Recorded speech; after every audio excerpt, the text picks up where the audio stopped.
The abyss has invaded. Monstrous creatures roam freely, heralding the dawn of humanity's awakening era. Upon the awakening platform, some awaken as pure and adorable catgirls, while others manifest as the ferocious silver moon wolves, wreaking havoc in all directions. However, Liu Xiang remained silent, seemingly paralyzed. Had he failed his awakening? His girlfriend had broken up with him, his mother was shoved aside, and his father, who had perished as a martyr, was subjected to indignities. He had become a laughingstock in the eyes of all. In that very moment, Liu Xiang awakened the ancient, fearsome 10 divine beasts. The ancient SSS class beast, Tao Tai, capable of devouring heaven and earth, and insatiably bloodthirsty. The ancient SSS class beast, Ying Long, immortal and indestructible. The true dragon's breath. The ancient SSS class beast, Shunfeng, reborn through nirvana, capable of incinerating the heavens and boiling the seas. The ancient SSS class beast, Kuanpeng, soaring through the 9 heavens. With dual forms. At that instant, all present were rendered speechless. His girlfriend knelt, pleading for reconciliation. What a fickle woman. Away with you. As for those formidable individuals who had mocked his father, they now knelt before the grave, seeking forgiveness. Yet, unbeknownst to all, Liu Xiang had not awakened the ancient 10 fearsome beasts, but rather the ancient 10 divine beings, with the 10 beasts merely being their mounts. Chapter 1 begins with the binding to the ancient trial grounds. Ah, meow. 2 alluring moans resounded. On the elevated platform, the originally innocent girl clad in a lowly outfit vanished, replaced by a girl sporting cat ears and a tail. Her long, white, flowing hair framed her fair skin, her large, watery eyes blinked innocently, and her rosy lips parted slightly, presenting a truly adorable visage. Coupled with her pure, lowly attire, she was utterly, overwhelmingly cute. The surrounding male students shivered, scrambling to borrow tissues before hurriedly departing. In an instant, the scene descended into chaos. Class 3-2, Lu Mingyao awakened D-class beast, white-eared mongoose, beast form. A powerful voice echoed. This is not a dream. This is a parallel world where everyone awakens. Awakeners are exalted, possessing various monstrous abilities, standing as the strongest force against the beasts beyond the city, wielding boundless power and resources. Liu Xiang had traversed into this world 3 hours prior. Having witnessed a classmate complete the awakening ceremony, he had reluctantly accepted the reality and adapted to this world. 100 years ago, the abyss invaded, and countless beasts emerged, wreaking havoc upon Blue Star, endowed with terrifying destructive power and unfathomable abilities. Humanity struggled to resist. Ultimately, they could only erect towering walls, retreating to a corner, fighting for survival. To combat the beasts, humanity developed multiple combat systems. Awakeners, ancient martial artists, cyborgs, gene warriors, and biohumans. The most powerful of these were the Awakeners. This also provided an extraordinary opportunity for common folk to ascend and become extraordinary. Presently, the graduating class at Shanghai No. 2 High School was undergoing the awakening ceremony. The original self had been sleeping at home 3 hours ago when he suddenly felt dizzy and met his end, only to find himself in this advantageous position. At that moment, a familiar faint fragrance wafted in. Without needing to turn around, he knew it was his girlfriend, Liu Rumeng. At that time, Liu Rumeng, donned in a JK uniform, accentuated her impressive figure, with black stockings enveloping her long, straight legs. She was the belle of Shanghai No. 2 High School, a goddess with long legs in the eyes of others, and a flexible one at that. Despite her beauty, her academic performance was lackluster, and her fate quite tragic. A gambling father, ailing mother, and a younger brother in school, all contributing to a fractured family. In contrast, the original self was the son of a martyr. His father had been honored 3 times with first-class accolades, a veritable national hero, leaving behind a substantial pension upon his death. Furthermore, he himself excelled academically, consistently ranking first in the city, holding the hopes of all teachers and students alike. Everyone believed that he had the greatest potential to awaken an S-class beast during this ceremony, poised to create history for Shanghai No. 2 High School. The disparity between them was profound. However, the original self had fallen in love with Liu Rumeng, using his father's pension to support her through 3 years of high school, fund her brother's 3 years of junior high, pay off $80,000 in gambling debts for her father, and cover $30,000 in medical expenses for her mother. Over time, he had spent more than $1 million. Now, the original self was entirely destitute. Yet, Liu Rumeng had never allowed him to touch her, not even hold hands. Reflecting on their moments together, Liu Xiang realized that since the original self had fallen into financial ruin, Liu Rumeng's demeanor had grown increasingly cold. If not for his promising potential as a powerful awakener, they would likely have parted ways long ago. At that moment, Liu Xiang instantly understood the true nature of this woman. Unable to restrain his disdain, What the hell? Is even a diamond-encrusted base worth this much? The original body is truly a sycophant. Even Fei Yangyang would reverently declare him an ancestor. What did you say? His voice was barely above a whisper, and Liu Xiang, unable to discern his words, inquired further. Nothing. Liu Xiang cast a glance at Liu Xiang, who consistently maintained a distance from him to avert any physical contact, and could not help but frown, feeling quite displeased. Witnessing the fleeting disdain in the other's eyes, his heart felt a chill. He inwardly cursed the original body for its folly. Liu Xiang, what level of ferocious beast do you think you can awaken? Liu Xiang asked. Who knows? Perhaps I won't be able to awaken at all, he replied. His body was still somewhat beyond his control, and Liu Xiang focused on acclimatizing to this physique, responding casually. You always manage to make me laugh. Liu Xiang offered a perfunctory smile, all the while thinking that such jests were utterly devoid of humor. Liu Xiang shot her a glance and remarked, Am I truly so idle? Liu Xiang was momentarily taken aback, clearly unprepared for Liu Xiang, who usually complied with her wishes and even sought to please her, to treat her in such a manner. Could it be that my attitude in recent days has led him to sense something? No. Liu Xiang was highly likely to awaken an S-level ferocious beast, making him the most promising catch in the fish pond. If I were to cause discord with him now, it would be sheer foolishness.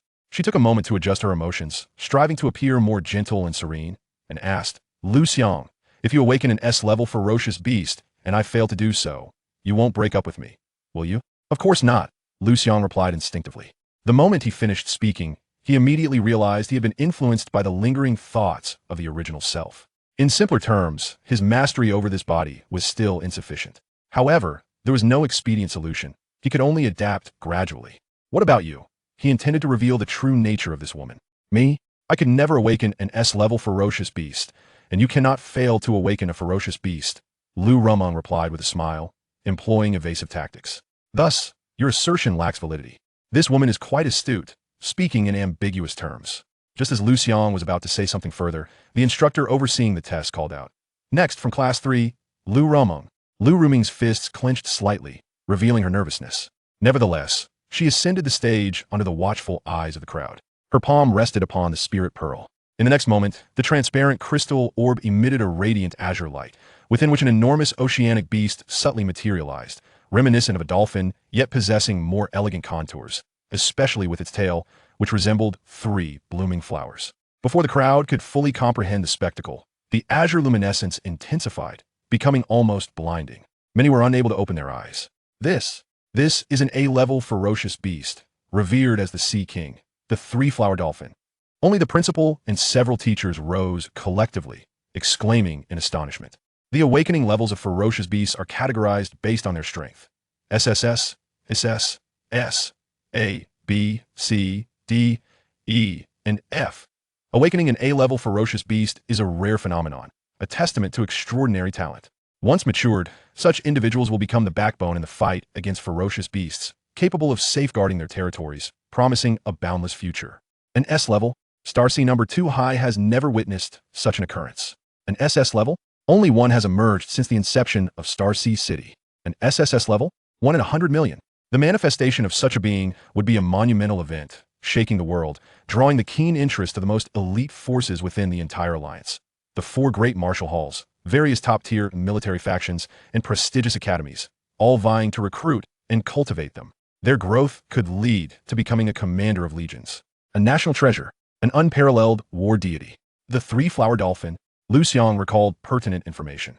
The 3-flower dolphin, the sovereign of the waters, adept at seduction, capable of manipulating hearts and commanding both men and ferocious beasts to serve it, even to the point of sacrificing themselves. It seems rather well suited to your attributes, he remarked. Why is it that wicked women always seem to enjoy such fortune? Truly a dog of fate. In stark contrast to his calm demeanor, those around him were in a frenzy of excitement. This underachiever, Liu Xiang, has actually awakened an A-level ferocious beast? My heavens, is there no justice in this world? This must be the most formidable existence in our high school this year. Liu Xiang and Liu Xiang, one in S-level and the other in A-level. They are a perfect match. I envy them, a true embodiment of talent and beauty, a couple blessed by the heavens. Oh dear, I'm utterly envious. If I could merely awaken a ferocious beast, I would be grateful. An A-level beast? It's simply beyond my imagination. Nearby, Liu Ruming's parents and younger brother were equally exhilarated. Relying on others is inferior to relying on oneself. Moreover, With Liu Xiang's family wealth diminished, he was hardly a reliable support. Liu Ruming's father, Liu Xiang, rubbed his hands together in excitement and said, "My daughter can now earn money. All those years of raising her were certainly worthwhile." Liu Ruming's mother, Wang Zilian, smiled and remarked, "I wonder what level of ferocious beast her little boyfriend can awaken. It's rumored he has the potential to awaken an S level." This is splendid. Both daughter and son-in-law are exceptional talents. The Liu family is on a rise. My illness finally has a glimmer of hope for a cure. Indeed, Liu Xiang expressed his heartfelt contentment, saying, "This Liu Xiang truly deserves our little Meng. He even helped me repay my gambling debts and is aiding in your recovery. A son-in-law like this is hard to find even with a lantern. I believe we should solidify their engagement during this summer before college." Nearby, Liu Xiang's son, Liu Yiming, interjected, "Dad, aren't you being a bit hasty?" "Hasty? What do you know?" Liu Xiang retorted. "Your brother-in-law is an unparalleled prodigy capable of awakening an S-level ferocious beast. If we don't secure the relationship swiftly, we risk losing him to those college girls." The temptations of college are plentiful. Wang Zilian nodded in agreement. On the stage, the principal approached. "Liu Rumong, is it?" he said with a beaming smile. "Our star C number 2 high takes immense pride in having such a gifted individual as you. This 100,000 is a reward for your academic achievements. When you enter university, you must continue to strive for excellence. By the way, where are your parents? Please come forward. The view here is much better." The school leaders collectively offer their praises. Liu Xiang, Wang Zilian, and Liu Yiming stepped forward in succession. The principal personally shook Liu Xiang's hand, warmly stating, "The Liu family has excellent values, having raised such an outstanding daughter. This is a source of pride for the Liu family and for our Star C High School. Is this Liu Ruming's younger brother? He'll be admitted directly into the elite class at Star C number 2 high, with all tuition fees waived." In an instant, Liu Xiang, Wang Zilian, and Liu Yiming were beaming with joy, their faces radiant with delight. This spectacle evoked envy from the classmates below and the surrounding parents. In truth, only the students of Class 3 were aware that Liu Ruming's academic performance was abysmal, languishing at the bottom of the year. Her awakening of an A-grade ferocious beast was undoubtedly a stroke of sheer luck. However, regardless of whatever luck she had encountered, awakening an A-grade ferocious beast elevated her status beyond that of an ordinary individual. She was inherently superior. Such was the decree of fate. After a considerable time of revelry, order was finally restored at the scene. The principal, invigorated by the occasion, took the roster and personally presided over the awakening ceremony. In a bid to please the principal, the director of education whispered discreetly, "Principal, the names marked in red are those students most likely to awaken. The one named Liu Xiang has the potential to awaken an S-grade ferocious beast." "Oh." The principal nodded subtly, calling out directly, "Next, Liu Xiang." Swiftly, all eyes converge upon Liu Xiang, brimming with anticipation. If there were a few students who devoted themselves solely to their studies and were unaware of Liu Rumong, it was inconceivable that anyone in the vast expanse of Shanghai Second High School did not recognize Liu Xiang. The god Liu has stepped forth. Why has it come to his turn so quickly? No matter. Let's witness a miracle. Is it finally the time for someone from Shanghai Second High School to awaken an S-grade ferocious beast? Liu Rumong, her family, and Liu Xiang's mother, who had just arrived from work in simple, clean attire, all awaited the impending spectacle with bated breath. The media representatives had evidently done their homework and were familiar with Liu Xiang, eagerly exclaiming, "Quick, all departments, prepare yourselves. Cameraman, ensure the footage is crystal clear. Where's the manuscript? Check it once more." Once Liu Xiang completes the test, upload it online immediately to capture the first wave of traffic. The principal of Shanghai Second High has received numerous red envelopes. We must promote this widely. In a fleeting moment, Liu Xiang found himself the center of attention. He felt remarkably out of place. After all, in his previous life, he had always been a mere shadow, with most of his classmates not even recognizing him upon graduation. Of course, the most critical factor was the sudden advance of the test, which left him no time to fully acclimate to this body. Would any unforeseen incidents arise? "Liu Xiang, come here." The principal beckoned him warmly. Although Liu Xiang was exceedingly familiar with the entire process, and the principal was aware of this, he still took the time to guide him step by step. This treatment was unprecedented. In his previous life, Liu Xiang had never experienced such privilege. Soon, he placed his hand upon the spirit-conjuring orb. In the next moment, the crystal ball remained utterly still. The principal furrowed his brow, waiting for several seconds, yet it remained unresponsive. Liu Ruming and her family's expressions instantly turned frigid. After a few more seconds, there was still no movement. Everyone began to sense something amiss, with many displaying expressions of ridicule and mockery. Some could barely contain their laughter. The atmosphere was eerily silent, fraught with an unusual tension. However, what they did not know was that, at that moment, Liu Xiang's consciousness was drawn into the unfathomable depths of the universe. There resided 10 ancient ferocious beasts of super SSS level, 10 deities that suppressed the ages. Before he could fully comprehend the situation, a stream of information flooded into his mind. Congratulations, host, for binding the ancient trial grounds. Issuing the first trial task. Harmonize the soul and body. Achieve perfect control over the vessel, and you may awaken the super SSS level ancient ferocious beast Tao Ye. Tao Ye's inherited talent. Devour the heavens and earth, bloodthirsty and frenzied.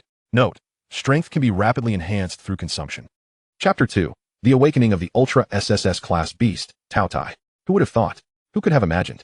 The illustrious Liu would turn out to be an ordinary individual incapable of awakening. Everywhere he was lauded for his prowess. And yet, is this the reality? It is truly ironic that a lackluster underachiever has awakened an A-class beast, while a top scholar, the pride of the city, has failed to awaken at all. The surrounding crowd erupted into a cacophony of murmurs. The media representatives among them were left dumbfounded, glancing anxiously at their superior behind them, inquiring, "Boss, what shall we do now? How can we promote this? Should we delete the footage and the article?" The supervisor lowered his voice, responding, "Forget the article. Let the video remain as it is. Do not delete either. Instead, sell it to other media outlets that haven't accepted any bribes.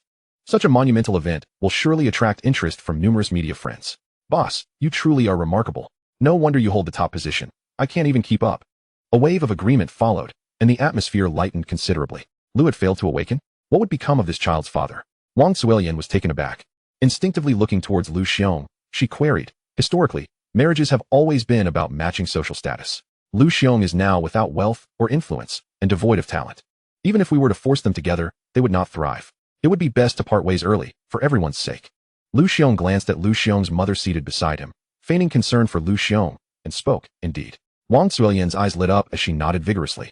"Our little Meng is so exceptional. She will undoubtedly be whisked away in luxury cars, transforming into a graceful swan among the elite.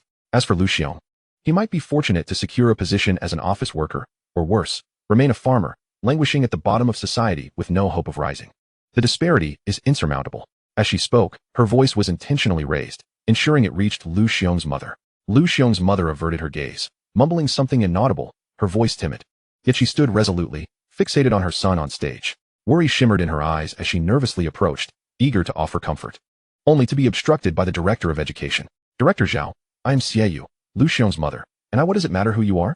If you delay our testing any longer, do not blame me for asking you to leave," Director Zhao said sternly. Previously, Liu Xiang was the academic prodigy, the future hope of Xinghai Second High. He was greeted with smiles, but now, Liu Xiang was merely an ordinary person. Did they truly believe his smile held any value? The principal, observing this scene, felt his dissatisfaction nearly boil over, his expression freezing into a mask of displeasure. They had boasted extensively, and merely the bribes given to media friends amounted to thousands, and for this, it was a disgrace, a financial loss, a complete failure, all because of Liu Xiang. More critically, they had leveraged Liu Xiang's achievements to secure numerous grants, resources, and accolades, filling their coffers and elevating the prestige of Xinghai Second High. They were on the verge of a significant breakthrough, which could have led to a position within the Education Bureau. Now it was all lost, all because of Liu Xiang. Humph. The principal's anger grew, and even his seasoned demeanor could not suppress a cold snort as he barked. "Anyone can enter this school? Hurry and escort them out. One might think our institution is unsafe." "Yes, yes, yes." Director Zhao nodded vigorously, his face grim as he approached Xieyu. The principal then turned his gaze toward Liu Xiang, stating, "Liu, since the test is complete, do not linger here and delay the testing of your peers. Having failed to awaken, you must confront reality. Waiting here will not change the outcome." With that, he pushed Liu Xiang aside. Laughter erupted from the crowd. Liu Rumeng, striding forward with her strikingly long legs, donned in a JK skirt that exuded endless allure, spoke, "Liu Xiang, let this be an opportunity for everyone to bear witness. You are a good person, but we are not meant for each other. It is best we part ways." Ah, here it comes. The first cut after surfacing, severing ties with the one in her heart. And she is still playing the Good Samaritan card. How utterly foolish. Bravo, sister. This guy is like a toad yearning for a swan. He may be handsome, but he remains a mere green-skinned frog, not a prince. Indeed, the blame can only fall on Liu Xiang for his lack of capability. It is said he is the child of a martyr, the son of a hero. Yet he proves to be an ordinary person. Truly, the ancients do not deceive us. The surrounding students chimed in. "Original self, have you lost your senses? To be so infatuated with such a green TBTCH, a little fairy, and you've embarrassed me." Liu Xiang could not help but curse his original self. The will of the original self began to waver, sadness and disappointment radiating from it. Feeling the emotions of another within him was an odd and novel experience. Not speaking, Liu Xiang frowned. Perceiving Liu Xiang's intent to cling to her stubbornly and growing impatient, she remarked, Liu Xiang, do you not love me? If you truly love me, you should wish for my happiness. Since you cannot provide what I desire, you should let go decisively and help me soar higher, rather than becoming my burden. I have said all I needed to say. Now, please act accordingly. I hope you can be more graceful about this, like a man, and do not cling to me, or I shall look down upon you. With that, she turned to leave. The will of the original self wavered further. And soon he witnessed Director Zhao pulling and shoving his mother, rendering her utterly disheveled. The original self was consumed by fury. He relinquished control of his body, yearning only for Liu Xiang to avenge his mother and punish the treacherous Liu Xiang. Liu Xiang agreed resolutely. In the next instant, perfect control of the body achieved. Soul and spirit united. First trial task completed. Awaken the Ultra SSS class ancient beast, Tao Tai, in beast form. Before Liu Xiang could fully comprehend, his consciousness was enveloped by a familiar pulling force, swiftly drawn to the depths of the universe. There, the divine shackles binding Tao Tai shattered, unleashing a bloodthirsty, savage, and tyrannical terror that enveloped the surroundings. Beasts across billions of light years prostrated in fear, trembling, too afraid to raise their heads. Among them were the SSS class beasts awakened by the war gods of Blue Star. Yet, before Tao Tai, they were but insignificant shrimp, not daring to breathe. Tao Tai inhaled sharply, consuming billions of stars, millions of beasts, and thousands of star systems, all swallowed into its maw. Swallowing the stars and devouring the moon. The terror was boundless. This was the legendary Tao Tai, an ancient beast. It abruptly turned its gaze toward Liu Xiang, as if piercing through the infinite cosmos, locking eyes with him. Despite the vast distance, Liu Xiang felt a tremor in his heart, but he quickly realized he was the master. Kneel, Liu Xiang commanded within, unafraid. Tao Tai begrudgingly prostrated at Liu Xiang's feet.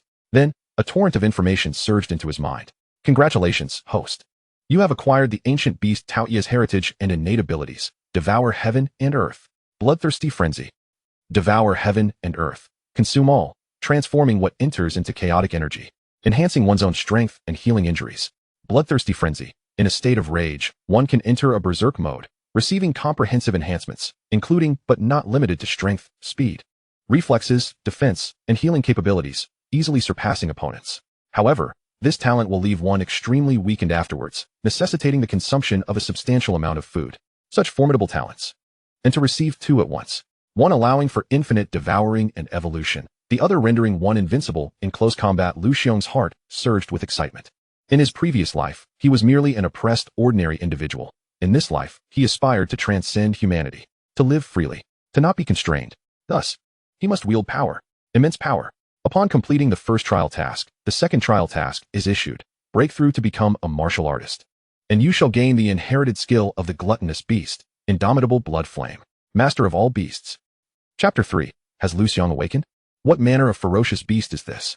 To facilitate the differentiation of strength, all members of the combat system are uniformly categorized as follows: Quasi-warrior, warrior, transcendent warrior, battle general, battle king, half-step war god, and war god. As for those above the war god, they are referred to as the sequence, each possessing their unique designation, which can be inherited across generations and is irrevocable unless one commits grave offenses such as treason. They wield the power to annihilate nations and serve as the true trump cards of a state, far surpassing even strategic weaponry in significance. Presently, Liu Xiang is merely an ordinary individual yet to embark on his martial journey, and the path to becoming a warrior is fraught with challenges. Fortunately, endowed with the talent of the gluttonous beast, he can grow stronger through consumption. He simply needs to ponder, what shall be his next meal? At that moment, Xiaoyu was knocked to the ground, twisting her ankle and uttering a pained cry. The sound jolted Liu Xiang from his reverie. Witnessing this scene, an inferno ignited within his eyes, and the image of his mother, toiling tirelessly from dawn till dusk, her once youthful visage now graying with labor, flooded his mind. Without a moment's hesitation, he charged forward, delivering a resounding slap to Director Zhao's face, sending him sprawling to the ground. I dare anyone to bully my mother, Liu Xiang shouted. In the next instant, everyone was taken aback. Was this fellow out of his mind? That was the director of guidance, known for his pettiness. It was rumored that Director Zhao was the principal's brother-in-law, and Liu Xiang had the audacity to strike him. This would surely escalate. Did Liu Xiang truly believe he could continue enjoying his former privileges? He was nothing but an ordinary person who had yet to awaken. Did he really consider himself significant? A spectacle was about to unfold, and laughter echoed in the air. Liu Xiang shook his head, wearing an expression of a seasoned observer. This lad is far too immature to lay hands on another, especially the director of guidance. A slap like that would surely diminish the director's dignity. this matter would certainly not end well. An ordinary citizen with no connections and no wealth would undoubtedly face retribution. Wang Zilian nodded, relief washing over her as she remarked. Thank goodness our family has distanced itself from him. Otherwise, we'd be in trouble. She tugged at Liu Xiang's hand, cautioning her. Don't do anything foolish and come to his aid. Rest assured, Mother, Liu Xiang replied, reclining on a nearby chair, her long, elegant legs crossed, glistening in the sunlight. Her demeanor was one of disdain and indifference as she declared, such a brainless pauper is not worth my efforts. Director Zhao, recovering from the initial shock, felt anger surge within him, drowning out reason as he bellowed. You dare strike me? I'll make you pay? Having grown up with a silver spoon in his mouth, he had never endured such indignity. How could this unawakened wretch presume to touch him? Just as he prepared to retaliate, the principal intervened, exclaiming, Stop! A director striking a student. If this becomes public knowledge, it will unleash a tempest. However, Director Zhao was already consumed by rage, dismissing the counsel of those around him, and lunged at Liu Xiang with a menacing snarl. Yet, the moment their gazes locked, a chill coursed through him, as if plunged into an icy abyss, causing him to involuntarily take a step back, his aggression faltering. It is important to note that he was a modified individual, possessing the combat prowess of a transcendent warrior. How could he be intimidated by Liu Xiang's mere gaze? Swoosh! The principal, perplexed, swiftly grasped Director Zhao's arm and whispered in a tone laced with concern. Have you lost your mind? There are so many witnesses, including the media. If you lay a finger on him, I will ensure your dismissal. With that, he turned his attention to Liu Xiang, who was assisting his mother to her feet, stating, So, Liu Xiang, you are to be expelled for assaulting the director of guidance. As per school regulations, do you have any objections? Liu Xiang smiled. If this foolish principal knew that he had awakened the extraordinary SS-level ferocious beast, the gluttonous beast, would he not regret this decision? Thank you, he replied, readily agreeing. Attending such a snobbish school only filled him with revulsion. He longed to depart at once. The principal was taken aback, clearly not anticipating Liu Xiang's swift acquiescence. He soon rationalized that the lad was merely acting on impulse, and a cold smile crept across his face. Youth is often impulsive, especially that of an ordinary young man destined for mediocrity. With the crisis averted, Liu Xiang felt a wave of relief wash over him before he succumbed to unconsciousness. The awakening ceremony had drained him immensely, and having just exerted himself forcefully, he could no longer hold on. He needed rest. Xiaoyu, feeling a pang of sympathy, gently lifted Liu Xiang and departed quietly. Observing this, Lai Yihong could hardly be bothered with the mother-son duo and waved his hand, signaling his younger brother to cool down. He then swiftly retrieved his phone and entered a group chat comprising the principals of various high schools in Shanghai City. Without hesitation, he tagged everyone. Haven't you all been itching to poach Liu Xiang from our school? If you voluntarily transfer the allocated subsidies to Shanghai No. 2 High School as assistants, I shall agree. Principal of Shanghai No. 1 High School, really? We are on board. A total of 100 million funds, all granted to you at Shanghai No. 2 High School. Principal of Shanghai No. 3 High School. Though I am unaware of your intentions, Lai Yihong, Liu Xiang is indeed worth that price. We are willing to allocate 100 million funds to you at Shanghai No. 3 High School. The principals of several other high schools also voiced their support, joining the competition for Liu Xiang. Moreover, many principals abruptly halted their current engagements and hurriedly made their way. The principal of Shanghai No. 1 High School even forcibly interrupted a meeting, leaping up and shattering a window in the conference room, transforming into a four-winged dragon eagle, soaring towards Shanghai No. 2 High School. TSK, Lai Yihong's lips curled into a slight smile. To profit 100 million in educational funding from an already expelled, unawakened ordinary student, he considered himself quite astute. Just as he was about to privately message a principal with whom he had a poor relationship but offered a substantial subsidy, a ruckus erupted at the school gate. He looked up to see his younger brother, accompanied by a group of security personnel, blocking Xiaoyu's path. With the strength of a battle general, he vaguely understood the situation. His younger brother accused Xiaoyu of theft and ordered everyone to search her person. Clearly, his petty younger brother, feeling slighted, concocted a flimsy excuse to humiliate Xiaoyu, who conducts body searches with 7 or 8 security guards. That is not a search, it is an invasion. Yet, as the incident unfolded outside the school, it was distant enough for him to disregard it entirely, allowing his younger brother to vent his frustrations. After all, he had already communicated with the media. No one would expose the incident. Lai Yihong continued his conversation with the other principals. Outside the school, Liu Xiang was roused from slumber, and upon awakening, he beheld Director Zhao leeringly extending his hand, sensing his mother's fear behind him. He bellowed, "Get lost." In the next instant, an ancient and powerful aura erupted from him, as a radiant divine light akin to moonlight surged forth from the distant cosmos, traversing the universe. As the divine light enveloped Liu Xiang, the surrounding space warped slightly, and Director Zhao and the others found themselves momentarily blinded, as a colossal beast, towering 5 meters in height, materialized before them. with the body of a sheep and the face of a man, its eyes nestled beneath its arms, and its teeth resembling those of a tiger, its voice reminiscent of an infant's wail. Its massive head occupied half its body. 2 rows of razor-sharp teeth glistening like cutting blades, exuding a ferocious, bloodthirsty aura. The surrounding crowd, paralyzed by fear, instinctively held their breath, terrified of attracting attention and facing the wrath of a single slap. With a resounding crack, the formidable beast delivered a forceful blow to Director Zhao's face, leaving 3 deep crimson marks. Yet, Director Zhao merely covered his face, too terrified to retaliate, and, overwhelmed by fear, even lost control of his bladder. Look, what is that fearsome creature? I've never seen anything like it before. It doesn't exist in the beast compendium. Could it be a newly emerged beast? Is this fearsome entity awakened by Liu Xiang? Wasn't he just unawakened moments ago? Could it be that the spirit pearl malfunctioned? Such commotion and presence must indicate at least an A-class beast, or perhaps even an S-class. The principal, in a moment of folly, had dismissed such a genius. How foolish. I'm simply eager to witness his expression of discomfort, akin to having swallowed a fly. Haha. Within the school, students and parents alike were equally astonished, their faces reflecting sheer horror. A-class. S-class. This is inconceivable. Liu Rushua suddenly stood up. Her delicate fists clenched in fury. Her expression was one of rage, as if she had lost a million. What does Liu Xiang mean by this? Why awaken only after breaking up with her, seemingly to vex her on purpose? Liu Xiang was furious. I see now. He wishes to end the relationship without tarnishing his image as a lovesick fool, thus compelling you to initiate the breakup, pretending to be the one who was rejected.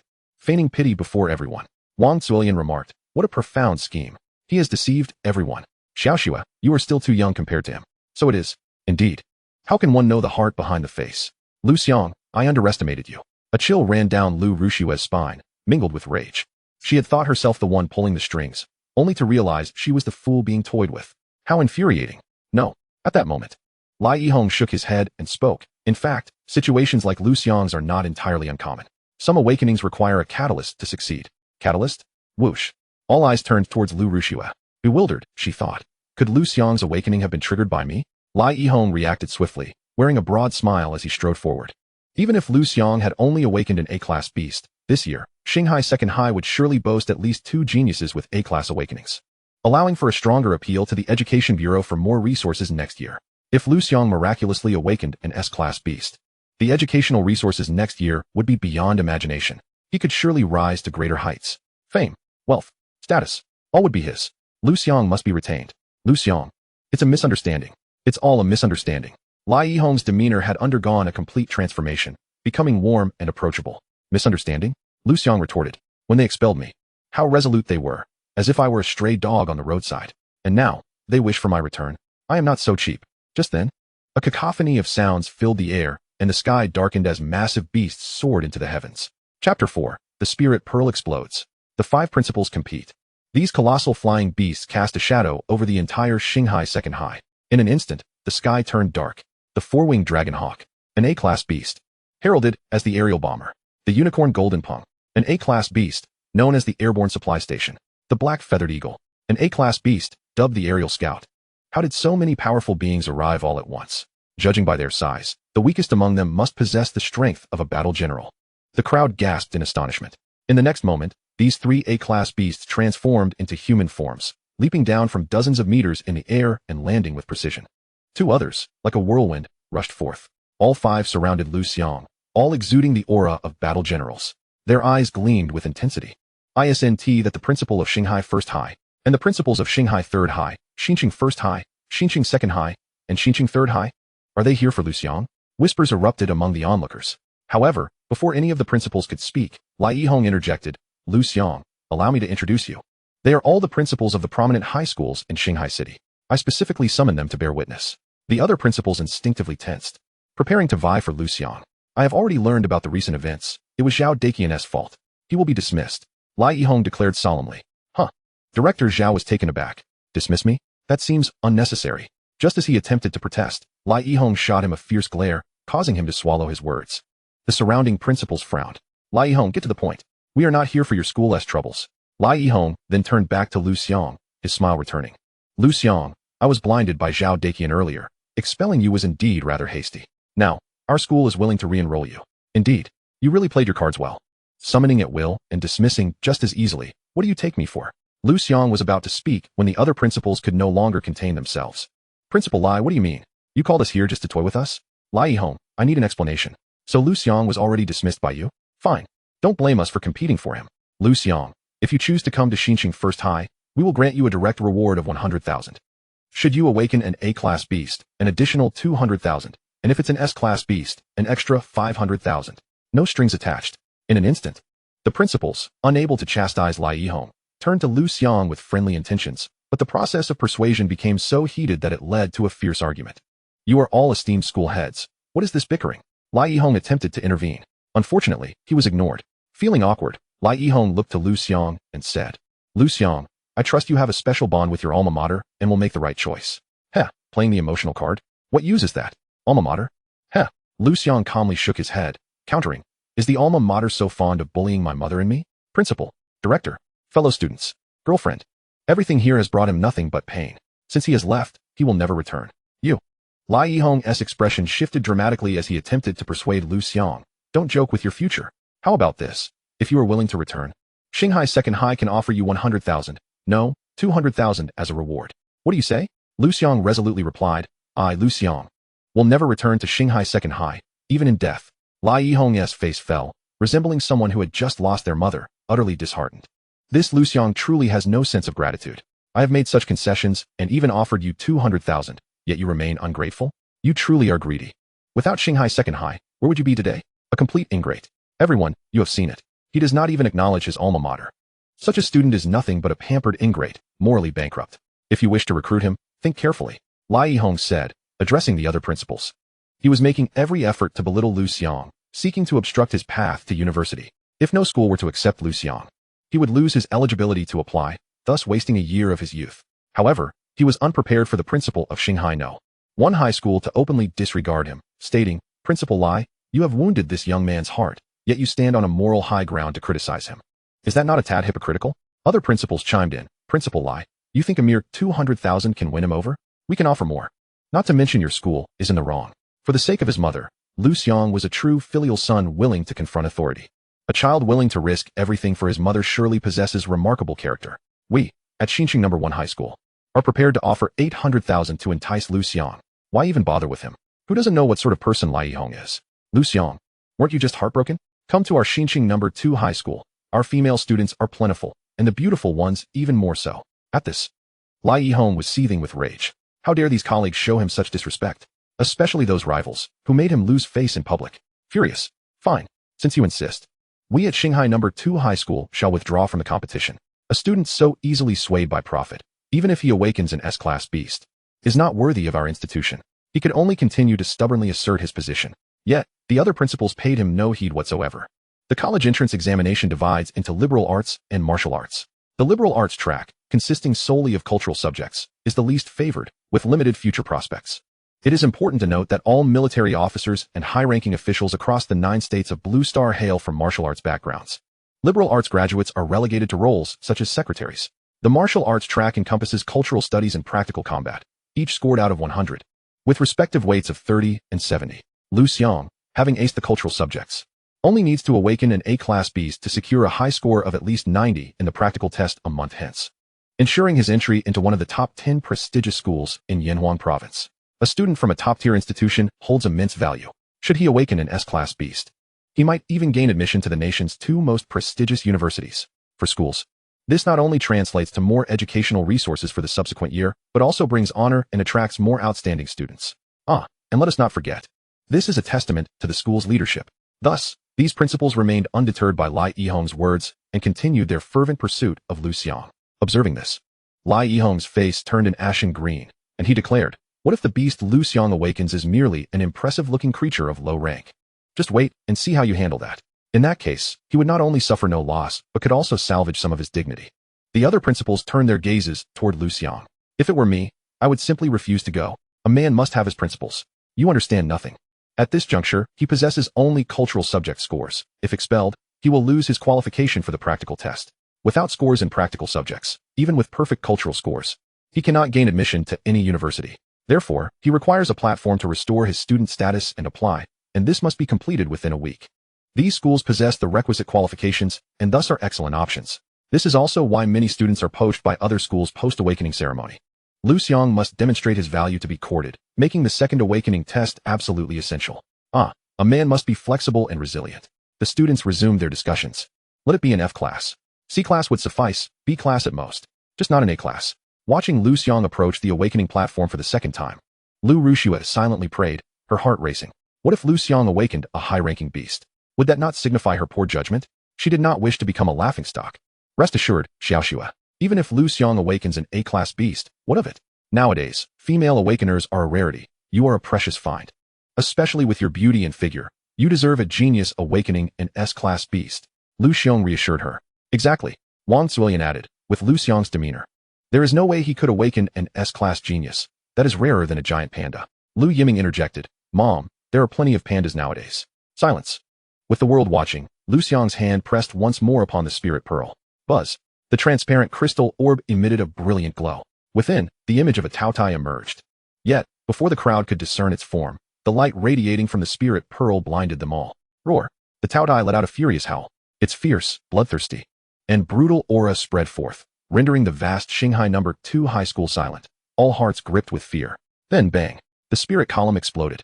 In that moment, everyone was stunned.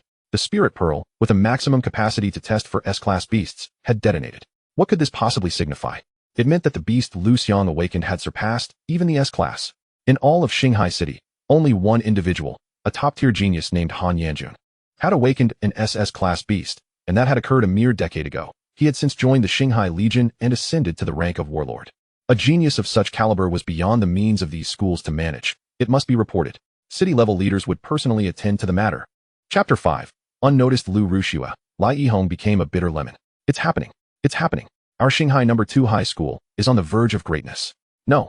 Liu Xiang is no longer a student of Xinghai No. 2 high school. One wonders what the principal is feeling at this moment.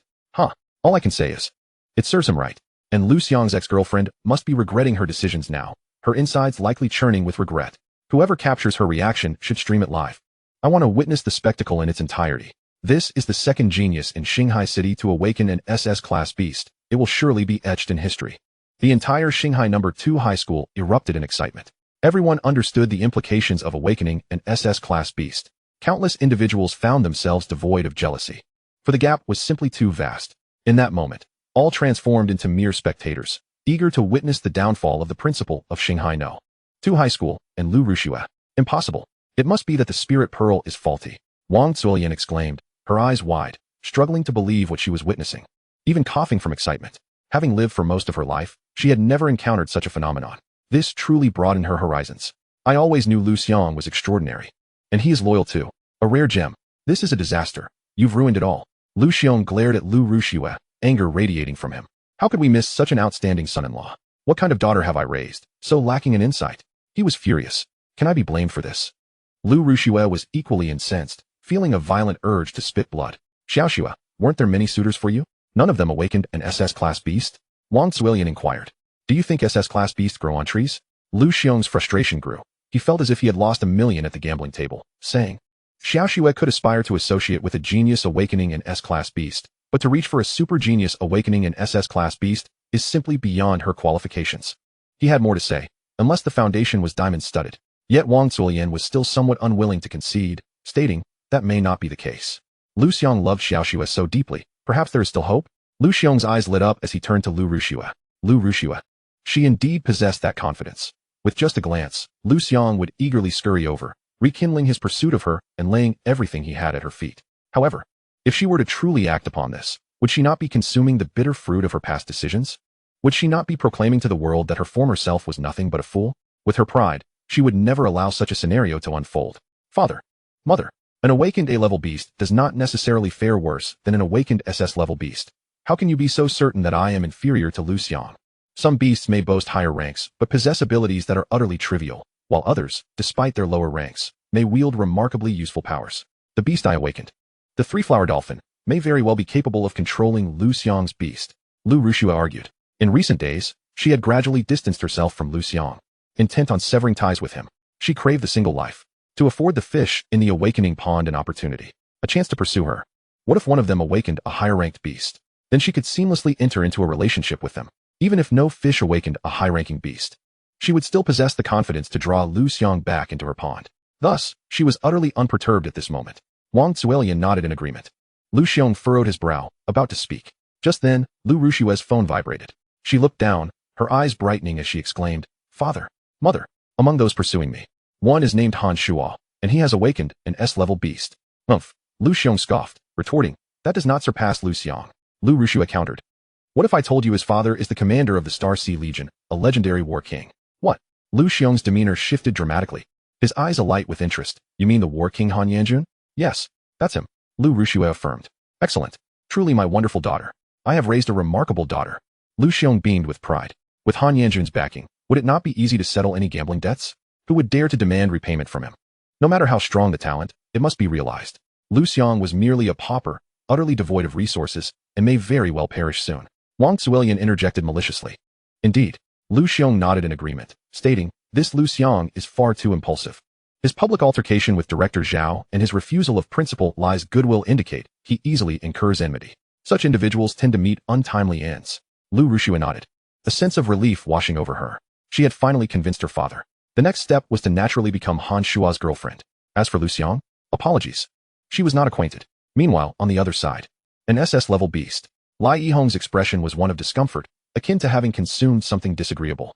The principal of New City No. 2 High School was the first to react, and upon witnessing Lai Yihong's shifting demeanor, his own face lit up with delight as he retorted, "No. It should be said, at the very least, it is SS level. It could even be SSS level."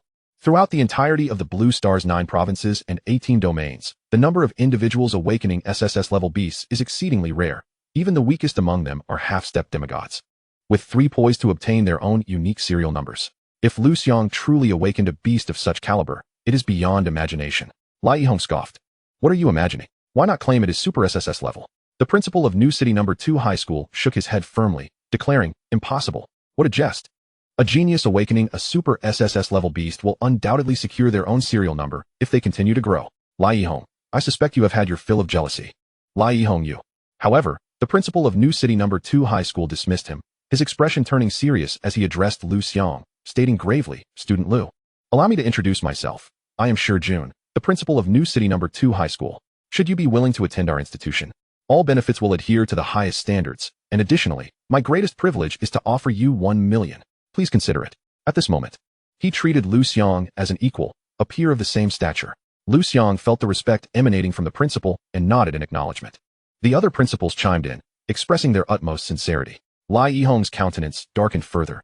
He felt an overwhelming desire to find a hole in the ground to hide in. Believing himself to be the greatest fool of the day, with Liu Rushue relegated to second place. What a farce, he bitterly remarked. A Super S-level genius requires the personal reception of city leaders. Who knows, perhaps city leaders could directly resolve all issues. Aren't you all merely wasting your efforts? Shi Jun and the others frowned, hoping that city leaders would leave them a morsel to share. Chapter 6. The Mayor's Personal Visit. Lai Yihong's Humble Apology.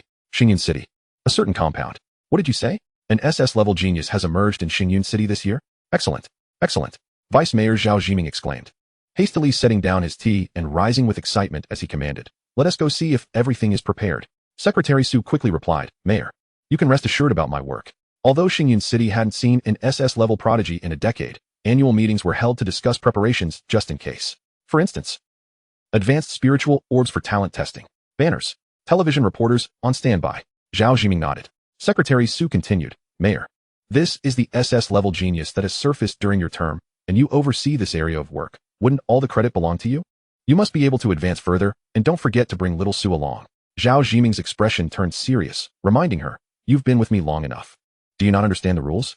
Until the orders are issued, anything can happen. We must not speak carelessly." Secretary Su quickly nodded, "Yes, yes, yes."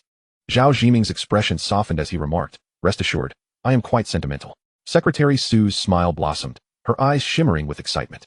In just 20 minutes, Mayor Zhao arrived at New City No. 2 High School, where Lai Yihong and Principal Shi Jun, along with 6 other principals, hastened to greet him. Secretary Su signaled, and the band behind them began to play, creating a jubilant atmosphere. A throng of television reporters commenced live coverage. This is a live report from our station. This year, Xingyun City is hosting a significant awakening ceremony, and Liu Xiang from New City No. 2 High School has successfully awakened a Super S-level beast. With Mayor Zhao personally here to extend his congratulations. According to our station's reporters, Liu is a top student, consistently ranking first in cultural subjects citywide. And as the child of a martyr, a hero's descendant, one might say this awakening of an SS-level beast was both unexpected and entirely within reason. This grand spectacle quickly became the talk of the town, and in a short span, Liu Xiang's notoriety surged. At this moment, Zhao Jiming inquired, "Which one is Liu Xiang?" Lai Yihong promptly directed him, "Mayor Zhao, this way. Over here." Secretary Su followed closely, holding the banner emblazoned with the character's golden list fame, soaring high. Observing his mother, who was emotionally overwhelmed to the point of tears, and the jubilant scene unfolding before him, Liu Xiang couldn't help but reminisce about the treatment accorded to students from his county who were accepted into prestigious universities in his previous life. It was strikingly similar. Clearly, regardless of the location, the college entrance examination remains the paramount event for aspiring students, receiving immense attention from all quarters. Liu Xiang mused inwardly. Mayor Zhao extended his hand, grasping Liu Xiang's firmly, smiling as he said, "So you are Liu Xiang? Indeed. Quite remarkable. A true embodiment of talent. Worthy of being a hero's descendant. You are the pride of Xingyun, the future of Xingyun. And this must be your mother? Thank you for your hard work. You have nurtured such an outstanding individual for our Xingyun city. Your contributions are immeasurable. The Liu family possesses a commendable legacy." The camera clicked incessantly, capturing moments in a flurry of photographs and videos. In an instant, Liu Xiang and Xiaoyu became the focal point of the event, drawing waves of envy from the onlookers. Damn it, I must confess, I am truly envious. The deputy mayor personally presented a banner. The television station broadcasted the event live. Such treatment is unparalleled. If I were the protagonist, my mother would be utterly beside herself with excitement. She would surely cater to my every whim. Hey, snap out of it. How can one still be lost in dreams in broad daylight? Whoever wet their pants, wake them up. You are merely a student who has failed cultural exams, a still asleep underachiever. You are just an ordinary singleton, lacking presence and unable to find a girlfriend. Liu Xiang felt somewhat dazed, yet with the wisdom of 2 lifetimes, he maintained a relatively calm demeanor, neither servile nor arrogant. In stark contrast, Xiaoyu was already in tears, tightly gripping her son's hand, her eyes brimming with pride, seemingly indifferent to the surrounding honors. Her thoughts were solely on, "I have fulfilled your promise, dear husband. I have raised your child. He has now achieved success, resembling you so much from back in the day. The pear tree we planted together has long since blossomed and borne fruit, and you promised to share its bounty with me. But where are you now?" As these thoughts coursed through her, Xiaoyu found an outlet for her emotions, weeping profusely, releasing years of grievances, hardships, and deep longing. "Mom." Liu Xiang was taken aback by his mother's sudden outburst. She, who rarely shed a tear, was now crying uncontrollably. It dawned on him that today marked the anniversary of his father's passing. Memories of his father, who had served in the military and died for his country, flooded back. Even if his recollections were faint, his heart ached sharply, as if gripped tightly by an unseen hand. "Mom, it's all right, you still have me." Understanding her son's unspoken words, Liu Xiang embraced Xiaoyu, feeling an end to any prior discomfort with his identity. Xiaoyu's cries intensified. Observing this, Zhao Jiming furrowed his brow. How can the crying persist without end? This rendered his own words stuck in his throat. Nearby, Secretary Su quickly grasped the mayor's thoughts and stepped forward, lowering her voice to urge, "Sister, please stop crying. Mayor Zhao has something to say. You can continue to weep once he is finished." These ordinary citizens living on the fringes often reacted this way. A mere word or a public appearance from a figure as significant as the deputy mayor could leave them overwhelmed with gratitude, teetering on the edge of emotional collapse. It was truly a lack of experience. Liu Xiang frowned, disliking the condescending tone directed at them. Just as he was about to voice his displeasure, Xiaoyu tugged at Liu Xiang's sleeve, evidently recognizing her son's sentiments and wishing to avoid offending such a prominent figure. "Mayor Zhao? Liu's mother is simply too emotional," Secretary Su remarked with a smile. "It's understandable. Every parent wishes for their child to succeed." Mayor Zhao nodded and continued, "Liu, the city of Xingyun is willing to offer a cash reward of 100,000, and we can also assist in contacting the top 10 universities for direct admission." In the next moment, the official live broadcast filled with declarations from the admissions heads of the top universities. Xingyun University trusts Mayor Zhao's judgment and agrees to extend an invitation for Liu Xiang to enroll. Zhejiang University agrees to admit him. Jinling University agrees to admit him. Witnessing so many prestigious institutions acknowledging him, Zhao Jiming's smile widened, warmly gazing at Xiaoyu. Dressed in tattered clothing, adding, "Ms. Xie, as the wife of a martyr, you should be prioritized in employment opportunities. Secretary Su, please keep an eye on this matter and arrange it promptly." He had discerned that Xiaoyu's living conditions were challenging and decided to extend special consideration. Such gestures, trivial for him, meant the world to the common folk and could garner immense goodwill. "Certainly, Mayor." Secretary Su nodded vigorously. Arranging a job with comprehensive benefits and a monthly salary of 5,000 or 6,000, along with a stable position, was entirely feasible for her, a matter of mere words. Furthermore, issues regarding housing would also be resolved. Mayor Zhao stated, having already familiarized himself with Liu Xiang's family situation during his journey. Secretary Su nodded again. It must be said, the resources at the deputy mayor's disposal were indeed substantial, capable of transforming a struggling family into one of modest means with ease. Quickly, thank you, Mayor.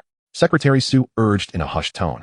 Sister, you may continue to cry. Though the crowd remained silent, those further away were in a cacophony, rendering the environment quite noisy, so only Liu Xiang, Xiaoyu, and Mayor Zhao could hear her voice. Upon hearing this, Liu Xiang's brow furrowed in inexplicable distaste. Admittedly, the conditions offered by the deputy mayor were generous. Yet, Liu Xiang couldn't shake the feeling that it was mere charity. He sensed a complete disregard for his and his mother's true needs and dignity. It was as if the sentiment was, what I give you, you must accept with gratitude. Noticing Liu Xiang's lack of response, Secretary Su's face clouded with dissatisfaction. How could this young man be so ungrateful? After receiving such a significant favor, he should be thanking the mayor. Thankfully, Xiaoyu, understanding the gravity of the situation, tearfully expressed, thank you, Mayor. Thank you to the government. The live stream exploded with comments. Deputy Mayor Zhao truly cares for the families of martyrs. Deputy Mayor Zhao is a compassionate leader. Even amidst a busy schedule, he remembers these small matters. Xingyun is fortunate to have Deputy Mayor Zhao. That Secretary Su is quite beautiful. I used to think secretaries only handled trivial tasks, but now I see I was wrong. I apologize, Deputy Mayor Zhao. Glancing at the comments in the live stream, Zhao Jiming felt a surge of satisfaction, his smile broadening further. Meanwhile, principals like Shi Jun seized the opportunity. Thinking this was the perfect moment to propose a suggestion. Mayor Zhao, could we arrange for Liu Xiang to be registered at our new city number 2 high school? This would not hinder his direct admission to the top 10 universities. Or let him enroll in our Xingyun number 1 high school. No, he should join our Xingyun no. 3 high school. The 5 principals began to bicker once more. Zhao Jiming frowned, confused. Isn't Liu Xiang a student at Xingyun number 2 high school? You esteemed principals. Is it truly appropriate to fight over students in a live broadcast? Secretary Su hurriedly approached and whispered to him. Realization dawned on Zhao Jiming. He had not anticipated that Liu Xiang had been expelled by Liu Yihong. Liu Yihong must be a fool. To push away such a promising student is simply beyond comprehension. He glanced at Liu Yihong, who appeared embarrassed, nodding and bowing, feeling utterly humiliated. Yet he knew this was his last chance, so he steeled himself to say, Mayor Zhao, please allow Liu Xiang to return to school. After all, Liu Xiang has spent 3 years at Xingyun number 2 high school. No one understands him better than us. This Zhao mayor had already been well fed. He should be able to advocate for himself. Sure enough, Zhao Jiming nodded, about to say something when Shi Jun interjected sharply, Liu Yihong, how dare you utter such words? You expelled him without a second thought, and now you want him back? You think you can have all the good fortune in the world? I see you're dreaming. Liu Yihong trembled with anger, fully aware of his shortcomings, and could only look pleadingly at Zhao Jiming. Unexpectedly, the mayor showed no reaction this time. Clearly, he was protective of his reputation. With Shi Jun having laid bare the situation, there was no way he would step in now and tarnish his public image. Damn you. Upon witnessing the situation, Liu Yihong felt an intense surge of anger, cursing inwardly, and could only discreetly extend a single finger. Mayor Zhao remained unmoved. Almost on the verge of spitting blood, Liu Yihong resorted to extending 2 fingers instead. Peace should be prioritized. After all, harmony is of utmost importance. Finally, Mayor Zhao spoke. Attempting to mediate, Student Liu, although I am unaware of the specifics of the incident, I am certain that a misunderstanding lies at its core. You still harbor feelings for your alma mater, do you not? Let us proceed this way. Principal Liu will extend an apology to you. And you may choose to return to school. We can consider this matter settled. What do you say? The other principals were momentarily taken aback. As astute individuals, they instantly comprehended the vice mayor's intentions. He sought to support Xingyun number 2 high school. How could they dare to refuse? They promptly fell silent. Only Shi Jun furrowed his brows. Liu Xiang couldn't help but chuckle at the absurdity. Are you truly prioritizing harmony? It seems to me that you value wealth far more. Just moments ago, he had observed the subtle exchanges between Liu Yihong and Zhao Jiming from his vantage point, and with his experiences from 2 lifetimes. He understood the underlying implications all too well. How utterly amusing. While I, Liu Xiang, may be in need of money, I refuse to demean myself. I shall not sacrifice my dignity. Just as he was about to shake his head in refusal, Secretary Su noticed something amiss, and, fearing Liu Xiang might misinterpret the situation, quickly whispered, only by returning to school can you retain the resources promised by the mayor. There is no loss for you in this. It also allows you to reconcile with Principal Liu, thus eliminating an enemy. A triple win, wouldn't you agree? A triple win? Indeed. It appeared to be a resounding victory. Liu Xiang never anticipated that, under the glaring spotlight and live-streaming cameras, he would be threatened in such a manner. Yes. Secretary Su's insinuation was clear. Should he decline to return, the resources previously promised by the vice mayor would be forever out of reach. Mayor Zhao had undoubtedly heard this, but chose not to intervene. Evidently, this aligned with his own intentions. Damn, what a repugnant situation. Student Liu, at that moment. Liu Yihong's voice rang out. Previously, the handling of your case by Xingyun No. 2 High School was indeed biased. I hereby extend an apology on behalf of the entire administrative body of Xingyun No. 2 High School, and I apologize to your mother as well. Rest assured, I will enforce discipline more rigorously in the future and will hold meetings to reflect on this matter. Such incidents shall never happen again. Furthermore, upon your return, you will also receive a cash reward of 5 to 800,000. His words were earnest, his demeanor sincere, his posture exceedingly humble, even bordering on servile, as if he had genuinely acknowledged his errors. Chapter 7. Return to school? I'll return to your grandfather. The esteemed principal has already apologized. What more do you desire? One must learn to forgive when it is possible. Liu Xiang, you are still young. I advise you to bow your head when necessary and not act impulsively. Exactly. Mayor Zhao is looking out for your best interests. What benefit is there in holding a grudge against a principal? The audience in the live stream was moved by Liu Yihong's heartfelt sincerity and began to speak in his defense. Fellow students and parents alike were envious. The vice mayor had personally come forth. Major media outlets reported on it. Family members were arranged jobs within the system. Bonuses were plentiful. Friends admired. Relatives praised. And the principal had bowed his head in apology. Wasn't this the scene they had all longed for? Cough, cough. Liu Xiang felt envious as well. Despite being born with a silver spoon in his mouth, he had never received such treatment. He spoke up. Xiaoxua. Didn't you mention that someone named Han Shua is pursuing you? Could you bring him here? It would be best if he could bring his father. The War King Han. Yes. Wang Zuilian nodded vigorously. If she could converse with the War King, it would be a lifetime of glory. A chance to boast casually among friends and relatives. What is a vice mayor's reception compared to that? We have a legion commander and the powerful War King to receive us. Liu Yiming also looked on with eager anticipation. For students of his age, a legion commander or a War King held immense allure. If he could meet either, he would gain priority access to extracurricular reading materials, preferential use of his phone, and even an advantage in choosing a partner. Hence, he was filled with excitement at this moment. I'll give it a try. Liu Ruxue took out her phone. She too wanted to overshadow Liu Xiang, proving a point. If you, Liu Xiang, look down upon me, there will be others even more exceptional who will cherish me. On the other side, feeling uncomfortable under the watchful eyes of the crowd, Xiaoyu lowered her head once more, feeling somewhat lost. Sensing her anxiety, Liu Xiang asked, Mom, if I am bullied, should I forgive just because someone apologizes? Xiaoyu understood her son's intent and unhesitatingly chose to support him, declaring, that makes no sense. Whether to forgive or not is entirely up to you. After saying this, she lifted her head high, choosing to face the impending storm alongside her son. Liu Xiang smiled. This was the mother he remembered. Initially, she was confident and gracious, possessing great insight. Otherwise, she could not have captivated his father. After his father's passing, she had single-handedly raised him, struggling to survive, and gradually, life had dulled her edges. She lived in constant caution, fearful of offending anyone. Yet, the more cautious she became, the more she was bullied. Mom, I will handle everything. From now on, let us live freely, without fear of anyone.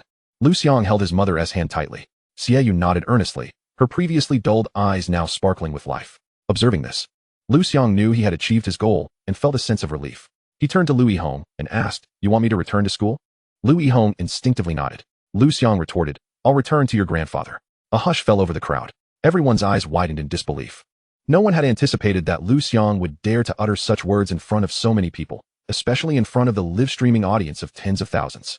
This not only put Liu Yihong in an awkward position, but also completely disregarded Mayor Zhao's dignity. What the hell? How could Liu Xiang have the audacity? Impressive. I have seen courage, but never such audacity. This was akin to playing with one's future. Liu Xiang was young, so perhaps his impulsiveness could be excused. But how could he drag others into this chaos? Was he devoid of reason? Truly foolish. Countless sarcastic remarks flooded in. The other principals stepped back, distancing themselves from the mother and son duo. They shook their heads, saying, too brash can lead to downfall. Talent may be abundant, but one must allow time for it to flourish. This Liu Xiang is likely to meet failure along the way. Indeed, it would have been better to develop gradually in the early stages. Once he became stronger, he could choose his path freely. Xingyun No. 1 High School, withdraw. Xinqing No. 1 High School, withdraw. In an instant, 4 of the 5 major high schools in Xingyun City had withdrawn. Only Shijun remained silent. In the live stream, such a student, we at Zhihai University have no need for. Xingyun University refuses to enroll Liu Xiang. Jinling University permanently rejects the admission of Liu Xiang. The heads of admissions from the top 10 universities also expressed their positions. Liu Ruxue looked at Liu Xiang with a gaze that resembled that of a fool, saying, I actually pursued such a brainless individual for over a decade. Her heart brimmed with joy, having offended the mayor. Liu Xiang would find it even more difficult to navigate life in Xingyan City. Even with an SS-level talent, it would be futile. Wang Zuilian crossed her arms, adopting a spectator's pose, and remarked, "What a foolish bunch." Thankfully, he did not accept Xiaoxue's pursuit. Otherwise, if we had become in-laws, we would have been led to ruin. Financial loss is minor. It could even lead to the disintegration of our family. Liu Yiming chimed in. His father was probably a fool too, otherwise. How could he have perished in battle while others survived? The offspring he produced is no better. He found a wife who is equally foolish.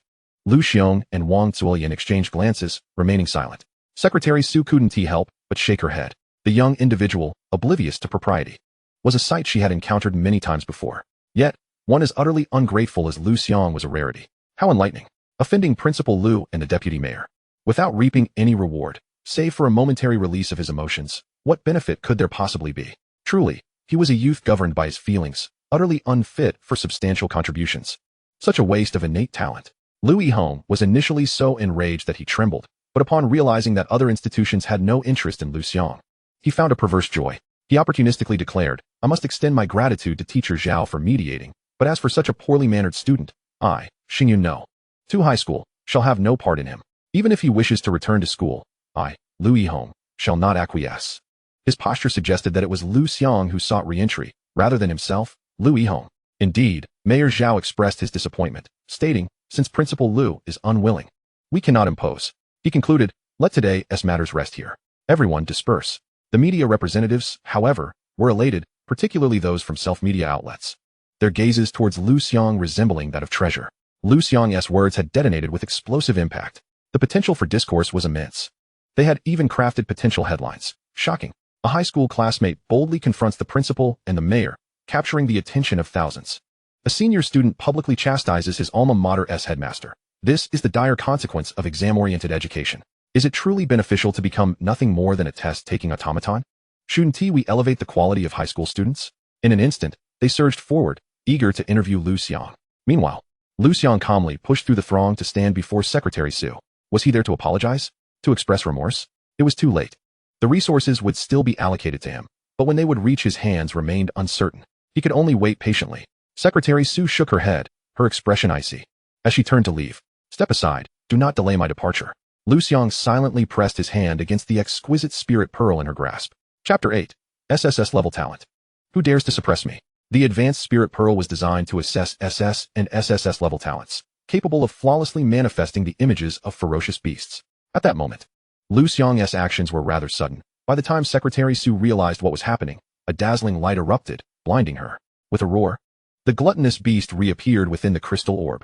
This time, due to the pearl's superior quality, it could withstand a more terrifying aura, which was released with such ferocity that Secretary Su's legs buckled beneath her, causing her to kneel. The surrounding journalists and fellow students followed suit, each one collapsing to the ground, faces etched with fear and trepidation, bowing before Liu Xiang. In that moment, centered around Liu Xiang, all but Xieyu, who received special attention from him, were rendered kneeling, some too afraid to lift their heads, prostrating themselves upon the ground, trembling uncontrollably, as if welcoming the arrival of a sovereign. Was this not an SS-level beast? No, it was an SSS level. My heavens, I'm about to faint. Liu Xiang is simply extraordinary. He has awakened an SSS-level beast. A genius who awakens an SSS-level beast cannot be suppressed even by a mayor. For those of this caliber, their trajectories will be documented by the provincial department, with regular investigations into their growth. Should any underhanded actions be discovered, severe penalties would ensue. The viewers in the live stream were left astounded by the spectacle. The word awesome flooded the screen instantly. An SSS-level genius, once matured, would be akin to a war god, capable of forming an army or a clan, rewriting the family lineage from their inception. Such an entity would undoubtedly be a focal point for national attention. Who would dare to scheme against them? Secretary Su felt as though she might go blind.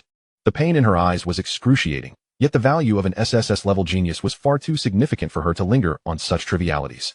Her mind raced. Recalling something, was Liu Xiang single? Might I pursue him? My looks, figure, and demeanor are certainly not inferior to Liu Rushua's, and my capabilities surpass hers. The advantage lies with me. Zhao Jiming's eyes widened as a plan formed in his mind. Concede. Fortunately, it was Secretary Su and Principal Lai who had offended Liu Xiang. Lai Yihong and his fellow principals were utterly dumbfounded, particularly the others and the admissions heads from the top 10 schools, who experienced the same discomfort that Lai Yihong had felt earlier. Such a genius was someone they would have gladly nurtured, yet they had rejected him. They almost wished to slap themselves, cursing fool. Shi Jun's face lit up with genuine happiness for Liu Xiang. He finally understood why Liu Xiang had shown no regard for Mayor Zhao, leaving Lai Yi home in a bind. He had the confidence. Liu Xiang possessed such confidence. How exhilarating. Shi Jun felt an immense sense of satisfaction, regarding Liu Xiang with admiration. Initially, he believed him to be an impulsive youth, but he had not anticipated his preparedness, calculating before acting, courageous and strategic. Liu Xiang was destined for a brilliant future. The nation would soon have another war god, not far away. Liu Rushua's legs turned to jelly as she trembled in her seat, nearly kneeling herself. She gazed at Liu Xiang with a look of sheer astonishment, feeling as if this young man had become somewhat unfamiliar to her. For the first time, she sensed that he was slipping from her grasp. Liu Xiang and Wang Zuolian exchanged glances, unable to utter any more cutting remarks. They were acutely aware of what SSS level talent entailed. Ultimately, it was Liu Yiming who broke the silence, stating, "Sister, you have certainly provoked Liu Xiang. He has transformed from a waste unable to awaken to an SSS level beast." One must acknowledge the brilliance of this perspective. Instantly, Liu Rushua, Liu Xiang, and Wang Zuolian had their attention piqued. Liu Rushua murmured, "Even though we've broken up, does he still depend on me?" Liu Xiang suggested, "Xiaoxua, why not see if you could reconcile with Liu Xiang?"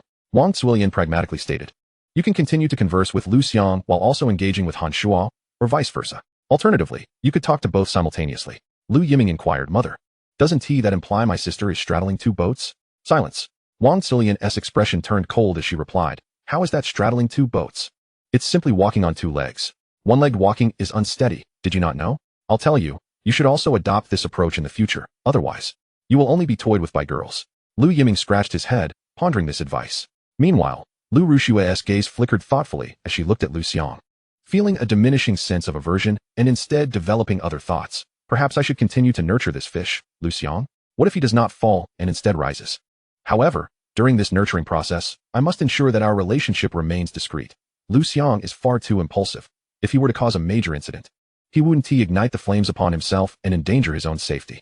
Therefore, it would be best to maintain a romantic relationship with Han Shuo while keeping an ambiguous connection with Liu Xiang." Just as Liu Rushua's family was lost in their musings, the sound of a phone ringing shattered the moment. Xiaoyu answered, her brow furrowing at the unfamiliar number. "Hello? Is this Ms. Xia, Liu Xiang's mother?" "Yes. This is she. Who is this?" "Greetings, I am the principal of Zhujiang Ocean University. You may call me Principal Shi." Hello. What can I do for you?"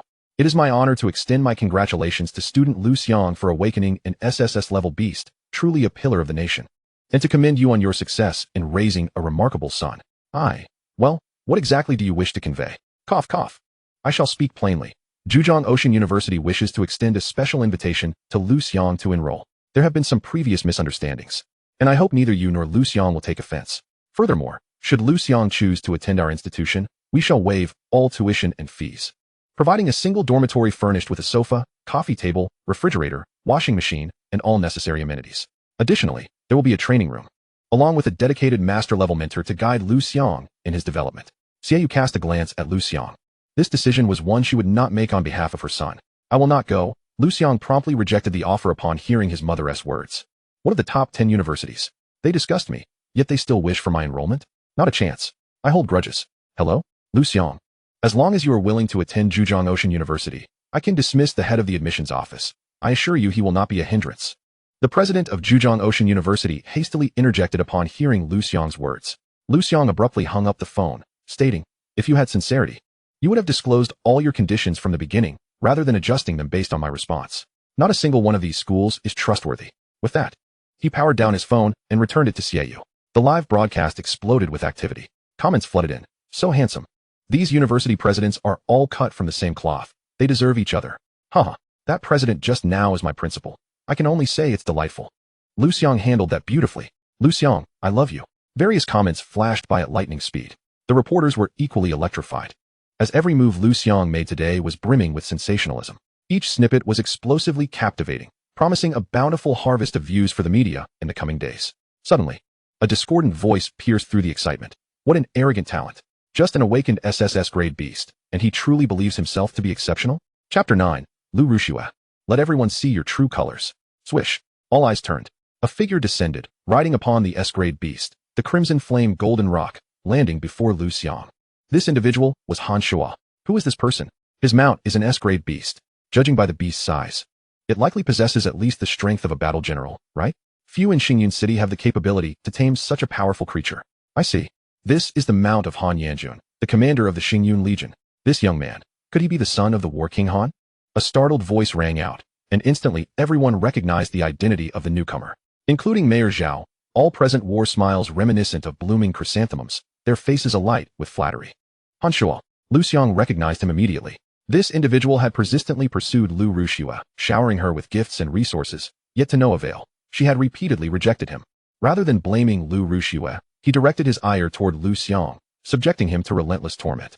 Thus, it was impossible for Liu Xiang to forget Han Shuo. Unexpectedly, a poor youth has the chance to leap over the Dragon Gate and awaken an SSS-grade beast. Han Shuo remarked bitterly. He had only awakened an S-grade beast, though commendable. It paled in comparison to Liu Xiang, lacking any real comparability, just like his father, who awakened an SSS-grade beast and thrived. Now the commander of the Xingyun Legion, what of a genius who awakened an SSS-grade beast? The least among them could enter the central ranks. Without engaging in battle, they could gradually cultivate to become a battle king, or even a half-step to becoming a battle god. With abundant resources, they would surely become a battle god. That is the disparity. Therefore, he was immensely jealous. Liu Xiang, let us fight. Allow me to test your mettle, shall we? Han Shuo declared his challenge. As it happens, Mayor Zhao is here to serve as a witness. In this world, if two parties have grievances, they can settle it on the martial stage, determining the victor, or even the fate, provided they find a witness of credible standing. A mere S-grade insect dares to challenge me? Liu Xiang shook his head in immediate refusal. Beside him, Mayor Zhao nodded decisively, fearing Liu Xiang would decline, and said with a smile, certainly. A duel between the finest genius of Xingyun City will surely be a spectacle. At that moment, he chose his side, aligning with Han Shuo. One was an unproven SSS-grade genius, while the other already commanded a legion, holding true authority in Xingyun City. Who to choose? The decision was not difficult. Moreover, if Liu Xiang were to disrespect him, he would certainly be displeased. Did he truly believe that the vice mayor of Xingyun City was without pride? Other university presidents also took sides. Han Shuo, you are truly the foremost genius of Xingyun City.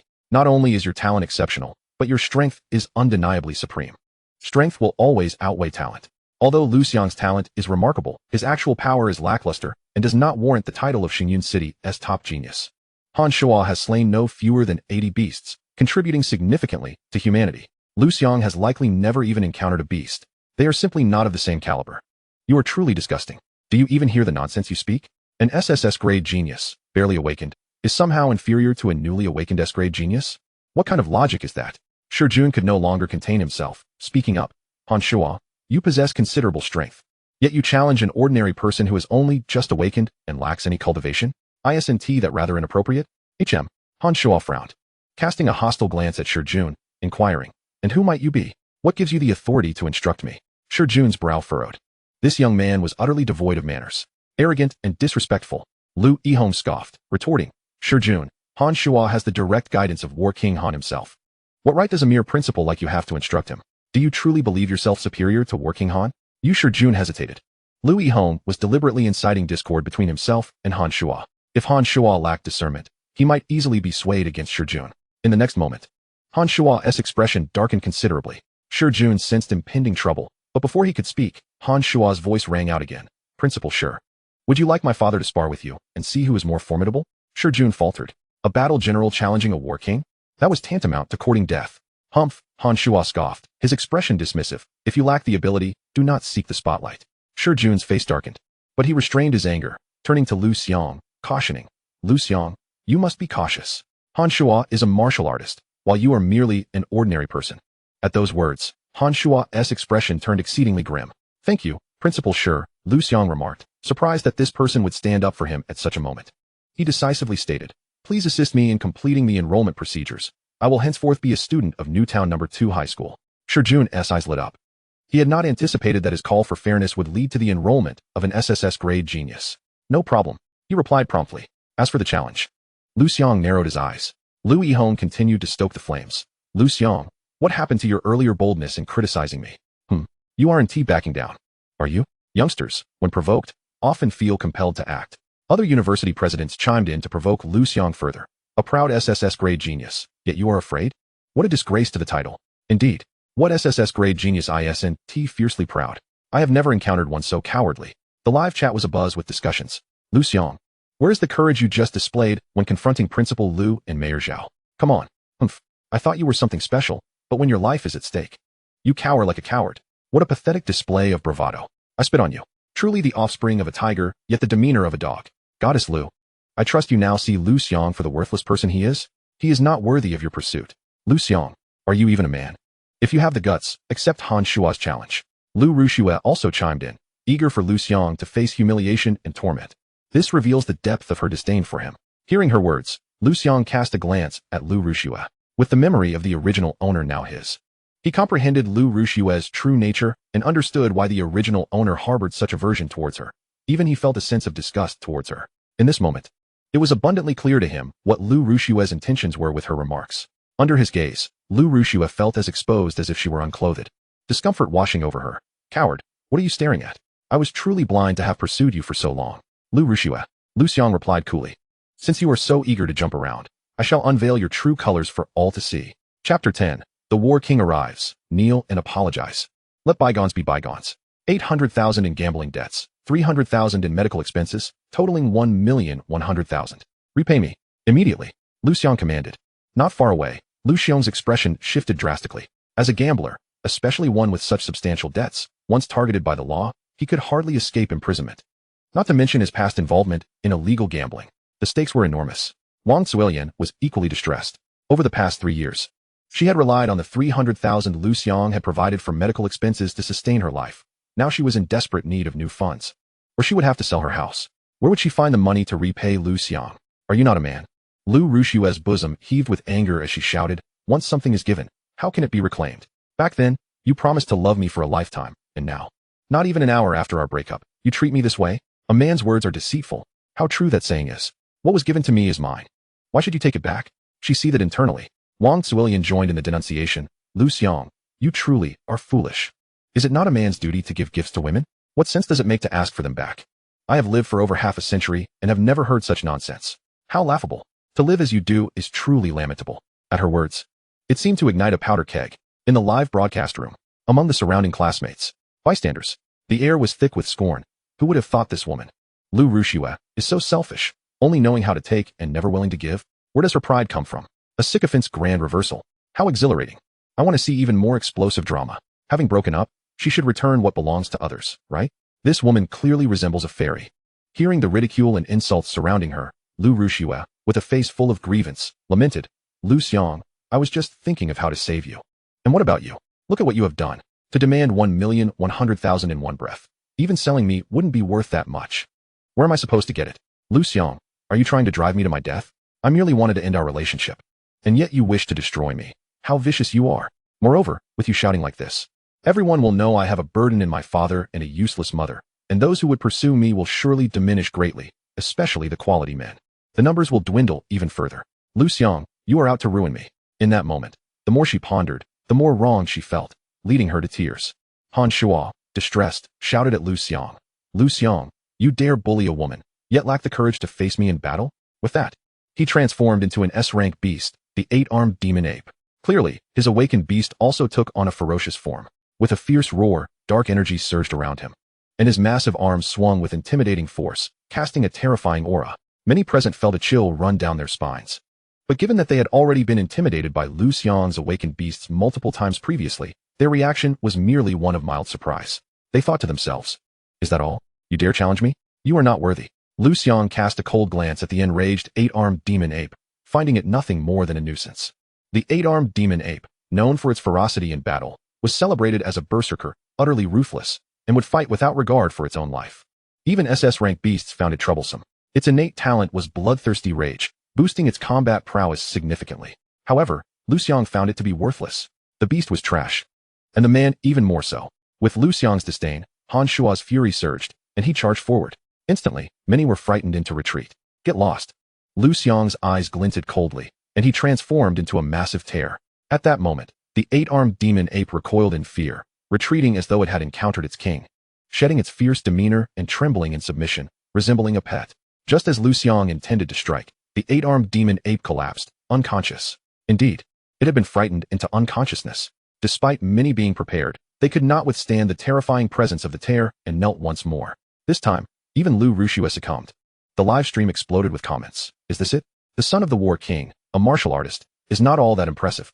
I expected something grand. By the way, What is the name of the beast Liu Xiang awakened? It seems so fearsome. Even the 8-armed demon ape has turned into a docile creature before it. Is this truly the first genius of Shanghai City? How disappointingly weak. Have you noticed how these people from Shanghai City seem to enjoy kneeling? This is like the umpteenth time. Seeing the comments in the live stream, Mayor Zhao furrowed his brow. Just as he was about to instruct the reporters to cease broadcasting, he felt a sudden lightness in the pressure surrounding him. Looking up, he saw not Liu Xiang retracting his beast form, but rather a middle-aged man in a resplendent white robe who had appeared before him. This man was Han Yanjun, commander of the Shanghai Legion, a war king. Without needing to lift a finger, merely standing there diffused the fearsome aura of the terror. All hail the war king! All hail the war king!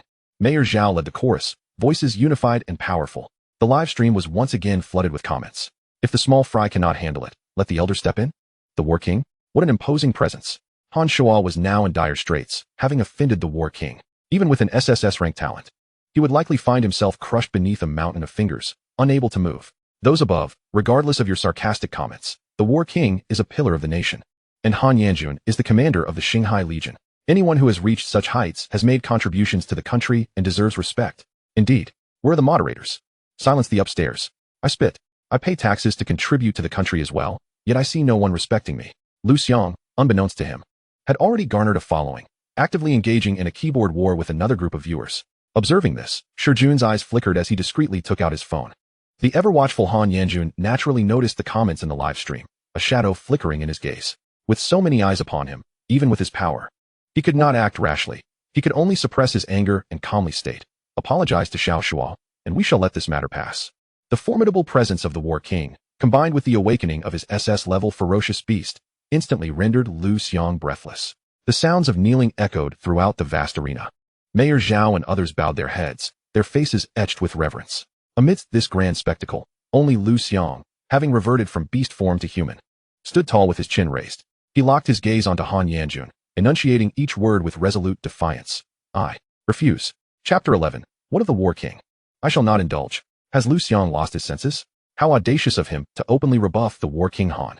For he is none other than Han, the mightiest in the entire Star Sea, a figure of great renown throughout the Yanhuang province.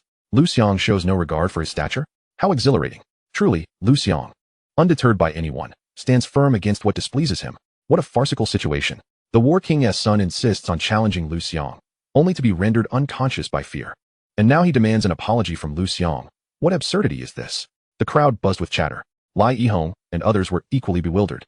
They knew of his bravery, but had not anticipated such audacity. This was the War King. Secretary Su felt a sudden realization. She and Liu Xiang were not meant to be. The various heads of institutions believed that not admitting Liu Xiang had been a prudent decision. The head of the admissions office at Zhejiang University sighed in relief, grateful to avoid dismissal.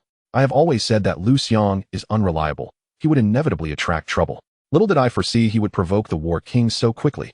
Liu Xiang remarked with thinly veiled sarcasm. Wang Zuilian nodded in agreement, asserting, the War King has 100 ways to eliminate him. A flicker of malice crossed Liu Rushua's eyes. She wished for Liu Xiang's swift demise, for only then would she be free of her debts. Liu Xiang, continue your self-destructive path. The sooner you perish, the better. You shameless wretch, destined for the depths of hell.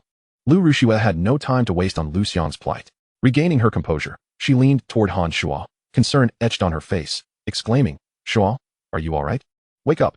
Han Yanjun cast a quick glance at Liu Rushua before retracting his imposing aura, hastening to his son's side, feigning concern for his safety.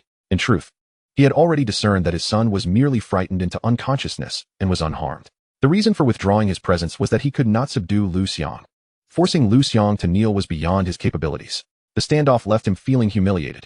So he seized the pretext of worrying for his son's well-being to conceal his own shortcomings. Instantly, the pressure on the crowd eased. Mayor Zhao was the first to speak. Flattering, War King Han, I possess a soul-stabilizing elixir, a beast soul pill. We must administer it to my nephew Han Shuo at once. Others expressed their concern, their gazes filled with sympathy, entirely ignoring the disheveled Liu Xiang and the unconscious Xieyu, frightened by Han Yanjun. Your name is Liu Rushua, is it not? Han Yanjun casually nodded, directing his gaze toward the young woman beside his son. He had some recollection of her, having been informed by his subordinates that his son had taken a liking to a girl with a boyfriend. His impression was that she was a woman of considerable cunning. A glance at the modest gap between Liu Rushua's legs suggested she was still an innocent. Balancing between Liu Xiang and his son, and maintaining her purity, revealed her profound scheming. Han Yanjun was not deterred by her cunning. On the contrary, he hoped for a daughter-in-law with depth, for his son was too straightforward, a trait that could jeopardize the family's legacy. He was confident in his ability to mold Liu Xiang into a wise and supportive partner for his son. Thus, at this moment, he had already tacitly accepted Liu Xiang's status as a prospective daughter-in-law. Having met the War King before, Liu Xiang quickly rose. Her demeanor a blend of awe, admiration, and a hint of demureness, skillfully managing her posture. Indeed, Han Yanjun nodded. I have heard you severed ties with Liu Xiang? Without hesitation, Liu Xiang affirmed, clarifying her stance and distancing herself from Liu Xiang. Very well, Han Yanjun continued, as a special admissions candidate for Star Sea University. I have one recommendation slot each year, and this year, it is yours. Liu Xiang was overwhelmed with joy, while others looked on with envy. Star Sea University, one of the top 10 prestigious universities in Yanhuang Province, boasts a strong faculty. Most importantly, it is right at her doorstep. It is the dream institution for many in Star Sea. Moreover, Liu Xiang would not even have to endure the grueling practical tests. Being directly admitted, a truly delightful turn of events. Thank you, War King Han, Liu Xiang exclaimed, her voice trembling with excitement. It was well known that her academic performance was dismal, having scored only a meager 10 points. Her timid nature left her terrified of real combat, which would undoubtedly yield poor results and could even pose a risk to her life. Achieving admission into a top-tier university was a distant dream, let alone a mere ordinary institution. Liu Xiang and Wang Zulian were equally ecstatic, not solely because their daughter was accepted into Star Sea University, but because the War King's willingness to extend a recommendation to their daughter signified his approval of her potential role as a future daughter-in-law. Furthermore, report to the Star Sea Corps Reserve tomorrow. After graduating from Star Sea University, you may directly enlist, Han Yanjun added. This revelation sent shockwaves through the crowd. It is common knowledge that university graduates face employment challenges. Even awakened individuals must choose wisely. The Star Sea Corps is undoubtedly an excellent choice. High salaries, stable positions, proximity to home, ample vacation time, and a low mortality rate. This is a coveted job that many aspire to attain. It is akin to knowing one has secured a good job before even stepping foot in college. Could there be anything more exhilarating? In the live stream room, countless individuals recently graduated and now unemployed, along with many middle-aged jobless souls, shed tears of envy. Even numerous S-level prodigies might not receive such an opportunity. Goodness, Liu Xiang is truly fortunate. A beautiful exterior brings advantages. I'm heading to the rooftop, friends in the live stream. We shall meet again in the next life. By the heavens. In an instant, Liu Xiang transitioned from an ugly duckling to a graceful swan. How enviable. Feeling the weight of innumerable envious gazes, Liu Xiang's vanity was thoroughly gratified. She first expressed her gratitude to War King Han, vowing to study diligently and train hard, not to disappoint his expectations. Then, she cast a condescending glance at Liu Xiang, who was helping his mother to her feet. With an air of superiority, she looked down upon him. Humph. What of your SSS level talent? You still need to graduate and find a job. I have already secured my position. This is the essence of power. You are but a commoner struggling at the bottom. No matter how exceptional your talent, you remain beneath my feet, groveling. A lifetime of effort may merely bring you to my starting line. Liu Xiang wore a mocking expression. Moreover, why would she remain stagnant? By the time Liu Xiang caught up, she had already ascended to a height that left him gazing up in awe, all the while navigating perilous paths that could lead to his downfall. By principle, Liu Xiang chose to disregard her former boyfriend, now akin to an aunt, and directed her attention to Lai Yihong. Lai Yihong was taken aback, not expecting Liu Xiang to initiate conversation with him. Our school offers greater rewards for students accepted into the top 10 prestigious universities, correct? Liu Xiang reminded him. Ah, goodness. This bitch actually thinks she didn't get enough money. The key is, I don't even dare not give it. Lai Yihong was thoroughly disgusted. Yet he could only force a smile and say, that's right. According to the rules, the reward is 200,000. However, since you're the first, there's an additional 100,000. A total of 300,000. Thank you, Principal. Liu Xiang smiled sweetly, stunningly beautiful. In her excitement, her long legs unconsciously squeezed together again and again, making people's hearts itch. Damn it, this bitch is definitely a slut once she's been opened up. Han Shuo probably won't be able to satisfy her relying on his rich experience. Lai Yihong made a precise judgment. I still have military duties to attend to. I'll take my leave first, Han Yanjun said calmly. Everyone disperse. Farewell, War King Han. Farewell, War King Han. For a moment, shouts rang out everywhere. The emotional atmosphere hit the ceiling. Throughout the entire process, no one paid Liu Xiang any attention. Oh wait, Lai Yihong did acknowledge Liu Xiang. He waved his hand dismissively and said with disdain, Student Liu, Shanghai No. 2 High School does not welcome you. Leave at once. Or don't blame me for throwing you out. No one spoke up for him. At this moment, Liu Xiang was like a piece of poisonous gold. No one dared touch him. Looking at Liu Xiang's retreating figure, someone in the crowd muttered, he is so pitiful, like a stray dog kicked out of my house. Suddenly, The entire world brightened by several degrees. With a loud bang, the high-level spirit summoning pearl exploded. Chapter 12, Half-Step War God. Standing up for Liu Xiang. At this instant, the whole world fell silent. What level of talent could make a high-level spirit summoning pearl explode? Super SSS level. One man, one nation. As the name suggests, a single person could establish a nation, create an independent political power, and the entire alliance would recognize it. What did that mean? It went without saying. Everyone's eyes widened as they stared fixedly at the only man standing tall in the arena, Liu Xiang. Yes, everyone knelt down again. Logically speaking, after being shocked repeatedly by the same person's surprises in a single day, one should have gone numb. But everyone present, every single one, was petrified, their inner shock beyond words. Han Yanjun, who had been about to leave, abruptly stopped in his tracks and stared at Liu Xiang, his gaze flickering non-stop. He was a legion commander, a war king powerhouse, capable of suppressing SSS-level prodigies. But could he suppress a super SSS-level peerless genius? No. Talents of this level, without exception, would be recorded by the state the moment they revealed themselves, monitored throughout the entire process. If anything happened, it would be investigated thoroughly. Who would dare target them? Not to mention legion commanders or war kings. Even half-step war gods wouldn't dare. What did you just say? Liu Xiang cast a cold glance at Lai Yihong beside him and asked in return. Lai Yihong froze, fear appearing on his face. He wasn't pretending. Because the ferocious aura carried by the super SSS level ferocious beast Tao Tai had instilled in him a fear from the depths of his soul, completely uncontrollable. Even though he was a war king, even though the spirit summoning pearl had already exploded and Tao Tai's ferocity was gone. Liu Xiang, what kind of ferocious beast is this? Han Yanjun recalled the beast's image inside the spirit summoning pearl moments ago, fear flashing through his heart as he asked. Tao Tai. Liu Xiang replied. Tao Tai. As expected, a new species never recorded in the ferocious beast archives, highly valuable for research. Han Yanjun nodded and asked. May I ask what its bloodline inheritance talent is? Upon hearing this, Liu Xiang frowned. A bloodline inheritance talent was his trump card. Naturally, he was unwilling to reveal it. Compared to threats from ferocious beasts, threats from within humanity were far greater.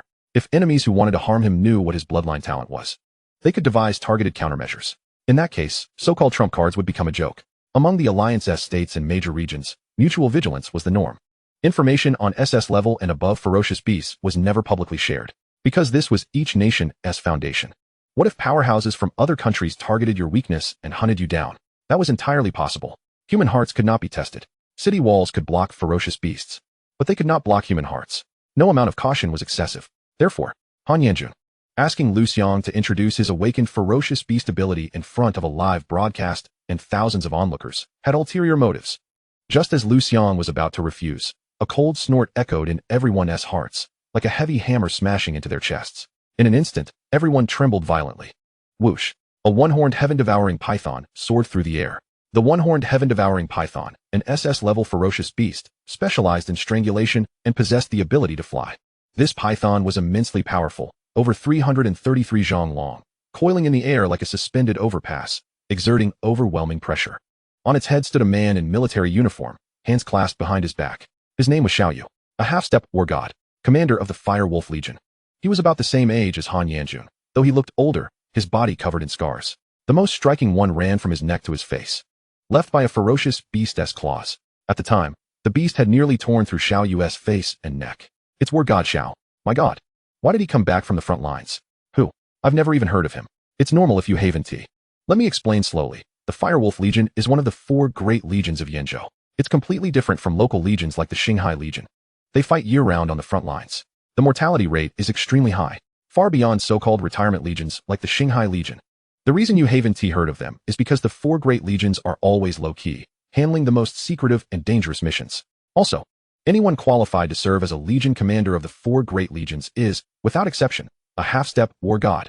After this explanation, everyone instantly felt deep respect for Xiaoyu, especially that terrifying scar.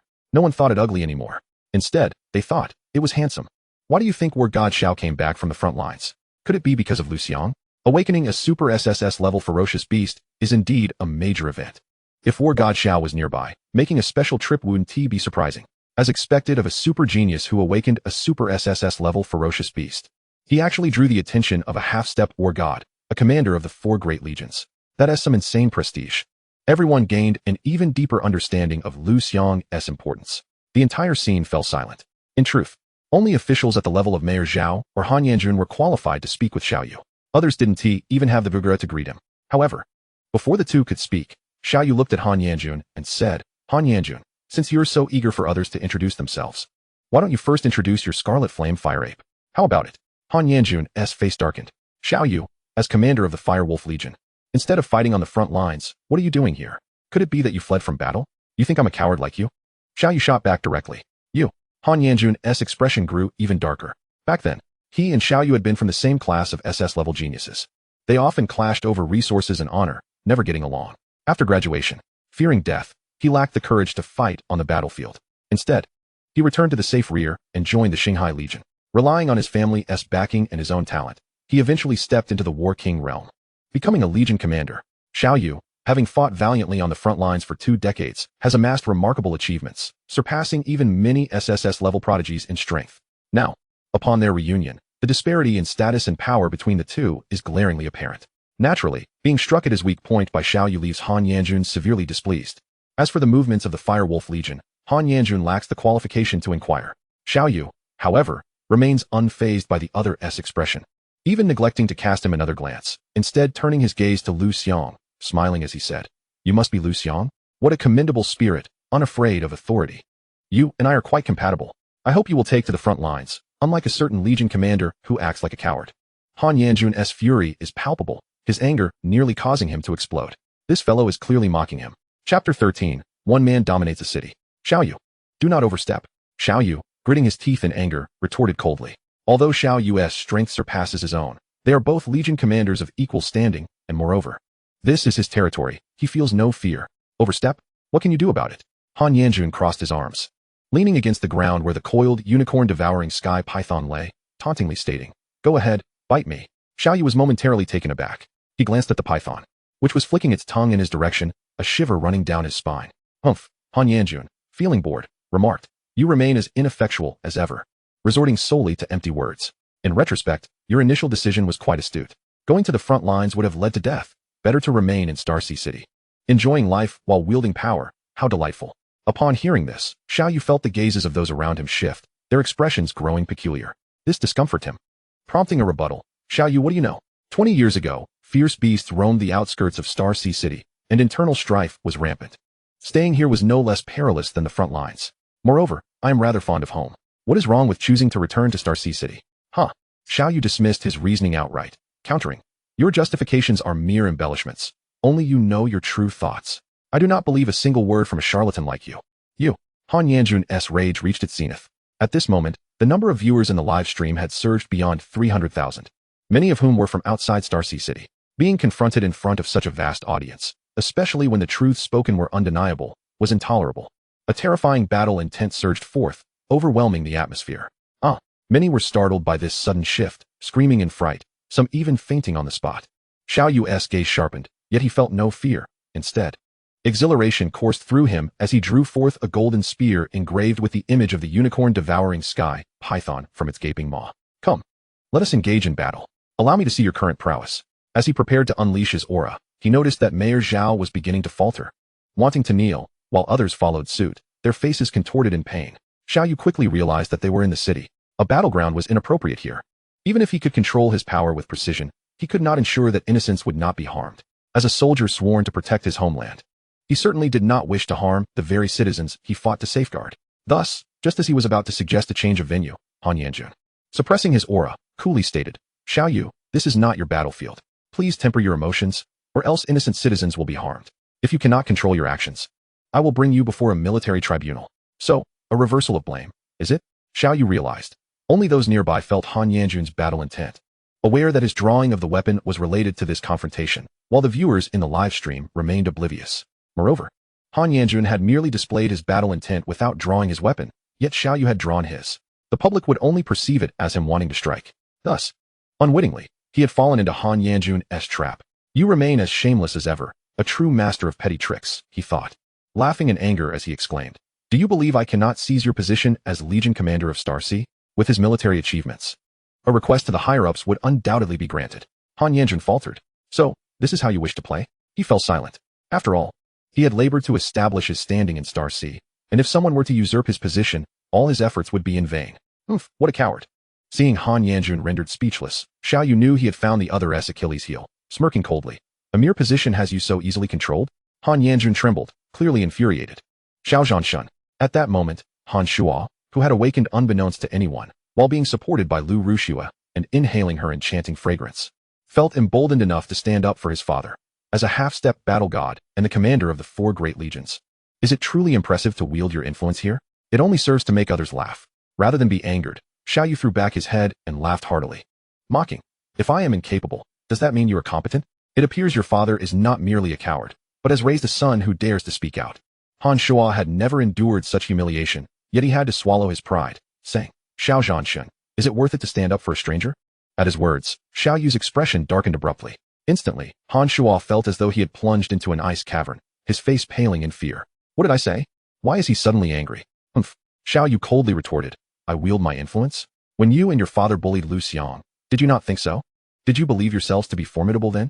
As the guardian of Star Sea City, how dare you oppress the common folk? His gaze swept over Mayor Zhao and the others, his dissatisfaction evident. A bunch of sycophants, forever scheming for your own petty gains. Focused solely on climbing the ranks and performing for show. Not a thought for the genuine feelings and needs of the common people. Nor a desire to uphold justice for them. The citizens elevated you to this position, and this is how you repay them? Mayor Zhao and the others fell into a profound silence, too terrified to retort. Moreover, Xiao Yu's words rang true. Guilt washed over them, leaving them unable to respond. And you? Xiao Yu's gaze again fell upon Han Yanjun and his son, coldly stating, the 4 great legions battle daily against the abyssal beasts on the front lines, suffering countless casualties to ensure the peace of Star Sea City. Yet, you fail to appreciate this, engaging in infighting and undermining the pillars of our nation, creating chaos in Star Sea City. I, Xiao Yu, hereby warn you all, should anyone dare to bully Liu Xiang again, it is an affront to me.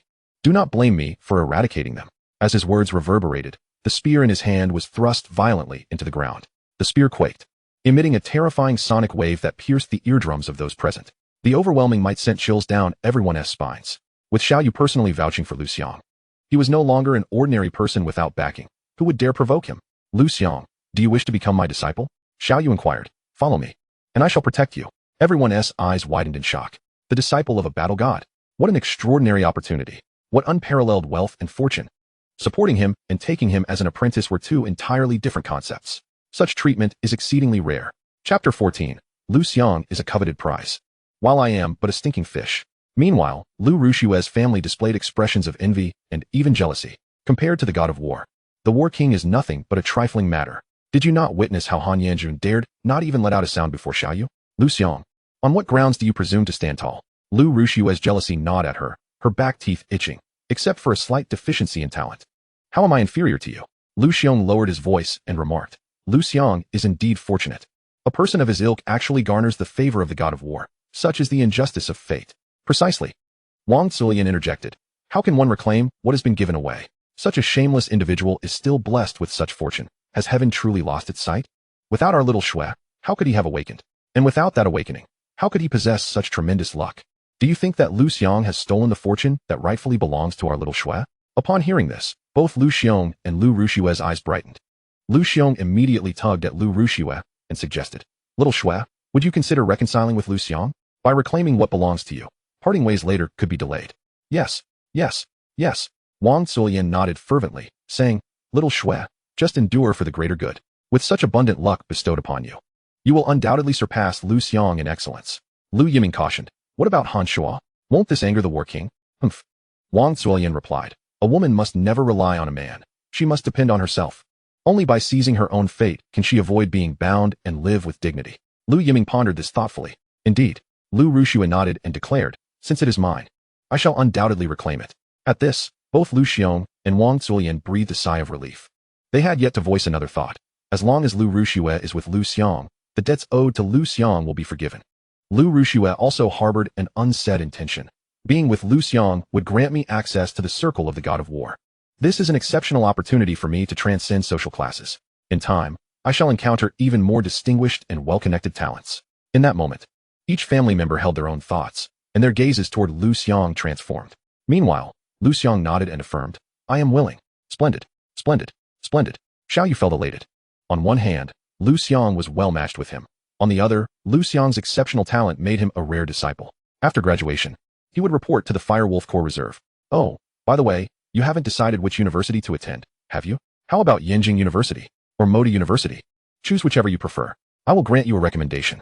Shall you propose? My heavens. Yinjing, Modu? These are the two most prestigious world-class universities in the nation. A school I have always dreamed of attending. How exhilarating. Upon graduation, I could directly join one of the 4 great legions. Compared to Liu Xiang's treatment is utterly insignificant. Up there, compared to Liu Xiang's treatment, you are inconsequential. That's a bit harsh. Fellow viewers, Liu Xiang, that green tea BTCH, has dumped Liu Xiang, which means Liu Xiang is single. We can go for it. I will reward 1,000 yuan for Liu Xiang's contact information. I will offer 10,000. However, it must be private. The comments in the live stream quickly flooded the screen, obscuring even the visuals. Just then, 2 lines of golden text floated by. We at Yinjing University warmly welcome Liu Xiang to join us. All tuition, fees, and accommodation costs are waived. Travel expenses reimbursed. An additional annual bonus of 100,000 yuan. We at Manhwaudiobook University also eagerly invite Liu Xiang, in addition to Yinjing University's offers. We provide a 2 million yuan interest-free loan. This was sent by the admissions offices of the 2 top universities in Yanhuan province. And their humble demeanor in courting Liu Xiang's enrollment was enough to stir envy and admiration. Following this, numerous senior students from Yinjing University and Manhwaudiobook University appeared in the live stream. Liu Xiang, I am a 3rd-year senior from Yinjing University, and I extend a sincere invitation for you to study with us. I will ensure you experience the joys of university life. Come to Manhwaudiobook University. A senior will pick you up in a YU8. I will fly you in my private jet to Shanghai. This scene left countless single individuals envious, drooling at the screen. Manhwaudiobook University. Yinjing University. Beautiful seniors. Exceptional service. U8. Private jets. My heavens. How can the disparity between individuals be so vast? Liu Xiang surreptitiously took out her phone and messaged the admissions officers of Yinjing University and Manhwaudiobook University. Dear leaders, greetings. I am Liu Xiang. I have awakened an A-grade ferocious beast, the 3-flower pig. I am a well-rounded talent excelling in virtue, intellect, physique, aesthetics, and labor. During my time at Shanghai No. 2 High School, my grades consistently surpassed those of Liu Xiang. I now wish to enroll in your esteemed institutions, and I kindly request an opportunity. The admissions officer of Yinjing University replied, I am sorry, but our minimum admission criterion is an S-grade talent. You may consider applying to other schools. Liu Xiang seethed with anger. This refusal, clearly a public relations strategy, was infuriating. The admissions officer of Manhwaudiobook University responded, it is 3-flower pig, not 3-flower butt. Liu Xiang, how can you fawn over Liu Xiang while treating me with such disdain? What right do you have? Enraged. She felt the need for them to understand her worth, so she continued to send private messages. Liu Xiang's awakening was instigated by my deliberate encouragement, implicitly suggesting, I can facilitate the awakening of a super SSS grade genius. Quite impressive. She believed that the admissions officers from these 2 universities would grasp the underlying meaning without needing it to be overly explicit. Yet, no response came. This infuriated her. Liu Xiang stomped her foot in frustration, gritting her teeth as she continued to send messages. I am Liu Xiang's girlfriend. Wherever he goes, I shall follow. The next moment, the admissions officer of Yinjing University replied, really? If you can convince Liu Xiang to join Yinjing University, I can apply for you to enroll as well. The admissions officer of Manhwaudiobook University stated, as long as Liu Xiang comes to Manhwaudiobook University, you may also accompany him as a study partner. Study partner? The very term pierced Liu Xiang deeply, as if Liu Xiang were a prince. Study partner. So, I am merely the complimentary gift that comes with a purchase? In your minds, Liu Xiang is the prized catch, while I am the spoiled fish. Liu Xiang became even more enraged, vowing, just you wait. When I become successful in the future, you will come begging for my favor. She even took screenshots to save on her phone. One day, she would exact her revenge. Then, she approached Liu Xiang. At that moment, Liu Xiang was still weighing his options. Should he attend Yinjing University or Manhwaudiobook University? Both institutions were excellent. But which to choose? Nearby, Shijun, as Liu Xiang's newly appointed principal, proposed. In fact, there is a third option. Liu Xiang inquired, what option? Shijun replied, Yanhuan University. Chapter 15. I must attend Yanhuan University. Yanhuan University? Liu Xiang found this curious. As a soon-to-be graduate, he was well-versed in the names of prestigious universities, yet had never heard of this one. The other students appeared equally perplexed. Liu Xiang also paused, awaiting Shijun's explanation. The live stream was filled with question marks, clearly indicating the school's lack of recognition. Meanwhile, the principals, including Lai Yihong, shook their heads upon hearing the name. They had heard of Yanhuan University, but did not believe Liu Xiang could gain admission. Xiao Yu frowned, but ultimately refrained from objecting, choosing to allow Liu Xiang to make his own decision. However, before Shijun could begin his introduction of Yanhuan University, Han Shuo scoffed. Does he even deserve it? Whoosh. Everyone turned their gazes toward him. Han Shuo relished the sensation of being the center of attention as he spoke. Yanhua University, a prestigious institution secretly established by the state 4 years ago, boasts the finest educational resources in the entire Yanhua province. It is also endowed with the richest cultivation resources. Each year, it admits merely 100 students, with admission criteria that are exceedingly stringent. The first condition requires either an SS level talent or the status of a martial artist. The second condition mandates a pedigree of impeccable integrity and character. The third condition stipulates that students must receive an invitation from the admissions office of Yanhua University and participate in a rigorous practical test for admission, where the most outstanding candidates are selected. Naturally, those invited are the most distinguished talents from various regions, renowned for their remarkable achievements. It is said that last year's lowest score in the practical test was a staggering 94 points. An SS-level talent at the very least? A minimum practical score of 94 points? The crowd was taken aback in astonishment. For the students of Xinghai Second High School, meeting even one of these conditions seemed utterly impossible, especially the practical score, where merely passing would be considered a feat. However, what they remained oblivious to was that the practical test conducted by Yanhua University was of a difficulty far surpassing that of typical high school assessments. The two tests were simply not on the same level. If one were to draw a comparison, the practical test for admission at Yanhua University was akin to the graduation practical exams for university students majoring in martial sciences. Never has a student from Xinghai City been able to enter Yanhua University. Rather, it is accurate to say that no student has ever been invited to participate in the university's admission practical test. Shijun sighed and continued, enveloping the surroundings in a profound silence. Compared to other cities, the educational resources in Xinghai City were indeed woefully inadequate. Han Shuo interjected. Those aspiring to take the practical test for admission to Yanhua University have long been preparing since the beginning of their senior year, or even from their first year of high school. Take me for example. At this juncture, he puffed out his chest proudly and declared, Liu Xiang, you are merely an ordinary high school student, with a constitution that is barely healthy. A gust of wind could knock you down. Do you dare to participate in the admission practical test for Yanhua University? Aren't you afraid of perishing there? Oh, by the way, I almost forgot to mention, the mortality rate for the practical test at Yanhua University is as high as 20. In other words, 1 out of every 5 students is destined to meet their demise. Of course, weaklings like Liu Xiang will not receive an invitation from Yanhua University. After all, losing a potential pillar of the nation like him in the admission practical test would be a considerable loss. Moreover, you have no achievements to speak of. This information thoroughly reshaped many people's perceptions. It turned out that there were indeed more illustrious institutions in this world. They not only lacked the qualifications to attend, but were also entirely unaware of the existence of such opportunities. In that instant, they came to realize just how ordinary they truly were. Liu Xiang narrowed his eyes, disregarding Han Shua's mockery. His mind solely focused on the thought, I must join Yanhua University. Yet, how does one obtain an invitation? Liu Xiang, you are already quite exceptional. But one must learn to recognize one's own limitations, Han Shua retorted. What good is your talent if you cannot compare to us geniuses who have been preparing from the very start? At this point, he felt a sense of psychological balance and continued, once I enter Yanhua University, even if my talent does not surpass yours, even if you gain admission to world-class universities like Magic Capital University or Yanjing University, I will still leave you behind. One misstep leads to perpetual disadvantage. Do you understand? He had devoted 3 years to prepare for the entrance to Yanhua University. Since the commencement of his first year in high school, he had been readying himself. Initially, warriors from the Xinghai Corps acted as sparring partners, training him rigorously. Various cultivation resources were lavished upon him. He was injected with the most advanced genetic serums to enhance his physique and trained in ancient martial arts. In the final stages, his father even procured ferocious beasts for him to face, to sharpen his courage. They urged him to kill. Moreover, they continuously created an imposing atmosphere, attempting to provoke Yanhua University into sending an invitation for the practical test. Rough estimates indicated that over the past 3 years, his annual expenses exceeded 3 million, totaling an astounding 10 million. What right does a pauper like Liu Xiang have to compete with him? Han Shuo, a martial artist with experience in slaying ferocious beasts, was certain to gain admission to Yanhua University.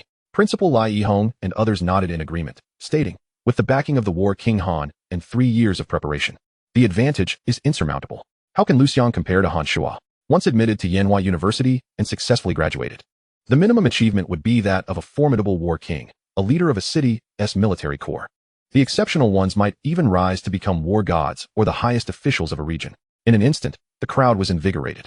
After all, they had just aligned themselves with War King Han and naturally wished for Han Shuo to excel, achieving even greater heights, thus ensuring their own prospects would flourish. Even Mayor Zhao breathed a sigh of relief, revealing a long-lost smile as he remarked, congratulations in advance, Han Shuo, for becoming the first genius from Xinghai City to receive an invitation from Yanhua University. You will be the first student from Xinghai City to enter Yanhua University. Thank you, Uncle Zhao. The thought of soon creating history and becoming the focus of everyone's attention filled Han Shuo with exhilaration. Oh, and Liu Xiang's girlfriend would also become his woman, indulging in his embrace. As he pondered this, his heart swelled with satisfaction.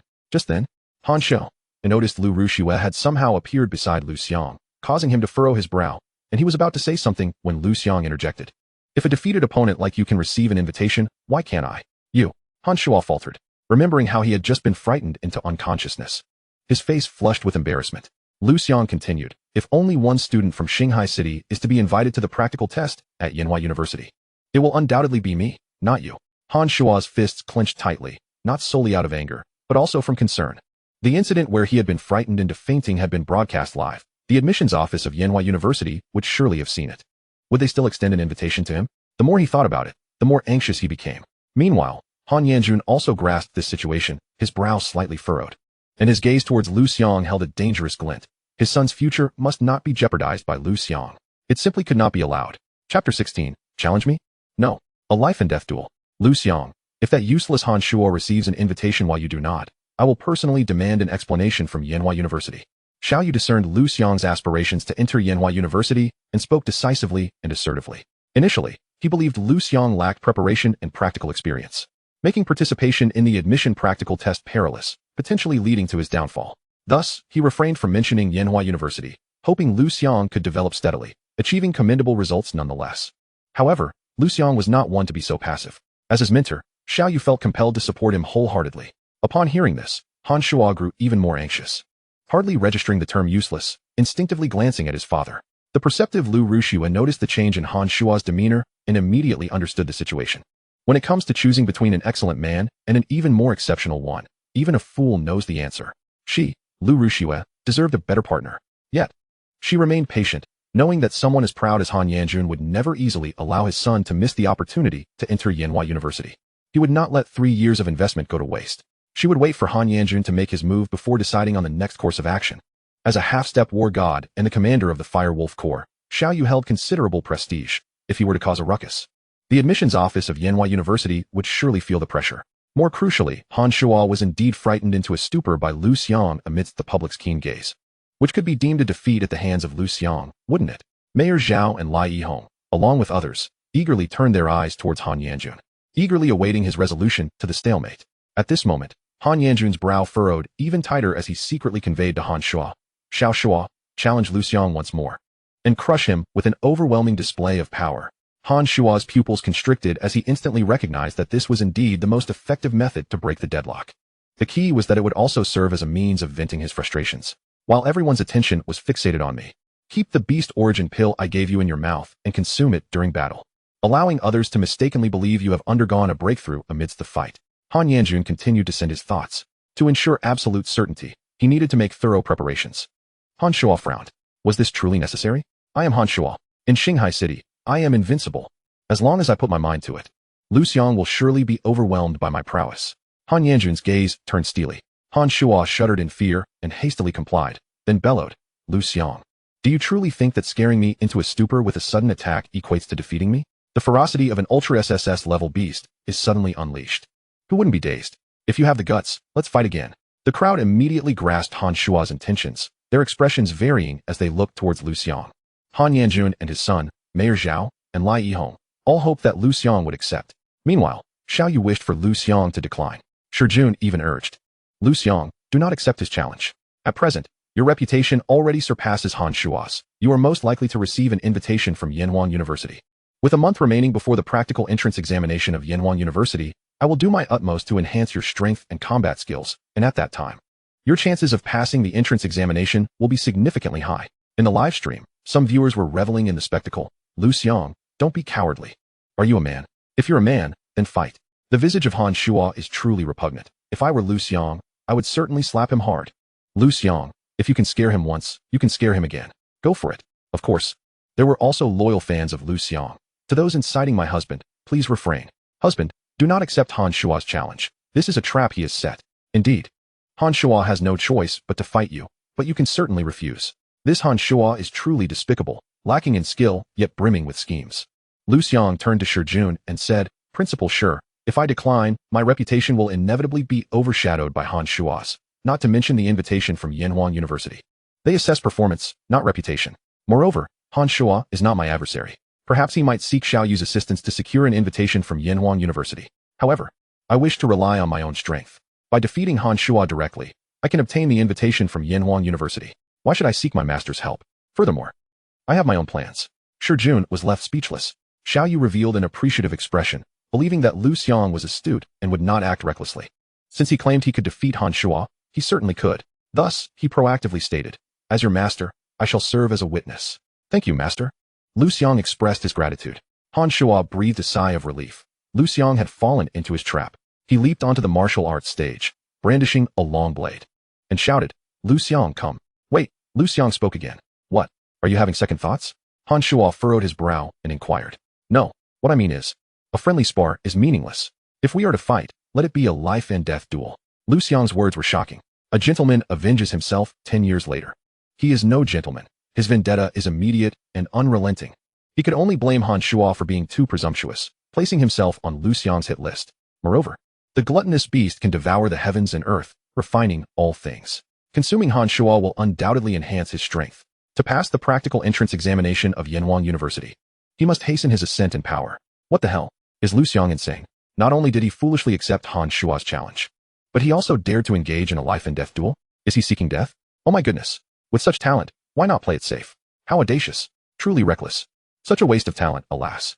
If you don't want it, give it to me. So impulsive, I'm unfollowing. Better to unfollow early to spare myself heartache when you perish. The crowd was far from optimistic. Liu Ruxue cast a glance at Liu Xiang with a look of disbelief, relieved that she had not hastily reconciled with him. Otherwise, not only would she have failed to gain a more outstanding Liu Xiang, but she would have also offended Han Shuo. A lose-lose situation. However, the circumstances have changed. If Han Shuo wins, it goes without saying, that is the most probable outcome. Even if there is a 1 in a million chance that Liu Xiang triumphs, she could always reconcile with him again. After all, Liu Xiang, the devoted admirer, would surely agree to it. As for the earlier matter of repaying her debts, it was merely a tactic Liu Xiang used to coerce her into reconciling. In any case, she stood in an invincible position. Thus, Liu Ruxue crossed her arms, accentuating her impressive figure, adopting a posture of watching a spectacle. Chapter 17. Since you seek death, I shall grant it to you. On the martial arts stage, Shanghai No. 2 High School has hosted countless battles since its establishment. Yet it has never witnessed a life and death duel. Clearly, such duels are not to be taken lightly by anyone, for there is but one rule: if one party dies, the battle ceases. Liu Xiang, should I commend your bravery or chastise your foolishness? Knowing full well I am a warrior who has slain numerous ferocious beasts, you still dare to challenge me? TSK. Han Shuo shook his head, gazing at Liu Xiang as he ascended the martial arts stage, and smiled, saying, "Since you seek death, I shall oblige." He was elated because he could legally eliminate his rival, to rid himself of this loathsome entity. One must wonder why it never occurred to me to engage you in a life and death struggle before. You've been Liu Ruxue's boyfriend for so long. Shouldn't you be thanking me? It was evident that Han Shuo was in high spirits. Liu Xiang nodded in agreement. Han Shuo, perplexed, had not anticipated Liu Xiang's cooperation. To express my gratitude, I shall personally twist your neck. Rest assured, my technique is swift, you will not feel any pain. Liu Xiang said flatly. Han Shuo's expression darkened as he retorted, seeking death. Roaring.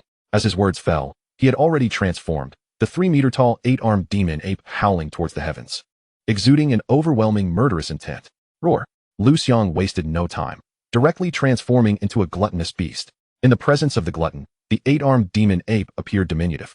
Akin to a child, its previously terrifying aura diminished to nothing. It was utterly suppressed. The onlookers, having gained experience and prepared, distanced themselves from the scene. Especially the weaker ordinary individuals or those who had just awakened as low-level beast awakeners, to avoid fainting or kneeling. It had begun. Finally, it was about to commence. I am eager to witness how that foolish Liu Xiang will be mercilessly tormented. Do you think there might be a miracle? Perhaps, I say perhaps. The gluttonous beast that Liu Xiang has awakened possesses an extraordinary inheritance? Haha, no matter how impressive the talent is, can it allow an ordinary person to defeat a warrior? Are you unaware of the strength of a warrior? A 2-ton vehicle could be lifted effortlessly. An ordinary person would be fortunate to lift a bicycle.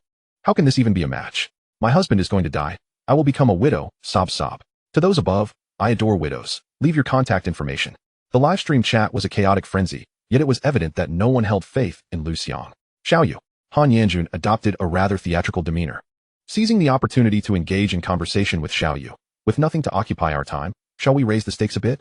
Oh, I am amenable to that. Xiao Yu replied, a flicker of intrigue in his eyes, accepting without a moment's hesitation.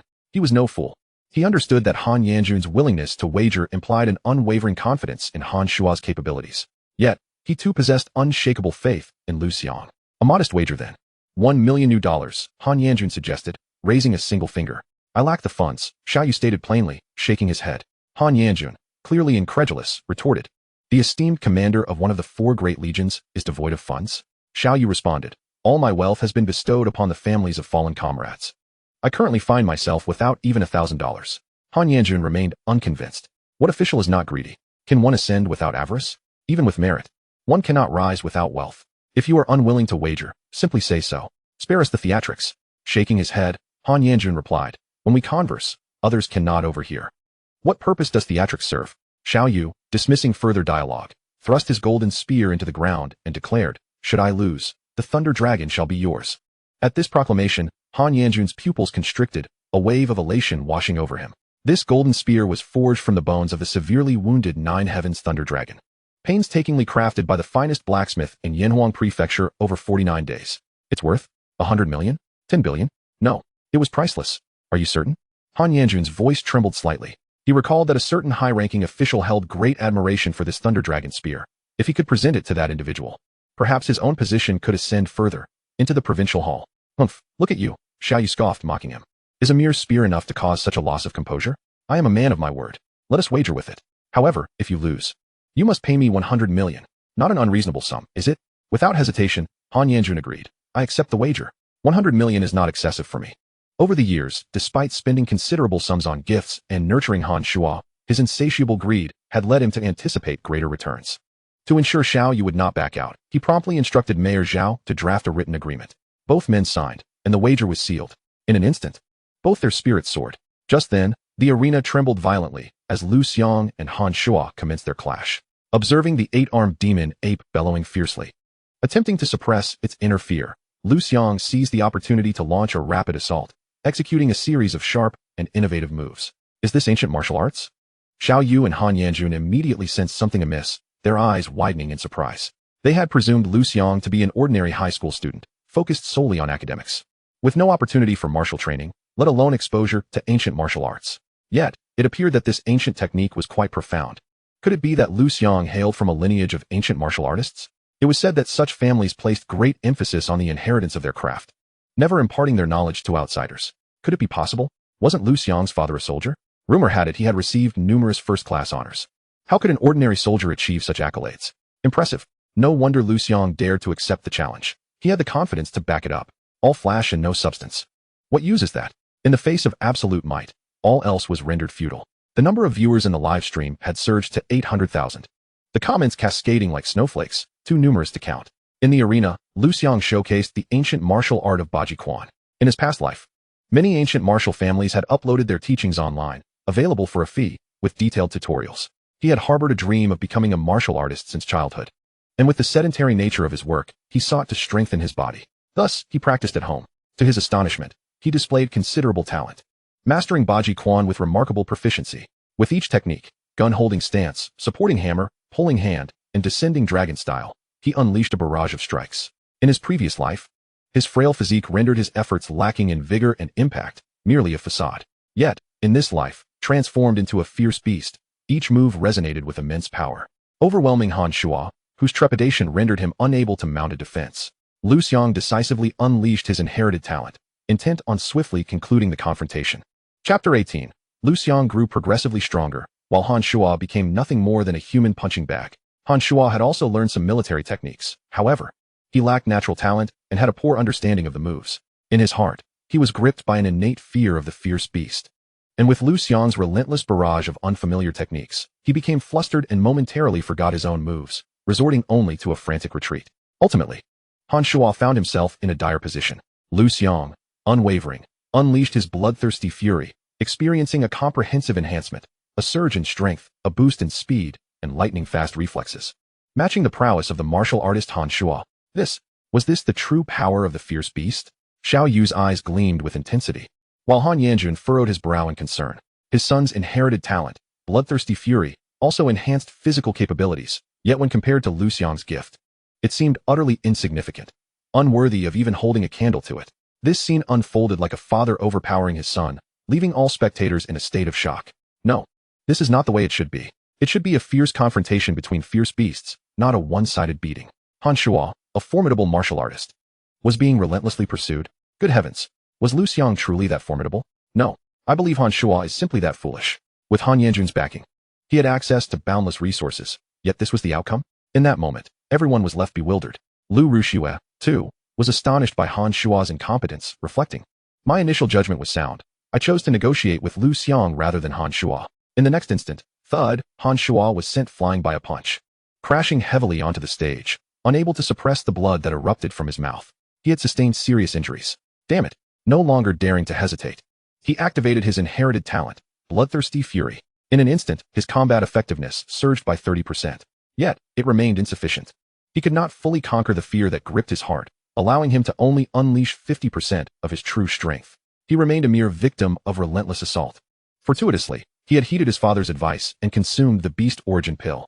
Han Shuo felt an immense sense of relief, realizing that experience prevailed. He turned a menacing grin toward the advancing Liu Xiang and bellowed, "I've had my fun. Now it's my turn." Immediately, his aura began to escalate. The beast origin pill, a potent elixir capable of temporarily enhancing combat strength, was crafted primarily from the essence of fierce beasts, with a price tag of 1 million for a single pill. Outside the arena, onlookers gasped in astonishment. Has Han Shuo broken through? Impressive. Truly worthy of being hailed as the top genius of Shanghai City, achieving a breakthrough mid-battle. This is going to be interesting. It's far more engaging now. Just moments ago, Han Shuo was being thoroughly dominated, leaving no suspense. My dear, be cautious. Did you not just declare your lack of admiration for Liu Xiang? Why are you calling him my dear now? I've changed my mind. Is that not permissible? Can one not shift allegiances? How impressive.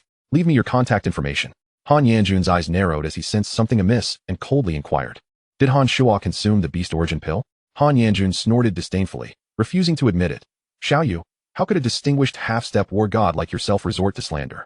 If you cannot prevail, simply surrender. I can persuade my son to spare your disciple's life. Resorting to such petty tactics only serves to diminish my respect for you. In Xiaoyu's eyes, a murderous intent flickered as he coldly declared, after the battle, I shall personally escort your son to the hospital for examination. It is in your son's best interest that he has not ingested the beast origin pill. Otherwise, do not blame me for my lack of courtesy. Han Yanjun shrugged, displaying not a trace of fear. In Shanghai City, every hospital was under his influence. Who would dare to disrespect him? Had Han Shuo consumed the beast origin pill? Indeed, he had. Yet, he claimed otherwise, and thus, it must be taken at face value. At this moment, the tide of battle on the martial platform had finally reversed. Han Shuo, bolstered by the beast origin pill, had increased his strength by a staggering 50%. He finally gained the upper hand against Liu Xiang. With a resounding clash, their fists collided. Liu Xiang staggered back several steps before regaining his footing, leaving deep imprints on the martial platform with each step. In contrast, Han Shuo had only been pushed back half a step. Liu Xiang, considering that we once pursued the same woman, I shall grant you one opportunity. Kneel and beg for mercy, and I shall spare you. Han Shuo proclaimed. You truly are repugnant. Finding pride in groveling for a woman's favor, Liu Xiang replied coolly. Though he found himself at a disadvantage, he remained unperturbed. For first, Han Shuo's surge in power had yet to be fully realized, rendering him unable to conclude the battle. Second, Han Shuo's bloodthirsty rage could not be sustained indefinitely. Once its duration expired, he would inevitably succumb to weakness, and that would be Liu Xiang's opportunity. All he needed to do now was to endure. Third, the more Liu Xiang fought, the stronger he became. His current fighting prowess was far from his limit. You stubborn fool. Once I eliminate you, we shall see if your bravado holds true. Han Shuo scoffed, launching another frenzied assault. Though somewhat foolish, he was not entirely lacking in wit. He understood that his talent had a time constraint, necessitating a swift resolution. However, as the battle progressed, he sensed something amiss. Why was Liu Xiang growing stronger with each exchange? Even as he acclimated to his newfound power and overcame the fears lurking in his soul, he found himself unable to conclude the fight. With the passage of time, he was gradually losing his advantage. Merely 2 minutes had elapsed. Bang! Their fists collided yet again. This time, Han Shuo retreated 3.5 steps, while Liu Xiang only stumbled back 3. Thus, the situation shifted once more. In that instant, everyone was left in a daze. Han Shuo panicked. His inherited talent's time was running out. Again, Liu Xiang roared, his fighting spirit surging, charging forward once more. Gazing into the now crimson eyes of the Taotai, Han Shuo felt as though he were plunging into an endless sea of blood, and his fear magnified infinitely. Once again, he was gripped by terror. He began to shrink back. His combat effectiveness dwindled. He had entirely lost the initiative and any chance of victory. With each passing moment, he grew weaker, his injuries more severe, blood pouring from his mouth as if it were flowing freely. At one point, Liu Xiang seized his leg, swinging his body and slamming him hard against the martial platform. Bang! Bang! The platform shook violently, resonating like a drum, causing the hearts of the onlookers to quiver in response. Outside the arena, Han Yanjun's expression was one of utter despair. He could not accept the impending outcome, his son dead, and an additional billion in losses. Yet, at that moment, Xiaoyu unleashed his fearsome aura, locking onto him and warning, Han Yanjun, should you dare to interfere, do not blame me for your demise. Han Yanjun appeared as though he had lost everything. Suddenly, the martial platform was riddled with cracks. Shi Jun smirked, saying, Principal Lai, it seems your martial platform has been poorly constructed. Lai Yihong, reminded of the millions he had embezzled, nervously pressed his dry lips together, trembling with fear to speak. Fortunately, at that moment, an unexpected turn of events drew everyone's attention to the martial platform, leaving no room to pursue his culpability. Even Xiao Yu's expression shifted as he disregarded the rules and charged toward the platform. Chapter 19. Injection of the T0 version genetic serum, Liu Xiang's frenzied combat style. Han Shuo, amidst the ongoing battle, had become a human punching bag, mercilessly battered by Liu Xiang. His bones seemed on the verge of shattering, blood oozing from every orifice. A truly pitiful sight. He felt as though death was imminent. The mocking voices of the crowd echoed in his ears. Han Shuo is truly a waste. How dare he call himself the #1 genius of Shanghai City? Are we truly that weak? Go, my lord. Kill him. Oh yeah, my lord is the best. Liu Xiang is the true genius of Shanghai City. Who is Han Shuo? Never heard of him. He brings shame to us. If I had a father like Han Zhanwang, I'd be 100 times better than Han Shuo. No wonder Liu Ruxue chose Liu Xiang as her boyfriend. She must have known all along that Han Shuo was merely a pretty face with no substance. It is likely that he was the same in bed, haha. If Liu Ruxue were truly that remarkable, why did she break up with Liu Xiang to choose Han Shuo? To me, she is just a shallow fool. A white lotus. In a daze, Han Shuo seemed to see in the distance Liu Ruxue's gaze toward him filled with disappointment, while her eyes on Liu Xiang sparkled with admiration and eagerness. At that moment, his emotions erupted. No, I cannot die. Liu Ruxue must be mine. I must kill Liu Xiang. Only then can I be the #1 genius of Shanghai City. After all my hard work, I must secure an invitation from Yanhuan University. I cannot let Liu Xiang benefit from my efforts. Absolutely not. In his hand appeared a vial of genetic serum, which he injected directly into his body. This genetic serum, developed by a biotech company, was designed to unlock human potential, stimulating the body to surpass its current physical limits in a short time. It could rapidly forge a master, even a warrior. Han Shuo sought to utilize the genetic serum to break through. In an instant, Liu Xiang made his judgment. However, the injection of the genetic serum required a period of absorption. After decades of development, several versions of the genetic serum had emerged, T3, T2, T1, and the latest T0 version. The newer the version, the shorter the absorption time required by the human body. The average absorption time for the T3 version was 1 month. With individual results varying, some might complete absorption in 20 days, while others could take 40. The T2 version averaged half a month, the T1 version about a week, and the T0 version averaged 3 days. At present, even if Han Shuo injected the T0 version and his physique was well suited for it, he would still require a day for absorption, right? Furthermore, the newly developed T0 version had a high mortality rate, lacked market validation, and was still an experimental product. If Han Shuo dared to inject it, he would be playing with fire. Han Shuo injected the T0 version genetic serum. I recognize it. He's gone mad. Is he not afraid of dying? Even if he defeats Liu Xiang with this method, Yanhuan University would never accept him. Not necessarily. While the genetic serum has side effects, it is still recognized by the Alliance. Major forces around the world will not reject genetic warriors. They merely look down upon them. The livestream exploded with activity. Liu Xiang, unwilling to prolong the battle, prepared to completely eliminate his opponent. But in the next moment, Han Shuo transformed into an 8-armed demon ape. His eyes filled with a web of veins, his entire being becoming exceptionally frenzied. It was as if he had gone mad. Roar. It was clear that something unknown was occurring within him. Roar. Liu Xiang, transformed into a Tao Tai, unleashed a punch aimed directly at the head of the 8-armed demon ape. The outcome was, with a resounding thud, the colossal beast, Tao Tai, was forcefully repelled. While the 8-armed demon ape not only remained undeterred but also launched an aggressive counterattack. In an instant, the tide of battle shifted dramatically. The Tao Tai became a mere human punching bag, retreating step by step. This astonishing scene left everyone in utter disbelief. Could it be? Had Han Shuo already absorbed the effects of the genetic serum so swiftly? His combat prowess now rivaled that of a second-tier warrior, did it not? It seemed implausible that he had absorbed it all. I surmised he had only harnessed part of its effects. But the extraordinary efficacy of the T0 version of the genetic serum had effortlessly elevated his strength to that of a second-tier warrior. Goodness! How much does this version of the genetic serum cost? A pre-sale price of 100 million. My word. I would have to toil relentlessly for 1,667 years to earn that. Han Shua is utterly shameless. Isn't this a blatant violation of fairness? The comments in the live stream erupted. Han Shua, how dare you cheat in public? Xiao Yu, observing this turn of events, decisively intervened, only to be obstructed by a blazing Tang Dao. Xiao Battle God, you are well aware of the rules of the arena. Outsiders are forbidden to intervene, are you not? Han Yanjun reminded him. As for my son's alleged cheating, that is an utterly baseless accusation. Another rule of the arena states that once on stage, any means may be employed. Surely, you are not oblivious to that as well. You.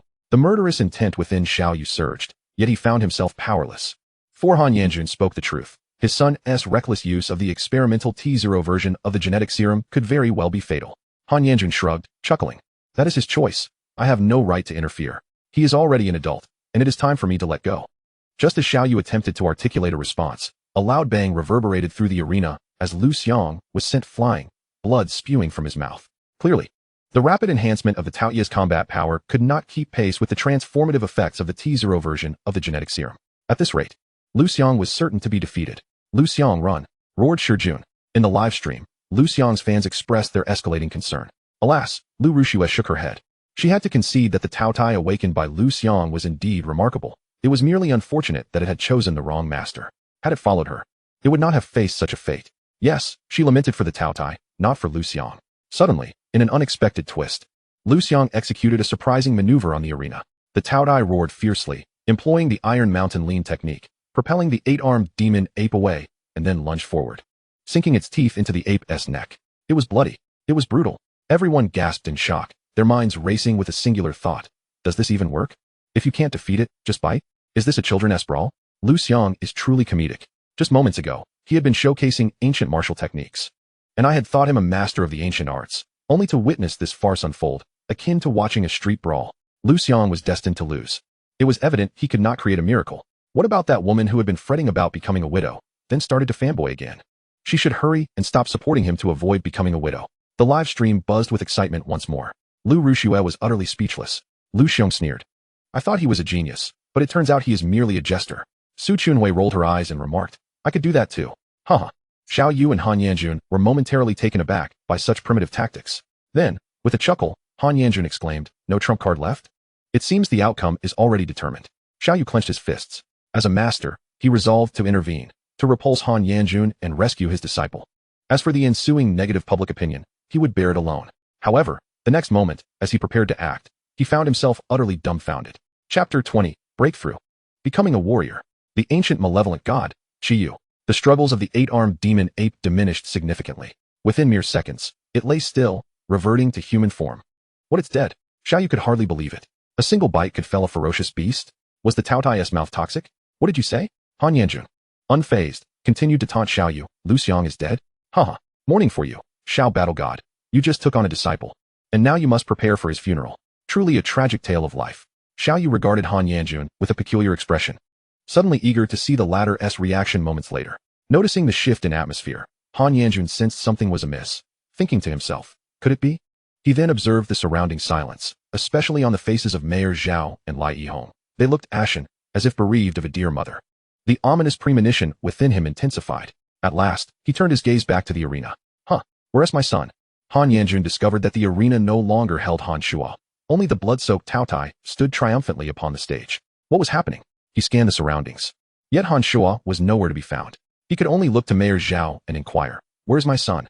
Mayor Zhao opened his mouth, momentarily at a loss for words, his mind in a state of disarray. This. Han Yanjun's expression darkened, his impatience palpable. Speak. Mayor Zhao could only gesture towards the live stream. Han Yanjun was perplexed, thinking, could my son have possibly entered the live stream? Then, he glimpsed the comments on the screen. My dear mother, did Liu Xiang just swallow Han Shua? No, it was the Tao Tai that consumed Han Shua. The Tao Tai's mouth can actually open that wide. The Tao Tai first bit the 8-armed demon ape into human form, and then devoured Han Shua. Is this how it's done? I've learned something new. My husband is incredible. Come on, bite me. Bite me. Whereas that viewer who wanted me to come out. I'm here. I'm the widow in your mouth. Do you still dare to call me a widow? Is this how it ends? Just moments ago, Han Shua had the upper hand. How could he have been swallowed? Who has a recording? I want to slow it down tenfold to see what truly transpired. My son has been devoured? Han Yanjun was momentarily unable to process this, exclaiming, Liu Xiang. Is this your inherited talent? From his observations, Liu Xiang's inherited talent resembled Han Shua's bloodthirsty rage. But what had just occurred? A ferocious beast cannot possess more than one inherited talent, can it? Does Liu Xiang possess two? Impossible. Absolutely impossible.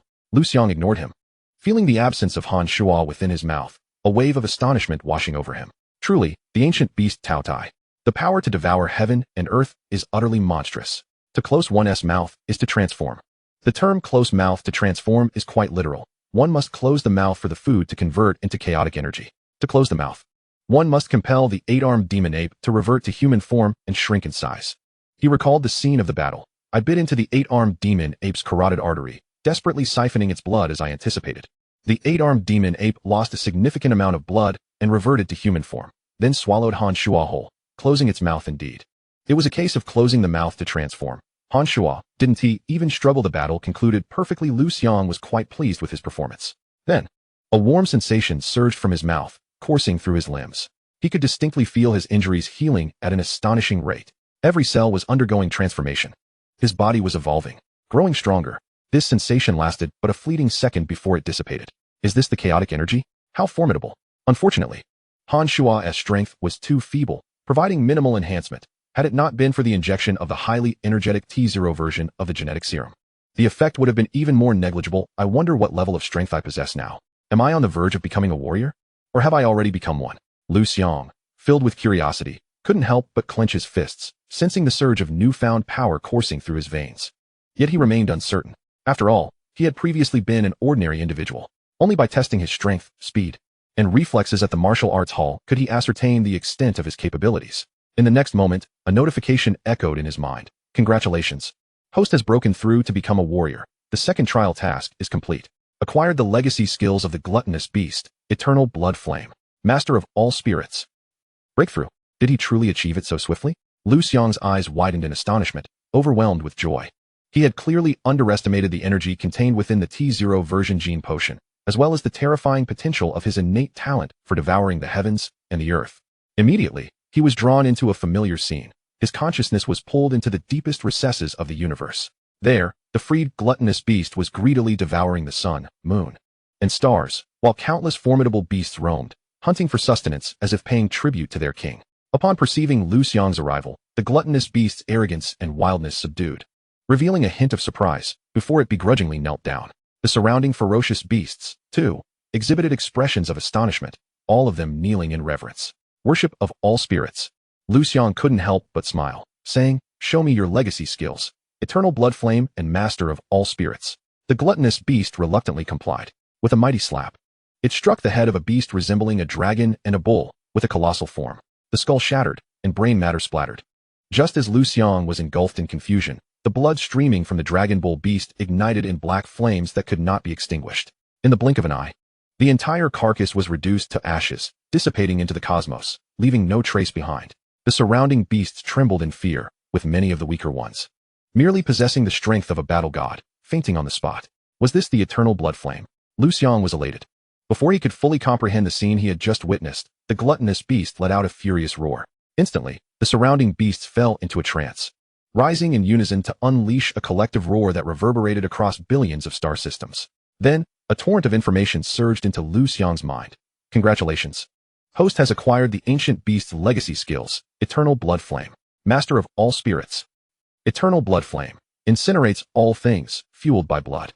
Unless the blood is completely consumed, it remains eternally indestructible. Touching an enemy's blood activates this skill. Master of all spirits. The roar possesses the ability to instill fear in all spirits and control them. Such formidable skills. One a lethal weapon for close combat, the other allowing for remote control of enemies. Liu Xiang was struck with a sudden realization. In a confrontation between masters, even a fleeting moment of distraction could determine victory or defeat, and the ability to control an opponent was simply extraordinary. The combination of his inherited talent with the legacy skills was nothing short of a war machine, an unstoppable force. No wonder the gluttonous beast was revered as an ancient ferocious beast, instilling awe throughout history. Second trial task completed. The third trial task is released. Breakthrough to become a level 4 warrior to awaken the ancient war god Qiyu. Qiyu's inherited talent, copper skin and iron bones, unparalleled divine might. Note 1, human form. Note 2, Mount Gluttonous Beast. Chapter 21, a gift from a great figure. Mother. Your steamed buns are still the best. Qiyu. Liu Xiang's pupils dilated. According to legend, Qiyu, the ancient god of war, continued to instill fear in the realms of heaven, earth, and mankind even after his defeat, his body severed into several parts and sealed across the 3 realms. Guarded by the gods. Such was the might of this fearsome deity. He never expected to awaken it. Wait a moment. Qiyu's mount is actually the gluttonous beast? His eyes widened in disbelief. Of course, this is a parallel world. Many things differ from his previous life, making variations in mythological tales unsurprising. In an instant, Liu Xiang's curiosity about the ancient myths of this world surged, yearning to learn how Qiyu had once tamed the gluttonous beast. He wished to discover whether Qiyu had indeed been defeated and dismembered by the Flame Emperor. His desire to awaken the ancient war god Qiyu grew stronger. Subsequently, to prevent the potential side effects of the bloodthirsty and violent talent from lingering too long, he decisively withdrew and resumed his human form. A profound sense of weakness washed over him, making him yearn for sleep, while an overwhelming hunger struck him. He felt an insatiable desire to feast. As his body swayed unsteadily, a supportive arm caught him. Turning his head, he found it was his mother, Xiaoyu. Xiang, are you all right? Do you need to go to the hospital? Xiaoyu's eyes were already red from crying, filled with concern. She had been watching the battle anxiously, terrified that a moment's carelessness could result in her son's demise. How could she explain that to her deceased husband? I'm fine. I'm just a bit hungry. Liu Xiang forced a smile, attempting to appear nonchalant. Mother, don't worry. Xiaoyu hurriedly rummaged through her worn-out bag. Hungry. Others were momentarily stunned.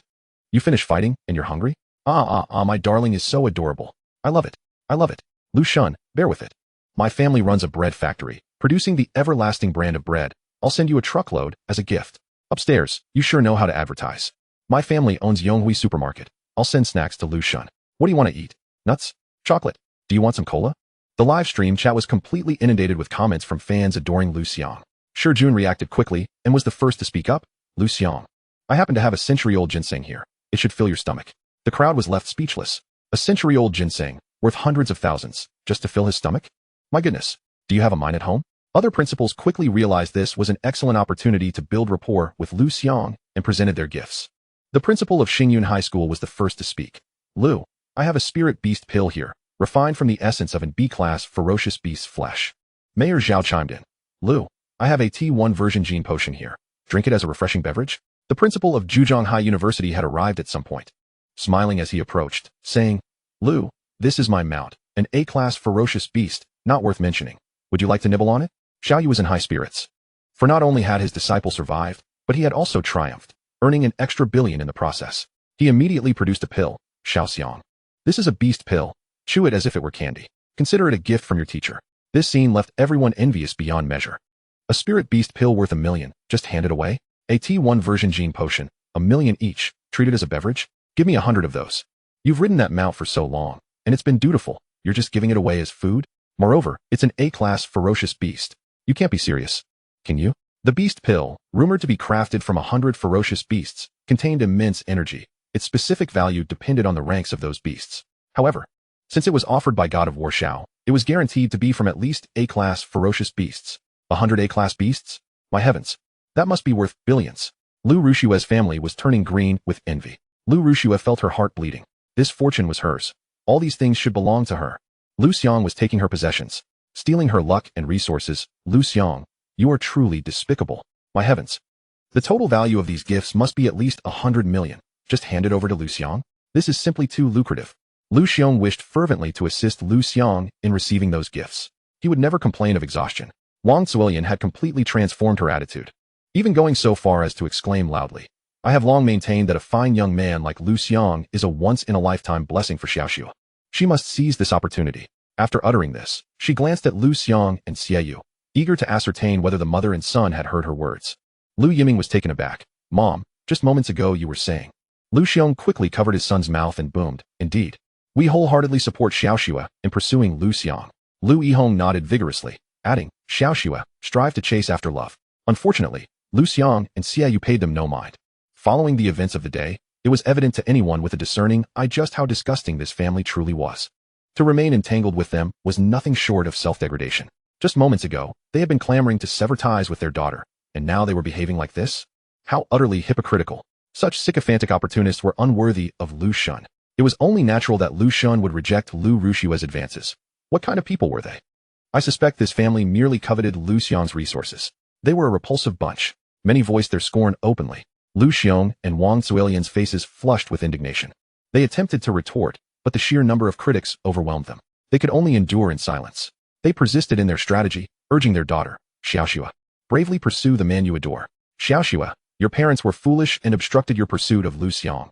Please do not hold it against us. Xiaoxua, grandfather erred in withdrawing Liu Xiang from school and supporting Han Shuo. It was his mistake, and we hope it won't affect your relationship with Liu Xiang.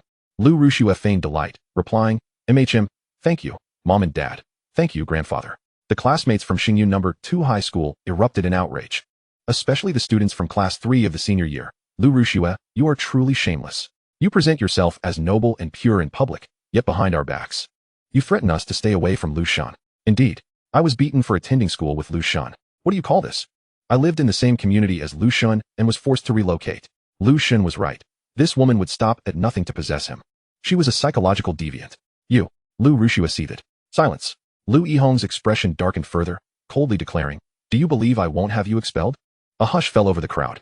Clearly, they could not afford to offend the principal's family. However, Secretary Su feared neither the principal's family nor would she allow Liu Ruxua to be with Liu Xiang, for she too sought him.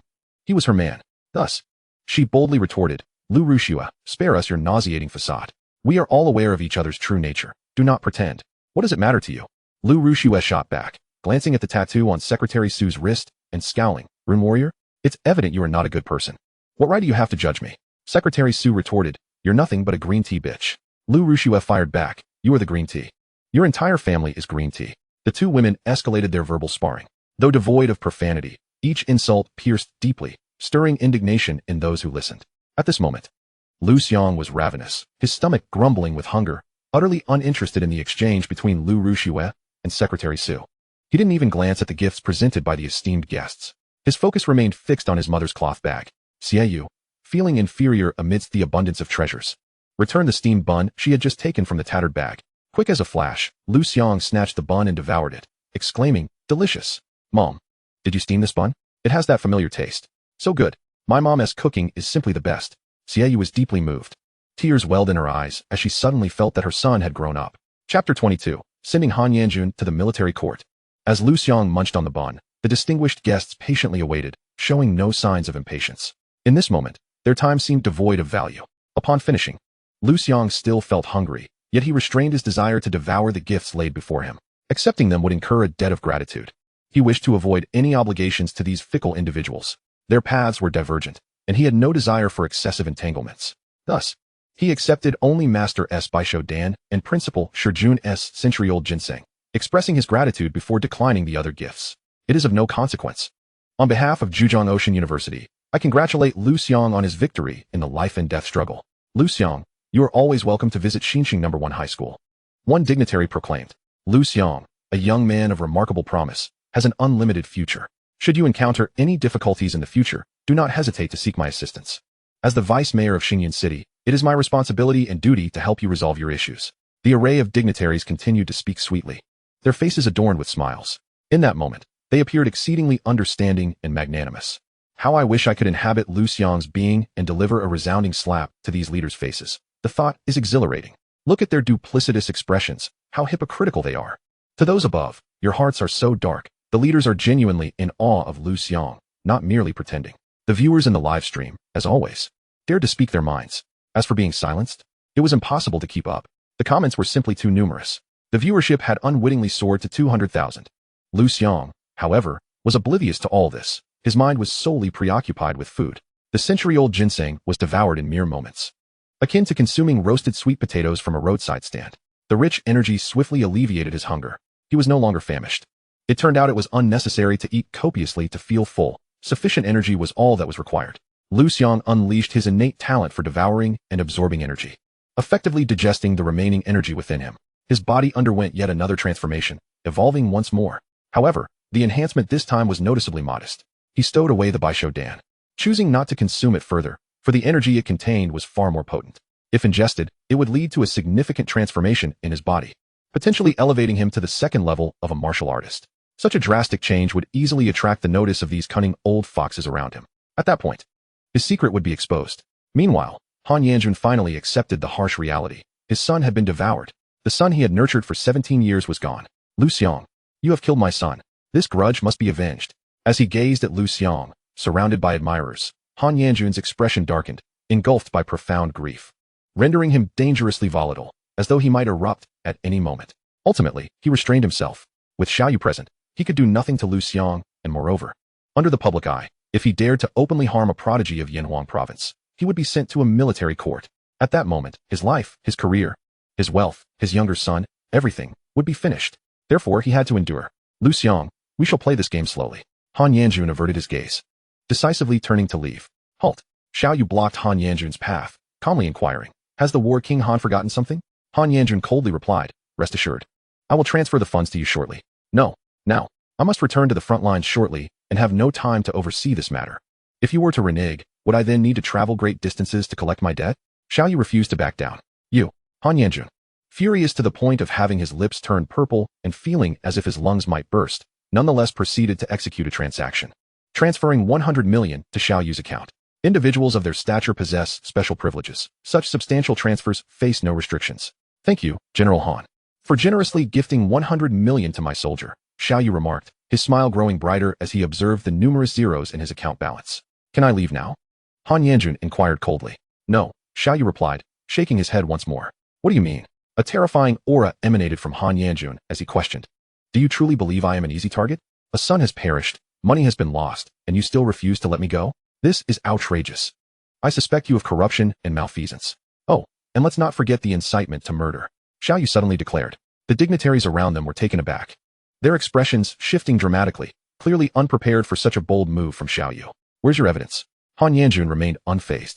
He was meticulous in his dealings, ensuring that even his wife and son were unaware of the specific criminal processes, let alone Xiaoyu. Yet, Xiaoyu was not oblivious to this reality. He stated directly, I have just filed a formal complaint against you. You will soon be escorted to a military tribunal.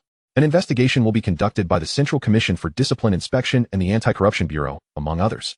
Han Yanjun felt a pang of anxiety. Could it be that his adversary truly possessed evidence? This should not be the case. Soon after, armed enforcers from the Supreme Military Tribunal of Yanhuang arrived, publicly handcuffing Han Yanjun and escorting him away. Xiaoyu, I will sue you for defamation. Han Yanjun, though somewhat anxious, maintained a facade of composure, threatening Xiaoyu one last time before his departure. Xiaoyu's gaze flickered. He understood that Han Yanjun was meticulous and had intricate connections ready to exonerate him. Thus, this complaint was unlikely to topple him. However, he was not afraid of a defamation suit. His intent was never to bring Han Yanjun down, but rather to occupy his time, preventing him from targeting Liu Xiang. Given Han Yanjun's petty nature, he would undoubtedly seek to retaliate against Liu Xiang. The esteemed general would surely find myriad ways to deal with an ordinary individual. Although the nation places great emphasis on super SSS level geniuses, Han Yanjun would undoubtedly devise a method to eliminate Liu Xiang without leaving a trace. Meanwhile, Xiaoyu, perpetually engaged in frontline battles and special missions, remained disconnected from the outside world, unable to safeguard Liu Xiang's safety. Thus, he resorted to this desperate measure. Xiaoyu hoped that the delay would last as long as possible, at least until Liu Xiang entered Yanhuang University, or better yet, until he graduated and matured into a formidable general. One must admit, Xiaoyu's intentions were noble. Liu Xiang perceived Xiaoyu's thoughts, feeling deeply moved. He solemnly clasped his fists and bowed, saying, Master's great kindness will be forever etched in my heart. You little rascal, still being polite with me, Xiaoyu chuckled. If you truly wish to thank me, strive to grow stronger. Stand shoulder to shoulder with your master on the battlefield. Liu Xiang nodded earnestly. What of the formidable general? He has often been imprisoned over the years. Han Yanjun is clearly corrupt. His downfall is imminent. Utilizing taxpayer resources to become a general, only to repay them in this manner? Han Yanjun truly deserves condemnation. The audience in the live stream was ecstatic. For these thrill seekers, witnessing a powerful figure stumble was more exhilarating than finding $100 on the street. Principal, sure, you have struck gold this time. The principal of Xinqing no. One high school remarked enviously. Other principals nodded in agreement, showering him with praise and flattery. They were unaware of the relationship between Xiao Zhan and Shi Jun, only recognizing that Shi Jun had allied himself with a top-tier genius like Liu Xiang, effectively befriending someone of Xiao Zhan's stature. Their future achievements were boundless, making this an opportune moment for flattery. It was merely luck. Shi Jun humbly waved his hand. Upon hearing this, the high school principals felt a twinge of resentment. They had once hoped to align themselves with Liu Xiang as well, but alas, a collective sigh echoed as unspoken sentiments lingered. Yet, when they considered that Liu Yihong had not only lost a top-tier genius, but had also offended Xiaoyu, their spirits lifted considerably. Liu Yihong, sensing the gaze of the other principals upon him, quickly grasped their thoughts, his mood plummeting to the depths. relying solely on Liu Xiang's potential to salvage the situation. He hoped his granddaughter could win Liu Xiang's affections, thus ensuring his victory. Liu Xiang, Wang Zuolian, and Liu Yiming all turned their attention to Liu Xiang, who bore the hopes of the entire family. However, at that moment, she was infuriated by Secretary Su, exclaiming, "You wait, Su. When I become Liu Xiang's girlfriend, I will surely tear your mouth apart." Chapter 23. Daring to embezzle martyr's compensation? Secretary Su, the mayor's personal aide, was indeed a force to be reckoned with. Hurling insults without resorting to vulgarity, each of her 100 insults was unique, and she skillfully targeted Liu Xiang's vulnerabilities, easily gaining the upper hand. Liu Xiang found herself at a loss. At this juncture, Liu Xiang approached Liu Xiang, adjusting her emotions along the way. Soon, her eyes shimmered with affection as she gently gazed at Liu Xiang, saying, "Brother Xiang, your status is now on par with mine. There is no need for you to feel inferior or believe you are unworthy of being with me. Be brave and become my boyfriend." "What do you say? You really crack me up. Who gave you the audacity to say such things?" Liu Xiang coldly retorted, finding her amusing. "You tormented me for 3 years. And now you wish to continue? Do you honestly believe you can deceive others and still fool me? Hypocritical woman. It is you who is unworthy of being my girlfriend. Not I who am unworthy of you. Understand? You." Liu Xiang recognized that deceiving others was futile at this moment. If she wished to become Liu Xiang's girlfriend, she had to persuade him. Thus, she finally dropped her facade. "Wasn't my intention to obtain you? I love you. I have no desire to be anyone else's girlfriend. Only yours. And what about you? How have you treated me? I have given you everything. And what have you given me in return? If it weren't for you, how could I have become this way?" The more she spoke, the more emotional she became, culminating in tears as she exclaimed, "Now, I hardly recognize myself. And yet you treat me as if I'm trash, discarding me? How cruel of you. So in the end, it's still my fault? Goodness. This woman is infuriating." Liu Xiang was utterly speechless, astonished by Liu Xiang's twisted logic. Unbeknownst to him, while she spoke, Liu Xiang subtly employed the inherited talent of the three-flower dolphin, enchantment. Attempting to control Liu Xiang, Liu Xiang actually admitted it? Had she truly resorted to every means possible in her pursuit of him? What a peculiar woman. How could she have the nerve to utter such words? So, according to her, if she chased me, I should simply acquiesce? Declining would be my fault? By her reasoning, wouldn't that mean that all the simps would be rewarded? As long as I fawn hard enough, the goddess would have to be with me. That would be too delightful. Female simps are even more outrageous than male simps. If Liu Xiang were to comply with her, I'd be the first to unfollow. No. I'd turn from a fan to a hater. Upstairs, you've already flipped from hater to fan once, and now you want to switch again? Where did you get your cosmetic surgery? Do share. The audience in the live stream unanimously condemned the little fairy. The students of Xingyu No. 2 High School, particularly the girls of Class 3, finally found an opportunity to release their pent-up frustrations. I have long asserted that Liu Xiang is nothing but a deviant. Indeed, Liu Xiang, who excels academically, merely sought assistance with a question, only to receive a slap from Liu Xiang, who threatened him, declaring that if he dared to speak of it, she would mar his face. Woe is me. Liu Xiang, the so-called goddess?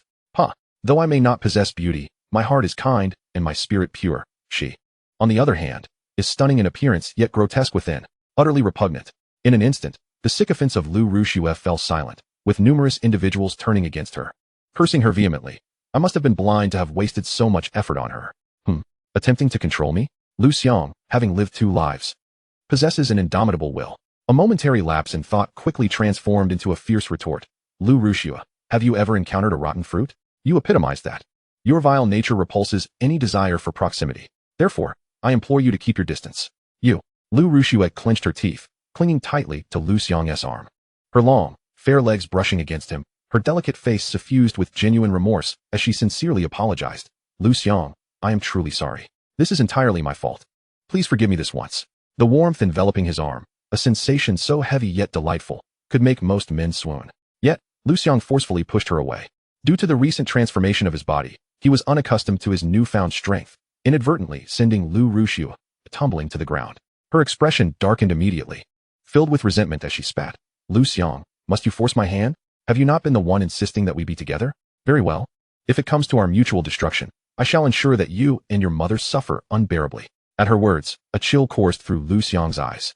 Liu Xiang felt as if she had plunged into an icy abyss, trembling in fear. Then I shall begin by ensuring your family endures unbearable suffering. Liu Xiang articulated each word with cold precision. Is that so? Do you think you can accomplish that? Without the protection of Xiao Zhanshan, you are nothing. Liu Xiang persisted defiantly. Liu Xiang, unperturbed, seized the microphone and, addressing the live stream, revealed a shocking revelation. I, Liu Xiang, hereby formally accuse Liu Xiang's father, Liu Xiang, of embezzling my father's one-time compensation. A a sum of 333,000. Not only did Liu Xiang secretly misappropriate the compensation, but he also deceived Liu Xiang's father. Claiming budget constraints had halted disbursements, forcing him to wait. This wait extended over a decade. It is vital to note that Liu Xiang's father was a comrade in arms of Liu Xiang. Such behavior is beyond despicable. Liu Xiang's avarice directly resulted in Liu Xiang's lack of resources to enhance his abilities, leaving him no choice but to focus solely on his studies to improve his academic performance. Upon inadvertently learning of this matter, the original owner exhibited remarkable composure, refraining from causing a scene due to the absence of evidence. After all, Liu Xiang wielded considerable power in Xingyan City. A public outcry would not only jeopardize the compensation, but also endanger both him and his mother. Thus, the original owner endured, biding time for an opportunity to expose the matter and attract the attention of influential figures. The awakening ceremony presented a perfect opportunity, yet fate dealt a cruel hand, and he met an untimely demise. Thus, it falls to me to fulfill this purpose. Liu Xiang deemed this the opportune moment.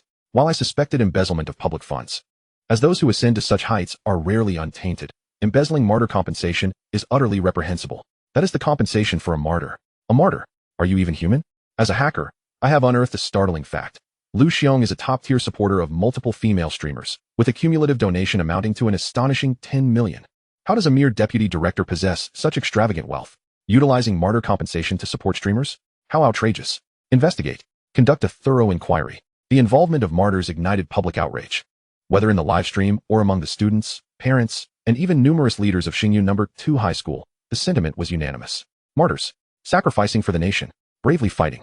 And yet, the very compensation meant to safeguard their families has been pilfered, chilling the hearts of all soldiers. This has incensed the populace. A severe punishment is imperative. Execution would not be excessive. Xiao Yu's expression darkened as he barked. To dare touch the compensation for martyrs, Liu Xiang, you possess an audacious spirit. He recalled the brave soldiers who charged forth without regard for their lives, and the compensation he had painstakingly saved to provide for the families of the fallen, now squandered. His fists clenched tightly, a murderous intent surging within. Chapter 24. A family must be whole. Let us all journey to prison together. Liu Xiang's countenance shifted dramatically. He was all too aware of the grave implications of embezzling martyr compensation, potentially facing swift retribution from Xiao Zhanshan. You lie? He immediately denied. Where is your evidence? Without evidence, it is mere slander. Do you comprehend the ramifications of slandering a deputy director? Xiao Yu's gaze was icy as he replied, whether true or false. An investigation will reveal the truth. The next moment, the law enforcers from the Supreme Military Court of Yanwanju, who had not strayed far, swiftly returned and apprehended Liu Xiang. No, Wang Zuolian, witnessing this, became frantic and rushed forward, unleashing a tirade. Liu Xiang, your current status is solely due to my daughter. Were it not for her provoking you, would you have awakened to such an extraordinary prowess? You ungrateful wretch. Individuals like you, bereft of parental guidance, are evident in your demeanor. Smack. Liu Xiang's hand met her face, abruptly silencing her. Wang Zuolian was propelled several meters away, rolling twice on the ground. Her front teeth were shattered, and the right side of her face swelled grotesquely. It was a sight too ghastly to behold. As her body finally stilled, Wang Zuolian felt her mind go blank, her gaze unfocused. Liu Rushuig jumped in shock, while Liu Yiming trembled in fear, cowering silently. Liu Xiang fixed a cold stare upon Wang Zuolian, asserting, if you dare to insult my father again, I shall end you. Wang Zuolian trembled, her pants soaked with terror. She had been so frightened that she had lost control. Xiao Yu looked at Wang Zuolian with indifference, stating, you are Liu Xiang's wife, are you not? I suspect your involvement. Let us visit the military court together. The law enforcers of the Supreme Military Court of Yanwanju stepped forward, handcuffing Wang Zuolian. Please cooperate with the investigation. What? I did not participate. Wang Zuolian panicked, shaking her head vehemently. I merely knew of the situation. I was not involved. Knowing constitutes a crime of concealment, the enforcer replied. What? I report Liu Xiang. He abandoned his post and caused Liu Xiang's father's demise. After retiring, he bribed several high-ranking officials for a favorable position. I have evidence. Wang Zuolian blurted out, her words shocking. Liu Xiang felt a chill run through him, contemplating the notion of silencing Wang Zuolian. Woe is me. My dear husband, do not blame me. I am ill and cannot endure long in prison, or I shall perish. Wang Zuolian wept. Did you not profess your love for me? Please, endure a few more years in prison for my sake. How dare you? Liu Xiang erupted in furious curses, losing his sanity, yearning to kill Wang Zuolian, but was firmly restrained by the enforcers, unable to move. Concurrently charged with multiple offenses. I could face execution. You fool. I will end you. End you. Wang Zuolian sobbed uncontrollably. She could not fathom that her husband had been slain by a coward who fled at the critical moment. She could not accept it. With a crack, Liu Xiang clenched his fists, shouting, I, Liu Xiang, demand heavy sentencing. Heavy sentencing. Heavy sentencing. Heavy sentencing. The surroundings erupted with a chorus of voices. In the livestream, the words heavy sentencing flooded the screen instantly. The people's will is clear. Liu Xiang trembled in fear. The public sentiment has been duly noted, and it is believed that the esteemed justices of the military tribunal will impose a just sentence. The enforcer of the Yanhuang State Supreme Military Tribunal spoke. Take them away. With a wave of his hand, Xiaoyu signaled for the couple to be led away. Liu Ruxue was left utterly astounded. She could hardly fathom that her father would turn out to be such a person, and that her mother would betray her husband at such a critical moment. Liu Yihong's countenance darkened considerably, as if he had lost his own mother. He was all too familiar with the law and understood that he was likely to face dire consequences. He was on the brink of burying a white-haired man with a black-haired one. This Liu Xiang was truly less than a beast. He must be executed. This family was indeed formidable. One could only admire them to the utmost. Spouses, once companions in the forest, now fled in the face of calamity. The ancient adage holds true. Liu Ruxue, this sycophantic daughter, had considered threatening Liu Xiang, only to find herself swiftly punished by him. She deserved it. This hypocritical individual should have been dealt with long ago. How refreshing this is. The surrounding crowd erupted in applause. The media representatives were particularly exhilarated. This incident had generated unprecedented traffic. Liu Xiang was indeed their fortune bringer. In the next moment, it was far from over. Liu Xiang spoke again, and a hush fell over the crowd. Is there more? With a swift motion, all eyes turned to Liu Yihong. A wave of panic washed over Liu Yihong, for he too was not blameless. Otherwise, he would not have ascended to such heights. I formally accuse Liu Yihong of embezzlement and bribery. Liu Xiang fixed his gaze on Liu Yihong, articulating each word with precision. A family must remain intact. No one shall escape. Liu Yihong staggered back, his face ashen. He had committed numerous acts of embezzlement and bribery. A thorough investigation would surely uncover the truth. Moreover, given the magnitude of the current uproar, finding connections would be impossible. He instinctively glanced at Mayor Zhao, who coldly averted his gaze, having clearly abandoned Liu Yihong. However, Liu Yihong, being astute, understood that at his age, a short prison sentence could lead to his demise, and he could not afford to implicate anyone else, lest his grandchildren find themselves ostracized in Xingyun City.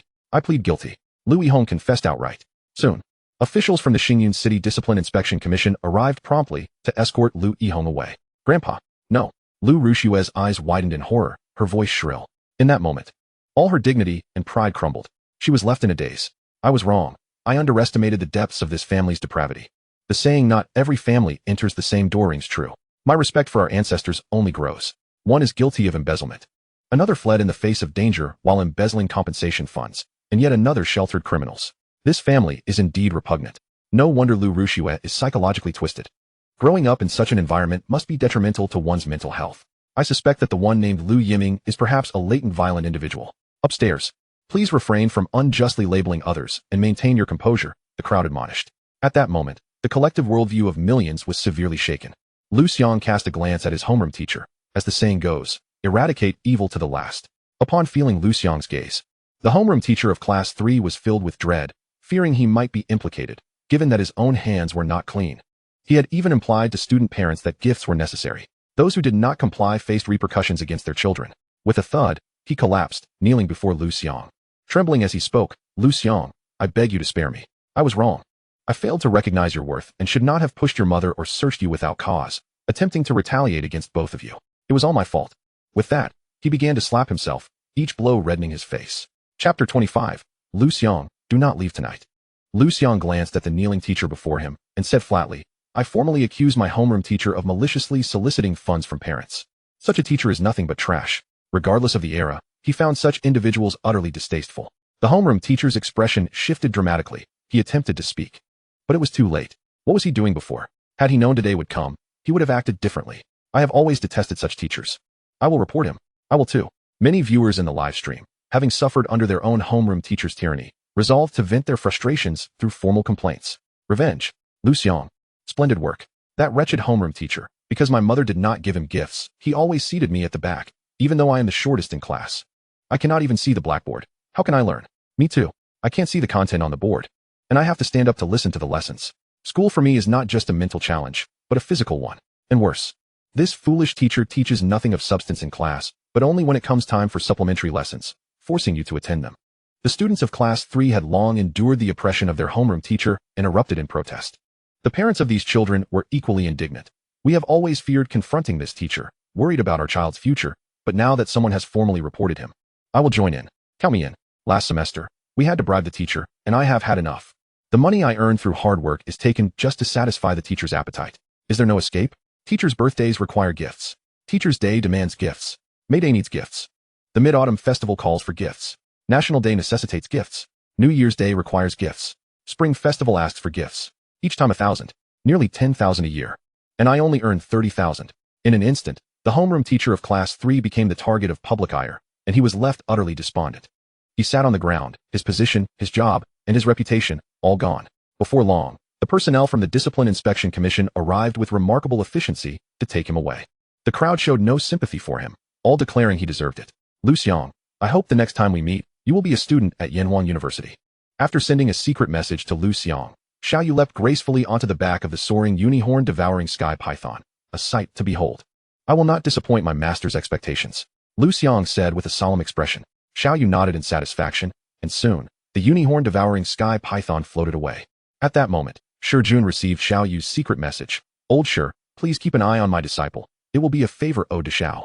His gaze flickered as he murmured, Xiao War God is too modest. Since Liu Xiang is a student from New City No. 2 High School, he is my student. Shi Jun, I must look after him. Moreover, I will not allow outsiders to harm such a pillar of the nation. To summon Xiao Yu from the front lines attests to his exceptional capabilities. With him around, no one in Xingyun City would dare to harm Liu Xiang openly. Not far away, Liu Xiang. Liu Yiming was utterly enraged, his eyes ablaze with fury. He loathed Liu Xiang. Conversely, Liu Rushua felt as if her heart had turned to ash. In stark contrast, Liu Xiang was in a splendid mood. He did not spare a glance at Liu Rushua and her brother, assisting his mother and departing without a second thought. In that moment, many of Liu Xiang's classmates became overly friendly, eagerly inviting him to meals and outings, while distant relatives suddenly called, expressing a desire to gather. He declined them all.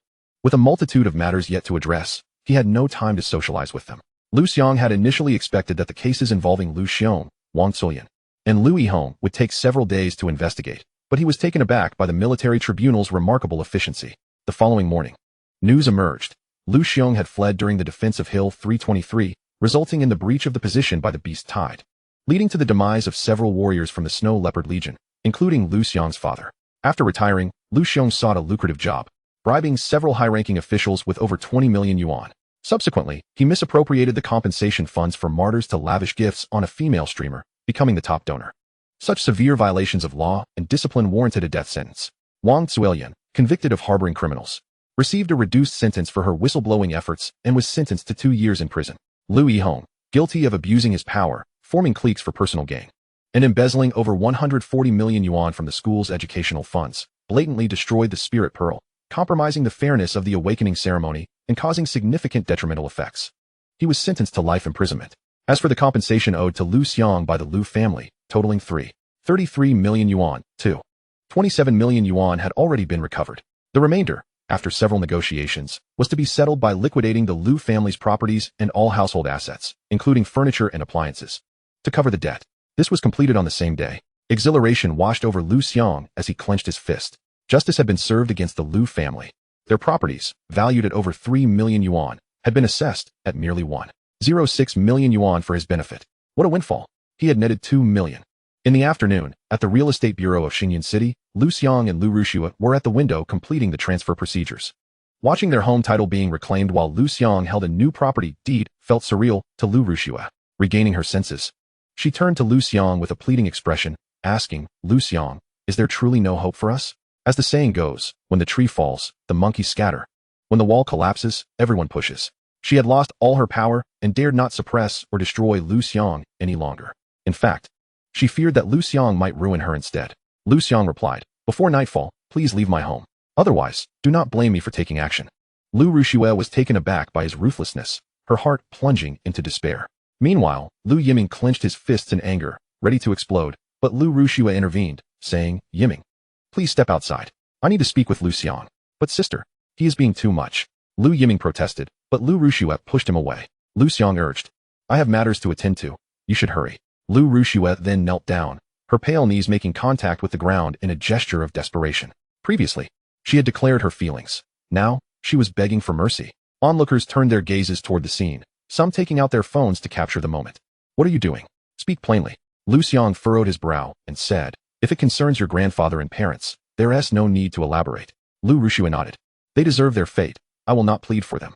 What I wish to discuss is not related to that. She was too preoccupied to think of her disgraceful grandfather and parents. Not that.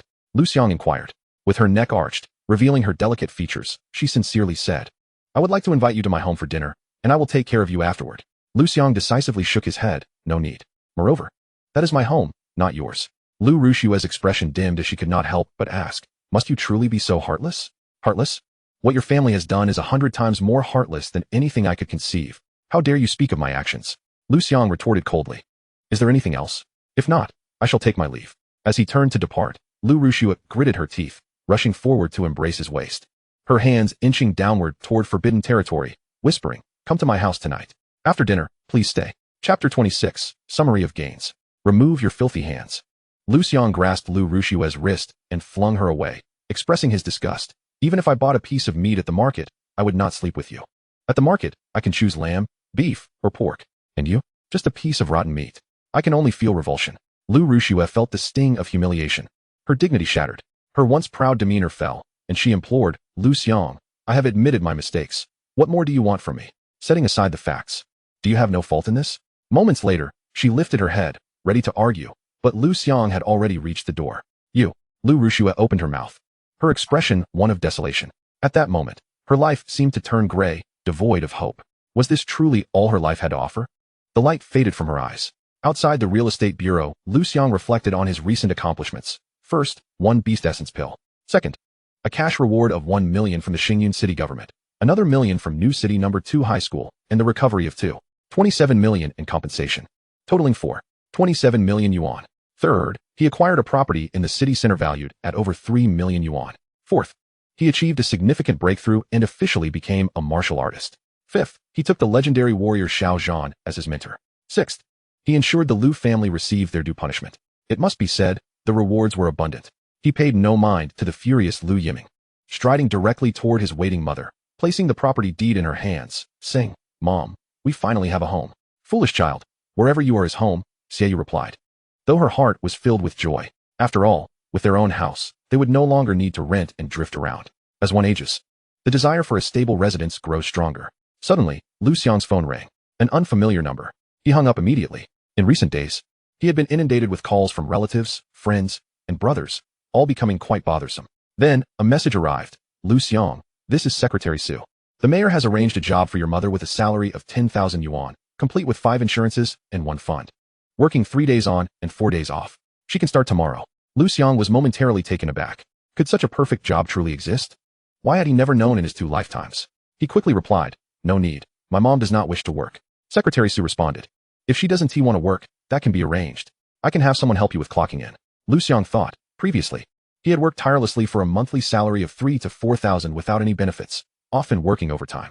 Now, he could earn 10,000 a month without lifting a finger, with benefits included. The disparity was astounding. However, he chose not to respond. Instead, looking at Xiaoyu and asking, Mom, didn't you always want to open a supermarket? I will help you start one. Xiaoyu quickly shook her head.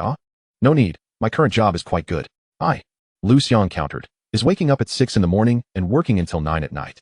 With no food or housing provisions, lacking 5 insurances and 1 fund, and earning only 3,000 really satisfactory? Xiaoyu fell silent. Liu Xiang continued. Do the company's superiors treat you with respect? Do you truly feel comfortable working there? Xiaoyu remained silent. Liu Xiang shook his head. Mom, even if you want to continue, I will not allow it. Although we currently have limited funds, over 4 million is more than sufficient to open a small supermarket. Xiaoyu felt a surge of gratitude but still shook her head. In a month, you will need to participate in the entrance practical test for Yanhuan University. You should use this money to buy resources to enhance your strength. I have heard that gene serums are remarkably effective. Would you consider purchasing one? Liu Xiang shook his head in response. Gene serums come with side effects, and they can even be fatal. It is advisable to avoid injections if possible, he stated. The side effects of gene serums are numerous. For instance, they can induce lethargy in the body. Once utilized, breaking through one's own limits through training or ancient martial arts becomes nearly impossible. One must continue to inject higher versions of the serum to further stimulate the body's potential. The limits are determined by the version of the serum. For example, adverse reactions are common. Individuals who use gene serums will experience varying degrees of negative effects, with some severe cases resulting in sudden death. This is particularly true for the latest untested serums, which have an alarmingly high mortality rate. Additionally, there is dependency. Gene serums require regular injections. Otherwise, one may experience rapid deterioration in strength. Lastly, there is the cost. Even the T3 version of the gene serum costs 10,000. It is prohibitively expensive for the average person. However, the advantages of gene serums are undeniably evident. There is no need for arduous training. A single injection can yield significant enhancement in a short period. Yet, one wonders if utilizing the devouring talent of the heaven-swallowing lineage on gene serums carries similar side effects. Liu Xiang pondered. Can it really lead to death?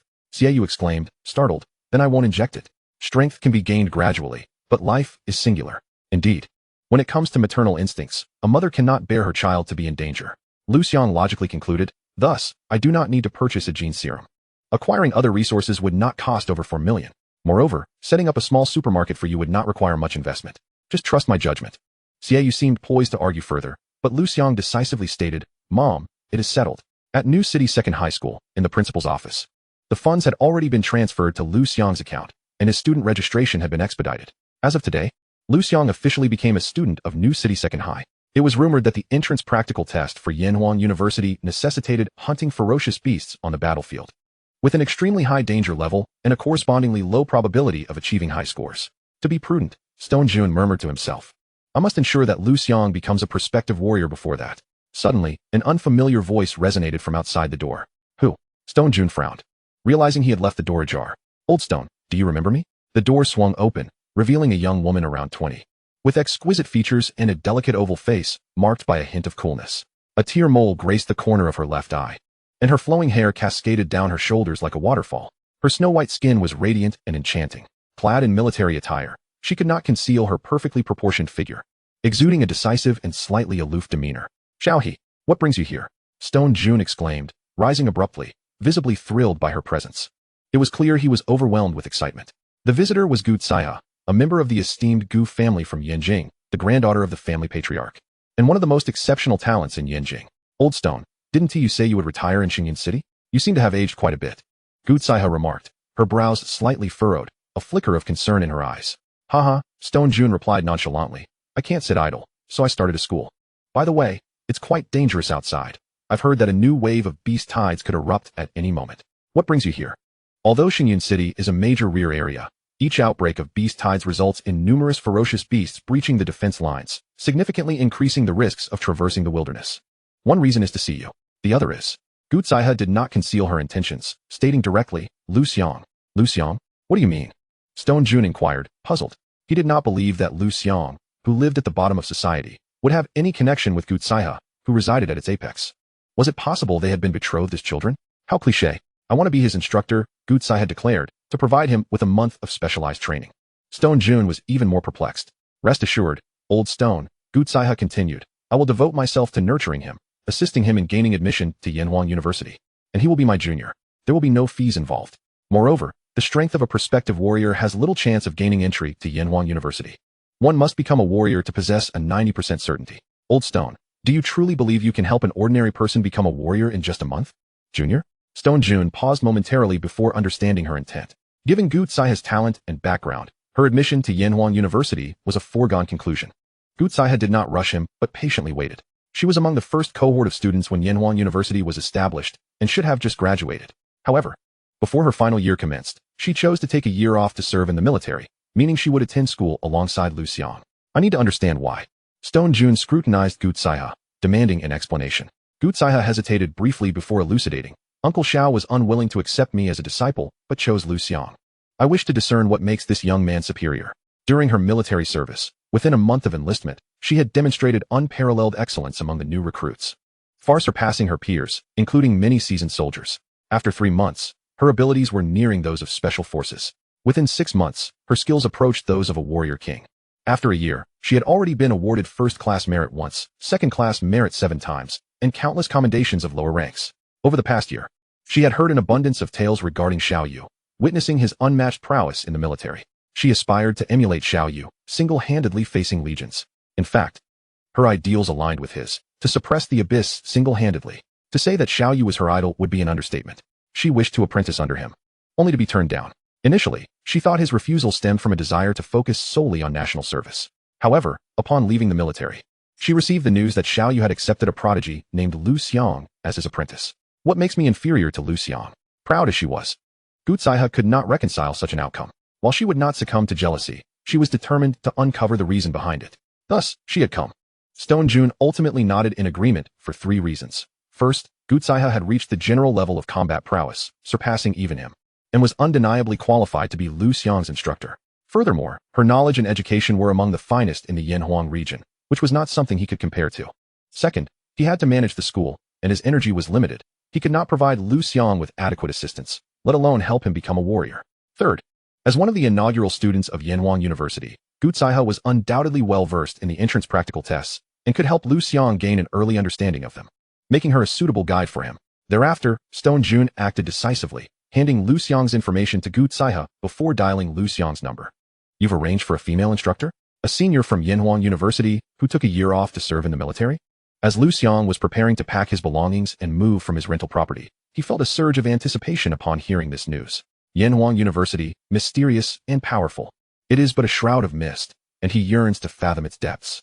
Thus, this female instructor serves as the most excellent conduit. What is the matter? Inquired Xiaoyu, standing nearby. Principal Sure has contacted an instructor for me, who will be arriving shortly to discuss the forthcoming training regimen, Liu Xiang elucidated. We must not be remiss in this matter. Xiaoyu took it upon herself to procure some exquisite fruits from an upscale vendor at the entrance of their community, known for its splendid presentation and quality, though the prices were equally extravagant. Since moving to this neighborhood, she had never indulged in such purchases due to financial constraints, making this outing a considerable expense. Upon returning to their rented abode, she found the landlady, Yang Rue, present. The residence comprised 3 bedrooms and a living room, shared by 2 families. The landlady's family occupied the master bedroom and the northern secondary room, while Xiaoyu and Liu Xiang resided in the southern secondary room, a modest 20 square meter space divided by a small partition. The previous day, the landlady's family had celebrated their daughter's awakening and had not returned home since. Sister Xia, you're back? Yang Rue greeted from the kitchen, before recalling something and inquiring. I remember that your son Liu Xiang participated in the awakening ceremony this year, right? I was so preoccupied with my daughter that I neglected to ask about him. How did it go? Has he awakened? Her husband, Zhengyu, lounged on the sofa, casually glancing at Xiaoyu and Liu Xiang without engaging. Their daughter, Zheng Qingqing, was engrossed in her phone, her head not even lifting. The path to becoming an awakened one is fraught with challenges. They did not believe Liu Xiang could attain such a status. A smile involuntarily graced Xiaoyu's face at the mention of her son, a gesture of pride and contentment. He truly is remarkable, Yang Rue remarked, visibly surprised. Zhengyu could not help but cast a skeptical gaze their way, asking, is that true? Your Liu Xiang has awakened? Indeed, Xiaoyu affirmed once more. What a coincidence. My Qingqing has awakened too, Yang Rue replied. It seems your Liu Xiang and my Qingqing are quite compatible. Mother, what nonsense are you spouting? Zheng Qingqing exclaimed. Her face contorted with annoyance. I already have a boyfriend. Such jokes cannot be made in the future. He might hear and be displeased. Yang Rue, with a doting smile, replied, all right, it's my fault. I shall refrain from such remarks. Zheng Qingqing shot a disdainful glance at Liu Xiang, retorting, awakened ones come in various tiers. I have awakened an A-level beast, and not just any cat or dog can match my caliber. I've already turned down your advances. Was it necessary to be so sarcastic? Liu Xiang found the exchange tiresome and chose to retreat to his room to gather his belongings. After all, they were set to move into their new home in Xingyun City that very night, and time was of the essence. His mother had toiled throughout the day and deserved rest. He could not allow her to bear the burden alone. Zheng Qingqing, noticing this, smirked and asked, feeling guilty? Acknowledging yourself as merely a commoner? Admitting you're unworthy of me? Yang Rue furrowed her brow, admonishing, Qingqing, how can you speak like that? Zheng Qingqing, indifferent, tilted her head, continuing to engage with her phone. Oh dear, Zhengyu remarked affectionately at his daughter, countering, she is merely a child. Why bother to argue with her? Besides, what she states holds some truth. In matters of romance, compatibility is essential, otherwise, it becomes a torment for both parties and their families. Yang Rue frowned slightly, but refrained from countering, instead asking, Qingqing, is your boyfriend an awakened one? He must be, Zheng Qingqing replied, her pride swelling. He has awakened an A-level beast, and is a key candidate for our prestigious Xingyun High. He stands a good chance of being admitted to a renowned university. Yang Rue, somewhat surprised, nodded in agreement. An A-level beast indeed has a chance of being accepted into a prestigious university, aiming for the military corps to fight on the front lines. For the country's welfare and the people's defense. You women are so naive, thinking frontline service is glamorous. It's fraught with danger, and one could perish at any moment, much like Xiaoyu's husband. What is so commendable about that? Zhengyu retorted sarcastically. Xiaoyu's brow furrowed. Within the room, Liu Xiang instinctively narrowed his eyes. Zhengyu, what are you saying? Those individuals are martyrs, sacrificing for their country. Without them, could you sit here comfortably watching television? Do you not believe the enforcers would not apprehend you and confine you for half a month? Yang Rui raised her voice, her respect for martyrs fueling her indignation, which was also the primary reason she had agreed to allow Xiaoyu and Liu Xiang to rent the property. Cut it out, Zhengyu scoffed, dismissing her with a glance before turning to Xiaoyu, asking, I would like to know, as the child of a martyr, what level of beast has Liu Xiang awakened to, given all the privileges he has received from the state? Xiaoyu, unwilling to engage with someone who disrespected her husband, replied curtly, quite ordinary. She then prepared to retreat to her room. Ordinary? What does that even mean? F level? E level? Zhengyu pressed aggressively. Why is there someone so eager to be contradicted? Xiaoyu, feeling somewhat exasperated, finally said, Super SSS level. In an instant, the landlady's family turned their gaze toward her in unison. Then, with a laugh, Zhengyu exclaimed, Xiaoyu, I did not know you possessed such a sense of humor. Dad? Zheng Qingqing chimed in, as though she had seen through Xiaoyu's intentions. She believes you insulted her husband, thus deliberately placing herself above me to embarrass you. Zheng Yu's disdain deepened, mingled with a hint of contempt as he remarked, childish. Xiaoyu, do you even comprehend what it means to have a super SSS level beast? Zheng Qingqing continued, if I were in her position, I would certainly claim an A-level beast, just enough to keep her above me without raising suspicion. Yang Rui furrowed her brow, saying, Sister Xia, rest assured. Even if Liu Xiang is not as accomplished as my Qingqing, we would never ridicule you. Becoming an awakened one is already a significant achievement. This group, truly, does not believe in honesty. Xiaoyu chose not to respond further, turning to return to her room and close the door. She had long sensed that this family, aside from Yang Rui, looked down upon her and her son, and she was relieved that they would soon depart. There was no need to escalate tensions unnecessarily. Humph. I've hit the nail on the head. Feeling guilty, are we? Zheng Qingqing pouted and remarked, Mom, is this the family of martyrs you support? Truly hypocritical. I must have been blind to have confessed to Liu Xiang. Compared to my boyfriend, Huang Yong, he is utterly insignificant. Just then, her phone rang. It was her boyfriend, Huang Yong, arriving. She hurriedly went downstairs to greet him. Xiao Rui, the lease is about to expire, right? Either raise the rent or ask them to leave. Zhengyu suggested, casting a glance at the room occupied by Xiaoyu and Liu Xiang. Both children residing in this house have awakened. The odds are extraordinary. It must be our family's good fortune. With such excellent fortune, how can the monthly rent only be 500? It should be at least 5,000. No, 10,000. Yang Rui hesitated but ultimately nodded in agreement. Typically, this family was quite straightforward. Why had they suddenly turned so hypocritical? Were they merely putting on a facade? Soon, Huang Yong arrived, and the family greeted him with extraordinary warmth, particularly Zhengyu, whose demeanor towards Xiaoyu and her son had shifted dramatically. After about 10 minutes, Liu Xiang finished tidying up his belongings, which were minimal, primarily clothing and shoes, as the furniture and appliances belonged to the landlord, making the task rather simple. He stepped out to use the restroom. Brother Yong, his mother just said he has awakened an ultra SSS level ferocious beast. Haha. Isn't that hilarious? Zheng Qingqing pointed at Liu Xiang and remarked. Indeed, it was rather amusing. However, one could understand that some inept individuals tend to inflate their egos through boastful claims to satisfy their vanity and maintain their so-called reputation. Huang Yong, with an air of superiority as if he could see through everything, felt a strange familiarity with the man before him, but couldn't quite place where he had seen him before. Thus, he inquired, Student, what is your name? Liu Xiang. Liu Xiang? Huang Yong thought the name sounded somewhat familiar. Suddenly, he recalled a person he had inadvertently come across in a video clip on his way here. His eyes widening as he asked, Which school do you attend? Xingxin Second High School. Xingxin Second High School. Huang Yong exhaled in relief.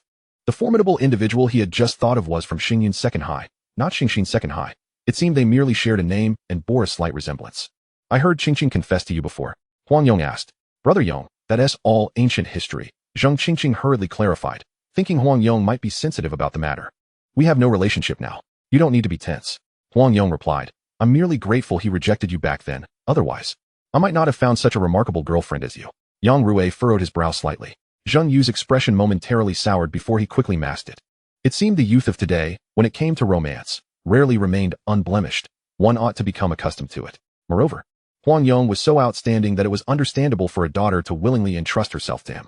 Liu Xiang observed the subtle shifts in the expressions of those around him, finding it amusing. Each had their own thoughts swirling within. Living was truly exhausting. Huang Yong continued. Liu Xiang, you don't have a girlfriend yet, do you? Not yet, but there's someone pursuing me. Pursuing you? Zheng Qingqing scoffed. Aren't you the one chasing her? With an air of superiority, Huang Yong declared, if a man is sufficiently exceptional, he will naturally attract admirers. Otherwise, he must play the role of the pursuer himself. To speak like this in front of your girlfriend, you truly are bold. Liu Xiang cast a glance at Zheng Qingqing, and indeed, her expression was far from pleasant. But why was Zheng Yu smiling? How could he find humor in being called a dog for a woman? Unbelievable. A knock at the door interrupted them. Zheng Yu. closer to the entrance, opened it to reveal a vibrant high school girl clad in a white dress, standing outside with a refreshing beauty that far surpassed his daughter. "Who are you looking for?" he asked, his lips suddenly feeling dry. "Liu Xiang." Zheng Yu was taken aback. Why would such a beautiful girl seek Liu Xiang? He stepped aside and said, "Liu Xiang, someone is looking for you." In the next moment, without waiting for Liu Xiang to approach, the woman from outside entered. Stunning. Huang Yang's heart raced as he compared the beauty before him to Zheng Qingqing, who suddenly felt like an ugly duckling. In that instant, he felt utterly captivated, instinctively pushing Zheng Qingqing aside to indicate his single status. Zheng Qingqing, too, was struck with jealousy. "Liu Xue, what brings you here?" Upon seeing the visitor was Liu Xue. Liu Xiang felt overwhelmed and asked, "Are you not done yet? I've made it quite clear that we are not meant to be." Huang Yang. Zheng Qingqing. Zheng Yu. Yang Rui. Chapter 29. The school goddess is a lovesick girl. The mature goddess is the current girlfriend? Liu Xiang, I sincerely apologize and implore you for another chance. Please allow me the opportunity to pursue you again. I beg you. Liu Xue spoke earnestly, her eyes brimming with affection. I promise, I will no longer love you to the point of suffocation as before. I will grant you ample freedom. Even if you date other women while we are together, it is permissible. Everyone was utterly dumbfounded. To permit one's boyfriend to go out on dates with other women. Where could one find such an incredible girlfriend? No, she was a goddess. Are you not tired? Liu Xiang retorted, scram. It's as if you expect me to juggle two relationships. Everyone. Such a magnificent goddess, and this was his attitude? Liu Xiang. Please, be with me. With a dramatic thud, Liu Xue knelt, her tone submissive. The crowd was left speechless, feeling as if their very communication systems had malfunctioned. How could he warrant such treatment? Huang Yong burned with jealousy. Zheng Yu and Zheng Qingqing were equally baffled, feeling as though either the world had gone awry or their brains had malfunctioned. I have awakened an A-level talent. I am a minor genius and will not hinder you. I assure you. Liu Xue continued. The crowd. They were utterly flabbergasted. An A-level talent, a genius on par with Huang Yong, and so stunningly beautiful. Yet she was begging Liu Xiang for forgiveness? Surely they had misheard. She was Liu Xue from Xingyun Second High. Huang Yong suddenly recalled something, his eyes widening. Liu Xue, the school goddess from Xingyun Second High. He had long wished to pursue her, but never had the opportunity. Now, it appeared to be a fortuitous moment. As for Zheng Qingqing, he was merely toying with her. There was no way he would end up with a girl whose talent and background were inferior to his own. He would break up with her after getting into a prestigious university and embrace his newfound single status to welcome the upcoming senior sister. If you don't leave, I will call the police. Liu Xiang stated with disdain. I'll accuse you of harassment. The crowd. Liu Xue began to cry, her tears flowing freely. Huang Yong's heart shattered at the sight. How could Liu Xiang be so cruel as to make such a beautiful girl weep? If it were him, he would have cherished Liu Xue in his hands, fearing she might dissolve away. Liu Xiang pulled out his phone, preparing to dial 110. Why can't you grant me a single chance? Haven't I apologized? I've recognized my mistakes. Liu Xue cried, even harder. Witnessing this, the crowd began to view Liu Xiang as somewhat cold-hearted. Because I already have a girlfriend, Liu Xiang replied dismissively. Impossible. You're lying, aren't you? Unless you tell me who she is. A sweet voice rang out at the door, as soothing as a radio announcement. The crowd turned to see a mature beauty with flowing waves, her features so exquisitely perfect that one couldn't find a single flaw. She donned an OL outfit that accentuated her alluring figure, rivaling even the airbrushed starlets on television. The crucial detail was that this woman, who was in no way inferior to Liu Xue, was actually Liu Xiang's current girlfriend? Zheng Yu's eyes widened in astonishment, recalling that he had once accompanied a leader to a significant meeting where he had seen this very woman. Wasn't she the secretary of Mayor Zhao? Liu Xiang was actually the boyfriend of the mayor's secretary? Zheng Yu panicked. Had he just treated Liu Xiang so dismissively? Would he face repercussions? I had just been lecturing Liu Xiang on how not to be dumped by girls. Huang Yong's worldview shattered. He felt like a clown. His face flushed crimson, as though he had been slapped repeatedly. Zheng Qingqing stood in complete shock. The school goddess was fervently pursuing Liu Xiang, while the mature goddess was his current girlfriend. What gave Liu Xiang the right? Although he was handsome and academically gifted, wasn't it true that in this world, background and talent were of utmost importance? Had her outlook been skewed? She couldn't help but shake her head, pondering. There's no water in here. Secretary Su, what brings you here? As Liu Xiang gazed at yet another woman who had appeared, he furrowed his brow and inquired, what chaos are you introducing here? Brother Xiang, I simply missed you. Secretary Su said, as she moved closer to Liu Xiang, wrapping her arms around his shoulders and nuzzling against him. The intoxicating and fervent scent of her perfume left one feeling disoriented. However, Liu Xiang, feeling irritated, attempted to withdraw his arm. At that moment you all, Liu Xue exclaimed, her anger palpable. Just yesterday, she had exchanged fierce words with Secretary Su, suffering a crushing defeat and harboring an intense hatred for this woman. To her surprise, Liu Xiang was now entangled with her. Very well, just you wait. Liu Xiang's eyes seethed with resentment. This pair of scoundrels will come to regret their actions. With that, she stood up and departed with determined resolve. Witnessing this, Huang Yong's eyes flickered, and he too rose to take his leave. I have some urgent matters at home. I'll take my leave first. Without waiting for the Zheng family to respond, he strode out. When Zheng Qingqing came to her senses, Huang Yong had already vanished, prompting her to hastily pursue him. Inside, can I let go now? Liu Xiang, unfazed by Liu Xiang's threats, cared little for her feelings. Once she had departed, he spoke while pulling his arm away. The suddenness of his motion caused Secretary Su's bosom to shift, even causing one of her buttons to pop open, revealing a glimpse of pale skin and a pronounced cleavage. Zheng Yu's eyes widened in astonishment. Liu Xiang, I was merely trying to help you get rid of that annoying pest, Secretary Su hurriedly explained. Thank you. But I do not require your assistance, Liu Xiang replied curtly. Secretary Su responded, Liu Xiang, isn't that a bit inappropriate? Hearing Liu Xiang address Secretary Su in such a manner made Zheng Yu's heart race, prompting him to caution. No one would feel cheerful after being taken advantage of in broad daylight. Huh, how were you taken advantage of? Zheng Yu was taken aback. Isn't it considered taking advantage when she clings to my arm? Liu Xiang questioned. Zheng Yu fell silent. Liu Xiang continued. Moreover, I have no relationship with her. Yet she claims to be my girlfriend. Isn't that taking advantage of me? Zheng Yu felt a chill run down his spine. If you have nothing pressing, can we dismiss her? Liu Xiang turned to Secretary Su, stating, you may leave. I have matters to discuss. Liu Xiang, the mayor sent me to inform you that your mother's position has always been reserved, and she can start at any time. Additionally, the mayor asked if there is anything else you require assistance with. Feel free to mention it, and we shall do our utmost to accommodate. Secretary Su quickly interjected. Liu Xiang shook his head. I have no needs, you may depart. As he spoke, he headed straight for the restroom. Leader, please have a seat here. This is my home. I determine whether you stay or go, not him. Zheng Yu quickly chimed in with a smile. Secretary Su disregarded him entirely. She needed to secure Liu Xiang's affection swiftly, lest more exceptional women encroach upon his life, at which point she would have no chance whatsoever. Liu Xiang, my friend bought 2 tickets but can't make it. Would you like to go see a movie? She proposed, presenting the prepared movie tickets. No, I won't go. Liu Xiang decisively rejected her, feeling somewhat annoyed. Goodbye, no need to see me off. Chapter 30. Why are beautiful women always drawn to Liu Xiang? Why? A woman is most susceptible to being won over during a breakup. This was Huang Yong's experience, prompting him to chase after Liu Xiang as she departed. Hey, wait a moment. You're Liu Xiang, right? Huang Yong adjusted his attire slightly and introduced himself. I am Huang Yong, a top student from the rocket class at Xingyan High. Currently, I am single. Of course, that doesn't matter. What matters is that I have awakened an A-grade fierce beast. At this, he puffed his chest out proudly, brimming with confidence. In the vast Xingyan city, the number of geniuses who awakened an A-grade fierce beast was exceedingly rare, explaining his sense of superiority. However, is that all you have to say? Liu Xiang, having encountered S-grade and even super SSS grade geniuses, felt no interest in A-grade talents. She merely cast a cold glance at Huang Yong and replied, step aside. I'm going home.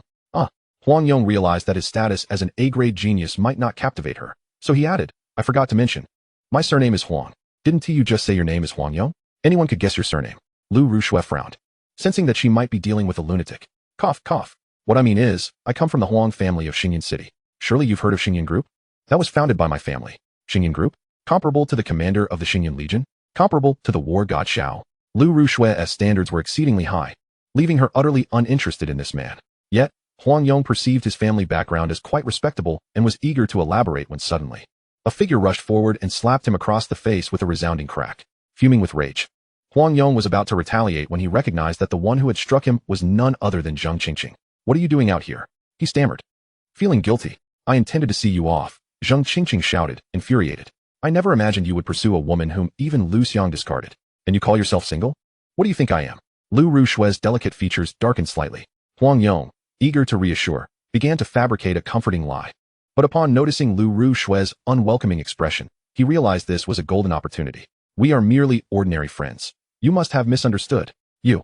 Zheng Qingqing felt as though her heart had been stabbed, pain rendering her breathless.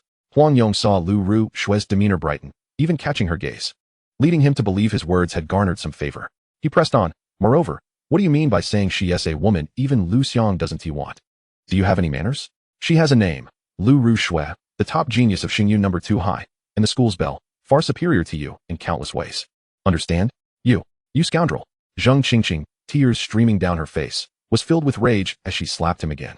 This time, Huang Yong seized her wrist and flung her away, causing Zheng Qingqing to stumble and fall, utterly heartbroken. Don't force me to take action, Huang Yong threatened. Liu Xiang, being astute, quickly deduced the nature of their relationship and Huang Yong's ulterior motives. Such a scoundrel still harbored designs on me. I am not that cheap. She turned to leave. Lu Rushui, how about exchanging contact information? Huang Yong quickly interjected, a genius like me. Am I not stronger than Liu Xiang? Being with me must be better than being with him. Lu Rushui was taken aback. You, an A-grade awakened one. Dare to compare yourself to a super SSS grade genius? What confidence do you possess? How amusing. In comparison to him, you are utterly insignificant. She was at her wit's end, and her current mood was abysmal, leading her to unleash a torrent of expletives. Now it was Huang Yong's turn to be bewildered, and by the time he regained his senses, Lu Rushui had already walked far away. Hey! Huang Yong began to chase after her. Serves you right, Zheng Qingqing exclaimed. Her teeth clenched as she glared at Huang Yong. Didn't you claim to be stronger than Liu Xiang? And yet, even the woman he rejected doesn't fancy you. You. Huang Yong frowned. Lu Rushui is merely a high school student, easily swayed by love. Once she reaches university, she will understand that love is nothing but trivial. Interests are everything. Zheng Qingqing inquired with a tone laced with sarcasm. What about Liu Xiang's current girlfriend? She must have graduated from university by now, right? Huang Yong faltered.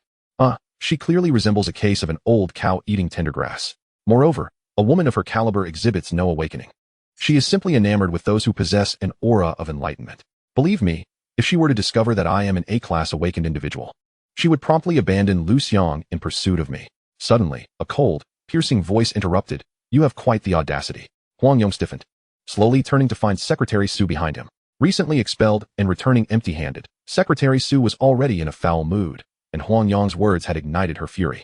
What does this man think of himself? I am not some trifling catch to be toyed with. Secretary Su unleashed the aura of a transcendent warrior, compared to Liu. You are merely a trifling fool.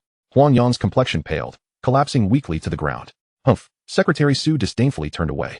As an ordinary person who had ascended to her current position through sheer effort, she had acquired numerous gene serums, elevating her strength to that of a transcendent warrior. Her standards were exceedingly high. Someone like Huang Yong was far beneath her notice.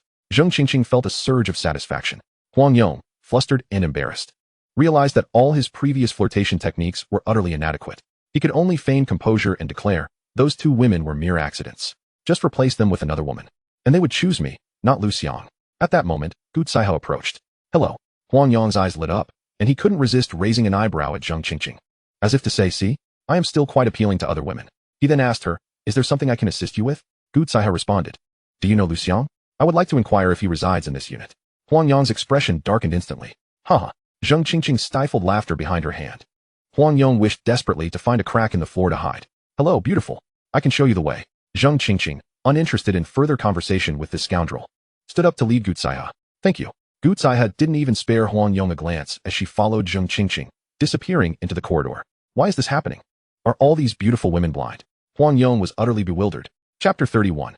Are you asking me to rent? No. The first encounter with the beautiful instructor, Secretary Su, a woman who adeptly ingratiates herself with the powerful and shifts with the winds, would not make any advances toward Liu Xiang, regardless of her beauty. Just imagine having someone at your side who is constantly plotting against you, utilizing you, and capable of betraying you at any moment. What a harrowing experience that would be. Zheng Yu, unaware of Liu Xiang's thoughts, assumed the role of a concerned elder, earnestly advising, Liu Xiang, you are still young and unaware of your sister's virtues. You are merely an ordinary awakened individual. It should not be difficult for you to secure a modest livelihood. However, to ascend to the side of someone like Secretary Su, a prominent figure, would open countless doors for you. Your future would be boundless. The foundation is that of a transcendent warrior, and you might even become a battle general. Rejecting her pursuit is sheer folly. Yang Rui furrowed her brow. She hoped that Liu Xiang, as the child of a martyr, would embody the same spirit as her father, refusing to bow to society, and would strive to reach the pinnacle of life through his own efforts. I do not require her assistance. I can become a battle general on my own, Liu Xiang asserted with unwavering confidence. Yang Rui smiled, but soon grew concerned. Although her husband's words were painfully honest, society often finds youth overestimating their capabilities, believing themselves invincible and capable of achieving anything, only to face harsh realities that leave them battered and bruised. By then, regret would be too late. Humph. Zheng Yu shook his head, convinced that Liu Xiang was still too young. Initially, he had considered renting a house to Liu Xiang and his mother for free if Liu Xiang were to become involved with Secretary Su. However, now, such thoughts were utterly out of the question. He even feared that Secretary Su, driven by jealousy, might retaliate against Liu Xiang, potentially putting himself in jeopardy. Thus, he decisively declared, the rent for the house shall increase. It will be 5,000 a month. If you cannot afford it, then I cannot rent it to you.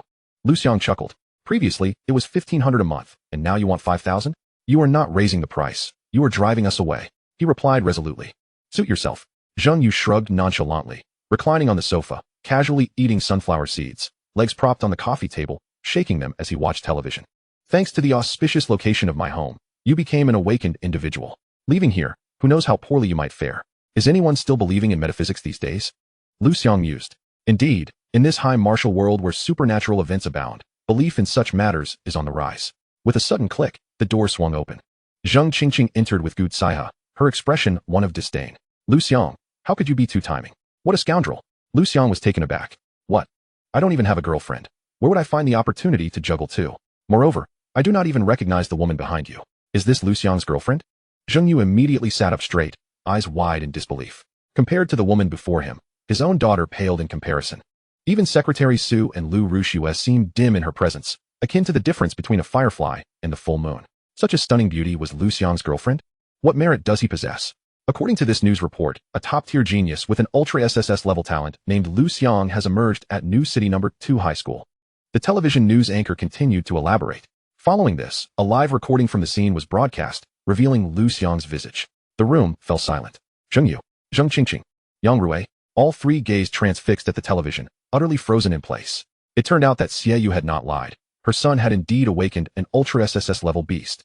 Liu Xiang's rejections of Lu Ruxue and Secretary Su were grounded in confidence. The real jesters were they themselves. Zheng Yu suddenly felt that this extraordinary beauty and Liu Xiang were a perfect match. Zheng Qingqing's eyes widened, her mind racing with thoughts. Could Liu Xiang juggle 3 relationships? Should she consider her? Misunderstanding? Gu Caihe was unfazed, her gaze fixed intently on Liu Xiang as she spoke. Do you have time? Shall we step out to chat? Senior Gu?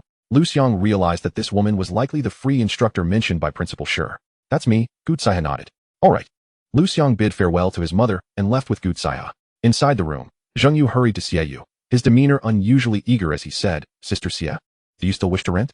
We can offer you a free stay. You can live as long as you want. No, thank you. Xie Yu shook her head firmly. Though she did not wish to escalate matters, she was not blind to Zheng Yu's character and could easily discern the ulterior motives behind his offer. She had to refuse. She would not allow her son to bear the weight of obligation for a mere trifle. She needed to alleviate the burden on her son's future. Zheng Yu interjected. Sister Xie, I apologize. I spoke without thinking. Please disregard my previous comments. He immediately offered a sincere apology. However, Xie Yu remained resolute, unwilling to relent. Upon witnessing the situation, Zheng Yu felt an overwhelming surge of anger and regret, yet he dared not pressure Xie Yu, nor could he raise his voice. After all, a genius of Liu Xiang's caliber associated with individuals of the mayor's stature, even a mere hint from him could lead to Zheng Yu's utter ruin, or worse, expulsion from Xingyan City. At such a moment, it was imperative to keep a low profile. Outside the apartment building, Gu Caihe was the first to speak. You are a martial artist? Liu Xiang nodded. Gu Caihe furrowed her brow slightly, disappointment evident as she inquired. Then why did you struggle so much against that useless Han Shuo? Is an S-level genius like Han Shuo merely regarded as useless in your eyes? Liu Xiang replied. I had yet to break through at that time, so? Gu Caihe nodded, retorting, then you are rather pathetic. She had assumed Liu Xiang was a quasi-martial artist on the verge of a breakthrough, with such strength alongside an awakened super SSS level beast. He should have easily dispatched foes 2 levels above him. Liu Xiang's evident struggle left her at a loss for better descriptors than pathetic. Liu Xiang interjected. Am I truly that incompetent? What did the war god see in me? Gu Caihe's frown deepened. Pondering the same question, what was it that the war god found appealing in Liu Xiang? They had only just met, and there was no rush. They would have an entire month to interact. Alone together, she thought to herself. Chapter 32, the first exchange with the beautiful instructor. Based on your situation, I have devised a specialized training regimen. Listen carefully, voice any objections, and if none arise, proceed accordingly, Gu Caihe had declared with a commanding tone. Is it happening so soon?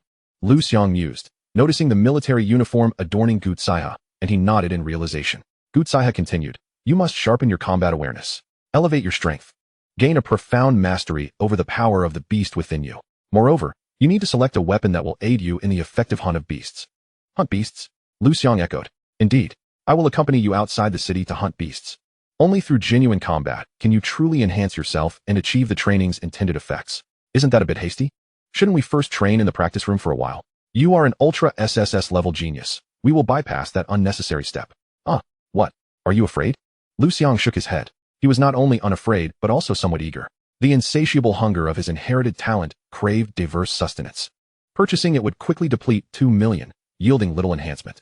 However, consuming beasts presented no such concerns. If he could defeat them, he could continue to devour. Previously, venturing alone from Xingyun City carried immense peril, but now, with a war general guarding him, the danger level plummeted. There was no reason not to seize this opportunity. Very well. Tomorrow morning at 5, I shall await you by the East City Gate, Gutsai has stated, turning to depart. In the blink of an eye, she vanished from sight. Is this the speed of a war general? Liu Xiang squinted, pondering what level of beast Gutsaiha had awakened and what inheritance talents and skills she possessed. As night fell, a taxi halted before Building 3 of the Yuan community. Liu Xiang, carrying luggage, alighted with his mother. At that moment, the lights in room 303 were extinguished. This was the previous residence of Liu Rushue's family, which would soon belong to them. Creak. The door swung open. The interior was devoid of inhabitants. The coffee table, refrigerator, washing machine, range hood, and robotic vacuum were all present, but the personal belongings of the Liu family were conspicuously absent. It was clear that Liu Rushue and Liu Yiming had obediently vacated the premises. This unexpected compliance took Liu Xiang by surprise. How perceptive. Xiaoyu, however, was less contemplative. Exploring their new home. The space is enormous, at least 130 square meters, isn't it? And it has 3 bedrooms and a living room. I noticed the community was quite clean, with security patrolling. The property management fees must be steep. The location is excellent, with a large shopping mall right outside and a hospital nearby. Oh, by the way, I wonder if this is a school district property. If so, it would be splendid. As your child could attend a good school. She was clearly delighted, her smile unwavering, her chatter incessant. Liu Xiang found no annoyance in her exuberance. Rather, he was eager to listen. In his previous life, his parents had perished in a car accident, leaving him bereft of familial affection for far too long, let alone maternal love. In stark contrast to the warmth and harmony above, a fierce wind whipped around downstairs, making it difficult to keep one's eyes open. Liu Yiming emerged from the shadows, a malevolent expression crossing his face as he gazed at the home claimed by Liu Xiang and his mother. Liu Xiang, you have brought ruin upon my family. You have made me a target at school, where no one wishes to befriend me, labeling me the son of a criminal. A wretched being. All of this is your doing. Because of you, I will kill you. He turned in fury and departed. In the dead of night, 2 figures stealthily infiltrated the community, evading the patrolling guards, gazing at room 303. Is that the one? Yes. Make your move. Outside the Yuan community, in a van, Liu Yiming asked, Brother Ma, do you really not want me to accompany you? What use would you be? You would only create a trail of clues. Fine. Just don't let anything happen to you. The scarred Brother Ma replied, you still owe old 9-10 million. He is our golden goose. 10 million, just for a fire? What a bargain. As for whether Liu Yiming can repay it, with an A-level genius sister who is so striking, earning 10 million is practically a certainty. It's just a matter of time. Brother Ma, the fire must start from inside the house. Rest assured. Why are you so chatty? Liu Yiming fell silent, his eyes glinting with malice and anticipation. Soon enough, flames erupted. Liu Yiming, witnessing the inferno, laughed maniacally. Ha ha. Slap. Brother Ma smacked Liu Yiming on the head, scolding.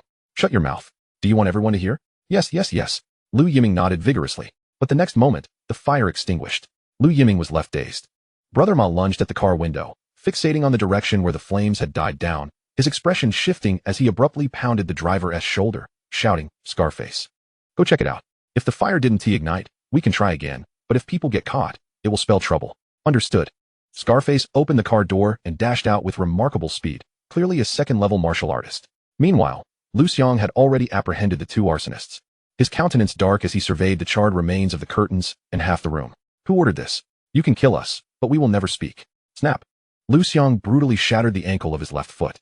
Ah, crack. The ankle of his right foot was also crushed. Stop stepping on me. I said. Am I not clear enough? Crack. The knee of his right leg was pulverized. It's Ma Zigu. Ma Zigu sent me. The boy, seemingly around 13 or 14, intended to incinerate your home. Ma Zigu's vehicle is parked at the north gate of your community. Crash. The window shattered. Liu Xiang glanced up to see a burly man with a long scar running from the corner of his eye down to his jaw, entering his home, exuding an aura of terror. Scarface, your moves are quite forceful. Be careful. Shut your mouths, you 2 useless fools. How dare you even mention Ma Zigu? Prepare to face his reckoning. The 2 arsonists trembled in fear.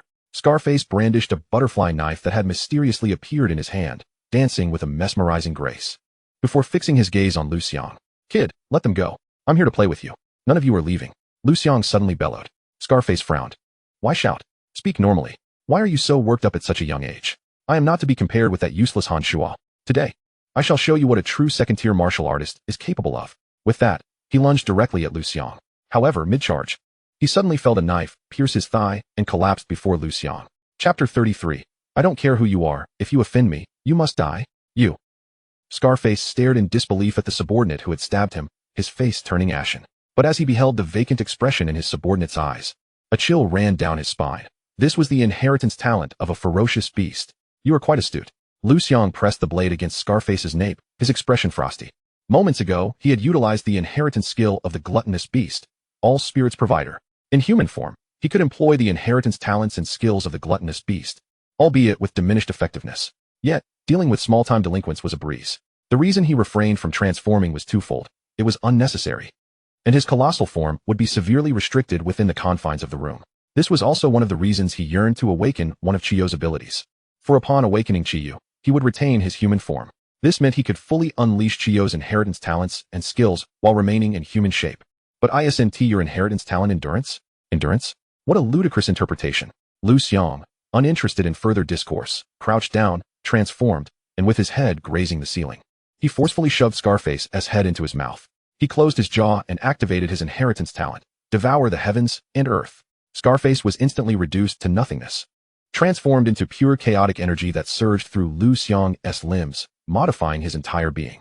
Regrettably, the chaotic energy provided by a second-tier martial artist was merely a meager 2 strands, insufficient for Liu Xiang to achieve a breakthrough.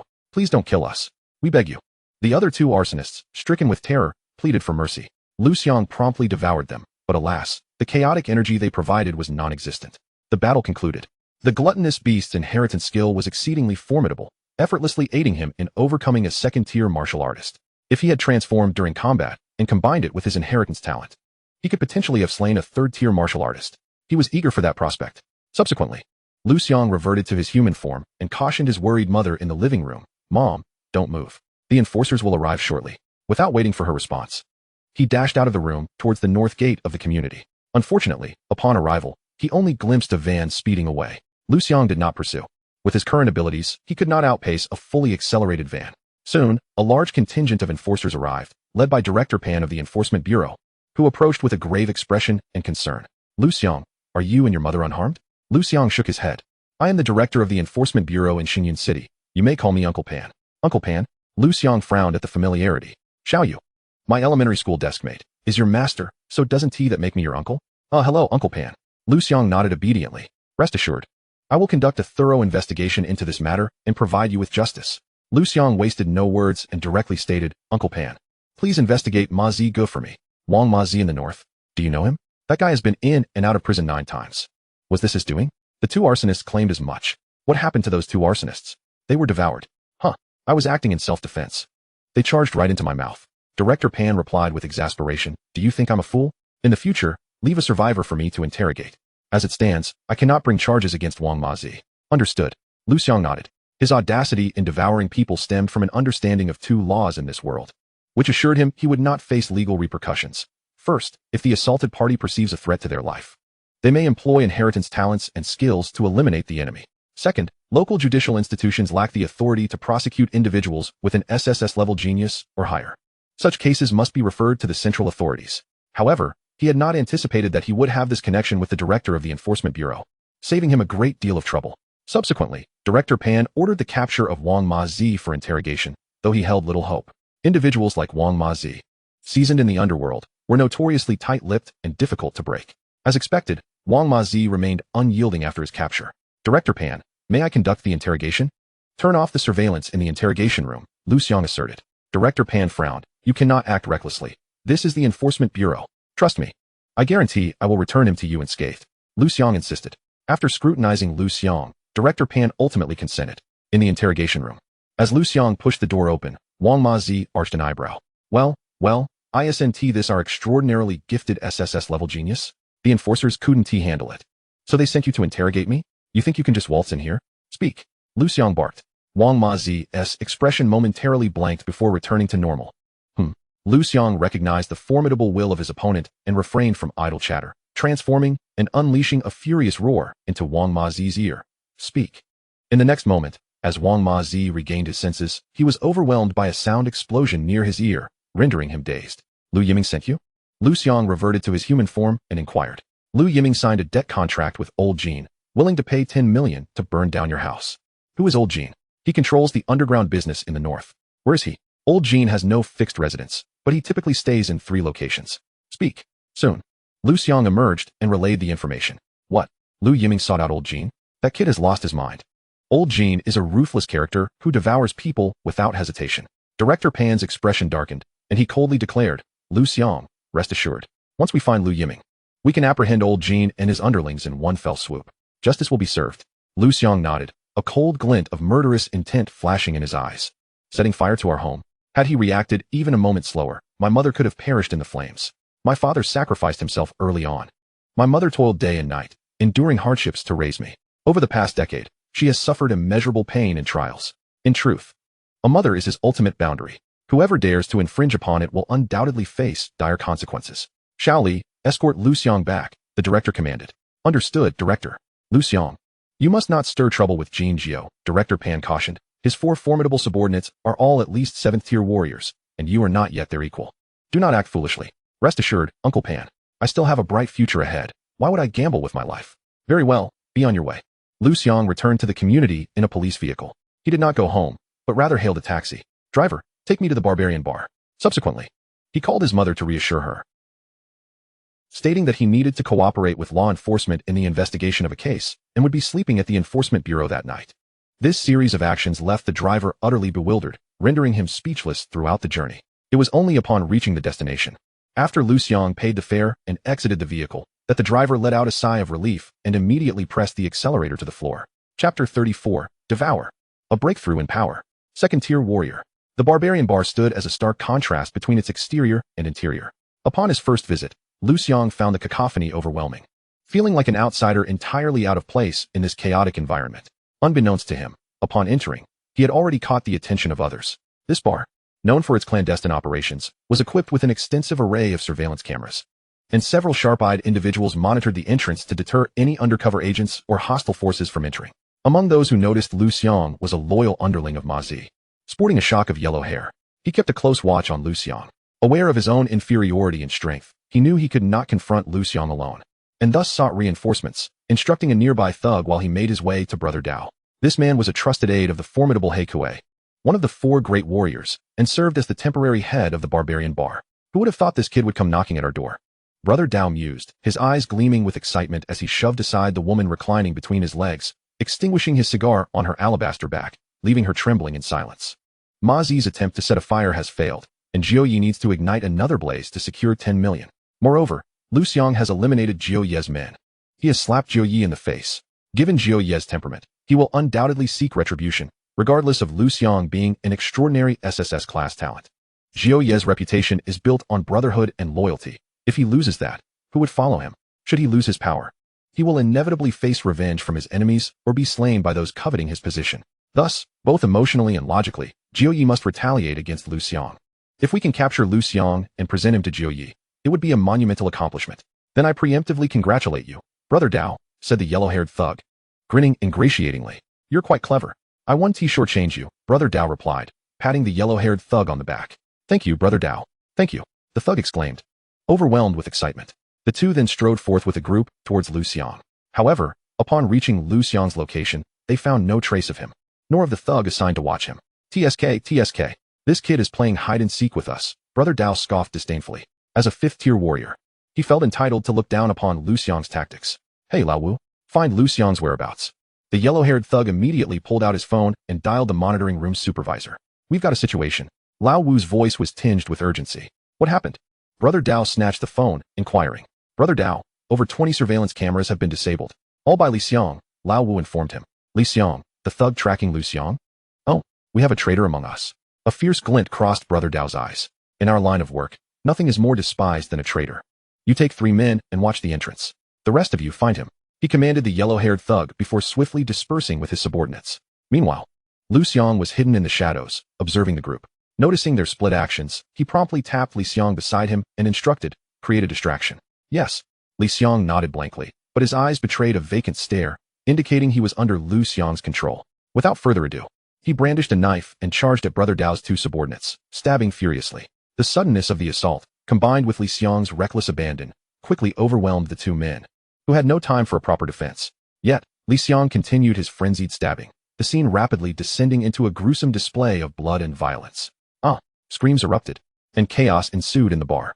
Brother Dao rushed in with his men, but the disarray of the crowd delayed them significantly. Seizing the opportunity, Liu Xiang struck, systematically weakening Brother Dao's forces and found a chance to infiltrate the monitoring room, turning the tide in his favor. At that moment, through the surveillance feeds, he observed Brother Dao's men had captured Liu Xiang, disabling both of his arms, and were interrogating him. Unfortunately, those under the control of the spirit master remembered nothing, rendering them unable to provide Brother Dao with any useful information, only begging for mercy. "You are Brother Dao's trusted aide?" Lao Wu asked, his expression vacant as he nodded. "What is Brother Dao's illicit enterprise?" Liu Xiang inquired. "Black loans, including but not limited to campus loans," Lao Wu replied. Liu Xiang frowned. "Is that all?" Lao Wu shook his head, continuing, "That is merely a small side business for Brother Dao. His primary purpose here is to keep an eye on the top floor." "Top floor?" Liu Xiang glanced upwards. "Is there more to it?" Lao Wu pointed to the ground beneath them, stating, "The top floor is underground." "Oh." Liu Xiang narrowed his eyes, asking, "Tell me about this top floor." "The true black market of this establishment lies above," Lao Wu explained, revealing. "Brother He has somehow acquired a dozen beautiful women, keeping them on the top floor, forbidding them from leaving, for the pleasure of the affluent. If these women disobey, the privileged are allowed to punish them using various torturous implements from the Qing dynasty. If they still refuse to comply, they are fed to ferocious beasts." At this, a cold flicker ignited in Liu Xiang's eyes. In a world rife with ferocious creatures, countless families had been torn apart, and many possessed martial prowess, contributing to societal chaos and escalating crime rates, thus nurturing underground forces. However, Liu Xiang had not anticipated encountering such atrocities so soon. The idea of using the corpses of one's own kin to feed beasts was utterly abhorrent. "Is this Brother He's black market?" Liu Xiang queried. Lao Wu shook his head, stating, "I am not entirely sure of the details, but I suspect it is not. I once inadvertently witnessed a director visiting here. Brother He is not yet qualified to engage with him. The location of the top floor is over there. Is it Jin Zhou's territory? Moreover, this could very well be just one of Jin Zhou's many enterprises." The murderous intent within Liu Xiang intensified as he patted Lao Wu on the shoulder, instructing, "Keep an eye on Brother Dao. If he arrives, inform me immediately." "Yes." Lao Wu nodded. Liu Xiang wasted no time, transforming into a voracious beast, ready to devour.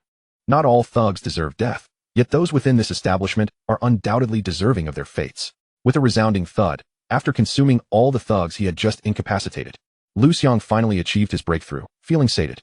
His power ascended to the level of a second-tier warrior. He returned to his human form. Liu Xiang forcefully kicked open a door that resembled a storage room. Inside lay a dark chamber, leading to the rooftop, the true den of iniquity of the bar. Who could be lurking there? Within the storage room stood two burly men, their expressions menacing as they reached for the electric batons and knives concealed behind them. Liu Xiang, uninterested in exchanging pleasantries, bellowed, "Die." In the next instant, one of the hulks jabbed his electric baton into the side of his companion's waist, followed by a jab to his own. Both men collapsed simultaneously. Liu Xiang pushed open the door to the dark chamber. Chapter 35, Bloodbath on the Rooftop. Annihilate this scum. Before him appeared a dimly lit, circular passageway, heavily monitored at every turn.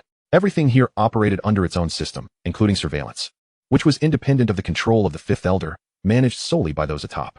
Thus, Liu Xiang remained oblivious to the circumstances within. Moreover, once he entered this passage, he would be exposed to the gaze of those on the rooftop, inevitably drawing the attention of Knife Brother, or even one of the four great kings, Black Kuei.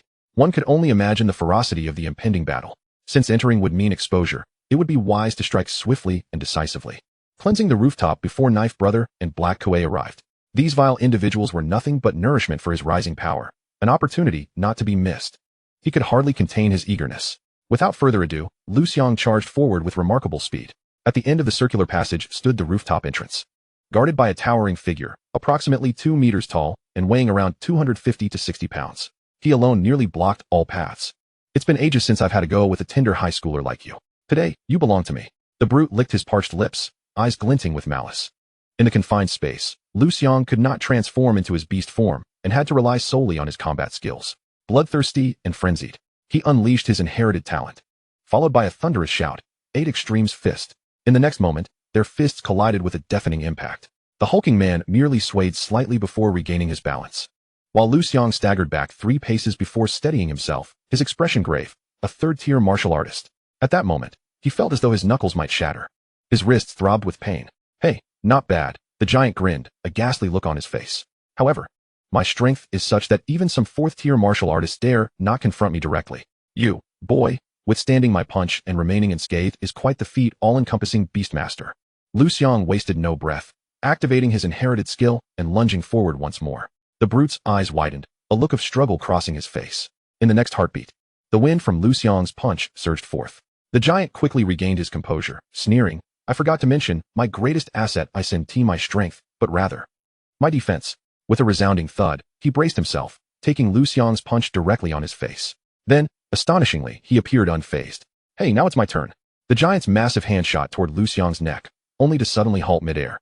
He crumpled to the ground, utterly limp. Liu Xiang, still wary, zapped him several times with the electric baton until he foamed at the mouth, then stepped over the giant's motionless body to open the door before him. In the next moment, seductive music wafted into his ears, pink lights flickering and the scent of chestnut blossoms permeating the air, stirring primal desires. Before his eyes lay a vast pool, surrounded by rooms labeled with names such as torture chamber, role-playing, and beast cage. In the pool, several scantily clad beauties frolicked, with even two nude women shamelessly flirting with the men nearby. "Another guest has arrived? Allow me to introduce myself. Call me Sister Hong. Is this your first time? Would you like me to introduce you to a girl?" Inside, near the door, stood a reception-like area where a flamboyant woman clad in a vibrant red cheongsam warmly welcomed him. Liu Xiang frowned. Before he could utter a word, 7 or 8 men clad in blue surged toward him from all directions on the rooftop. Clearly, those within had realized Liu Xiang was an intruder, not a mere guest. Roar! Liu Xiang wasted no time, transforming instantly. Though the rooftop was underground, it stood nearly 4 meters high, allowing him to exert 7 to 8 tenths of his combat prowess. Significantly stronger than his human form. Help! A ferocious beast. The beast has come. The sudden appearance of the Taotai sent Sister Hong into unconsciousness, causing the individuals in the pool to scatter in fright, momentarily stalling the advance of the blue-clad men. Roar! Liu Xiang seized the leg of the previously fallen giant at the doorway, using him as a weapon to initiate his assault. Before the blue-clad men could encircle him, he charged toward one of them, roaring fiercely, catching the man off guard. Simultaneously, Liu Xiang swung the giant's body at him. With a sickening crunch, the man's head burst open. The giant at the doorway was jolted awake, flailing his arms in a futile struggle, but before the Taotai, he was merely a diminutive toy, his efforts utterly in vain. With a swift motion, Liu Xiang continued his charge. He needed to eliminate as many of the blue-clad men as possible before they formed a tight circle. Only then could he gain a significant advantage in the ensuing battle. For the next 2 minutes, the air was filled with roars, the sounds of combat, and piercing screams. After dispatching 4 blue-clad men, Liu Xiang decisively leaped into the pool. 2 of the blue-clad men attempted to follow him into the water. However, due to the pool's depth of approximately 1.5 meters, their movements were severely hampered. Allowing the Taotai to seize the opportunity, both were swiftly killed. On the shore, the last 2 blue-clad men dared not enter the water. The Taotai spoke no further, climbing ashore to engage in battle. The final 2 blue-clad men retreated hastily, quickly reaching the entrance before turning to flee. The chaos of this battle was beyond their capacity to handle. Reinforcements were necessary. As they approached the entrance of the dark chamber, they collided with Knife Brother and his cohorts arriving for support. "Damn Liu Xiang. I'll carve him up," Knife Brother bellowed, enraged. This incident was monumental, not only jeopardizing the rooftop safety, but also risking exposure that would require substantial bribes to the higher-ups from Old Nine to contain the situation. The most critical aspect was, who would ever trust the rooftop's safety again? Who would dare to visit? This was a method by Old Nine to bind the higher-ups. Losing it would incur immense losses. Old Nine would inevitably be furious. What fate awaited Knife Brother then? Charge! Knife Brother recklessly charged down. At this moment, capturing Liu Xiang and appeasing the leadership below might offer him a glimmer of hope. Otherwise, Old Nine would surely kill him. However, upon reaching the rooftop, they found it desolate, devoid of even a single corpse. Only a battlefield in utter disarray and fresh bloodstains scattered about. All surrounding rooms were tightly shut. He fled? Knife Brother's expression changed dramatically. Could Liu Xiang have discovered another exit to the rooftop? That's impossible. That place is reserved for receiving high-ranking guests. Only Old Nine, Black Yi. And I should know of it. He hasn't escaped. Search. One by one, search the rooms. Knife Brother commanded, his gaze icy as he ordered, once found. I'll flay him alive. Chapter 36. Consume the beast essence pill. Break through once more. Open the door. Quickly, open the door. Under the leadership of the blonde-haired man, the subordinates of Brother Knife split into 2 groups, beginning a relentless search, forcefully breaching doors of rooms that remained locked, heedless of offending the esteemed individuals who might be concealed within. Meanwhile, 2 of his lackeys stood guard at the entrance to the top floor. Only Brother Knife remained, solitary beside the pool in the hall, attentively surveying his surroundings while contemplating a pressing question. Just how formidable was Liu Xiang? With seemingly little effort, he had dispatched a 3rd-level warrior, and not just any warrior, but one who practiced external martial arts.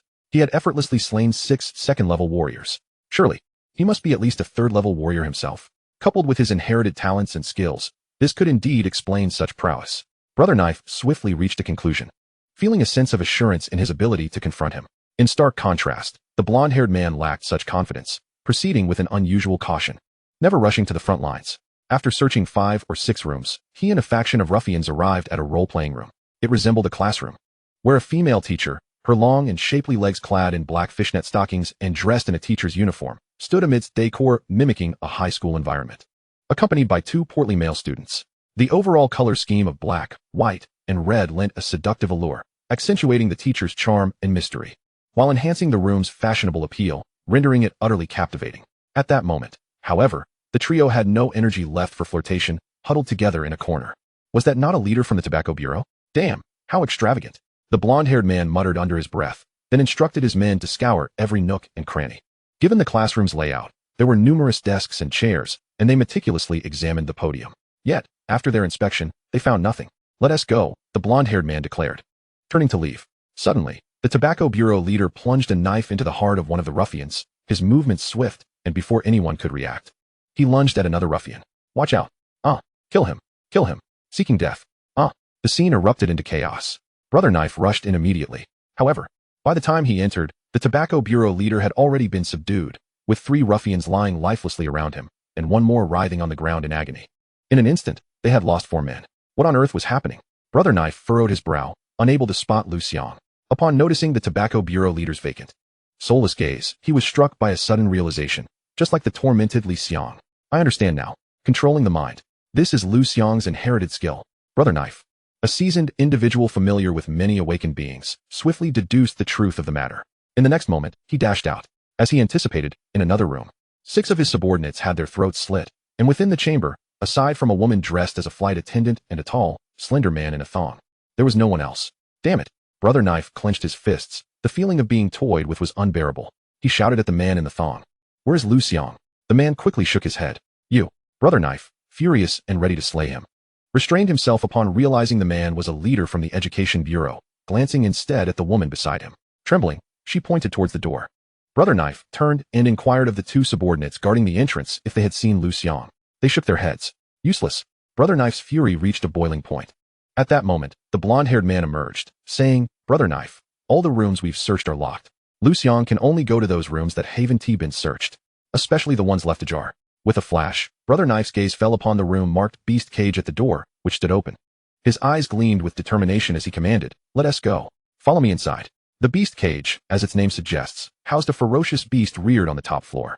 It was the largest room up there, measuring approximately 18 meters long, 8 meters wide, and 4 meters high, with walls crafted from steel 10 meters thick. At the center of the room lay a massive green crocodile lizard, its form reminiscent of a lizard but with the menacing head of a Yangtze crocodile. It stretched around 11 meters in length, its mouth wide open, towering 2 meters high, capable of swallowing any human whole. Its limbs and head were shackled by thick iron chains, one chain even piercing through its tail, preventing it from moving freely, as any motion would invoke pain. Before it lay dark brown stains and shredded clothing, with fresh chunks of meat scattered further away. Ahead stood 2 rows of chairs, the audience seating designated for the esteemed guests to witness the gruesome spectacle of the giant crocodile lizard feasting. At that moment, upon seeing Brother Knife and his crew arrive, the beast displayed a gluttonous expression. It was hungry. It yearned to feed. Not concerned with the giant crocodile lizard, Brother Knife began his search, furrowing his brow as he directed his attention towards a hidden door in the corner. There lay another passage leading away from this place. Could it be that Liu Xiang had truly fled through here? Brother Knife, he*s in the torture chamber. A subordinate shouted from outside. Let us go. Brother Knife's eyes brightened, and he immediately charged out with his men.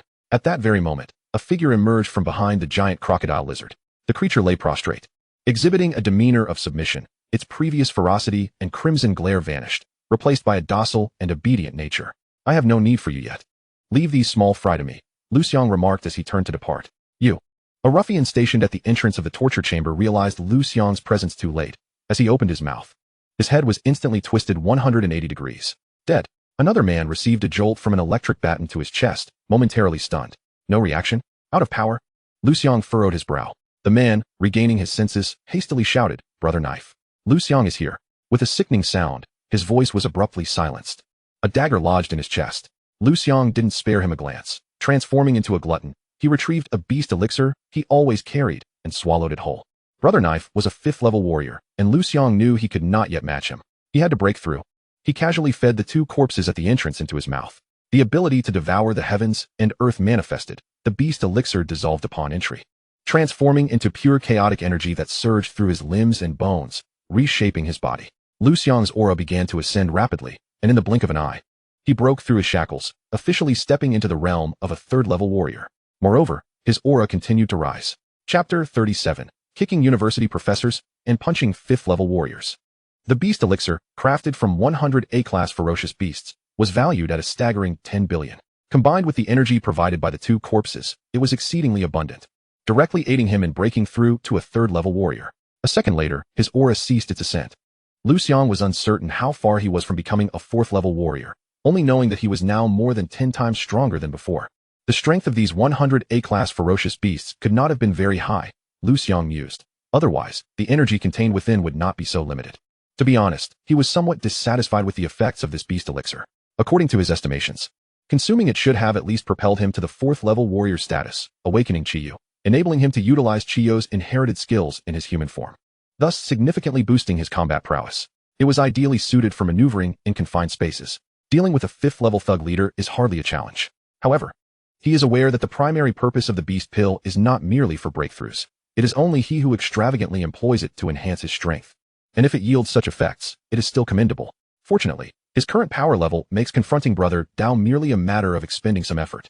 Restoring his human form, Liu Xiang stepped into the torture chamber. Truly, it lives up to its name, filled with various implements of torment: whips, clubs, clamps, pincers, handcuffs, and shackles. There, a young woman was enduring the agony of her fingers being clamped, her face a mask of pain and fear, trembling and too terrified to utter a sound. Beside her was an elderly gentleman, refined in demeanor.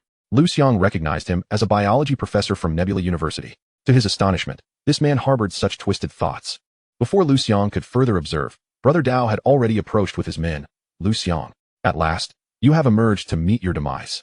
Liu Xiang ignored him, seizing the biology professor as one might grasp a chick, pinning him to the execution table and removing the clamp from the young woman's fingers. With a swift pull, a piercing scream escaped the professor's lips, and Liu Xiang even heard the faint crack of bone. Ah, who would have thought you had a kind heart? Brother Dao sneered. But can you save just one person? Can you save them all? The biology professor retorted with a face full of resentment. Do you truly believe you have saved her? Once you leave, do you not trust one have 100 ways to ensure her demise? At his words, the young woman shuddered, huddling in the corner and weeping silently. Release me, and perhaps in a good mood, I might spare her. However, you must enroll at Nebula University as my recommended student, and I require an additional 10 million. Seeing this, the biology professor gained newfound confidence, becoming exceptionally arrogant. Liu Xiang picked up a specially crafted container filled with molten metal, pried open the professor's mouth, and poured it in. If you die, no one will seek revenge on her. It's a simple truth. Why must you force my hand? The professor's eyes widened in terror, and in the next moment, he fell silent, consumed by endless fear and suffering. Witnessing this, Huang Mao and the others were taken aback.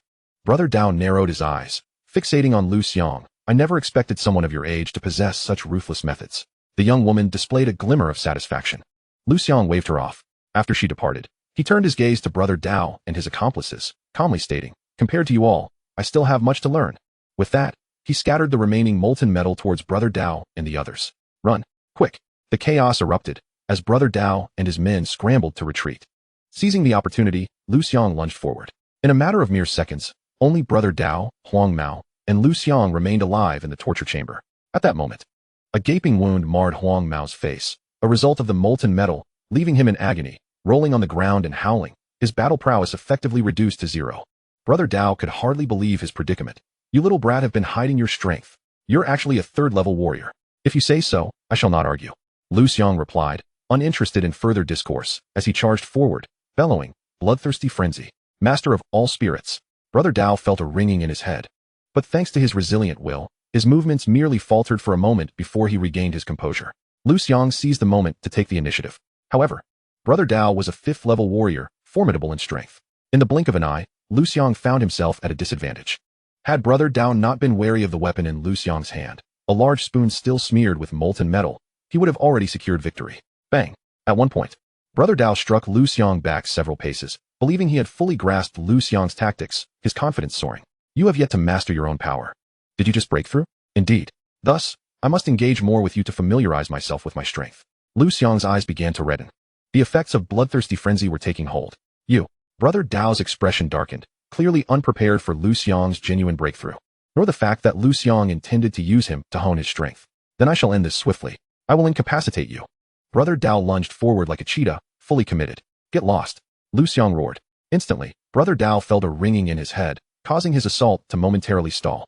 Thus, Liu Xiang regained the upper hand. For a full 3 minutes, the torture chamber was reduced to a chaotic wreck, while Liu Xiang's spoon remained unscathed. A testament to its superior quality. At this moment, bolstered by bloodthirsty frenzy, Liu Xiang's combat prowess had reached the level of a peak 4th-level warrior.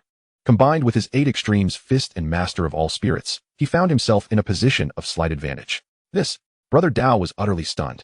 Another minute passed, and Brother Dao was completely dominated, fully entrenched in defeat. More critically, every punch Brother Dao landed on Liu Xiang seemed to have no effect. While each strike Liu Xiang dealt to Brother Dao inflicted unbearable pain, diminishing his combat power. As the tide turned, mere seconds later, bang. Brother Dao crashed heavily against the wall, blood spewing from his mouth. He felt as though his very organs were rupturing. The slightest movement threatened to shatter him. A 5th-level warrior, reduced to this? Liu Xiang strode forward, having thoroughly acquainted himself with his own power. This battle could come to an end. Faced with the formidable Liu Xiang, Brother Dao sank into despair. Liu Xiang wasted no words, delivering a crushing blow to his heart. With a resounding thud, it was as though a watermelon had plummeted from a 4th-floor window. Brother Dao's eyes widened in shock, before swiftly losing their color. Chapter 38. Is Black Kuei really strong? A one-sided defeat. Time passed, and suddenly, the screech of tires pierced the air as a sports car halted before the barbarian bar. A robust figure emerged from the vehicle, darting forth with remarkable speed, akin to a leopard. Black Lord, the uncontrollable Lao Wu, who had fled from the surveillance room, rushed forward. Liu Xiang has killed many of our men. He hasn't left yet, and the bar is now empty of patrons. The newcomer was none other than Black Kuei, a dark-skinned mixed-race individual, bearing the complexion of his mother, his true name unknown, only referred to by his moniker, Black Kuei. The top floor has been discovered? Black Kuei was solely concerned with the assets entrusted to him by Lord Jiu, indifferent to everything else. Yes, Lao Wu nodded, fear etched on his face. Smack. In a fit of rage, Black Kuei struck Lao Wu, sending him flying several meters away, cursing, "You worthless bunch. Once I capture Liu Xiang, I will settle accounts with you." Without another thought for Lao Wu's well-being, he dashed into the bar. However, upon reaching the top floor, he was met with the roar of the giant crocodile green lizard and the sounds of fierce combat. His brow furrowed in confusion. Who is fighting the giant crocodile green lizard? Black Kuei mused. Liu Xiang, who had struggled to kill Han Shuo just days prior, could not possibly contend with a peak 6th-level giant crocodile green lizard. Brother Dao, a 5th-level warrior, was equally no match for it. Could it be a powerful ally Liu Xiang has summoned? His expression grew grave. Only this explanation remains. With this realization, his expression became considerably more cautious. His previously hurried steps transformed into a steadier gait. He treaded upon the blood-soaked ground, passing through a room filled with lifeless bodies, his countenance growing increasingly grim. The magnitude of this loss was staggering. Lord Jiu would undoubtedly seek retribution, especially upon discovering that his trusted confidant, Brother Dao, had also been slain, further darkening his expression. For he had no one left to bear the blame. At long last, he arrived before the door of the beast cage. The scene before him sent Black Kuei's face into a frenzy of color. What had he just witnessed? A colossal and ferocious beast was locked in a life-or-death struggle with a giant crocodile green lizard. It was Tao Dai, the very beast that Liu Xiang had awakened. But when had Liu Xiang become so formidable? He was utterly bewildered. At that moment, Huang Mao, trembling in the audience seats, noticed his arrival.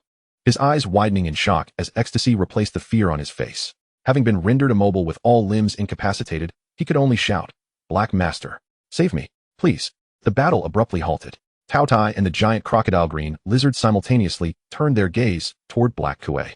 "Damn it, shut your mouth." Black Kuei's expression changed drastically. Filled with a desire to tear Huang Mao apart, he had intended to observe from outside, studying Tao Ye's combat habits and techniques to prepare himself. But Huang Mao had ruined everything. Huang Mao, frightened, immediately fell silent. Consequently, Black Kuei could only boldly step into the beast cage. Compared to Tao Tai and the giant crocodile green lizard, he appeared diminutive, yet he emanated an aura of confidence, unafraid. After all, he was a seasoned 7th-level warrior. Earning the title of one of the 4 great kings under Lord Jiu was a testament to his formidable prowess.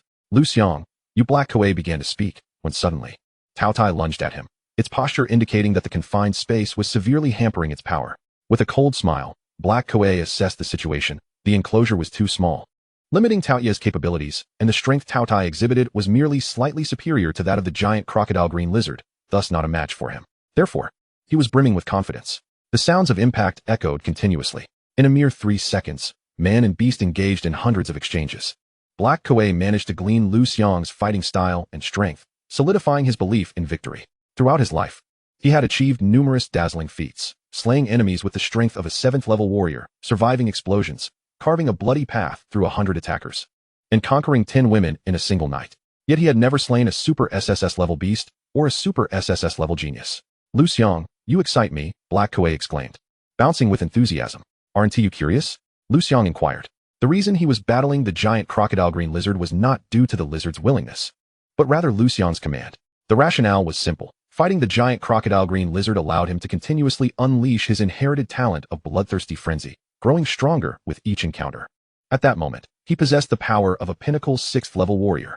The overwhelming force within him intensified his battle intent, his eyes turning crimson, his face alight with fervor and a manic desire for combat, exuding a kind of pathological strength. What? Black Kuei furrowed his brow. For instance, why did the giant crocodile green lizard cease its assault on me? Liu Xiang grinned. Because it's currently in beast form, as Tao Tai, he replied, the smile taking on an unsettling and fearsome quality. You. Black Kuei's expression shifted. Are you suggesting charge? Liu Xiang bellowed. Both he and the giant crocodile green lizard sprang into action simultaneously. Meanwhile, Black Kuei felt a dull thud in his mind, momentarily dazed, though he quickly regained focus. It was too late. Bang! Black Kuei barely managed to raise his arm to block Tao Ye's punch, but the tail of the giant crocodile green lizard struck him. He was sent flying, his insides churning violently. Spitting blood, he realized that the lizard's strike had employed its inherited talent of heavy blow, making it equivalent to a peak 7th-level warrior's attack. No wonder Black Kuei was injured. With a swiftness, Black Kuei exited the beast cage, seeking refuge in the narrow doorway, hoping to prevent the giant crocodile green lizard from pursuing him and executing a combined assault. He succeeded. Liu Xiang transformed back into human form and chased after him. The giant crocodile green lizard was obstructed by the door. No matter how frantically it charged, it could not escape, as the design of the door had anticipated such a scenario from the outset. You're too foolish, Black Kuei grinned. How do you know I wasn't doing this on purpose? Liu Xiang retorted. You. Black Kuei's expression darkened. In the next moment, Liu Xiang reverted to beast form once more and charged forward. They clashed again. Their fists collided. A 7th-level warrior. You've broken through? Black Kuei's pupils constricted. Then he declared, but it matters not. I've slain 7th-level beasts before. They crashed into each other once more, fists meeting flesh. However, as the battle progressed, Black Kuei's expression grew increasingly grim. Liu Xiang was utterly unkillable, growing stronger with each exchange. His power had now reached the pinnacle of the 7th level. In contrast, Black Kuei's condition continued to deteriorate. Not one to be stubborn, nor one to adhere to rules. Otherwise, he wouldn't have survived this long. Seeing that he would surely lose if he continued, he drew his revolver. Fire Eagle. It was a hand cannon capable of penetrating 3 meters of steel at close range. A lethal weapon designed to combat beasts in close quarters. Die. Black Kuei snarled as he aimed at the oncoming Tao Tai, pulling the trigger. Chapter 39, Side Effects? Consuming 5 tons of food. Spending $80,000. At such close range, Liu Xiang, still airborne, could not evade. A look of regret crossed his face. He had hoped to spar a bit longer with Black Kuei. After all, under the influence of his inherited talent, he was now exceedingly battle-hungry, eager to continue fighting. But if the opponent aimed to kill him outright, he had no choice but to end the battle. Unquenchable blood flame. Liu Xiang shouted. The next second, a flicker of flame appeared in Black Kuei's eyes. Am I on fire? He wondered. During their earlier conflict, he hadn't been ablaze. Before he could process this, the searing pain of flames engulfed him. It was as if he were trapped in an inferno. In an instant, his internal organs felt as though they had been charred away by more than half. The agony was tenfold greater than childbirth. Even with Black Kuei's willpower, he could not suppress a cry of pain, his entire body trembling. The fire eagle slipping from his grip as the barrel wavered. Bang! The gun fired, a brilliant flare erupting. Tao Ye's ear was pierced clean through. Immediately, it extended its claws, grasping Black Kuei's skull, exerting force. Its razor-sharp claws easily penetrated his head, crimson and white substances oozing forth. Black Kuei trembled. Die! The unquenchable blood flame continued to blaze, and Black Kuei's body was nearly consumed by the flames. Liu Xiang, adhering to his principle of not wasting opportunities, seized Black Kuei and stuffed him into his mouth. Invoking his inherited talent of devouring heaven and earth, it melted instantly. The unquenchable blood flame extinguished. Liu Xiang did not hasten to revert to human form. Instead, he concluded his bloodthirsty frenzy. In the next moment, a wave of hunger crashed over him. He staggered, nearly fainting from the intensity. Hungry. So hungry. At this moment, Liu Xiang resembled a beggar who had not eaten for 7 days and nights. His eyes clouded as he gazed upon the lifeless body sprawled on the ground. In a frenzied rush, he lunged forward. To consume. To devour with reckless abandon. The mere black Kuei, even as a 7th-level warrior, could not satiate the insatiable abyss of his hunger. Mere seconds passed. No. Huang Mao, witnessing the approaching monstrous glutton, was gripped by terror, pleading incessantly. Do not kill me. Do not kill me. His voice abruptly ceased. He was swallowed whole. Whimpering echoed nearby, as the giant crocodile lizard emitted cries of fear, cowering and desperately begging for mercy. Alas, the glutton was utterly consumed by hunger. Such trivialities were of no concern. With a swift thrust, its right claw pierced the crocodile lizard's skull. The creature trembled, green blood seeping forth, the horrific corrosive effect leaving the glutton's claws reeking. Yet it appeared oblivious to the stench, raising its right claw to feast voraciously. In mere moments, Liu Xiang had consumed the entirety of the crocodile lizard's corpse. At last, his reason returned somewhat, yet he remained ravenous. Starved, with no food left in sight, he reverted to human form and staggered out of the rooftop. You, a ghost. Old Five turned and fled. Stop. A throng of enforcers surged forth, restraining him. Faced with this, Liu Xiang wished to avoid an encounter with the enforcers. Unwilling to waste time, for his hunger was overwhelming, he retraced his steps to the rooftop and exited through another passage. At this moment, it was already past 4 in the morning. Several barbecue restaurants remained open. Liu Xiang rushed into one, scanned the QR code. Consuming meat. Consuming vegetables. Eating everything. Even raw. The patrons, the owner, the waitstaff, and even the grill master were all horrified. Serve it up. I will pay. 100. 200. Liu Xiang devoured food worth tens of thousands, emptying the barbecue restaurant of its provisions. Yet, still he was hungry. Thus, he moved on to another establishment. 10 minutes later, he switched to yet another. Ultimately, he cleared out all the barbecue restaurants in the vicinity. He was left with no choice but to head to a nearby breakfast shop. Steamed buns, fried dough sticks, raw, cooked, hot, cold, all consumed, melting in his mouth. No dish was rejected. Finally, as dawn broke, he was no longer hungry. How much have I eaten? 5 tons, perhaps? Exhaustion overtook Liu Xiang, just as Director Pan arrived in his car. Without exchanging pleasantries, he hopped into the police vehicle and remarked, Uncle Pan, I will sleep for a bit. We can discuss everything upon my awakening. Director Pan regarded Liu Xiang as if he were a creature of another world, momentarily at a loss for words. He understood that this young man, once fully matured, would likely surpass even the most formidable figures in Yanhuang Prefecture. Who among those illustrious individuals could slay a 7th-level warrior or a peak 6th-level beast on the 3rd day of awakening? Daylight had fully arrived.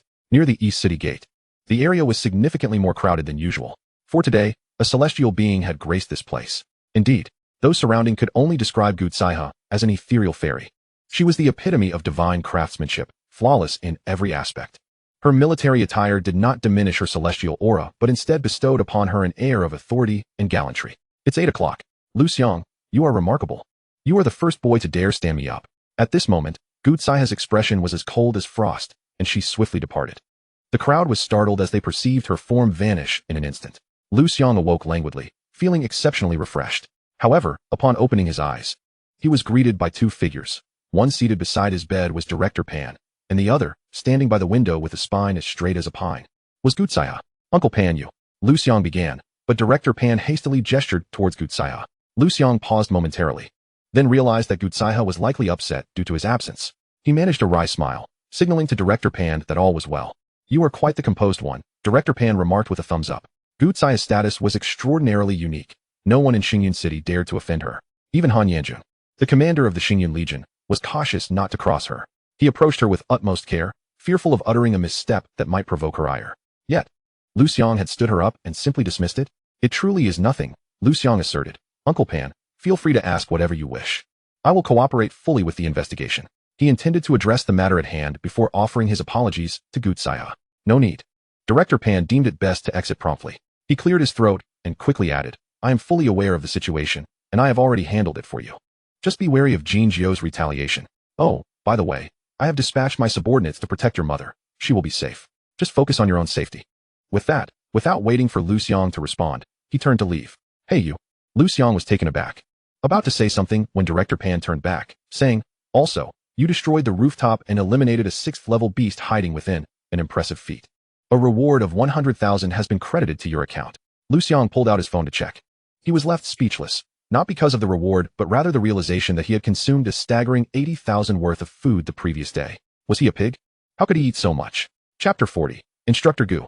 Liu Xiang, how is it that you, a mere high school student, can be so insatiable? Senior Gu, Liu Xiang was about to apologize. Call me Instructor Gu, Gu Tsaiha interjected. All right, Liu Xiang nodded, intending to continue his apology. You killed the peak 6th level beast.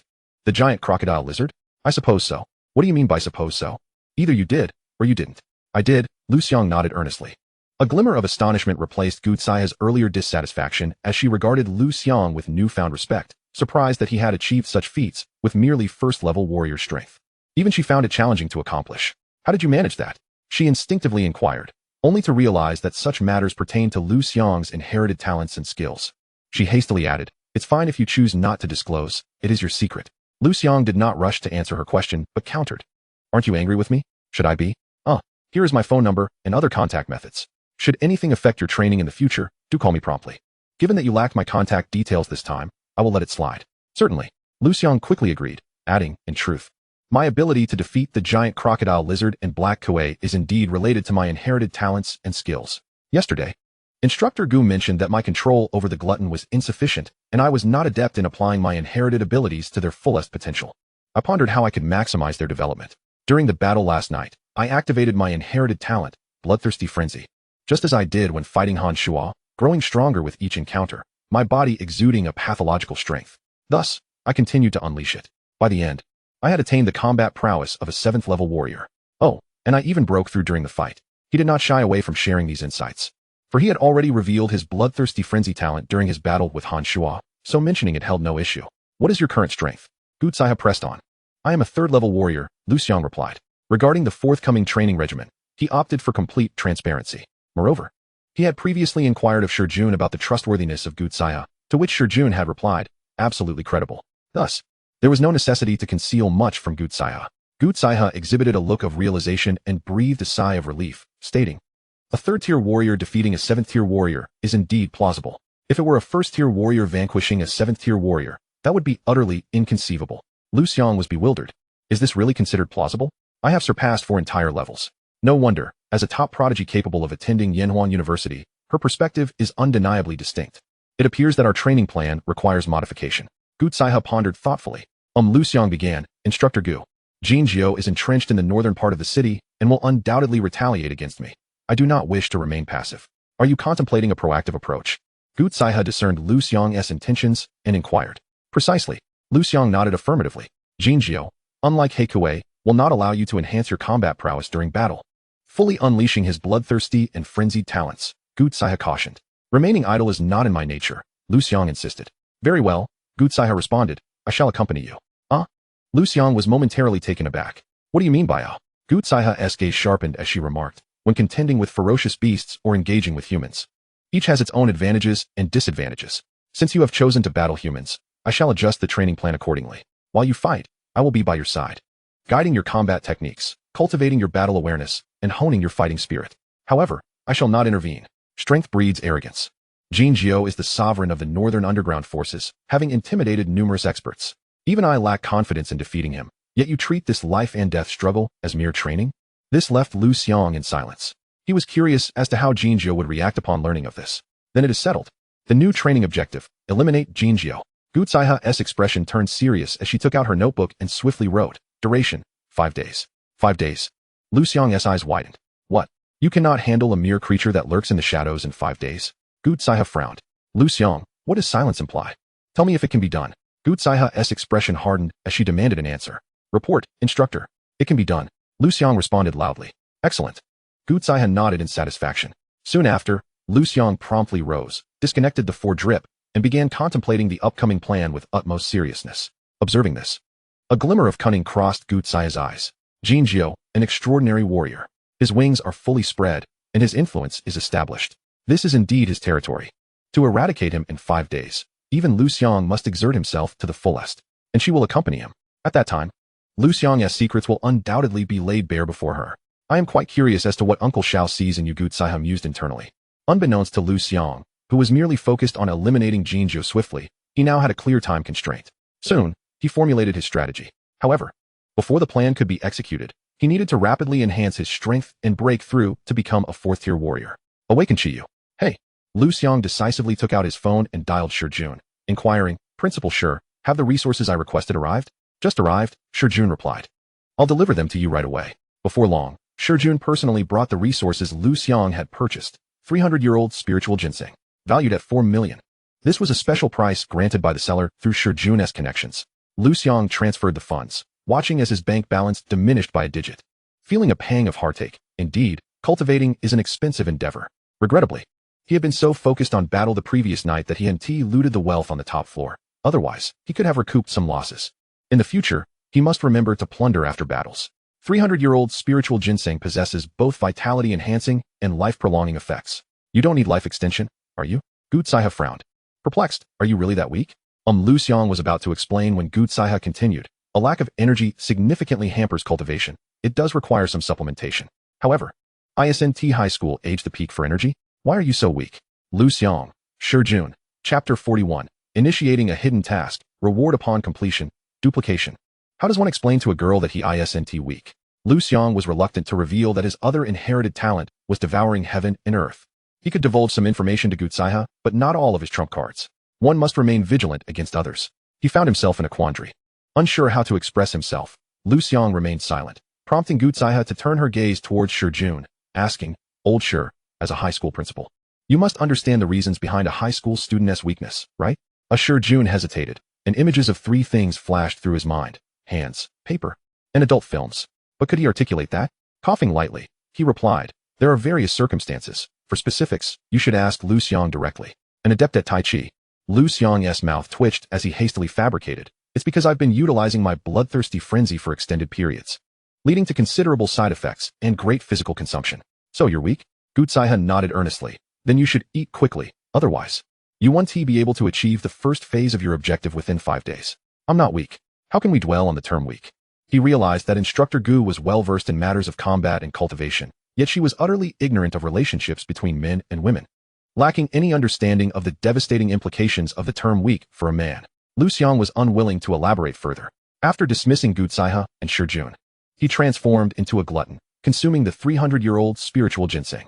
It dissolved upon entry, and a surge of chaotic energy flooded into every corner of his body, transforming it. Familiar, yet reassuring.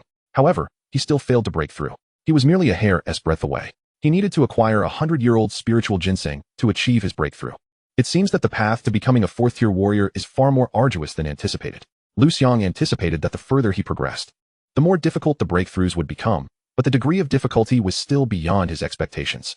In the future, if I wish to break through to 5th-tier warrior status, will I need to devour resources valued in the hundreds of millions? And for 6th tier, resources worth billions?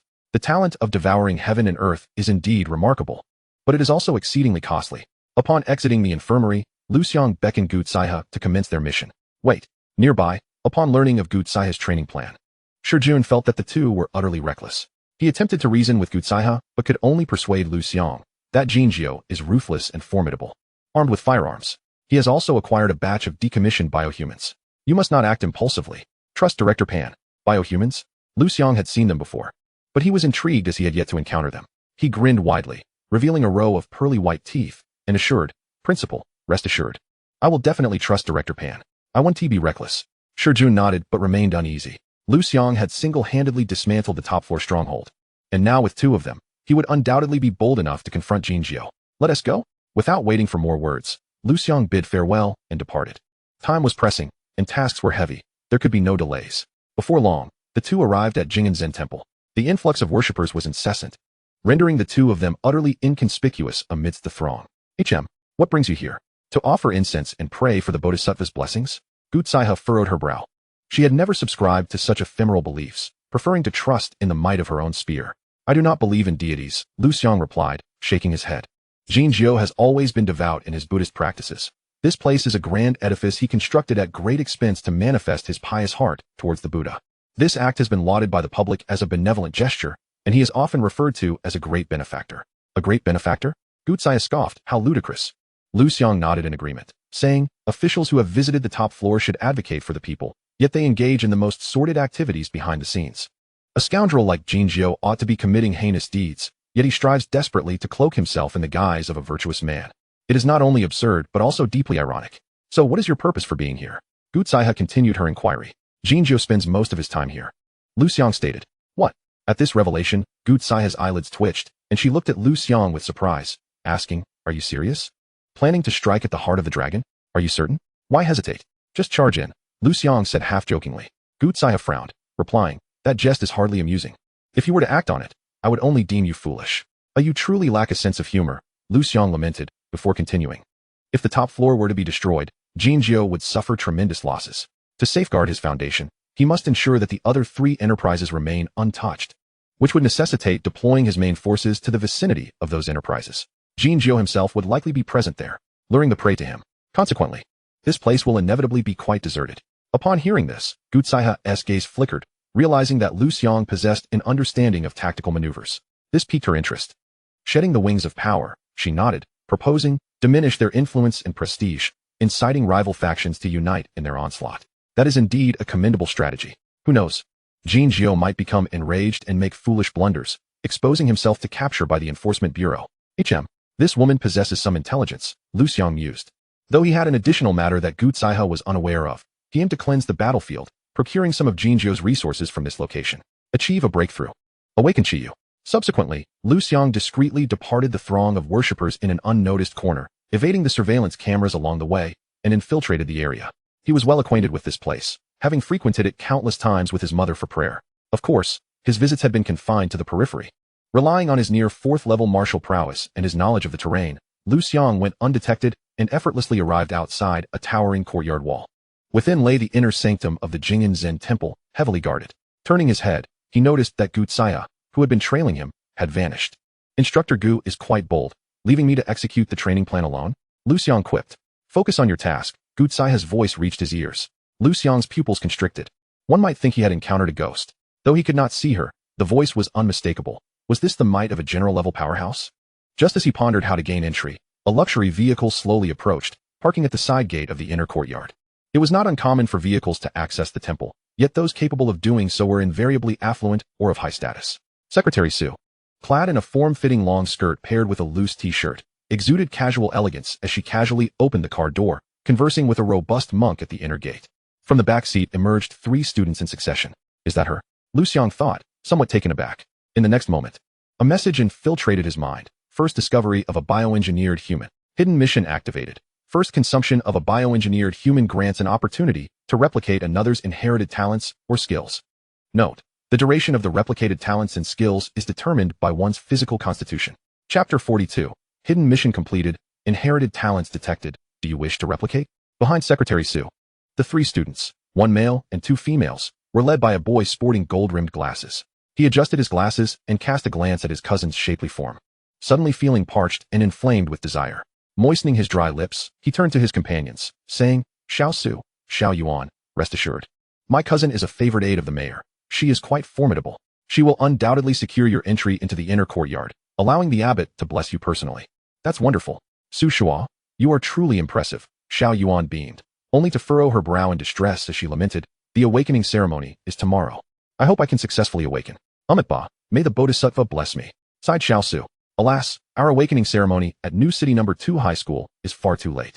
We are the second to last among all high schools in Xingyun City to initiate it. The spirit orbs are each quite valuable and notoriously difficult to refine, even with money. They are seldom obtainable. Thus, they are typically prioritized for military, governmental, and university organizations. High schools are relegated to a relatively lower position. New City No. 2 High School has only been established for a little over a decade, lacking deep roots, and Xingyun City is ranked quite low in the entirety of Yanhuang Province.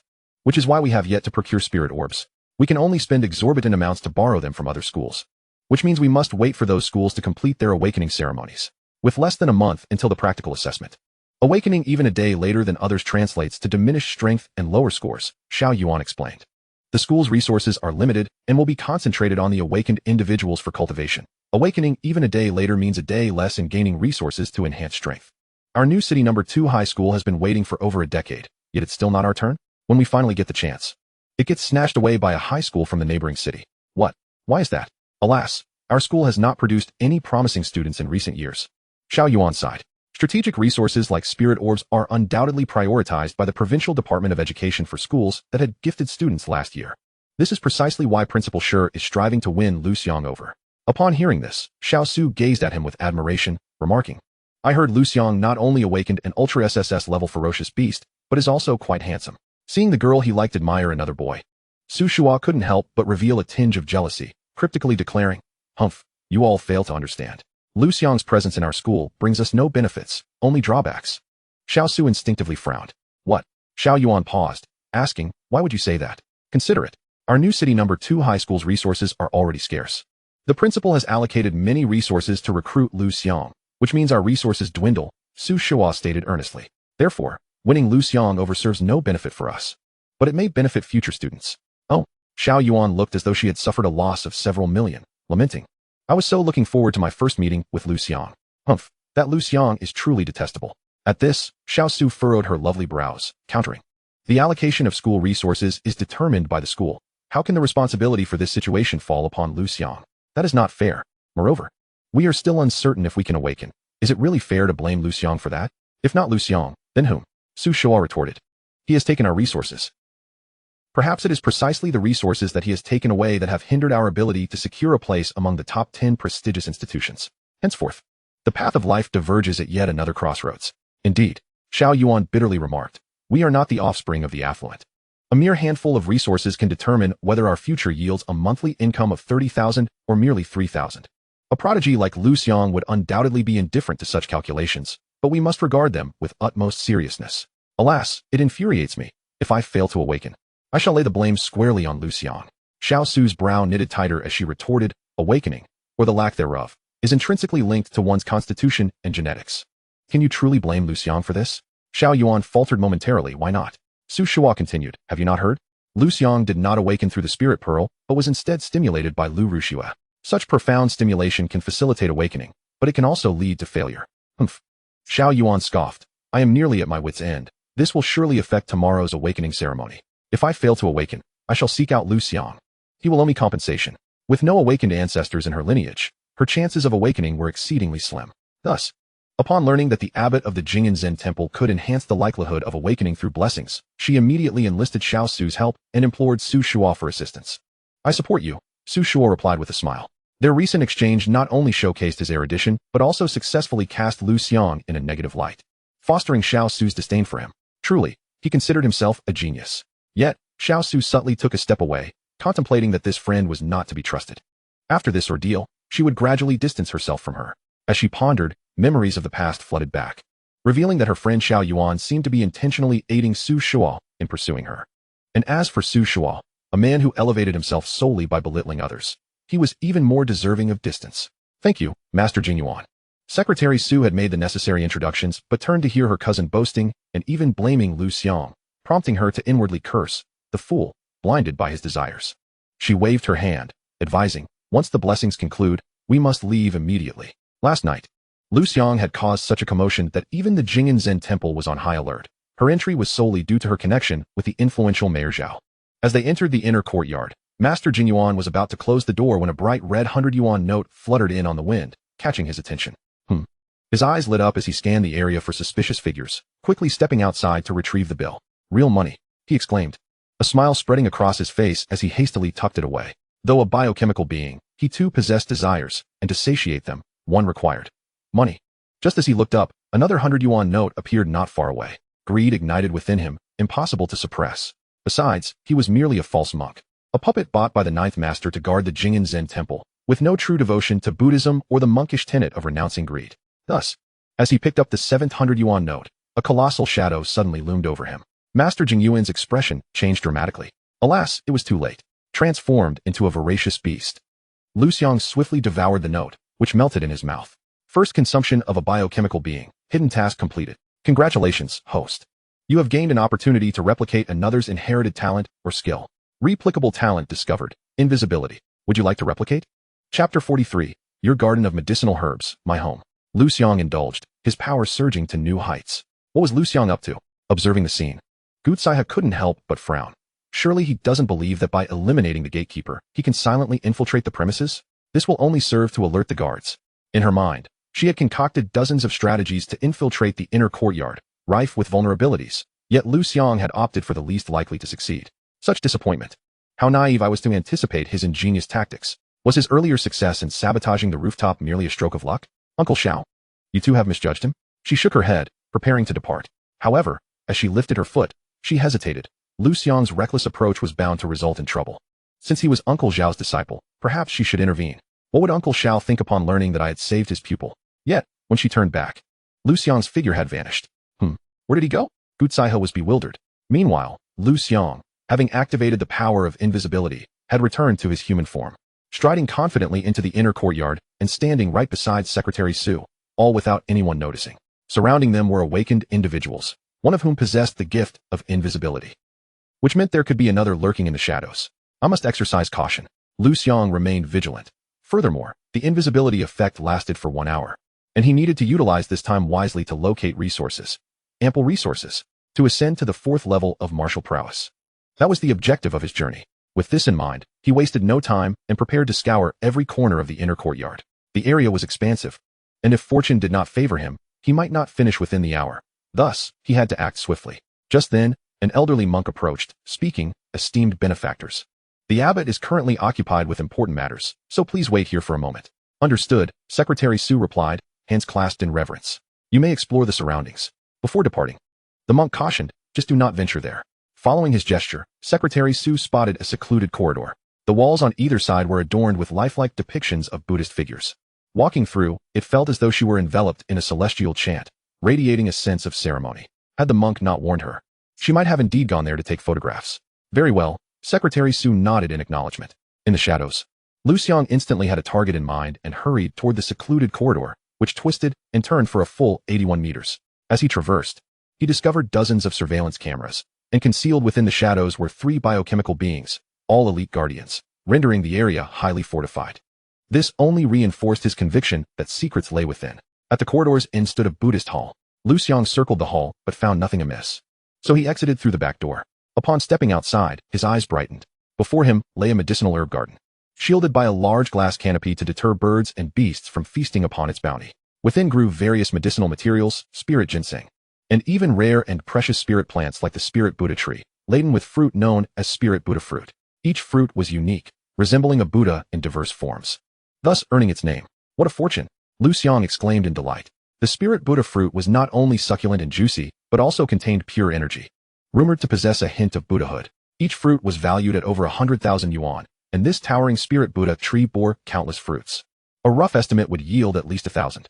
In other words, the total worth of the spirit Buddha fruits alone exceeded 100 million. Transform. Liu Xiang wasted no time, directly morphing into a voracious beast, his towering form allowing him to effortlessly reach the highest fruits on the spirit Buddha tree. Moreover, in his beastly state, he remained cloaked in invisibility. Devour. Liu Xiang began to pluck and consume the fruits. A monk wielding a staff noticed a branch on the Lingfo tree gently swaying, and couldn't help but furrow his brow, remarking, "It seems there is some movement in the tree." His companion, engrossed in his cigarette, replied without lifting his gaze, "It's probably just the wind." The staff-wielding monk countered, "This place is essentially sealed. What wine could there be?" The smoking monk shrugged, "Is there any movement?" "I see nothing. Perhaps you misjudged?" Upon another glance, the staff-wielding monk observed that the branch had ceased its motion, as if everything had been an illusion. He muttered, "Did I misjudge? Enough of scaring myself. This area is heavily fortified, and there is no sign of disturbance outside. The monitoring room and the entire security system have raised no alarms. How could anything be amiss? Care for a smoke?" The smoking monk offered a cigarette, adding, "It's no wonder humans enjoy smoking. Taking a drag is truly delightful." The staff-wielding monk frowned and shook his head. "This is a no-smoking area. If Master Gio discovers you smoking, you won't escape unscathed." The smoking monk shrugged, saying, "Do you think I'm foolish? Master Gio isn't even here. I've done my homework." Oh, at this revelation, the staff-wielding monk brightened, promptly retrieving his phone to launch a game. The sound effects ringing out, "Foolish dog, be gone. Have you memorized that?" He casually remarked, "Smoking can't compare to gaming. This is humanity's true sustenance." Has this game been released on mobile? Indeed, but sadly it's only version 50. I just reached the level of the 9 Heavens Thunder Dragon. The smoking monk, not particularly fond of gaming, nevertheless considered that smoking while playing might enhance the experience. Perhaps that is indeed the case. The staff-wielding monk pondered and then joined in smoking. The two surrendered to their indulgences. These two bioengineered beings certainly knew how to savor life. Meanwhile, Liu Xiang continued to consume the Lingfo fruits. Had he been discovered earlier, he would have acted immediately. But now, since he remained undetected, he was disinclined to take action to avoid causing a commotion. Soon, the 11th Lingfo fruit was swallowed. A faint tremor rippled through Liu Xiang's aura. He was on the verge of a breakthrough. Though the disturbance was subtle, the smoking monk and the staff-wielding monk, both possessing the strength of 6th-level martial artists, sensed it and looked up. Yet, there was no anomaly around. Was it another illusion? The staff-wielding monk rose, gripping his staff tightly, ready for battle. One illusion. Two illusions. He was skeptical. The smoking monk opened his mouth to speak, but suddenly, the staff-wielding monk vanished without a trace, not even a struggle. What? The smoking monk's expression changed dramatically. Even he, despite his naivety, recognized that something was amiss. Alas, it was too late. With a swift motion, his crown was pierced by a sharp claw, and a torrent of milky white liquid cascaded down his forehead. Simultaneously, having just devoured the staff-wielding monk, Liu Xiang's aura surged violently, skyrocketing in intensity. Chapter 44, Awakening Qiyu, Summoning the Avatar of Tao Dai. 4th-level martial artist. Liu Xiang had finally made his breakthrough. A sudden influx of power coursed through him, intoxicating him. Additionally, his transformed Tao Dai continued to grow taller and larger, now standing at a formidable height of 7 meters, a veritable mountain. Then, a message flooded into his mind, having broken through to become a 4th-level martial artist. The 3rd trial task is complete. Awakening the ancient fierce god Qiyu, human form. A familiar scene unfolded. Liu Xiang's consciousness swiftly traversed to the deepest recesses of the universe. There, a Qiyu, far more formidable than Tao Tai, resembling a statue, suddenly emanated a terrifying aura. Its previously closed eyes flung open, revealing an infinite ferocity and the majesty of a sovereign. Before his gaze, stars exploded, galaxies collapsed, and countless beings surrendered, including Tao Tai. The once fearsome Tao Tai now appeared docile, prostrating at Qiyu's feet, eyes glinting with submission. This was the legendary Qiyu, one of the 10 ancient fierce gods. Its gaze fell upon Liu Xiang, their eyes locking. Buzz. Liu Xiang's consciousness was instantly obliterated. Moments later, a torrent of information surged into his mind. Congratulations, host, for obtaining the ancient fierce god Qiyu's inherited talent, copper skin and iron bones, peerless divine strength. Copper skin and iron bones, skin like copper, bones like iron. Impervious to blades and spears, without any vulnerabilities. Can grow stronger, increasing its defensive coefficient alongside the host's power. Peerless divine strength, boundless strength, exceedingly rare. Can grow stronger, augmenting its might alongside the host's power. Note, upon transformation, can summon Tao Tai avatars corresponding to the host's strength. Liu Xiang's pupils constricted. He had anticipated the details regarding copper skin and iron bones and peerless divine strength, but the last note astonished him. This meant that after transforming into Qiyu, not only would he possess the talents of copper skin and iron bones and peerless divine strength, but he could also summon Tao Tai avatars to assist him in battle. Tao Tai, an ultra SSS level fierce beast. The thought that he could summon it at will to aid him in combat was exhilarating. The disparity between 1-on-1 and 2-on-1 was monumental. After transforming into Qiyu, Liu Xiang could easily hide in the shadows, summoning Tao Tai to engage in battle, diverting his enemies. In an instant, numerous strategies flooded his mind. This note had dramatically diversified his combat approach, rendering him nearly impossible to counter. Liu Xiang was filled with excitement, exclaiming, "Jinjiu, I shall test this on you." Shortly thereafter, another message surged into his mind, completing the 3rd trial task.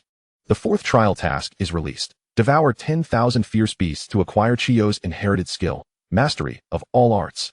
3 heads and 6 arms. 10,000 fierce beasts? So many. Liu Xiang furrowed his brow, but felt no real concern.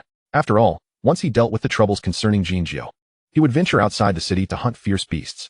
In that case, he could easily devour fierce beasts. The only issue was that 10,000 fierce beasts felt a bit excessive, and there likely weren't that many around Nebula City. In any case, completing this trial task would undoubtedly require considerable time. Just then, as he pondered, a piercing scream echoed from the far end of the corridor, followed by the terrified cries of Su Shuqin and others, clearly indicating something had gone awry. Liu Xiang's brow furrowed as he promptly set aside his thoughts, transforming back into Tao Tai, focusing once more on devouring the Lingfo fruits. 1. 2. With no inhibitions, his efficiency in consumption soared. During this time, he even felt too lazy to pluck the fruits, instead snapping off branches and stuffing them into his mouth. The fruits and branches melted together upon entry, transforming into chaotic energy that surged into his body. Liu Xiang realized that this method provided him with even more chaotic energy. Why wait any longer? He would consume the Lingfo tree as well. In just a few short minutes, all the Lingfo fruits and branches had been devoured. Meanwhile, in the area where Su Shuqin was, a crowd had gathered, creating a cacophony, yet no one approached this side. Liu Xiang continued his consumption. A few minutes later, a bioengineered individual burst into the herb garden, only to be stunned by the scene before him. Where was the Lingfo tree? Where were the precious herbs? All he saw were a large pit and several small pits. The Lingfo tree? The herbs? He was dumbfounded. The next moment, he too disappeared. With a sigh of relief, Liu Xiang reverted to his human form, muttering helplessly, as expected, to break through once more and become a 5th-level martial artist. An immense amount of resources is required. Without a billion, don't even think about it. He has consumed such a plethora of precious medicinal herbs, even devouring the sacred Buddha tree, and what has it yielded?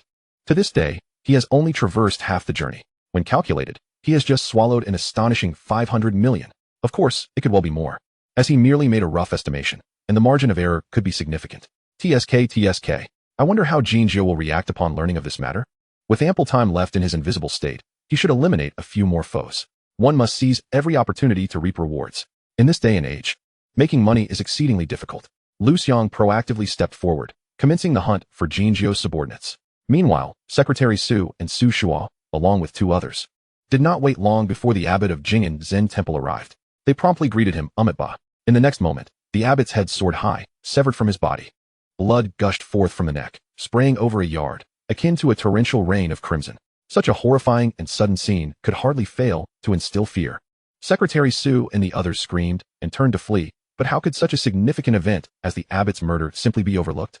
All 4 were forcefully pinned to the ground, rendered immobile. It was at this juncture that Liu Xiang emerged after exterminating Jinzhou's lackeys inside.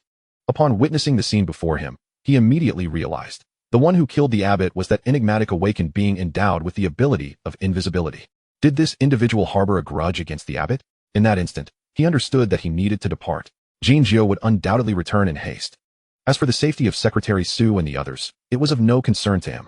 On his way out, Liu Xiang casually devoured Jinzhou's subordinates. 1-2. He had already consumed 17 of Jinzhou's minions, the strongest being a 6th-level warrior, the weakest a 3rd-level warrior. Essentially, he devoured them one by one, leaving no opportunity for resistance. They simply ceased to exist. The combination of invisibility and the ability to consume the earth was utterly invincible. The efficiency of his slaughter was astonishing. One word, absolutely exhilarating. The key was that those around him remained oblivious to the anomaly. Just as Liu Xiang approached the inner courtyard, intending to depart, dozens of vehicles sped in, blocking his path. It was Jinzhou. How could he arrive so swiftly? Chapter 45. The Mysterious Awakener of Tangible Fruits. Liu Xiang aims his gun at Jinzhou. The car doors swung open simultaneously, and dozens of individuals filed out, forming 2 orderly lines. Clad entirely in black suits, their movements were synchronized, exuding an overwhelming sense of ritual. The 2 leaders possessed an aura of profound strength. Unmistakably 8th-level warriors. They were none other than Jinzhou's most trusted aides, Bai Kan and Hou Yi. Each bore a fearsome moniker, the White Skin and the Lord. They approached a luxury vehicle, opened the door, and bowed respectfully, stating, Master Jiu, we have arrived. Cough, cough. An elderly man draped in a mink coat, appearing rather frail, as if a mere shadow of his former self, emerged from the vehicle. Master Jiu, the crowd proclaimed in unison, their voices resonating with authority. However, this display of grandeur lasted but 3 seconds. Suddenly, a grenade, its pin pulled, was hurled from an oblique angle. Watch out. Bai Kan reacted swiftly, transforming into a massive white python, coiling around Jinzhou, effectively donning him in a layer of white leather armor. Boom. The explosion erupted. The sudden onslaught startled not only Jinzhou and his entourage, but also sent a shiver down Liu Xiang's spine. Yet, relying solely on a grenade would not suffice to eliminate Jinzhou. Even without Bai Kan's intervention, Jinzhou could easily withstand the destructive force of the grenade. Extraordinary warriors are not to be trifled with. Nevertheless, at the moment of the explosion, the surroundings were enveloped in a thick fog. An opportunity. Liu Xiang's pupils constricted. Without pausing to ponder what had transpired, he charged into the crowd, leveraging his invisibility and the fog's cover to swiftly begin devouring Jinzhou's subordinates, one by one, as if savoring candy. Simultaneously, Jinzhou's underlings were also facing a massacre, their screams echoing unceasingly. The commotion attracted even more attention, inadvertently providing Liu Xiang with cover. Jinzhou's subordinates were no pushovers, particularly Hou Yi, who emerged from the sea of corpses as a top-tier warrior, possessing an acute sense of danger. He chose to close his eyes, honing in on sound to discern locations, and at a certain moment, he struck out. A punch landed squarely on an enemy hidden by invisibility. A muffled groan echoed. A young woman clad in tight leather emerged, hurtling backward, crashing into 2 of Jinzhou's subordinates before rolling twice on the ground. Spitting a mouthful of blood, she appeared gravely injured. With a head of white hair and a doll-like face, her eyes resembled large black grapes, and her prominent assets were strikingly conspicuous. Liu Xiang merely cast a fleeting glance, and 2 phrases sprang to mind: tangible fruits and doll-like beauty with ample curves. In the next moment, just as Hou Yi prepared to pursue, the woman vanished once more. This time, she did not launch another attack. No one could ascertain whether she had truly departed. Hou Yi dared not stray too far from Jinjiu, instead returning alongside Bai Can to escort him back to the inner courtyard.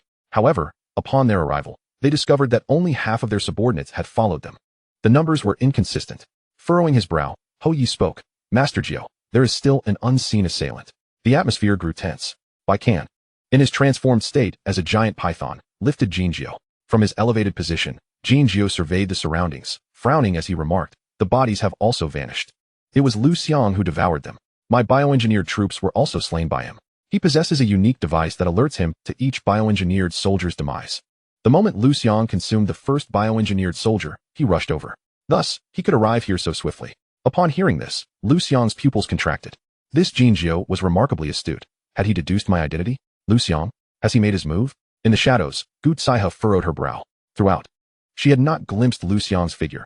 How had he made his strike? Could it be that he too possessed the ability of invisibility? In an instant, Gu Caihe contemplated a possibility. Liu Xiang's inherited skill was indeed invisibility. It was undeniably a formidable ability. She had to concede that the power of invisibility was exceedingly powerful. Yet with modern technology so advanced, many places were equipped with thermal imaging and other sophisticated devices. Pure invisibility could still be detected. Therefore, if Liu Xiang only possessed this one skill, she still deemed it insufficient, still inferior to her own. He must possess abilities beyond her knowledge. Just wait. Observe a little longer. Exercise patience. Only through deeper understanding could she rightfully assess whether Liu Xiang surpassed her in excellence.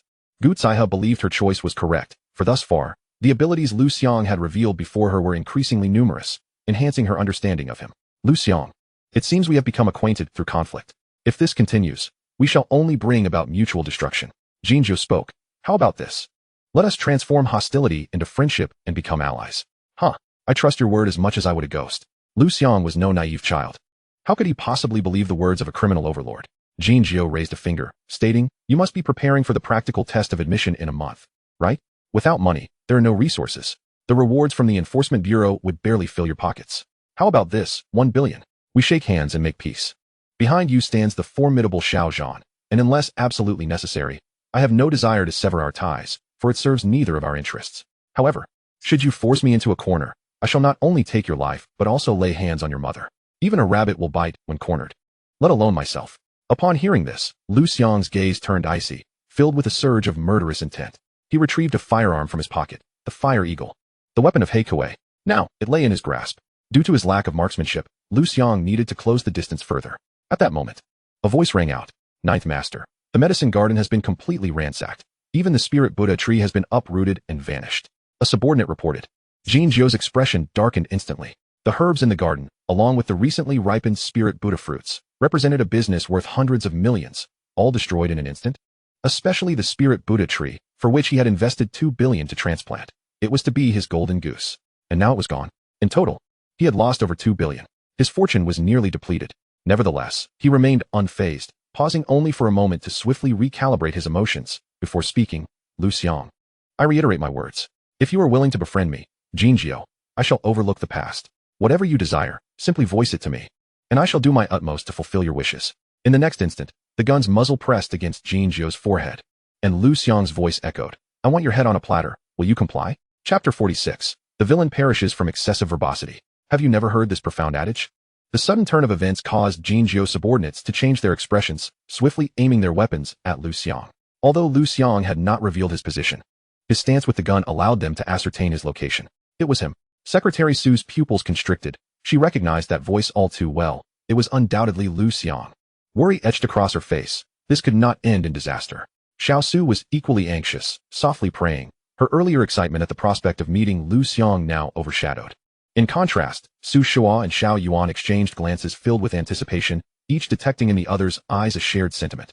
"Liu Xiang, you had better perish here." "What a fool Liu Xiang is," Su Shua whispered. "Even if you kill Ninth Master, his subordinates will not spare you. With so many guns trained on you, how do you plan to escape? Relying on your ability to turn invisible? How laughable." At his words, Secretary Su and Xiao Su frowned. While Su Shua's remarks were harsh, the truth remained. Liu Xiang must have a backup plan, Xiao Su asserted, clenching her fists. Su Shua furrowed his brow, surprised that Xiao Su would defend Liu Xiang. He intended to retort, but soon realized that would only incite Xiao Su's disdain. Thus, he nodded in agreement. Yes, he must have a contingency. To him, Liu Xiang was already a dead man. Since he was dead, Conversing with Liu Xiang to gain Xiao Su's favor seemed advantageous. Xiao Su was taken aback by Su Shua's attitude but had no time to ponder it, her gaze fixed intently on Liu Xiang's likely position. Xiao Yuan, lacking Su Shua's intellect, chimed in, what backup plan could he possibly have? He's a brainless fool. Does he truly believe that a ruthless figure like Ninth Master would adhere to the rules like Han Zhanwang? Xiao Su countered, even without a backup. Liu Xiang holds Jin Jiu's life in his hands. How would Jin Jiu's subordinates dare to act recklessly?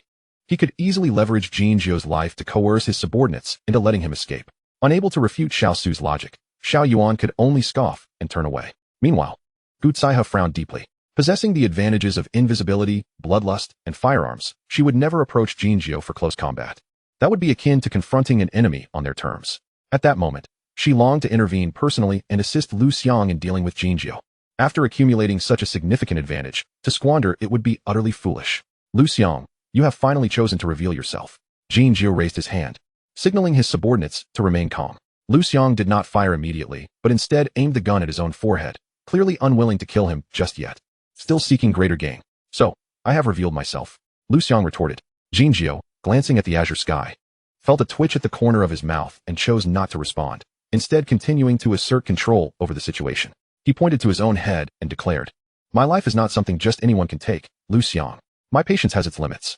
Now, lower your weapon, and we can converse. I might even offer you an additional beast pill, otherwise. Bang. Liu Xiang pulled the trigger. This fool talks too much. Have you never heard the saying that villains perish from excessive verbosity? A wave of astonishment washed over the crowd. They had assumed Liu Xiang would not dare to fire, as doing so would mean mutual destruction. Yet, Liu Xiang had actually pulled the trigger? Was he disregarding his own life?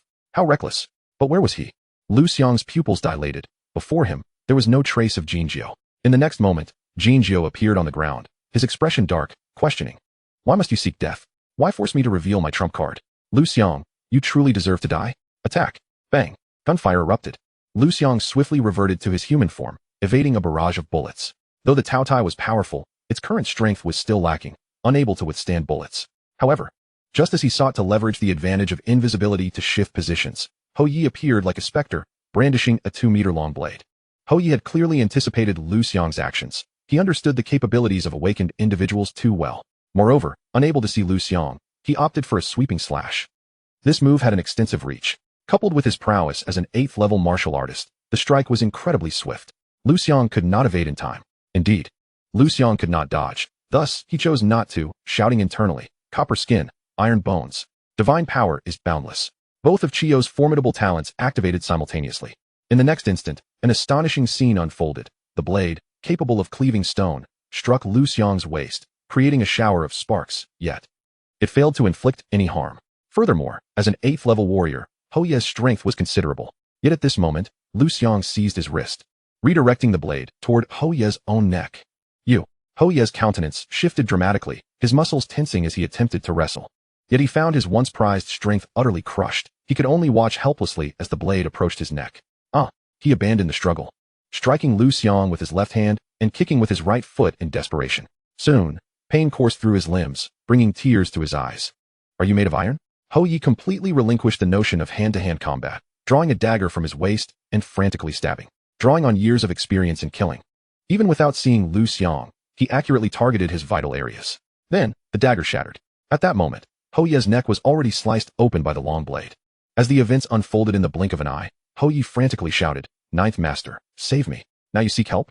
Too late. In the next instant, Hou Yi was decapitated. To withstand a blade? To overpower an 8th-level warrior? Jin Jiu's pupils contracted. He had not anticipated that his trusted subordinate, Hou Yi, would be dispatched so swiftly, and his assessment of Liu Xiang surged to unprecedented heights. He decisively drew his gun and fired. Bang! The bullet traveled at an incredible speed, instantly striking Liu Xiang in the chest. Yet, almost immediately, the bullet was deflected. Are you some sort of monster? Jin Jiu's expression shifted, his desire to kill Liu Xiang intensifying. He discarded the gun and, without knowing when he had acquired it, brandished a bone knife, lunging straight at Liu Xiang. One must admit, Jin Jiu possessed a keen battlefield intuition. Though aged, his spirit remained undiminished. He understood that he must seize the opportunity to eliminate Liu Xiang. Losing sight of him would leave their side at a disadvantage. However, Liu Xiang was equally aware of this fact. He had been anticipating this moment. Chapter 47. Should I let my sister pursue Liu Xiang? The limits of Qiyu. How splendid! Xiao Su exclaimed in delight. Liu Xiang is astonishingly powerful. He even managed to defeat the Duke of North City in an instant. The Duke of North City was a name even a well-behaved girl like her had heard of. Such was the magnitude of his reputation. To think that such a formidable figure could be vanquished by a recently awakened high school student. Humph, Xiao Yuan, astonished yet unconvinced, retorted, he must have caught the Duke at a weak moment. Otherwise how could Liu Xiang have killed him? Moreover, the Duke was merely a dog. Liu Xiang was merely lucky to have slain a dog, yet he foolishly thinks he can confront its master. What audacity! How did I end up with such a foolish best friend? Xiao Su resolved that she would sever ties with this former confidant before this incident concluded. A first-tier warrior defeating an eighth-tier warrior? Am I dreaming? Su Shua stood frozen, his gaze vacant. The combat prowess displayed by Liu Xiang was utterly terrifying, completely shattering his understanding, leaving him with an overwhelming sensation of unreality. Su's secretary's eyes sparkled with excitement. Liu Xiang's potential was immense. Just a few days had passed, and he could eliminate an eighth-tier warrior. What would happen in a month? A year? Upon graduating from university, would even the War King Han be reduced to crawling at Liu Xiang's feet? This man was indeed a gem. Yet, the thought that such an exceptional man held no interest in her dimmed her gaze. It was all my fault for uttering those words, hurting his feelings. He saw through my character. Su's secretary, ever astute, recognized the crux of the matter. However, she had been unaware that Liu Xiang was an extraordinary SSS-level genius, who would naturally align with the mayor and side with the War King Han. Was she truly at fault? She was merely a woman striving to latch onto a powerful figure, seeking to elevate her life and social standing. What ill intentions could she possibly harbor? Particularly when she thought of Liu Shui, who had pursued Liu Xiang for over a decade, yet ultimately failed. Her aspirations of chasing after Liu Xiang evaporated. My goal was to leverage Liu Xiang's power to pave my own path. Since I cannot pursue Liu Xiang, I must consider alternatives. In an instant, 3 plans formed in Su's secretary's mind. First, pursue Liu Xiang's brothers or well-connected relatives. Second, have her sister pursue Liu Xiang. Though this seemed improbable given her sister's complete unfamiliarity with him, she was still an unawakened ordinary person. Third, Liu Xiang's mother was single, right? Her father was also single. Perhaps they could be matched? The human-formed Liu Xiang could actually kill an 8th-tier warrior? Just moments ago, he had withstood the full force of an 8th-tier warrior's strike with his bare body. How is this possible? Gu Kaihe, hailing from a prestigious family and having trained for a year in the finest military corps, had encountered numerous geniuses and extraordinary individuals. To say she was well-versed would not be an exaggeration. Yet, she remained unable to comprehend the situation before her, unable to see through Liu Xiang. Her assessment of Liu Xiang elevated several levels, and her interest in him deepened. Indeed, you harbor many secrets. I hope you continue to surprise me. High places are often cold. Having stood atop the pinnacle of talent among her peers for too long, she now felt the pangs of loneliness.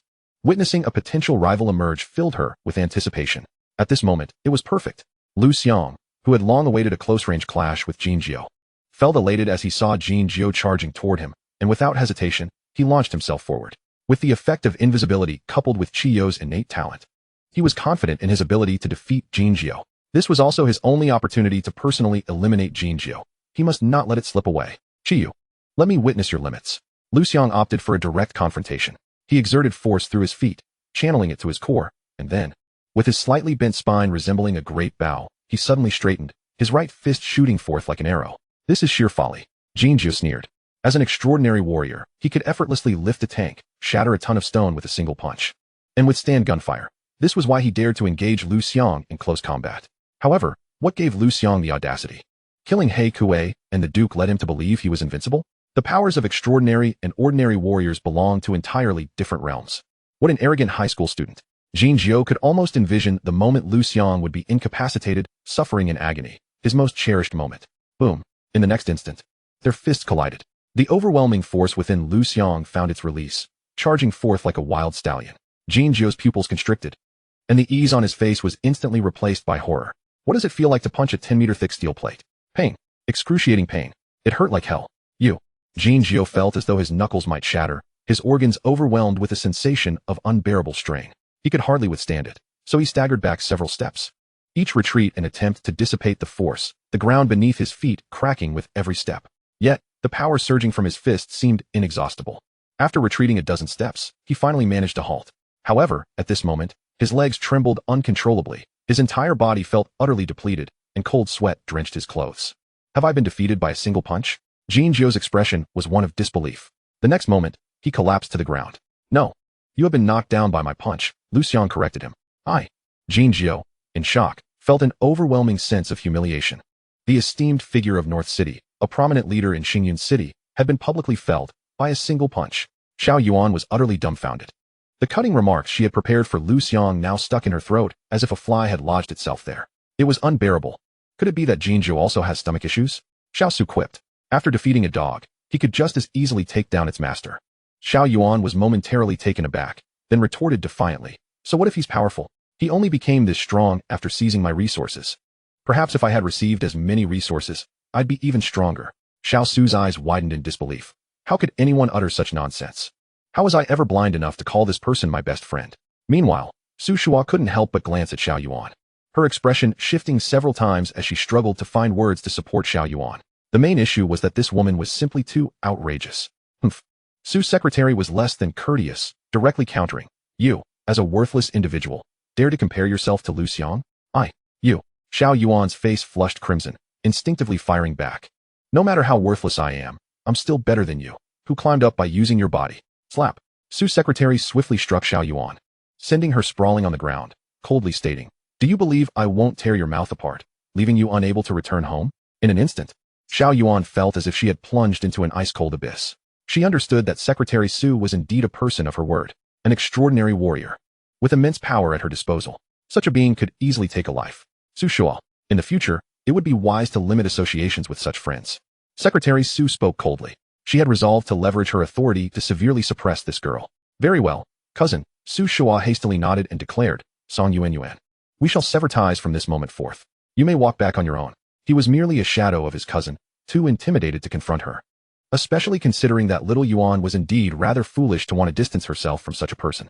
There were only benefits, no drawbacks. On another front, Gu Zaihe gazed at Jin Jiao, who lay incapacitated by a single punch, her eyes gleaming with a mixture of brilliance and astonishment. To switch identities, she mused, was a feat she believed beyond her reach. How had Liu Xiang accomplished this? Moreover, he had done so in human form. Hadn't his awakened Taotai been in beast form? She was perplexed. Liu Xiang seemed to be shrouded in a mist that compelled one to draw closer, to part the fog, and unveil his true self. I must reside in Liu Xiang's home, to observe him up close. Unbeknownst to her, her current fascination with Liu Xiang had eclipsed her interest in all other men, including the renowned Xiao Zhan, and even her own father. I had thought extraordinary warriors were immensely powerful. Is this it? Liu Xiang felt a tinge of disappointment. He had anticipated leveraging the advantage of invisibility to engage in a protracted struggle with Jin Jiao, only to discover that Jin Jiao was so easily overwhelmed. Of course, this also attested to the remarkable talent of Qiyu.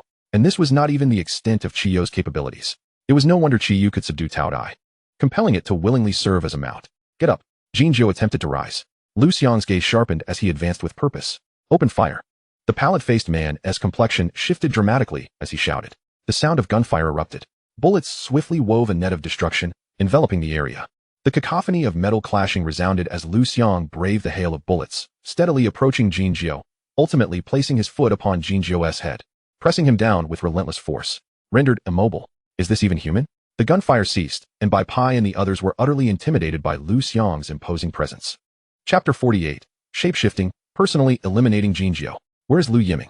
Liu Xiang demanded coldly, invoking the Taotai's skill, master of all beasts. Unfortunately, Jin Jiao remained unaffected. Release me, and I will tell you. At this moment, he could no longer afford to be concerned about his shattered dignity. He merely wished to survive, otherwise. You will never uncover Liu Yiming's whereabouts. Speak. Liu Xiang had little interest in bargaining with him, applying more pressure with his foot. He refrained from transforming into Taotai to utilize master of all beasts, as Jin Jiao's willpower was astonishingly formidable. Given his current mastery over the skill, even transforming into Taotai would not grant him control over Jin Jiao. Crack. Jin Jiao felt his skull splintering, the audible cracking of bone instilling a profound terror within him. Yet, he recognized that once he spoke, his demise was inevitable. Thus, he steeled himself against his fear, continuing to negotiate for his life. Liu Xiang, let me go. And not only will I reveal Liu Yiming's location, but I can also transfer all my personal assets and businesses to you. Furthermore, I can serve you, assisting with matters that you may find inconvenient to handle yourself. Others stared in disbelief. The formidable ninth master, a figure that instilled dread in many, was pleading to become Liu Xiang's dog? If this were to leak out, no one would believe it. Yet, it was indeed a reality unfolding before their eyes. Crack. Liu Xiang intensified his pressure. Jin Jiao's cranial bones cracked again, the sound louder and the area of damage more extensive. His eyes turned bloodshot, veins protruding. He nervously pressed his lips together, realizing that Liu Xiang was genuinely prepared to kill him. Endless fear once again consumed his thoughts. However, Jin Jiao was no ordinary figure. He managed to suppress his terror and anxiety, continuing to negotiate for his life.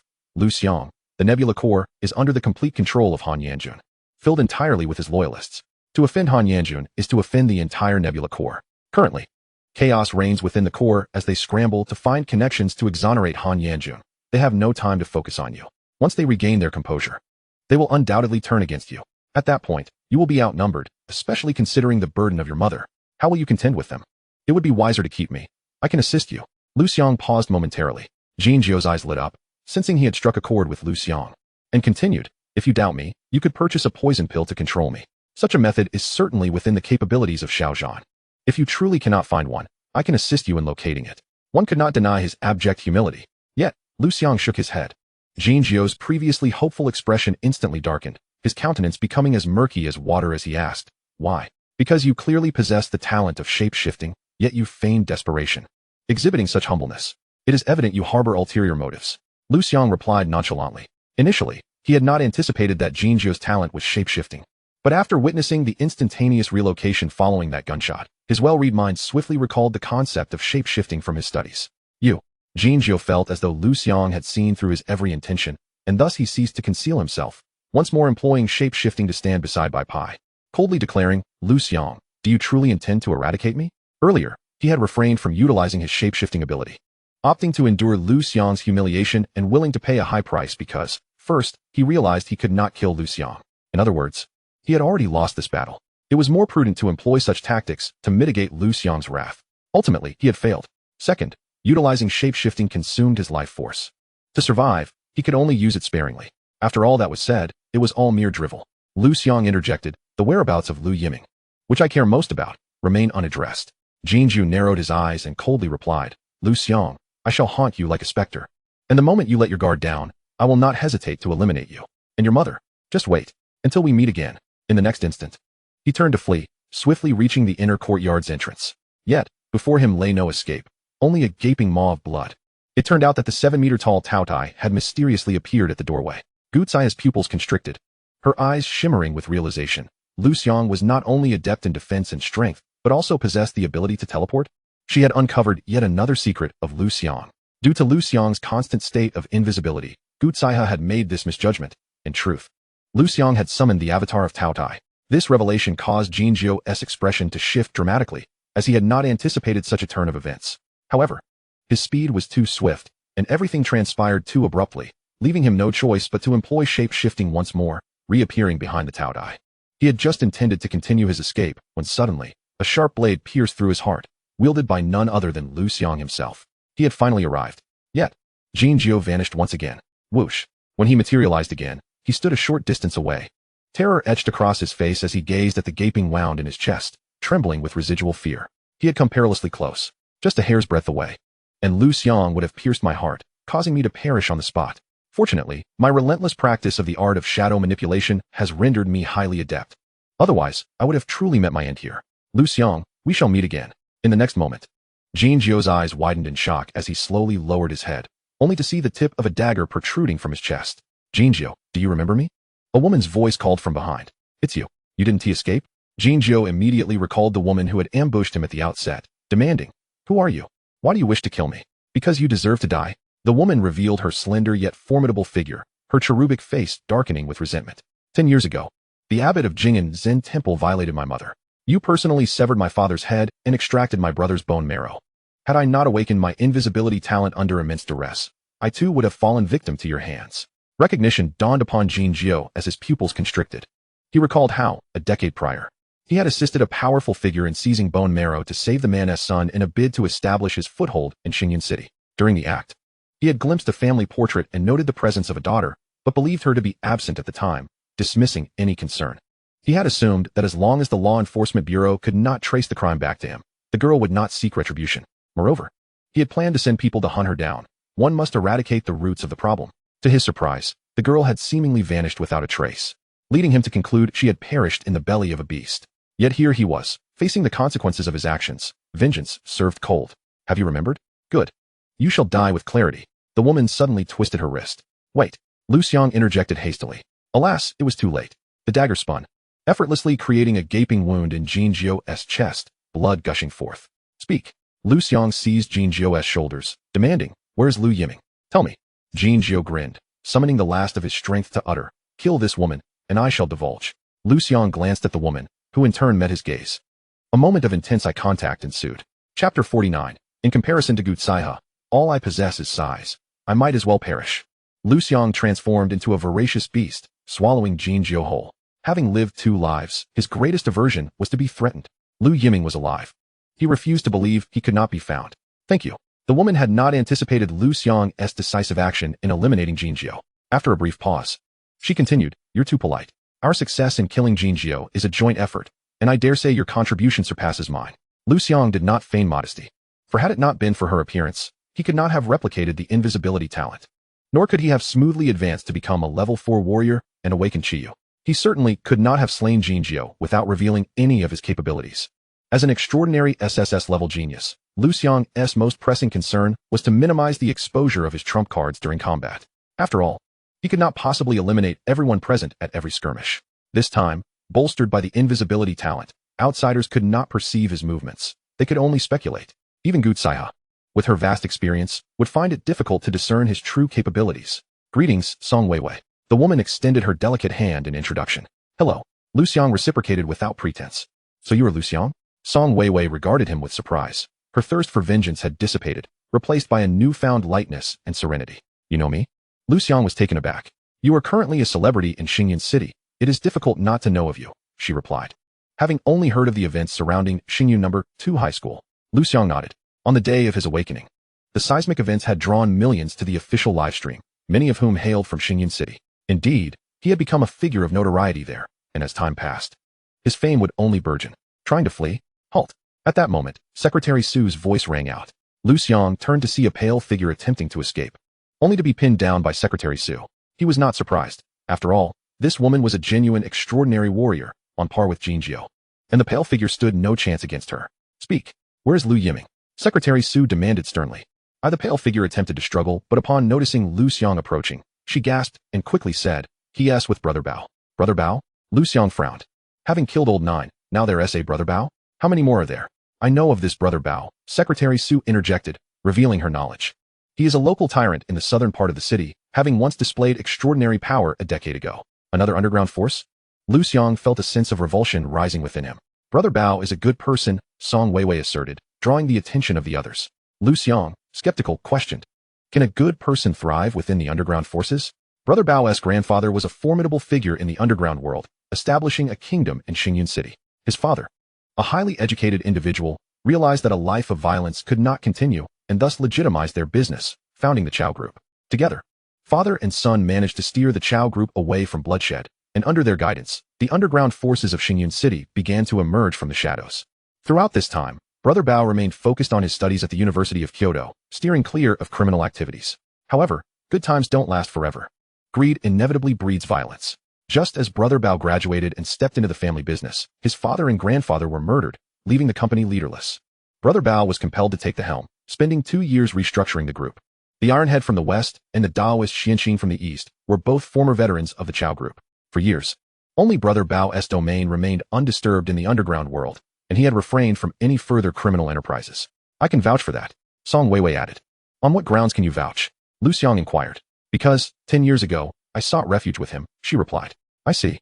You are the somewhat reclusive adopted sister of Chao Bao," Secretary Su exclaimed, recognizing her identity. "Yes, that's me," Song Weiwei confirmed. "Thus, I can assure you, my brother has committed no crimes. If he had, the underground world of Xingyan City would have long been under his sole control." Secretary Su nodded in agreement.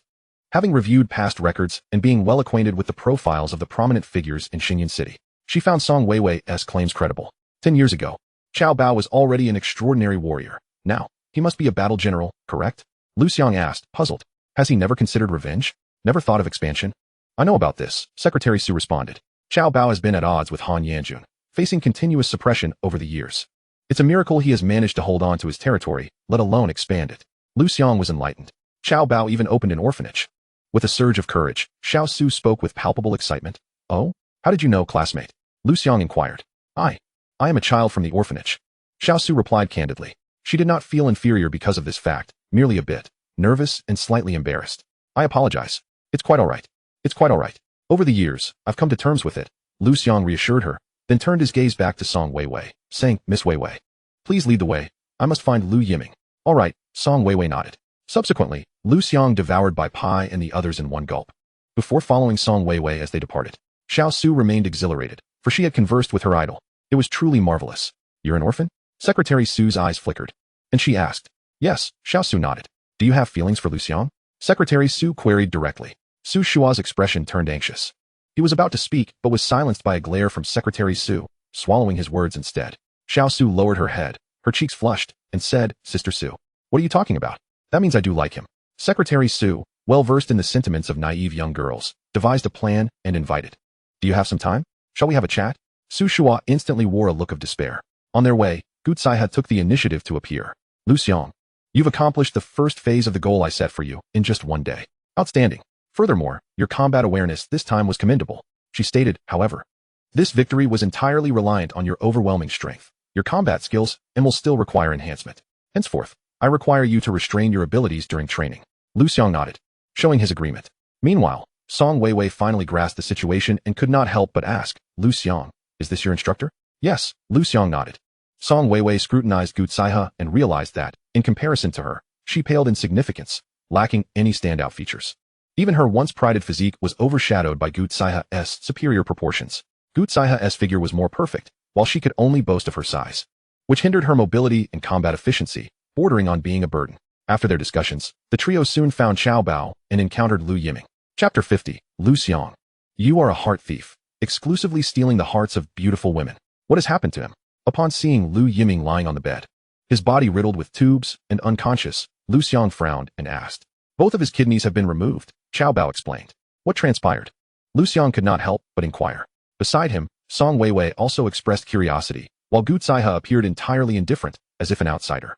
Xiao Bao instinctively glanced at Gu Tsaiha, not due to her perfect visage and golden ratio figure, nor the unique allure of her military attire, but rather because her strength emanated an overwhelming sense of pressure, even to him. It is like this, Xiao Bao began to elucidate, years ago. It was Taitu who betrayed my father, leading to his demise. Therefore, in the years since, I have dispatched many subordinates to infiltrate the area, attempting to gather evidence of his crimes, preparing to imprison him and avenge my father.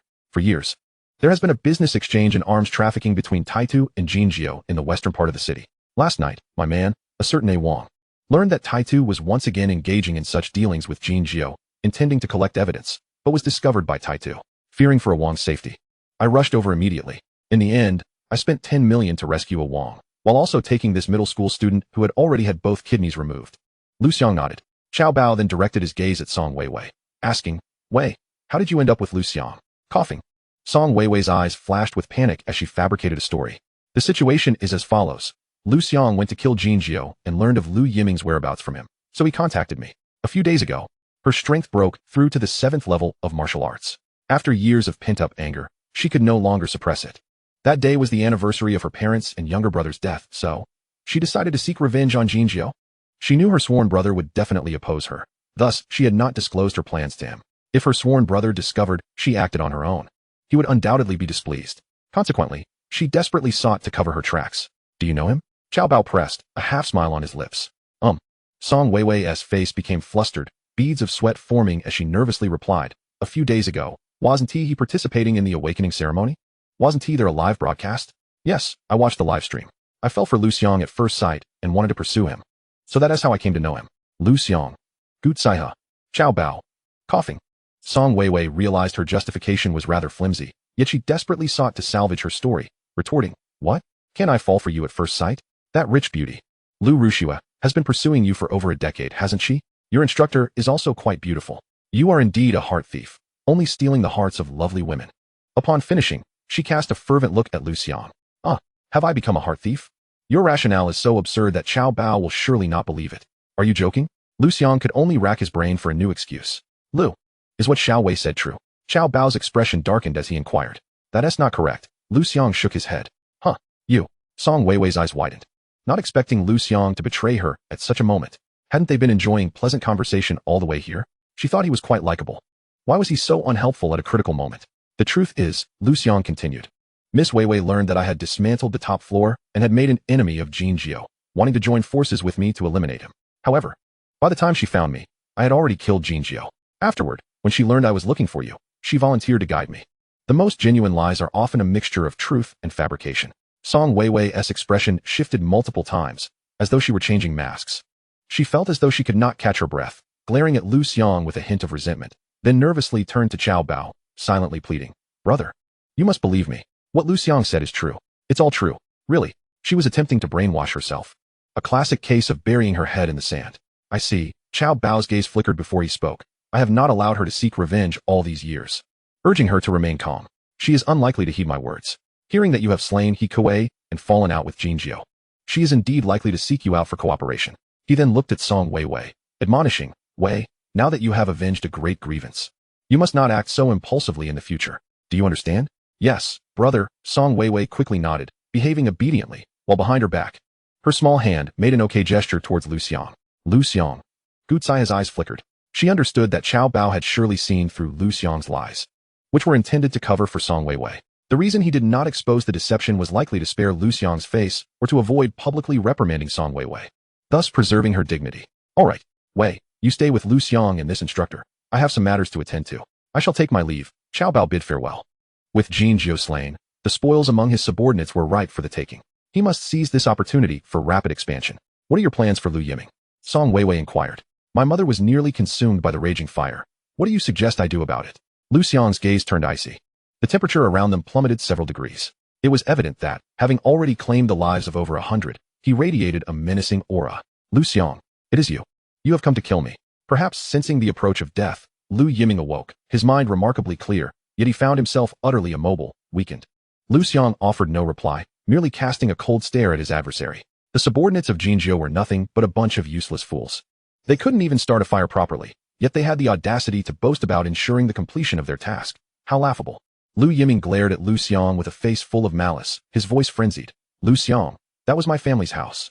I have the right to burn it if I wish. You and your mother have taken my home. I will set you both ablaze, burn you all to ashes. You have ruined my family and destroyed my life. I demand blood for blood. Die." In a fit of rage, he attempted to lunge at Liu Xiang, instantly tearing free from the tubes affixed to him. Blood flowed profusely from his wounds. One could hardly deny his bravery. Yet, having lost 2 kidneys, his survival was little short of miraculous, entirely due to Qiao Bao's lavish expenditure to prolong his life. At this moment, how could he possibly harm Liu Xiang? With a resounding thud, he collapsed to the floor, landing in a most undignified manner. "You are truly amusing," Song Weiwei interjected, unable to contain herself. "Your family harmed Liu Xiang's father, devastated an entire legion, and embezzled Liu Xiang's father's compensation. Yet you dare to lay the blame at his feet? What kind of twisted logic is that? Your family's actions warrant imprisonment, even execution. It is justice served. I fail to comprehend the source of your fury." "Shut your mouth," Liu Yiming bellowed. "You know nothing. You have never experienced the pain of losing your parents." "How absurd," Song Weiwei retorted with a bitter laugh. "My parents and brother were murdered by Jinjiu 10 years ago. For the past decade, I have lived in constant fear of being found by his men, enduring a life worse than that of a rat hiding in the shadows. Your parents are still alive. Do you truly understand my suffering?" Liu Yiming fell silent, staring blankly at the youthful beauty before him. Had he truly erred? Were his actions so foolish? In that moment, he lost all sense of purpose and belief. An overwhelming wave of regret washed over him. He broke down in tears. However, having been disconnected from the machines for so long, his organs began to fail. And with the rapid loss of blood, his strength and vitality waned, causing his sobs to diminish in volume. Liu Xiang felt no pity for him. For those who evoke sympathy often possess something despicable. He had never shown mercy to his foes. This resolute stance surprised Gutsaiha, who had not anticipated such a lack of compassion from a high school student. On the battlefield, showing mercy to one's enemies is tantamount to cruelty towards oneself and one's comrades. Everyone understands this principle, yet when faced with similar circumstances, few can make the right choice. Xiaoming. At that moment, a familiar figure burst through the door, collapsing beside Liu Yiming, frantically shouting, "Someone help! Save my brother!" It was Liu Rushua. "Liu Xiang, I beg you, spare my brother. He is still young and does not understand. I apologize on his behalf. Please, spare him. Spare him." She fell to her knees, tears streaming down her face as she begged for mercy. Clearly, she believed Liu Yiming's condition was solely the result of Liu Xiang's actions. "You truly are as foolish as ever." Rushing to apologize without grasping the situation, Liu Xiang coldly remarked, "Do you truly think Liu Yiming's state is due to my doing? Have you no sense?" Song Weiwei could not help but add her voice. Liu Rushua paused, instinctively asking, if not him, then who? It was Jinjiu. It was Taidu. Liu Yiming, barely clinging to life, managed to utter, "I contacted Jinjiu's men, signing a contract to have them set fire to Liu Xiang and his mother. However, they failed, and Liu Xiang slaughtered many of their subordinates. I wanted to tear up the contract and find new allies, but instead, Jinjiu sold me to Taitu, who then removed both of my kidneys. As he spoke, blood trickled from the corner of his mouth once more. Seeing her brother's dire condition, Liu Rushua quickly implored, "Regardless of who harmed him, Liu Xiang, I beg you to save him." With that, she desperately began to reinsert the tubes into her brother's body. Clearly, she was in a state of panic. Regrettably, none of those present moved a muscle. First, the decision lay with Liu Xiang, who had no desire to save him. Gu Zaihe and Song Weiwei could not interject. Second, Liu Yiming's actions were indeed deserving of punishment. He had brought this upon himself. Having lost his kidneys was inconsequential. But he could not simply remove the tubes. "Sister, did I err?" Liu Yiming tightly grasped Liu Rushua's arm, seeking clarity. He yearned for understanding. "You." Liu Rushua hesitated, wanting to tell him he was wrong, but upon realizing her brother was on the brink of death, she refrained from allowing him to die with a burdened heart. Instead, she wished to tell him he had done nothing wrong. However, in that moment of indecision, Liu Yiming breathed his last, his hand slipping from Liu Rushua's grasp. "Brother, Xiaoming, no." An overwhelming sorrow surged within Liu Rushua, and she wept uncontrollably, her cries echoing with despair. Self-inflicted. Liu Xiang averted his gaze, feeling a sense of satisfaction. Just as he intended to leave, a subordinate of Chao Bao hurried towards him, followed closely by Principal Shijun. "Principal Shi? What brings you here?"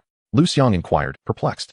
Shijun glanced at the lifeless Liu Yiming and the heartbroken Liu Rushua before shifting his gaze to Liu Xiang. "Liu, here is your invitation from Yanhuang University. It was delivered to the school, and upon receiving it, I promptly brought it to you. Congratulations. You have officially received an invitation from Yanhuang University." As he spoke, he extended towards Liu Xiang a golden card that bore only 2 characters, Liu Xiang. It was strikingly minimalist. Liu Xiang examined it curiously, noting that the characters were crafted entirely from jade. "This is gold inlaid jade," Gu Zaihe warned. "Inside is a chip exclusive to you. Others cannot use it even if they steal it. But be sure not to lose it, for if you do, you will be unable to participate in Yanhuang University's practical entrance examination. Almost every year, some students misplace their chips. If one cannot even safeguard their own, such individuals are deemed unworthy of entering Yanhuang University, which maintains a zero-tolerance policy for such cases." "Understood." Liu Xiang nodded, solemnly accepting the invitation. Meanwhile, Liu Rushua cradled her brother's lifeless body, her expression a blend of sorrow and despair as she gazed at the golden card, envy welling within her. She had been expelled from school, the reason being misuse of the spirit pearl, undermining fairness. What a ridiculous excuse. It was merely the new administration's attempt to curry favor with Liu Xiang. In sacrificing herself, she had lost her student status, rendering her unable to participate in subsequent practical examinations, thus dimming her future prospects. She had to seek change. At this moment, Liu Xiang and Liu Rushua's circumstances illustrated a stark contrast, one soaring high, the other plunged into despair. "Thank you for your efforts, Principal Shi." After confirming Liu Yiming's death, Liu Xiang shifted his focus away from the siblings. "It was nothing, merely my duty. What are your plans moving forward?" "Wait, why does your aura seem so unstable? Have you broken through again?" "A minor breakthrough, hardly worth mentioning. It appears that Liu, through the practical entrance examination of Yanhuang University, has navigated the process with remarkable ease." "Old Shi, indeed, there are layers beyond layers, and individuals beyond individuals.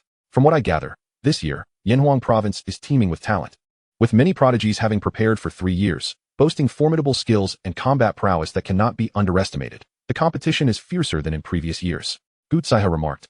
"With 100 spots available for enrollment, yet 1,000 talented individuals invited, the elimination rate stands at a staggering 90%. She deliberately exaggerated the severity of the situation, aiming to instill in Liu the notion that his abilities were sufficient, thus negating the need for a mentor and depriving her of the opportunity for close observation. In truth, Liu harbored no such thoughts. Even if his prowess were adequate, he intended to train under Gu Zaihe for a month. The prospect of receiving one-on-one guidance from a seasoned war veteran, at no cost, was a rare opportunity to be seized. Moreover, despite Gu Zaihe's striking beauty, impeccable figure, and unparalleled grace, he was purely motivated by the desire for self-improvement. "I am so eager to advance," Liu lamented inwardly. In the next moment, Liu declared, "I want to stay at your place." Gu Zaihe's unexpected proclamation left everyone astounded. Only Shijun grasped her true intentions, to gain a deeper understanding of Liu. However, he suddenly felt that Gu Zaihe's playful maneuver could lead to complications for himself. The two indeed appeared to be a match made in heaven. Yet considering Gu Zaihe's affluent background juxtaposed with Liu's humble origins, Shijun couldn't help but furrow his brow in concern. The idea of a poor boy marrying a rich girl sounds delightful, yet the reality of such a union is fraught with challenges. The obstacles are far too daunting. "Gu instructor, isn't this somewhat inconvenient?" Liu feigned reluctance. What inconvenience could there be? You still have your mother at home, don't you? We are not mere strangers. And besides, I'll be in a separate room, Gutsaiha responded, devoid of any frivolous thoughts. Her sole aim was to observe Liu further. Living together would not only prevent a repeat of previous no-shows, but would also allow her to assist him at any time. A win-win situation. All right, Liu acquiesced. If you, a young lady, are unafraid, what have I to fear? Gu instructor, may I train alongside you? Song Weiwei inquired tentatively. I am a level 7 martial artist, and won't hold you back. She was intent on seizing any opportunity to strengthen herself. After all, she had been self-studying for years without systematic training, and with such a formidable mentor in Gutsaiha, she was determined to take advantage of this learning opportunity. I am willing to pay, Song Weiwei quickly added. No need for money. We'll leave the necessary equipment to you, Gutsaiha responded. In the upcoming training sessions, she planned to enhance Liu's proficiency with various weapons, both cold and hot, as well as to acquire specialized medicinal ingredients for body transformation baths. All these endeavors would require funding and someone to facilitate them. With Qiao Bao backing Song Weiwei, she was the ideal choice. Wonderful. Leave it to me. Song Weiwei exclaimed with delight. Soon after, the group dispersed, with Liu escorting Gutsaiha home. Upon opening the door, Xiaoyu greeted Gutsaiha with great enthusiasm. And when she learned that Gutsaiha would be residing there, her smile widened, and she secretly gave Liu a thumbs up. Liu. Shortly thereafter, Xiaoyu swiftly prepared a room, produced a brand new toothbrush and cup, and even brought out a new quilt from her dowry, busily tidying up the place.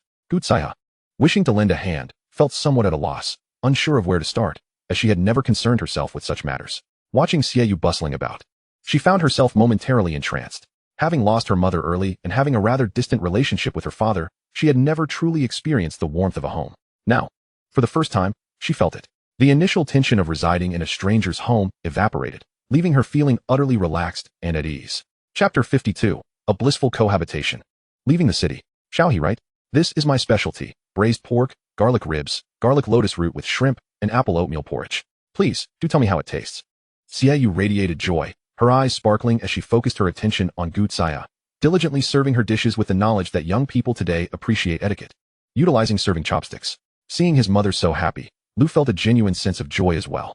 In the past, their family could scarcely afford meat, having to save for a long time to buy a pound of ribs. His mother had always been occupied with work, providing for the family, with little time to cook. Now, having given her 200,000, he planned to open a supermarket for her, thus achieving the freedom to eat meat at home. As for time, his mother had taken a few days off, planning to resign when she returned to work, affording her ample time thereafter. Thank you, Auntie. The food is delicious. I enjoy it very much. And this soup is delightful as well. Gutsaiha complimented sincerely, though she rarely praised others and had a limited repertoire of compliments. Her sincerity shining through. After dinner, Gutsaiha eagerly volunteered to wash the dishes, feeling it was only proper to contribute while staying at someone else's home. However, Xiaoyu would not hear of it.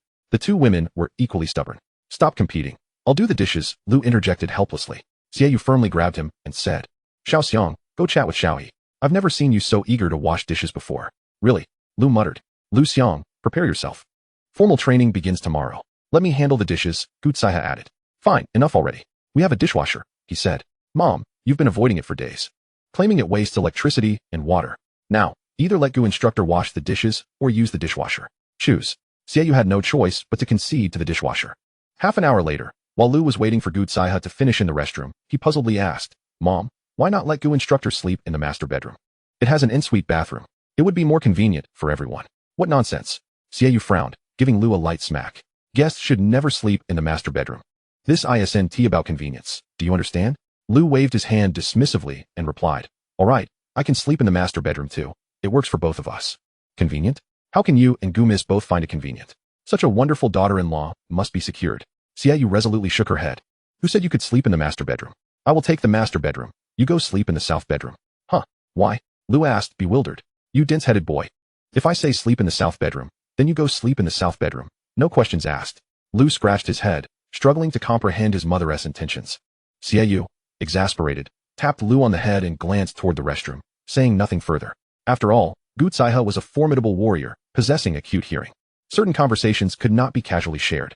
She had already resolved that whenever she wasn't home, the door to the master bedroom would be securely locked.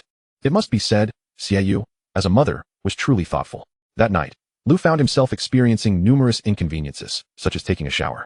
Gutsaiha emerged wrapped in a bath towel, her damp hair cascading like a waterfall, exuding a fragrant allure.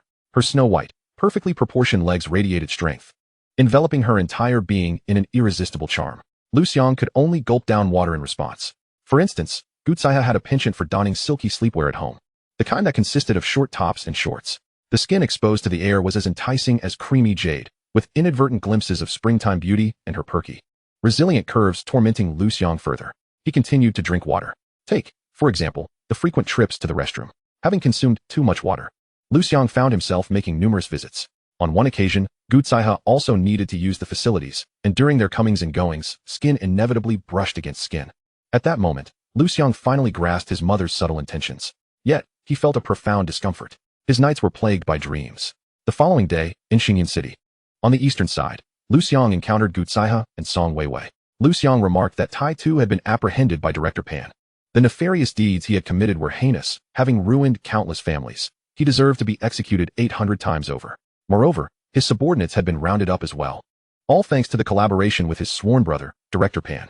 Song Weiwei excitedly declared, "My sworn brother mentioned that before Han Yanjun returns, we must cleanse the underworld of Xingyan City, restoring clarity and order to the realm." If it were anyone else, Liu Xiang might dismiss it as mere bragging. However, this was Qiao Bao, a seasoned warrior whose family had operated in Xingyan City for decades. With Han Yanjun, his formidable rival, out of the picture, and with Jin Jiu dead and Tai Tu captured, the task of purging the underworld was not insurmountable. Isn't the military tribunal supposed to be efficient? Why hasn't Han Yanjun's verdict been announced yet? Song Weiwei inquired, puzzled. Xiao Zhanshan has already clearly outlined his crimes. Is it truly so difficult to investigate? Liu Xiang's gaze flickered. At that moment, he found himself hoping that Han Yanjun could escape the clutches of the military tribunal unscathed, for he yearned to confront him directly. He felt confident he would soon have that opportunity. "My sworn brother wishes to express his gratitude to you and invite you to a meal." As a means of formal introduction, Song Weiwei said, "Our last meeting was rather hasty. What do you wish to thank me for?" Liu Xiang asked, bewildered. "My sworn brother stated that without you, Han Yanjun would never have made it to the military tribunal, nor would he have had the chance to deal with Tai Tu. And the Chao family would not have had the opportunity to grow stronger," Song Weiwei explained. "Without you, my enemy Jin Jiu would not have met his demise. Thus, not only does my sworn brother wish to thank you, but I do as well." Liu Xiang offered polite words before ultimately agreeing. Firstly, Qiao Bao was a decent person, worth cultivating a friendship with, especially considering his connection to Song Weiwei. Secondly, both he and Qiao Bao were adversaries of Han Yanjun, making collaboration mutually beneficial. "Rest assured," Song Weiwei continued, "I will inform you immediately of any movements from Han Yanjun." What actions could he possibly take while imprisoned in the military tribunal? Liu Xiang queried. "Some individuals can still manipulate the tides of the outside world from within prison walls," Gutsaiha reminded him. Liu Xiang was taken aback. He understood the principle, but hadn't anticipated that someone of Han Yanjun's caliber could achieve such influence even in such a high-level institution. Han Yanjun's wife's family, the Zheng clan, held significant power in Yanjing. Though his wife was merely a distant relative of the Zheng family, she had always been obedient to their arrangements, which meant the Zheng family would not easily relinquish him. Gutsaiha spoke up, years ago. Uncle Xiao became Han Yanjun's rival because Han Yanjun leveraged the Zheng family's influence to suppress him and seize resources that rightfully belonged to him. An underhanded tactic. Uncle Xiao? Liu Xiang furrowed his brow, inquiring, "Do you know my master?" Gutsaiha's expression faltered momentarily, but she quickly recalled a minor encounter among numerous interactions with Xiao Zhanshan, stating, "We once shared a meal during my childhood." Liu Xiang's pupils constricted. "You dined with a war god in your youth. I was still playing in the dirt back then." What a disparity. He had long suspected Gutsaiha's background was substantial, yet he had not anticipated it to be this grand. "Wow, Sister Xiaohe, you're incredible." Song Weiwei expressed her admiration, for she had never encountered a war god in reality. "It's nothing remarkable," Gutsaiha calmly replied, shaking her head. "My family merely has some wealth and influence." Liu Xiang and Song Weiwei exchanged glances, understanding her unspoken thoughts. Instead of indulging in false modesty, Gutsaiha continued, "Even with my background and talent, I must work hard. What reason do you have not to strive for success? The vast majority of people toil for a lifetime and still do not reach my starting point. That is the reality." Liu Xiang and Song Weiwei felt a surge of competitive spirit. "Very well," Gutsaiha nodded approvingly. "Now it feels more like it." Just then, the city gates opened. "Let us go." Out of the city, Gutsaiha led the charge, stepping into the boundless perils that awaited them. Chapter 53, Training Routine, Temporary Base. Roar. A 7-meter-tall beast gazed disinterestedly at the trembling crimson blood leopard before it. With a flick of its powerful limbs, it lifted the creature and swallowed it whole. After all, the system merely instructed it to devour 1,000 fierce beasts without specifying their rank. Therefore, it would not let any opportunity slip by. "Liu Xiang, your awakened Taotai is astonishing. These fierce beasts regard it as if it were their own father," Song Weiwei remarked. Her large travel bag slung over her shoulder and a medical box in her hand. As a supportive companion, She was acutely aware of her role. The reason she wasn't driving was that outside Xingyun City, the landscape was utterly ravaged. The once pristine roads lay in ruin, riddled with massive craters. Even an off-road vehicle would struggle to traverse such terrain, leading to a thoroughly unpleasant experience. The crucial aspect was that speed was limited and the distance was short, making walking a better option. As a level 7 martial artist, Song Weiwei possessed remarkable stamina. Even with burdens weighing 1,000 pounds, she moved with agility. And carrying only a travel bag and a medical box posed no challenge at all. Bloodline suppression, Liu Xiang stated. This is the advantage of an ultra SSS level beast. Even when I suppress my power, they dare not attack, merely awaiting their demise at my hands. You are truly impressive, Song Weiwei exclaimed, filled with envy. Even she, a level 7 martial artist, felt an instinctual urge to bow before the Tao Tai. Such psychological pressure significantly affected combat effectiveness. Unfortunately, the beast she had awakened lacked such an advantage. You must learn to control your bloodline pressure and even retract it, Gutsaiho advised. Consider this. If you were to suddenly unleash your ultra SSS level beast's bloodline pressure in the midst of battle, how would your opponents react in their surprise? Liu Xiang's eyes lit up. Sometimes I can control it, but at other times, it escapes my grasp. Gutsaiho shook her head. That is still insufficient. I possess a technique that allows one to conceal their bloodline pressure and even their aura at any time, preventing the enemy from gauging the level of your awakened beast or your approximate strength before the battle commences. Thank you, instructor. Liu Xiang exclaimed with immense joy. Song Weiwei, on the other hand, remained unfazed, for her sworn brother was also familiar with such techniques and had taught her. Mastering such techniques was relatively easy, but applying them adeptly was the real challenge. Understood, Liu Xiang nodded. Now, let us prepare for the upcoming battle. Liu Xiang diligently practiced the incantations to conceal the pressure of his bloodline. While under the guidance of Gutsaiho, he continuously honed his combat skills, awareness, and resolve. To his astonishment, Gutsaiho possessed an impressive depth of knowledge regarding ancient martial arts, even assisting him in enhancing the fluidity of his Baji Quan techniques. Although the techniques were formidable, their lack of coherence rendered his combat effectiveness inadequate, which constituted his most significant shortcoming at present. 3 days later, after careful observation and analysis, Gutsaiho proposed improvements to certain moves within Baji Quan, leaving Liu Xiang utterly astounded. It is worth noting that Baji Quan has been passed down for nearly a millennium, having undergone countless refinements by generations of masters and prodigies, leaving little room for enhancement. Initially, Liu Xiang dismissed Gutsaiho's suggestions as futile. However, when it came time to engage in actual combat, he was compelled to reconsider their efficacy. Your techniques are more suited for one-on-one combat and ill-equipped for group skirmishes. Although they are fierce and domineering, they lack the lethal aura essential on the battlefield. This is something you must gradually refine on your own during combat, Gutsaiho remarked. Liu Xiang faltered. Are there really that many flaws? Upon reflection, he realized the truth in her words. At that moment, he understood that training under Gutsaiho was an exceptional opportunity to rapidly elevate his skills in this domain. For her studies of ancient martial arts undoubtedly surpassed that of the average individual. Let us proceed, Gutsaiho stated without further ado. We are still relatively close to Xingyun City, where fierce beasts are scarce and weak, offering little value for training. All right. Liu Xiang and Song Weiwei responded promptly as they pressed forward. In the following 10 days, the trio advanced while engaging in combat, ultimately nearing the neighboring city. Yet they encountered few formidable beasts. Fortunately, Liu Xiang's decision to suppress his own strength during battles yielded some training benefits. Subsequently, they began to scour the outskirts of Xingyun City in search of foes. Liu Xiang's combat awareness and techniques improved significantly, and he had already vanquished 2,333 beasts. However, he still had a considerable distance to cover before reaching the target of 10,000. With only a few days remaining before the entrance examination for Yanhuang University, one day, they arrived at a dilapidated city that had fallen victim to beastly incursions.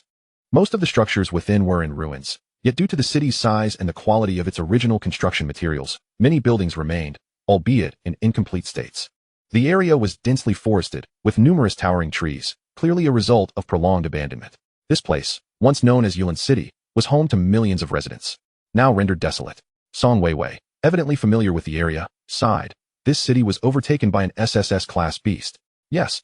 Liu Xiang recalled the descriptions he had read about Yulin City. Due to the pressing situation at the front lines, elite forces from various legions were dispatched for support. The Beast King, the Qilin Rat, emerged unexpectedly from the ground, catching everyone off guard and decimating the Yulin Legion. The city fell into chaos and was abandoned. This battle marked a disgrace for humanity, a shame for Yanhuang province. Since then, all cities have been equipped with the latest underground defense systems, which must be activated even in times of peace to prevent similar tragedies from occurring, Liu Xiang stated. Presently, the abandoned Yulin City had become a refuge and battleground for many pioneering teams, as the remnants of that battle left behind substantial resources. The presence of these teams also meant that the number of fierce beasts in the area was considerable, including some formidable ones. We shall stay here tonight, Gutsai had declared. Having heard of Yulin City, but never having seen it before, she surveyed the city marked by the passage of time, her eyes narrowing slightly. For reasons unknown, she sensed something was amiss in this place, a notion she had honed over the years. Indeed, Song Weiwei, who had evidently been here before, spoke up. Our Chow group has a concealed stronghold in this city, which contains a significant amount of food and water. Let us go there. Gutsai nodded, and the three hurried to their destination. However, upon arriving near the stronghold, they discovered it had been occupied. To Liu Xiang's further surprise, among the intruders, he recognized a familiar face. Chapter 54, Devouring All? What about the poisonous fungi? They too can be consumed. The stronghold had been under constant guard, making it improbable for it to have been easily overrun, unless the station personnel had been captured or killed. Song Weiwei's expression darkened as she said, "We must investigate the situation. If they have recklessly taken over our stronghold without a valid reason, they cannot be spared." The Chow group had managed to withstand the pressures exerted by Han Yanjun, clearly demonstrating their capabilities.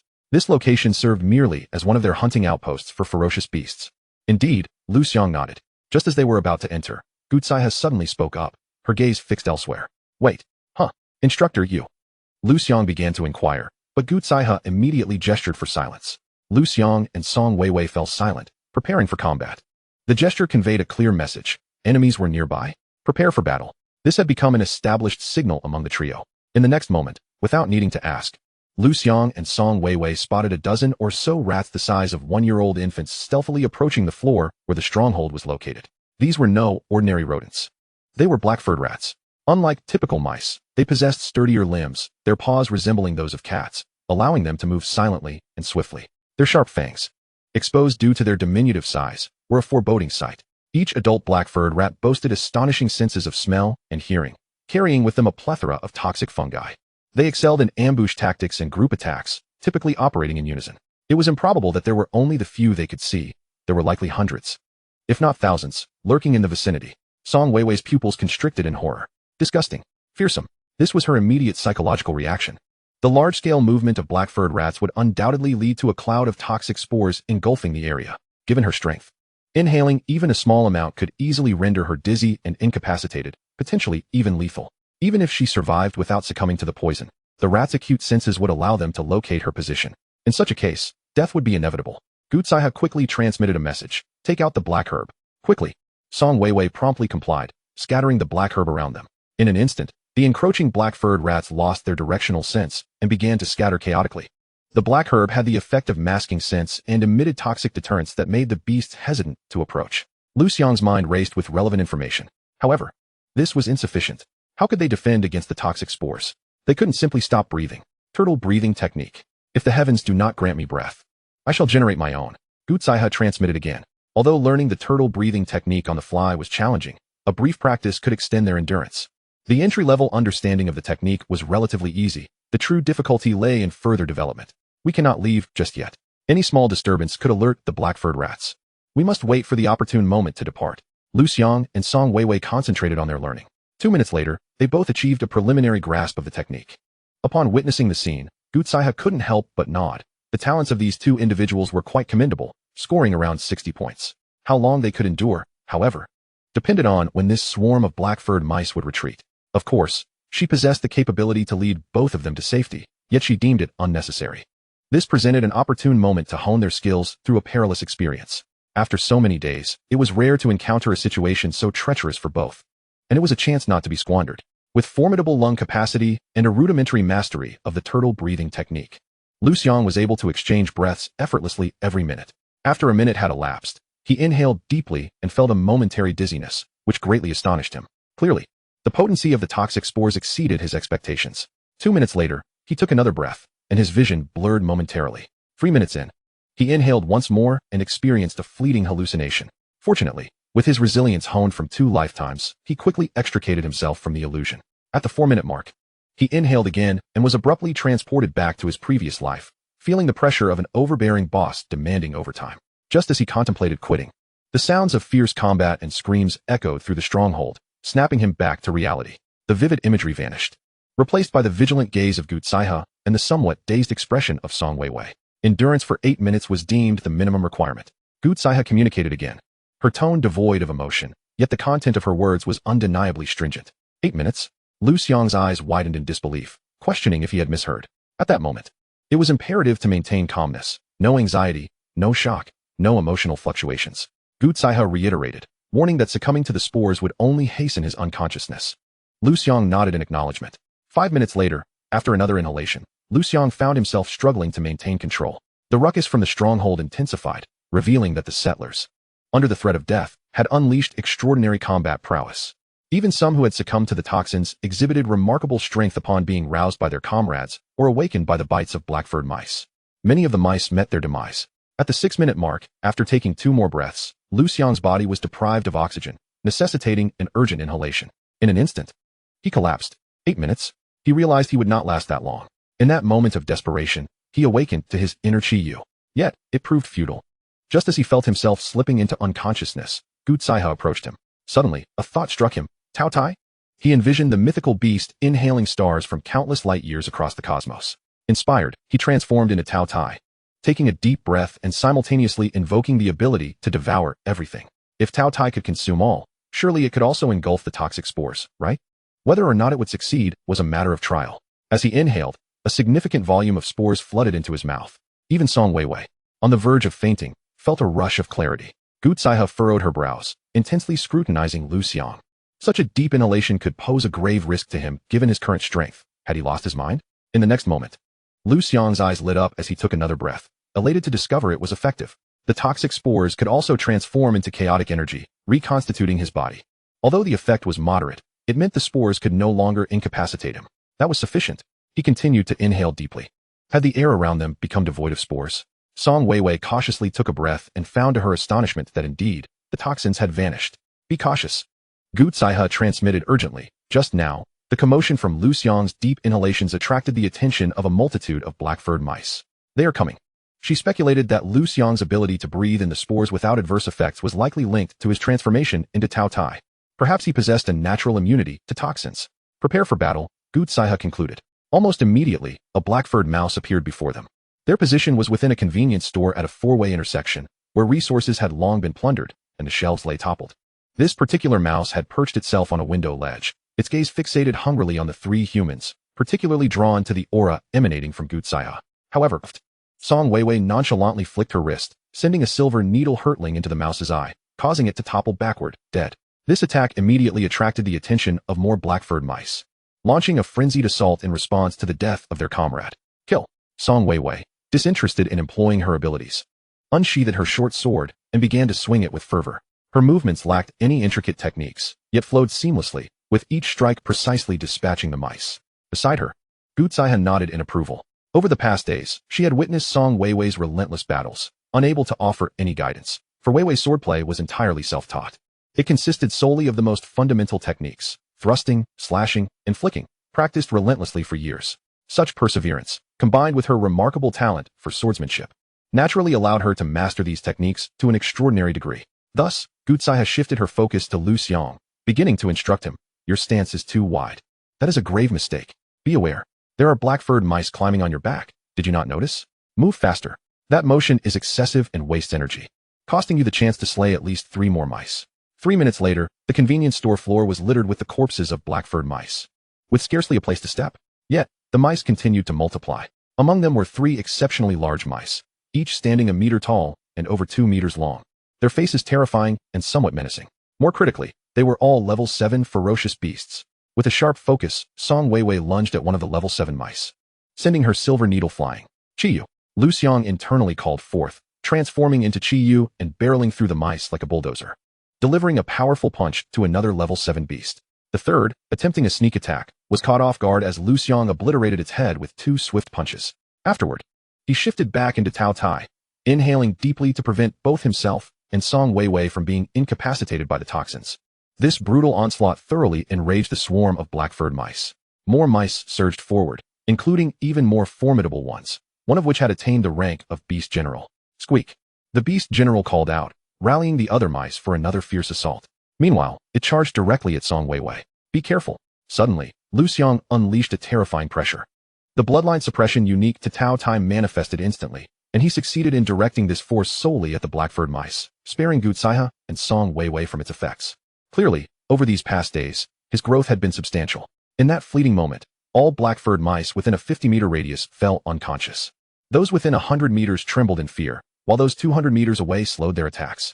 Even the beast general-level black-furred rat trembled in fear, its movements momentarily stilled. Die! Seizing the opportunity, Song Weiwei thrust her short swords forward with both hands. Two muffled thuds echoed as the beast general-level black-furred rat was wounded. Were it not for its extraordinarily resilient fur, which was 100 times stronger than cowhide, and the mediocre quality of Song Weiwei's swords, valued at merely 100,000 each, the beast would have suffered more grievous harm. Instead, it only pierced the skin, causing it to emit two pained cries before it bolted away in terror. Where do you think you're going? Song Weiwei pressed on, even employing her stealth ability to prevent being harmed by the superior creature. After all, its strength far exceeded her own. She relentlessly stabbed at it. If I cannot kill you in one strike, then perhaps in two, or multiple strikes, I shall bleed you dry. Stop chasing, Liu Xiang cautioned. If we pursue any further, the density of the toxins in the air will increase, and Song Weiwei will only end up fainting.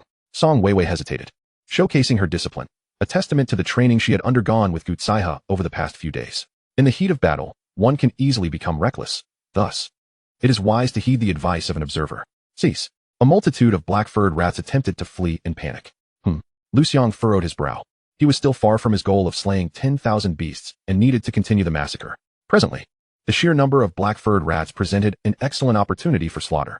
He could not afford to let them escape. Previously, I did not wish to kill you. Yet you insisted on seeking death. How could I possibly spare you now? Kill! He bellowed. Instantly, a multitude of black-furred rats turned on their companions, viciously attacking and killing one another. This scene was shockingly abrupt. In the blink of an eye, thousands of black-furred rats lay dead. Song Weiwei. Gutsaiha. Was this the work of Liu Xiang? Was this a manifestation of his inherited talent? Or perhaps an inherited skill? But wasn't Liu Xiang's inherited talent bloodthirsty rage? Wasn't he his inherited skill stealth? Do you possess two inherited talents? Or perhaps two inherited skills? Gutsaiha's pupils constricted, revealing her astonishment. Coughing, Liu Xiang was about to explain when Gutsaiha muttered, "Is this what it means to be an ultra SSS level genius? To possess two inherited skills or talents? No wonder their combat prowess is so formidable, far surpassing that of SSS level geniuses. So that's it. One skill counters two skills. One talent counters two talents. It's simply insurmountable." Liu Xiang's pupils narrowed. It seemed that this world was far more perilous than he had imagined. He needed to awaken the inherited skill of Qi Yu more swiftly. Otherwise, it would be too dangerous. Kill. Thus, Liu Xiang wasted no time and charged into the area densely populated with black-furred rats, roaring loudly. Immediately, more black-furred rats began to turn on one another, engaging in mutual slaughter. 3 minutes later, Liu Xiang had slain several thousand, nearing 10,000 black-furred rats. The streets were littered with their corpses, with only a scant few managing to escape. As for the beast general-level black-furred rat, it too had fled, its speed too swift for Liu Xiang to pursue. Alas, he felt quite helpless. At present, his strength had reached the 5th level of a martial artist, having devoured over 2,000 beasts.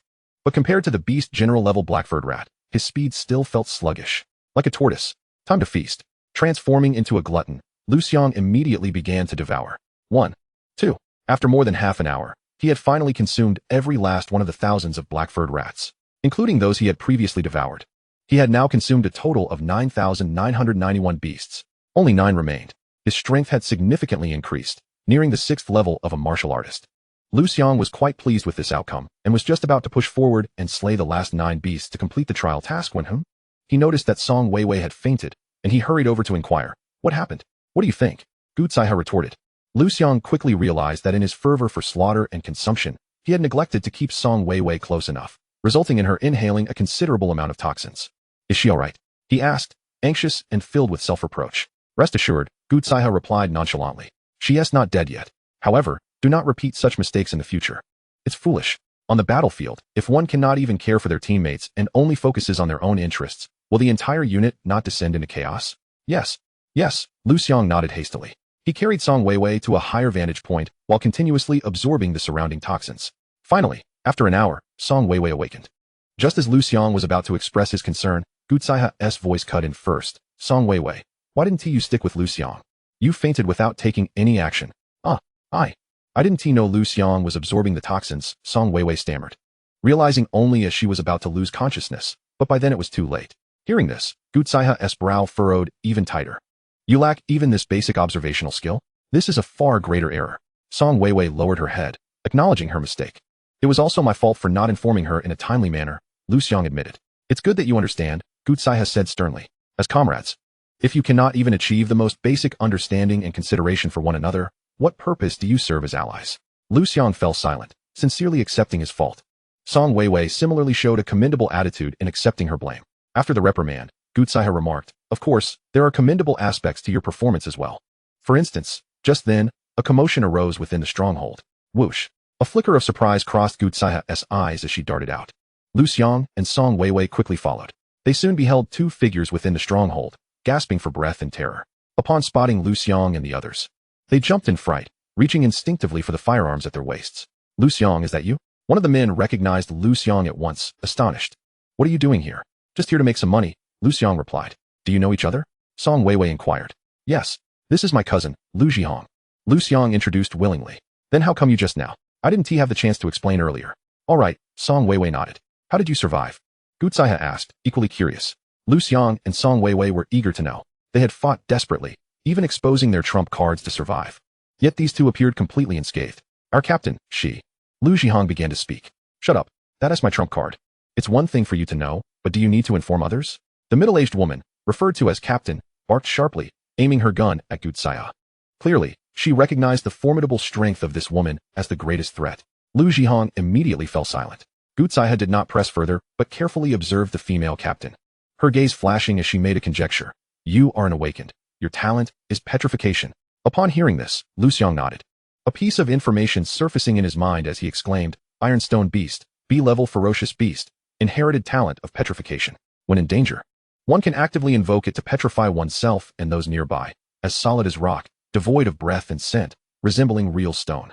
It would indeed deter the black-furred rats from consuming anything. The female captain's expression darkened. Her trump card had been seen through, plunging her into a state of utter despair, almost compelling her to pull the trigger.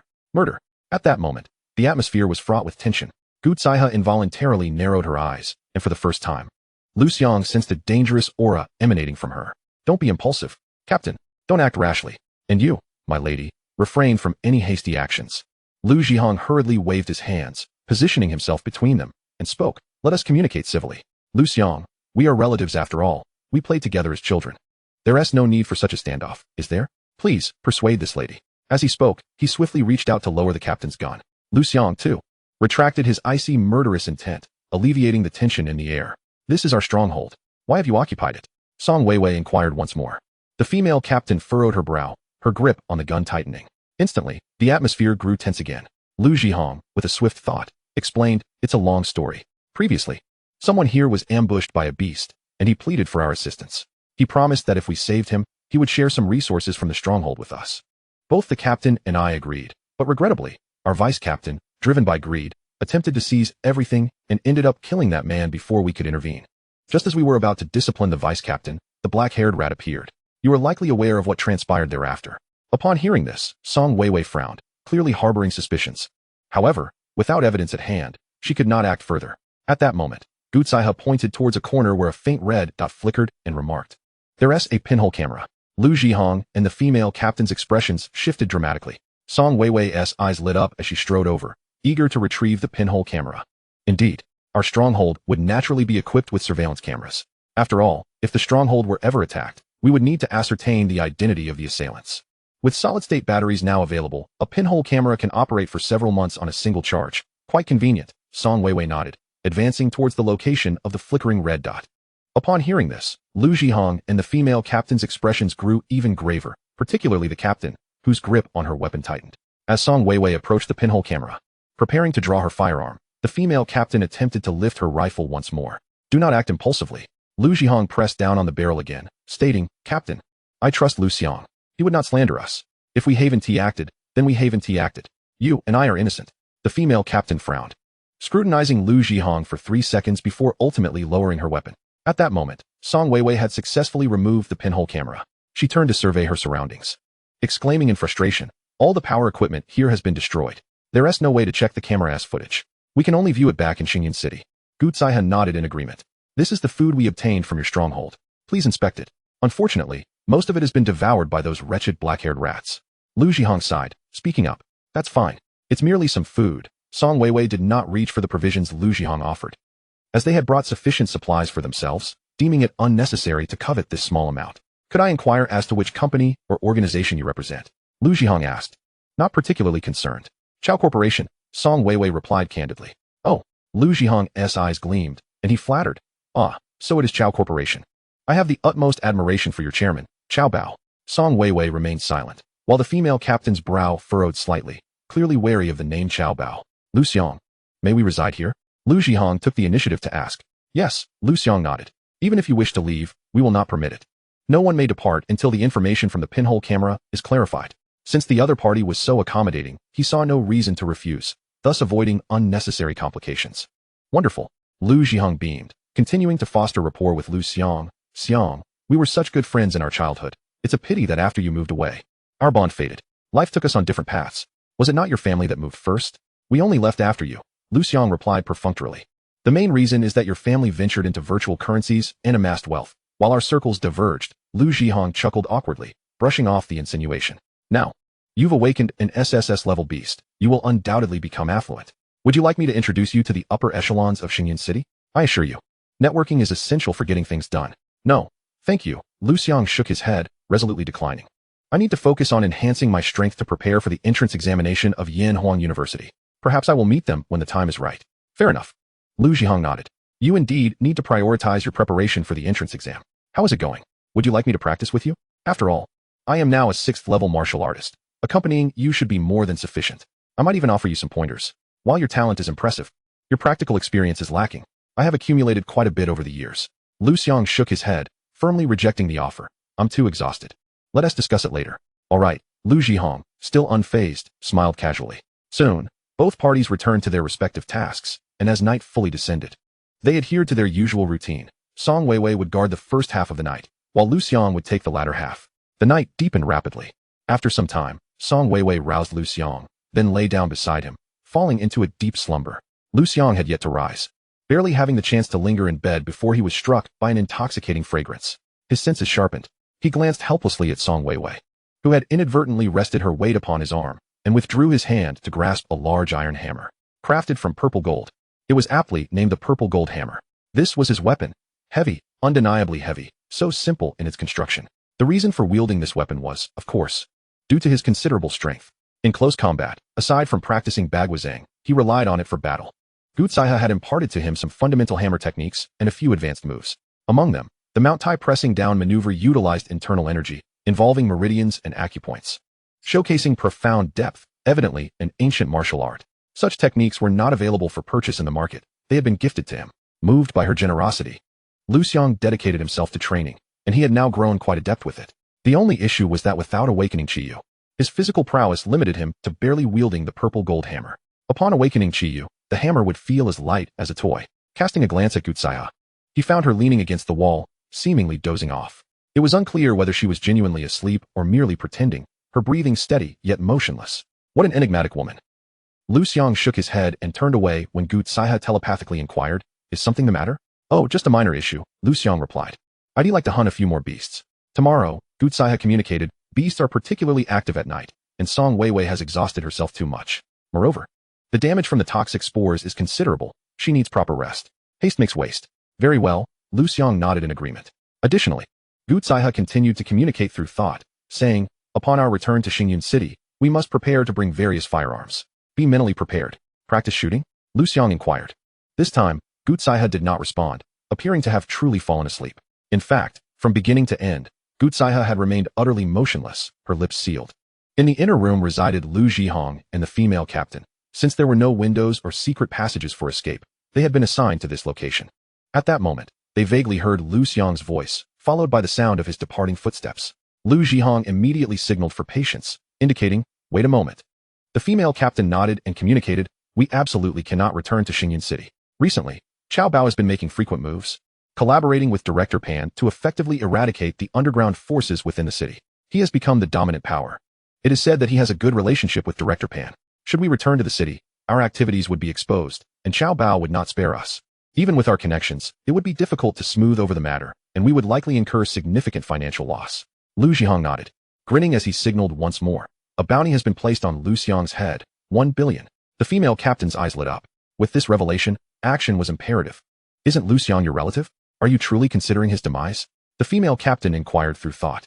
Liu Xiang grinned, adopting an expression that appeared quite naive, signaling that in comparison to 1,000,000,000, what was a relative's life worth? He then gestured again. Moreover, this is in the wilderness. Should he perish, no one would know. Even if the higher-ups wished to investigate, they would find nothing. He has no one to blame but himself for being so foolish. The corner of the female captain's mouth curled up as she transmitted her thoughts once more, asking, why did you prevent me from firing earlier? If I eliminate their strongest member, the other two would be easy prey for us. Liu Xiang signaled back. The woman from the Chow group has a gun. The female captain's pupils constricted. With both sides possessing a single firearm and their opponents being 3 in number, the outcome of a gunfight would indeed be uncertain. Now that the firearms had been confiscated, they could only resort to another tactic, luring ferocious beasts to disrupt the situation, allowing them to act amidst the chaos. The female captain communicated, from here on, it depends on you. Liu Xiang pointed to his rear and then gestured, meaning, rest assured, I've already laid the bait. Now we shall wait for the outcome. The female captain queried through thought, do you think that group of black-haired rats was driven away by Liu Xiang and his companions? Upon hearing this, Liu Xiang's pupils constricted. What nonsense. Impossible. He immediately shook his head, displaying disdain as he continuously gestured. That group of black-haired rats numbered at least 5 or 6,000. Such a scale of black-haired rats would inevitably possess the strength of a level 10 ferocious beast. Those individuals could not possibly defeat them. Moreover, if a confrontation had truly occurred, how could they have dispatched so many black-haired rats so swiftly? Did you notice? There are no carcasses of black-haired rats around. Which indicates what? It signifies that this group merely passed through, and upon realizing they could not kill us, they immediately lost their desire to attack and fled. Liu Xiang and his companions likely only appeared after the black-haired rats had departed. What luck they have. The female captain nodded, agreeing that this probability seemed the most plausible. However, just to be safe, she spoke up. That being said, I believe we should aim to incapacitate them with poison. Liu Xiang raised an eyebrow, pondering briefly before nodding in agreement. Having navigated the outside world for so long, their caution had become second nature. The female captain wasted no time, producing a flesh-colored pouch concealed within her bosom, roughly the size of an infant's palm. To the unknowing eye, it could easily be mistaken for a breast pad. The amount of poison within was small. Once released, it could potentially lethally affect everyone in the room, given that the area outside was quite expansive, and the windows were uncertainly opened or closed. It was estimated that it could at least incapacitate or significantly reduce the combat capabilities of Liu Xiang and his companions. At that point, combined with ferocious beasts, they would undoubtedly be able to eliminate Liu Xiang and his group. With a swift motion, the female captain tore open the flesh-colored pouch, slipping it underneath the door, and quickly fashioned strips from her already discarded clothing to seal the gap at the bottom. The powder from the pouch began to waft into the air. Liu Xiang and the female captain promptly covered their noses and mouths. Although they had sealed the door, the potency of the powder was fierce. Once it infiltrated their small room in such a confined environment, they would surely be affected. The situation could easily turn into a farcical outcome of failing to catch the chicken and losing the rice. Gutsaiha abruptly opened her eyes, and in the darkness of night, she glanced at the position of the flesh-colored pouch. Silently, she opened the window and communicated with Song Weiwei, there's poison. Do not breathe. Pretend to be asleep. Drowsily, Song Weiwei immediately became alert, holding her breath and concentrating, employing the tortoise breathing technique while pretending to be in deep slumber. The night breeze blew, causing the flesh-colored powder to swiftly disperse. Liu Xiang, oblivious to Gutsaiha's warning, remained in the observation room of the stronghold. The area there was expansive and isolated, with reinforced walls against the outside and several concealed observation points, complemented by 2 large glass panes. It would be difficult for the poison to reach him. Minutes later, he raised an eyebrow, noticing through the night vision scope at one of the observation points that numerous ferocious beasts were approaching, continuously sniffing at something as they drew nearer to the stronghold. What was happening? Had they caught the scent of humans within the stronghold? That was impossible. Liu Xiang furrowed his brow. For many years since the abyssal invasion, humanity had long since developed substances that repelled ferocious beasts. Black herbal medicine was just one of them, alongside another, black plantain. This particular herb exuded a distinctive aroma that was quite pleasant to humans, capable of masking unpleasant odors. However, for ferocious beasts, it was overwhelmingly pungent. Therefore, many potted plants within the stronghold were cultivated with black plantain. Logically, the surrounding ferocious beasts should not have approached voluntarily. So what was going on? Liu Xiang immediately pushed the door open, whispering, Instructor Gu, there are ferocious beasts approaching. The numbers are unclear, but there are quite a few. In the darkness, once a battle with the ferocious beasts began, the commotion would undoubtedly be heard from afar, inevitably attracting many more ferocious beasts. He was not afraid. Rather, he felt a surge of excitement.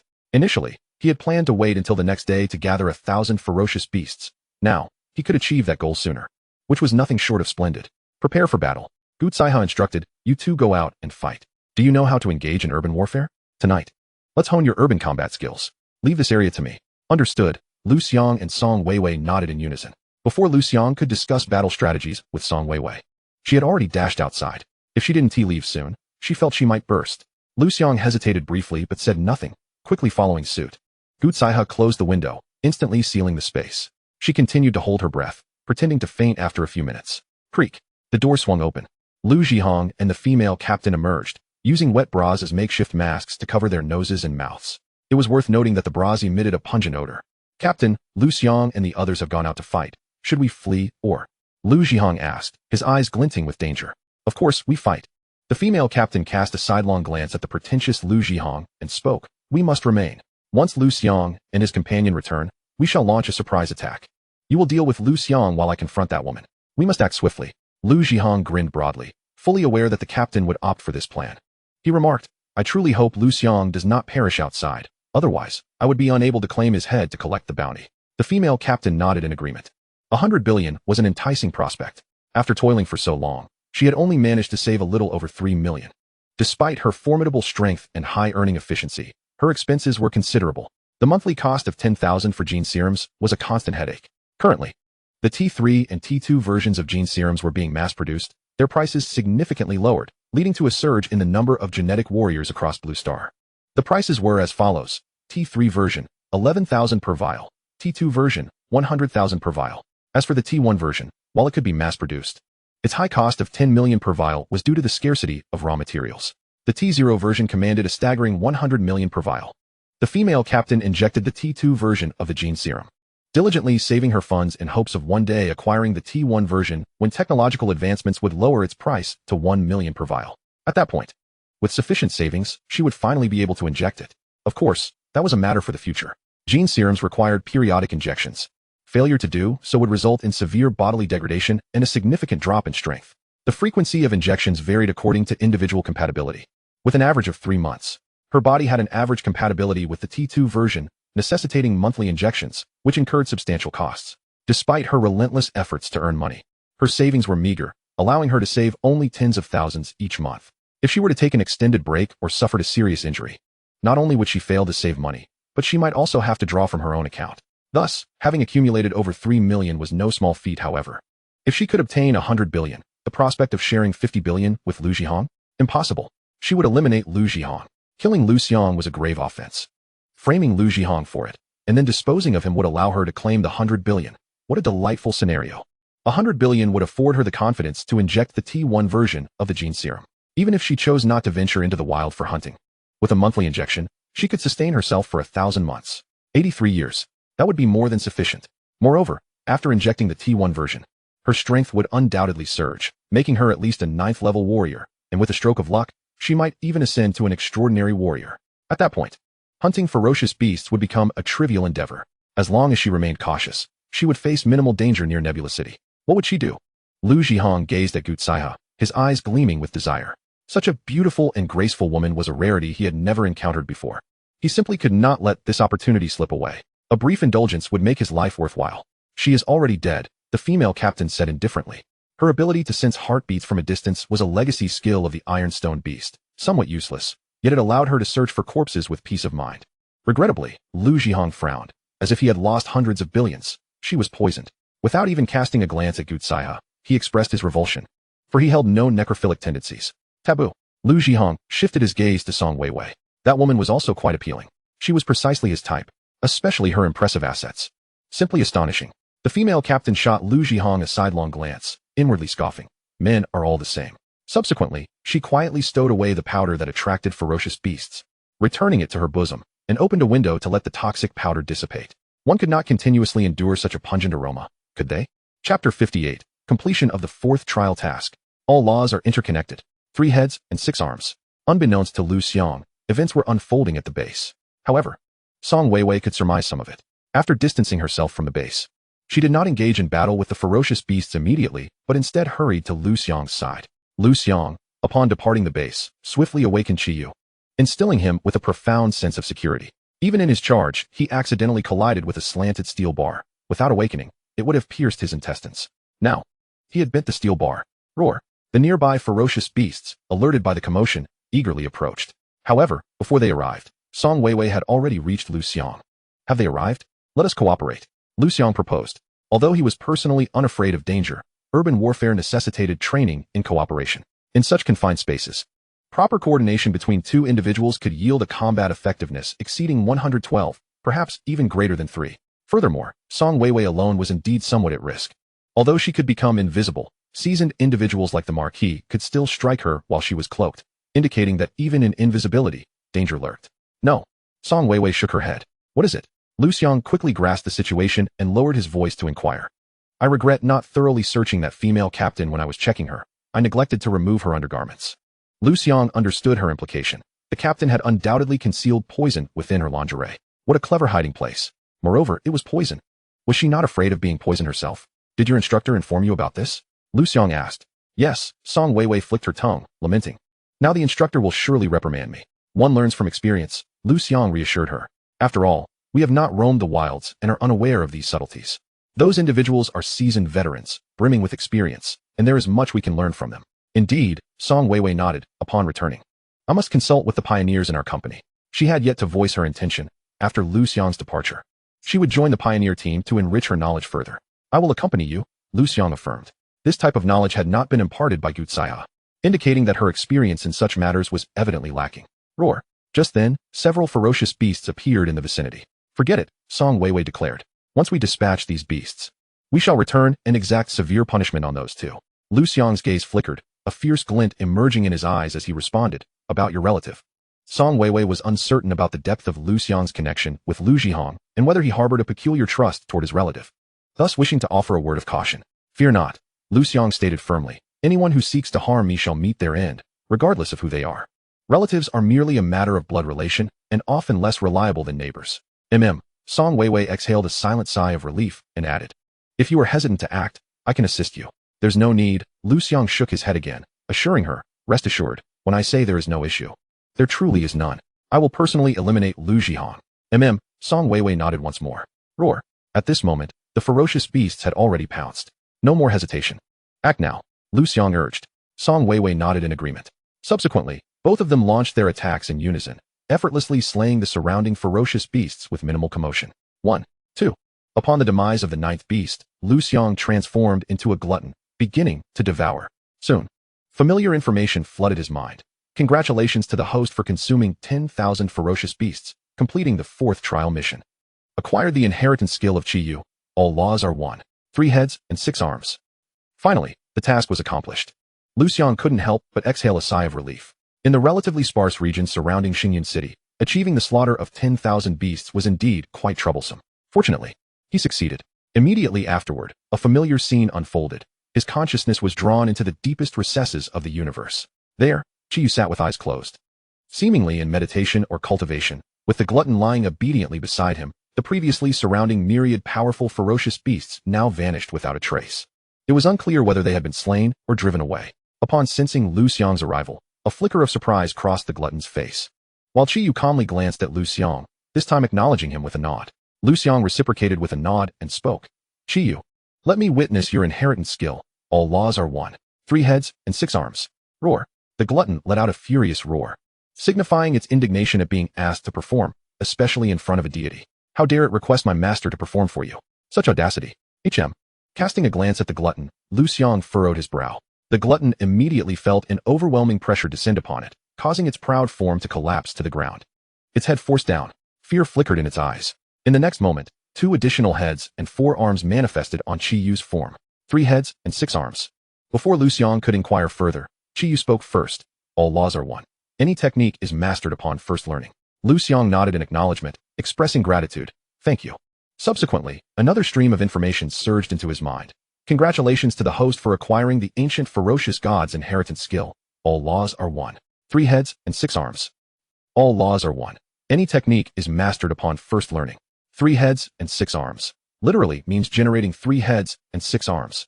Note 1. All laws are 1. If Chi Yu is not awakened, learning speed will decline significantly. Note 2. 3 heads and 6 arms.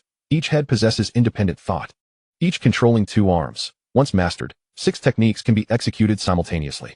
Note 3. 3 heads and 6 arms, without awakening Chi-Yu.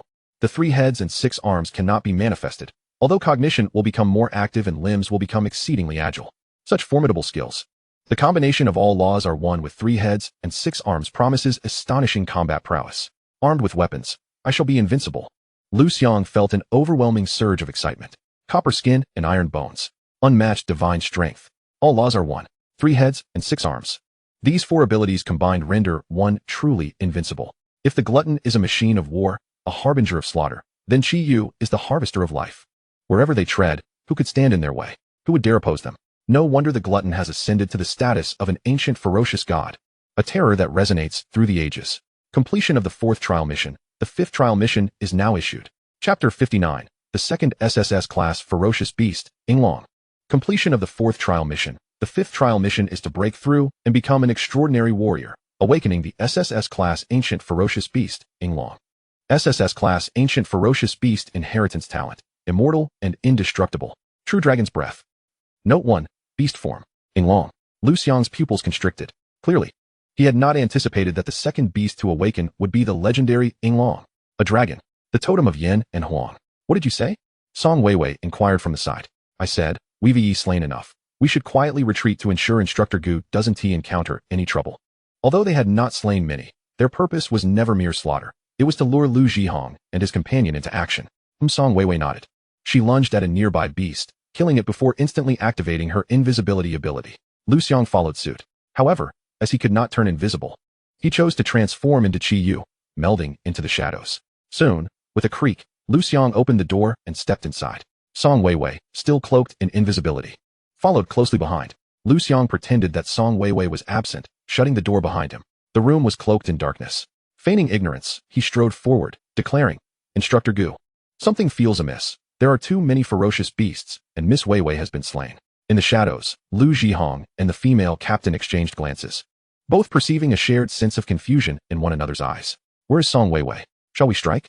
The female captain nodded, and Liu Xiang's expression twisted into a snarl as he stealthily drew a short knife, scavenged from their base, perfectly suited for close combat.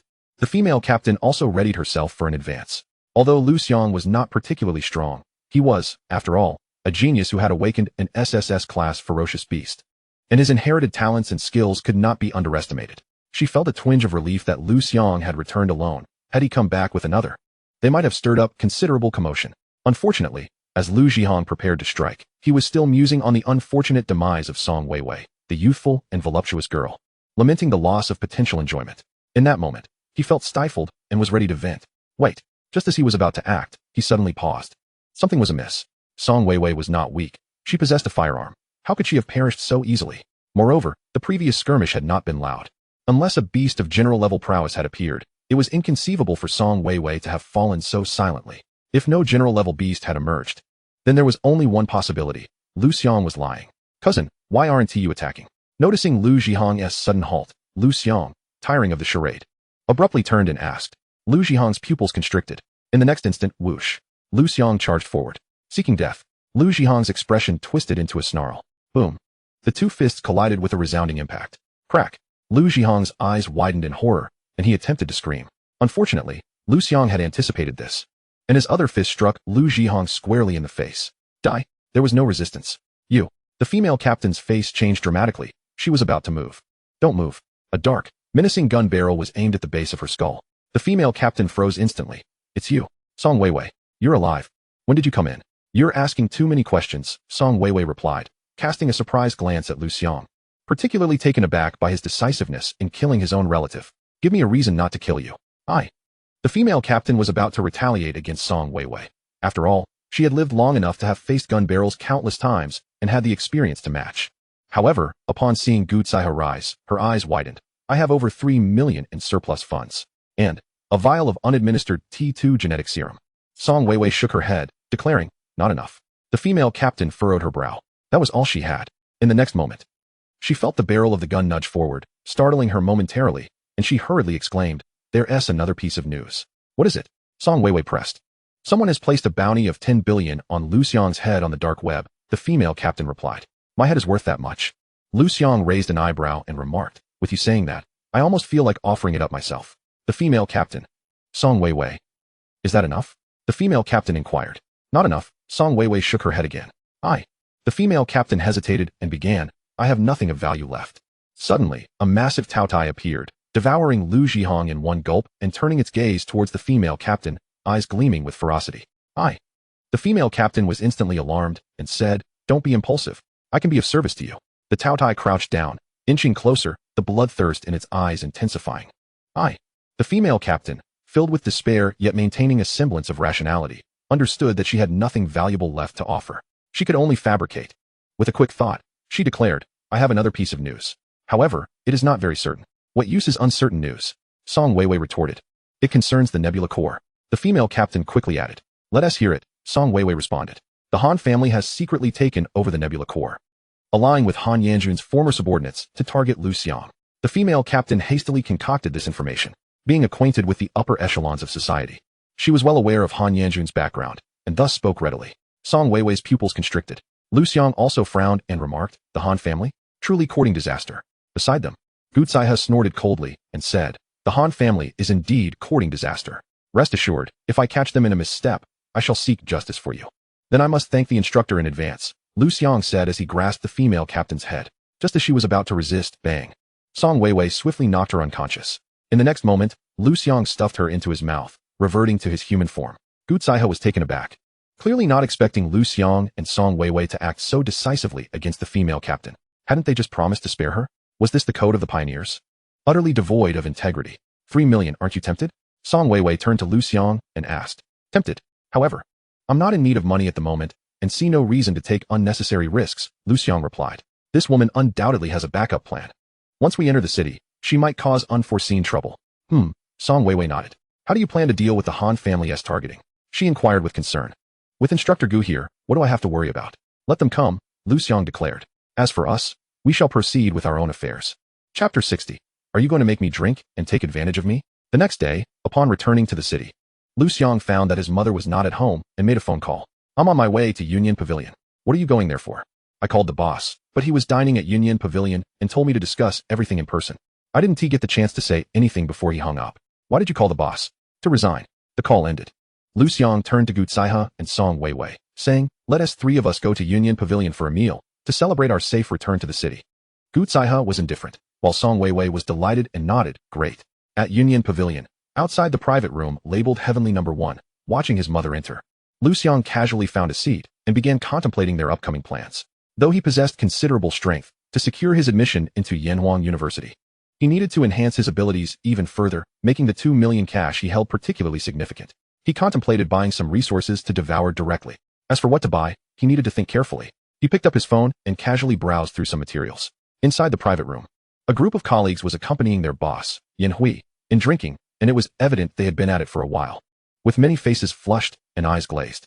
Upon seeing Xiaoyu enter, several people frowned. One female colleague, seated next to Yin Hui, directly asked, Xiaoyu, what are you doing here? I don't believe you were invited to this gathering. Xiaoyu shook her head, appearing timid. The female colleague scoffed. If you weren't invited, why are you shamelessly here? How thick-skinned can you be? Her name was Li Chunyan, the company receptionist, who had long sought to elevate her status through her body, with Yin Hui as her target. However, Yin Hui had always shown her indifference. Later, when she inadvertently saw Yin Hui giving Xiaoyu roses and pursuing her fervently, jealousy welled within her, causing her to take a dislike to Xiaoyu. She targeted her at every opportunity. The others were not surprised, as Li Chunyan's disdain for Xiaoyu was not a new occurrence, and they had grown accustomed to it. Many, being on good terms with Li Chunyan, chimed in, what is going on? You're just a lowly intern. And you haven't even completed your probation period. What gives you the right to join the company's gathering? Been here for 3 years, and still on probation? You're quite the oddity. There's no room here. Why don't you wait for us to finish eating before you sit down? Xiaoyu felt anxious. But there was no opportunity to interject. Enough. Yin Hui saw the moment was right and immediately reprimanded. We are all colleagues. Is this how we speak to one another? Is it necessary to be so acerbic? The room fell silent. Move aside, Yin Hui instructed Li Chunyan, before turning to Xiaoyu. You sit here. Li Chunyan was unwilling but dared not defy Yin Hui, so she took out her frustrations on Xiaoyu. Manager, that won't be necessary. I have something to discuss with you. Xiaoyu was still trying to decline. Li Chunyan retorted, stop pretending, just sit down. But I have something to discuss with the manager, Xiaoyu began, but Yin Hui interrupted, according to the rules at the drinking table. You must drink 3 cups before discussing business. Li Chunyan was taken aback. Is there such a rule? The others were similarly surprised. Clearly having never heard of this rule, But since the manager said so, it must hold, and they all echoed, yes, yes, everyone must follow the rules. Xiaoyu, don't ruin our customs. Come on, drink 3 cups. Here, let me pour for you. Xiaoyu sat down, repeatedly declining. In the end, unable to refuse. She had no choice but to drink 3 cups in succession. Then, she shook her head and asked, Manager, can we discuss the matter now? The crowd. 3 disposable cups, down in one go, equivalent to a full gene. A full gene of baijiu. And yet, she was only slightly tipsy? Cough, cough. Yanhui snapped back to reality. He had intended to get Xiaoyu drunk, hoping to take advantage of her foggy awareness to make something happen, thereby cooking the rice before it was even done. Yet, Xiaoyu has such a high tolerance? He masked his embarrassment and said, I thought I'd let you eat something before drinking so much. How can you handle it all at once? Quickly, have something to eat. No need. Xiaoyu shook her head. If she hadn't known her own alcohol tolerance was high, she wouldn't have agreed to drink 3 cups of baijiu in one go. You should eat something. Yanhui, while serving her food, changed the subject, saying, have you heard? Our Xingyan city has produced a super SSS level top genius. This news has spread like wildfire. Unfortunately, I missed the live broadcast that day. Xiaoyu nodded. Indeed, that day was truly spectacular. You all probably don't know, right?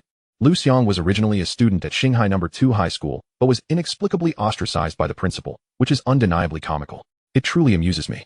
That individual is a fool. If I had even the slightest connection to Liu Xiang, I would cling to that relationship with fervor, as he is an extraordinary SSS class genius, destined to become a formidable warrior in the future. It is indeed rather foolish. In the private room, others echoed the sentiment. Suddenly, someone remarked, I watched a livestream clip. And Liu Xiang's mother bears a striking resemblance to you, Xiaoyu. Unfortunately, in the livestream, Liu Xiang's mother kept her head bowed and did not show her face. A hush fell over the room, and all eyes instinctively turned towards Xiaoyu. Even Yanhui was taken aback. Li Chunyan was the first to express disbelief, saying, with such an impressive son, how could Xiaoyu not be proclaiming it to the world? Moreover, Liu Xiang alone has received 2 million in bonuses, plus over 3 million in compensation, more than 5 million in total. Just take a look at what Xiaoyu is wearing. Does she appear to be someone who has suddenly become wealthy? The crowd nodded in agreement, with many visibly relieved. After all, they were all ordinary individuals.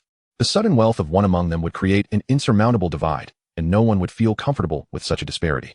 They all secretly wished for her to fare worse than themselves. What if it were possible? Yanhui, observing Xiaoyu's enduring charm, could not resist his peculiar inclinations. Especially under the influence of alcohol, he reached out and patted Xiaoyu's thigh, ostensibly in defense of her, but in reality, it was a rather inappropriate gesture. Startled, Xiaoyu sprang to her feet, declaring, Manager, you've had too much to drink. Let us discuss what I need to say once you're sober. With that, she turned to leave. Xiaoyu, what do you mean by this? Are you refusing to show the manager some respect? Li Chunyan interjected, having witnessed the entire scene unfold. You dare to leave through that door today, and tomorrow you need not return to the company. Yanhui, already feeling humiliated, became enraged at Li Chunyan's provocation and shouted. Xiaoyu, his voice dripped with menace as he continued, have I been too lenient with you, allowing you to think I'm easy to deal with? Let me tell you, if you resign now, not only will I not release your withheld salary, but I'll ensure you can't find work in Xingyan City. Do you believe me? Accustomed to poverty and fearing it, Xiaoyu, who usually counted every penny, felt a rush of panic at the thought of losing 2,500 yuan. That is not what I meant. I truly intend to resign, she stammered, her words tumbling out in a flurry of anxiety. Even tears began to well up in her eyes. You still have the audacity to cry? Li Chunyan became more emboldened. Aside from having a pretty face, what skills do you possess? What contributions have you made to the company? It's a miracle we Haven Tea asked you to pay us. Others nodded in agreement. Xiaoyu could only question. What must I do for you to release my salary? Sensing her capitulation, Yanhui grinned wickedly and proposed, drink an entire bottle of this white liquor. Xiaoyu hesitated. The effects of the previous drinks were hitting her hard, and she feared that downing another bottle would leave her utterly incapacitated. Drink. A bottle of alcohol in exchange for 2,500 yuan. What a bargain. The crowd cheered, with a determined grimace. Xiaoyu finally acquiesced and downed the drink in one go. Upon finishing, she felt herself sway and, as her grip faltered, the bottle crashed to the ground, shattering. Yanhui instinctively caught her, inhaling her intoxicating fragrance, unable to contain his grin. The others, sensing the escalating tension, discreetly excused themselves. Xiaoyu attempted to push Yanhui away, but found her arms weak and powerless, resorting to pleading glances. Unfortunately, this only stoked Yanhui's desires further. Before Li Chunyan and the others could depart, he brazenly reached for Xiaoyu's shapely figure. Just then, the door burst open. A powerful hand seized Yanhui's wrist and twisted it painfully. Chapter 61. Enjoying a drink? I'll ensure you drink your fill. Crack. Yanhui let out a gut-wrenching scream as the hand gripping his wrist felt like a vice, threatening to shatter his bones. The intruder was none other than Liu Xiang. After arriving at Yunyan Pavilion with Gutsaiha and Song Weiwei, he had intended to call his mother, but Gutsaiha's keen hearing had easily pinpointed Xiaoyu's location. She pointed toward a nearby private room, saying, "It's over there." Liu Xiang instructed the waiter, "Please prepare a room next door for us. We'll dine there." "Certainly, sir. This way, please," the waiter replied, leading the way. As they passed Xiaoyu's room, Liu Xiang faintly heard some commotion inside. Initially unconcerned, he dismissed it, trusting the room's soundproofing. However, Gutsaiha furrowed her brow and halted Liu Xiang's advance. Then came the sound of shattering glass. Without hesitation, Gutsaiha kicked open the door to the private room. The scene revealed Yan Hui leering at Xiaoyu, and Liu Xiang's rage ignited instantly. "Who are you? What is your relationship with this woman?" Yan Hui demanded, stepping forward, while Li Chunyan rushed to confront Liu Xiang, shouting, "Do you believe I can make sure you don't leave this room? Why are you still standing there? Seize him. Call the police." With one arm around his mother, Liu Xiang swiftly retaliated, delivering a resounding slap to Li Chunyan. She, taken entirely by surprise, had not anticipated Liu Xiang's audacity, let alone the force of his blow. She was sent crashing into a table, knocking over bowls of soup and steaming fish, resulting in an utterly delightful chaos. "Ah!" Her shriek echoed painfully. "A martial artist. We are no match for him. Young man, please, spare me." In an instant, those who had initially planned to assist Yan Hui cowered, protecting their heads. No one dared to intervene. A martial artist. He strikes with ferocity. This young man, filled with reckless courage, might disregard everything and cause a fatal incident. The atmosphere was charged with fear, and the tension was palpable. Yan Hui, sensing Liu Xiang's murderous glare, trembled and stammered, "You're in serious trouble. I'll accuse you of intentional harm." Before he could finish, Liu Xiang raised his hand once more, delivering another expertly executed slap. This time, Yan Hui spun several times in place, blood and teeth flying from his mouth. "Do you dare strike me again? Let me inform you. The security at Yunyan Pavilion is formidable, and the owner behind it is..." Slap, slap, slap. Liu Xiang unleashed a flurry of slaps, transforming Yan Hui's visage into that of a swollen pig's head. At last, Yan Hui ceased his protests, comprehending that he had encountered a formidable adversary. In that moment, Xiaoyu's slurred voice pierced the air. "Son, please stop. I'm fine." With that, the effects of alcohol overwhelmed her, and she succumbed to slumber. To Liu Xiang's surprise, his intoxicated mother had fallen asleep, displaying commendable drinking etiquette. Relieved to see Xiaoyu unscathed, Liu Xiang relaxed his guard. Observing Xiaoyu's capitulation, Yan Hui regained a measure of bravado, his fractured words spilling forth. "Kneel and beg for mercy now, or else." Liu Xiang swiftly kicked him to the ground, targeting the most sensitive of areas. A sickening crack echoed through the room.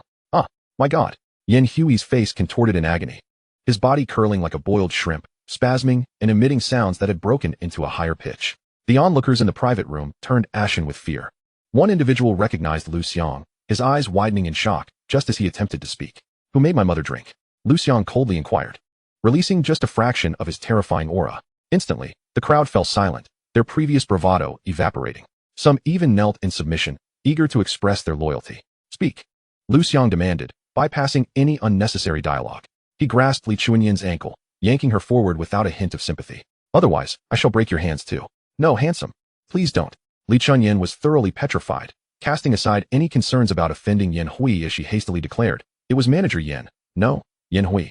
"Ah, you're talking nonsense." Yan Hui, struggling to endure the pain between his legs, shouted angrily. Yet, upon meeting Liu Xiang's gaze, he felt as if plunged into an icy abyss, shivering uncontrollably. He hastily pointed at Li Chunyan, exclaiming, "She egged me on too. And them. They can't escape. Am I to shoulder the blame alone? You were the one who suggested it." The man who had first recognized Liu Xiang retorted quickly, "What a joke. That's Liu Xiang, the disciple of the war god Shao. Offending him means being fed to beasts without a second thought. There wouldn't even be a news report. You're the manager. You made her drink. Would we dare object?" "Exactly. We were coerced." Others joined in solidarity against Yan Hui, nodding in agreement. "You. Very well. Starting tomorrow, do not come to work. You're all fired." Yan Hui erupted in fury. Inadvertently, he tugged at his injury, gasping in pain. Liu Xiang, cradling Xiaoyu, settled onto a chair and coldly inquired, "How much has my mother consumed?" "2 jin. Good. Everyone drinks 2 jin. Those who finish may leave." "What? We already had quite a bit. Another 2 jin could be fatal." "Indeed. I rarely drink, and 2 jin might just perforate my stomach." Liu Xiang released a greater portion of his terrifying presence, now 1/3 of his might. The crowd nearly fainted from the sheer pressure. The man who recognized Liu Xiang spoke first. "I'll drink. 1 cup, 2 cups. He gulped down 6 cups in rapid succession before rushing to the restroom to vomit violently. Everyone instinctively pursed their lips. "Next," Liu Xiang urged. As the others exchanged glances, they had no choice but to comply. During this ordeal, when the alcohol supply dwindled, Liu Xiang specifically requested several cases of liquor from the service staff. The servers were astonished at the demand for dozens of bottles, cautioning, drinking too much can be lethal. Liu Xiang replied, no worries, we'll take it to go. Huh. The server was baffled. Who orders takeout alcohol from a hotel? Are they out of their minds? However, encountering such a generous patron, she said nothing further and arranged for the drinks. Then, as the servers watched the private room's occupants downing drink after drink, some even continuing after vomiting, chaos ensued. Two inebriated men began to brawl, while Li Chunyan had her head buried in the toilet. The scene was utterly unruly. You will drink for Jin and for Liang, Liu Xiang stated coldly, directing his gaze at Yin Hui. What? I've already had quite a bit. More liquor could be fatal. Yin Hui grimaced, pleading, brother, I was foolish to suggest Xie you drink. Spare me, please. Liu Xiang replied, do not provoke me to force-feed you. For Jin and for Liang, he desired nothing less than Yin Hui's demise. Yin Hui, too terrified to defy Liu Xiang, drank while signaling the server for more alcohol. Not long after the server departed, a large contingent of security personnel burst through the door. Chapter 62, Favoritism? I specialize in quelling all forms of defiance. The security team formed two lines, and the owner of Yunyan Pavilion, Pan's son, strode in, frowning as he inquired. What is going on?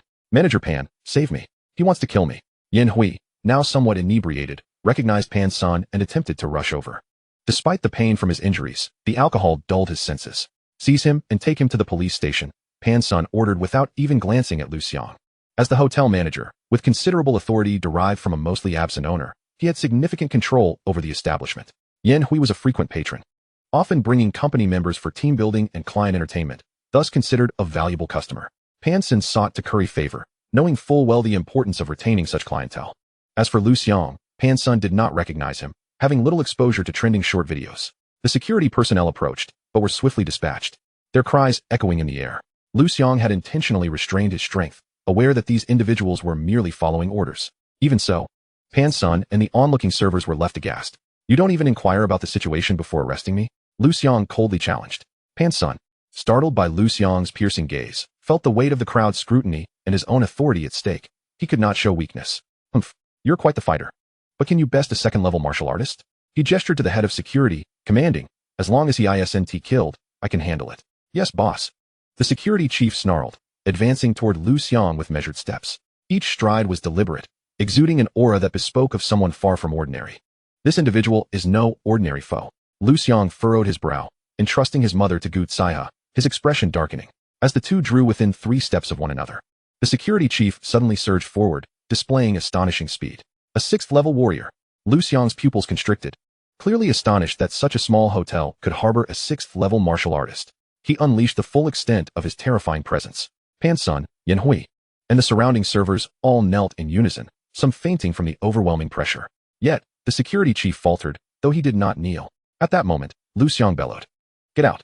Activating the Taodai's ancestral skill, all-powerful Beastmaster, the security chief was engulfed in a deafening hum, his mind blanking instantly. This is bad. As soon as Liu Xiang realized what was happening and attempted to take further action, he inadvertently struck his own nose with a powerful fist.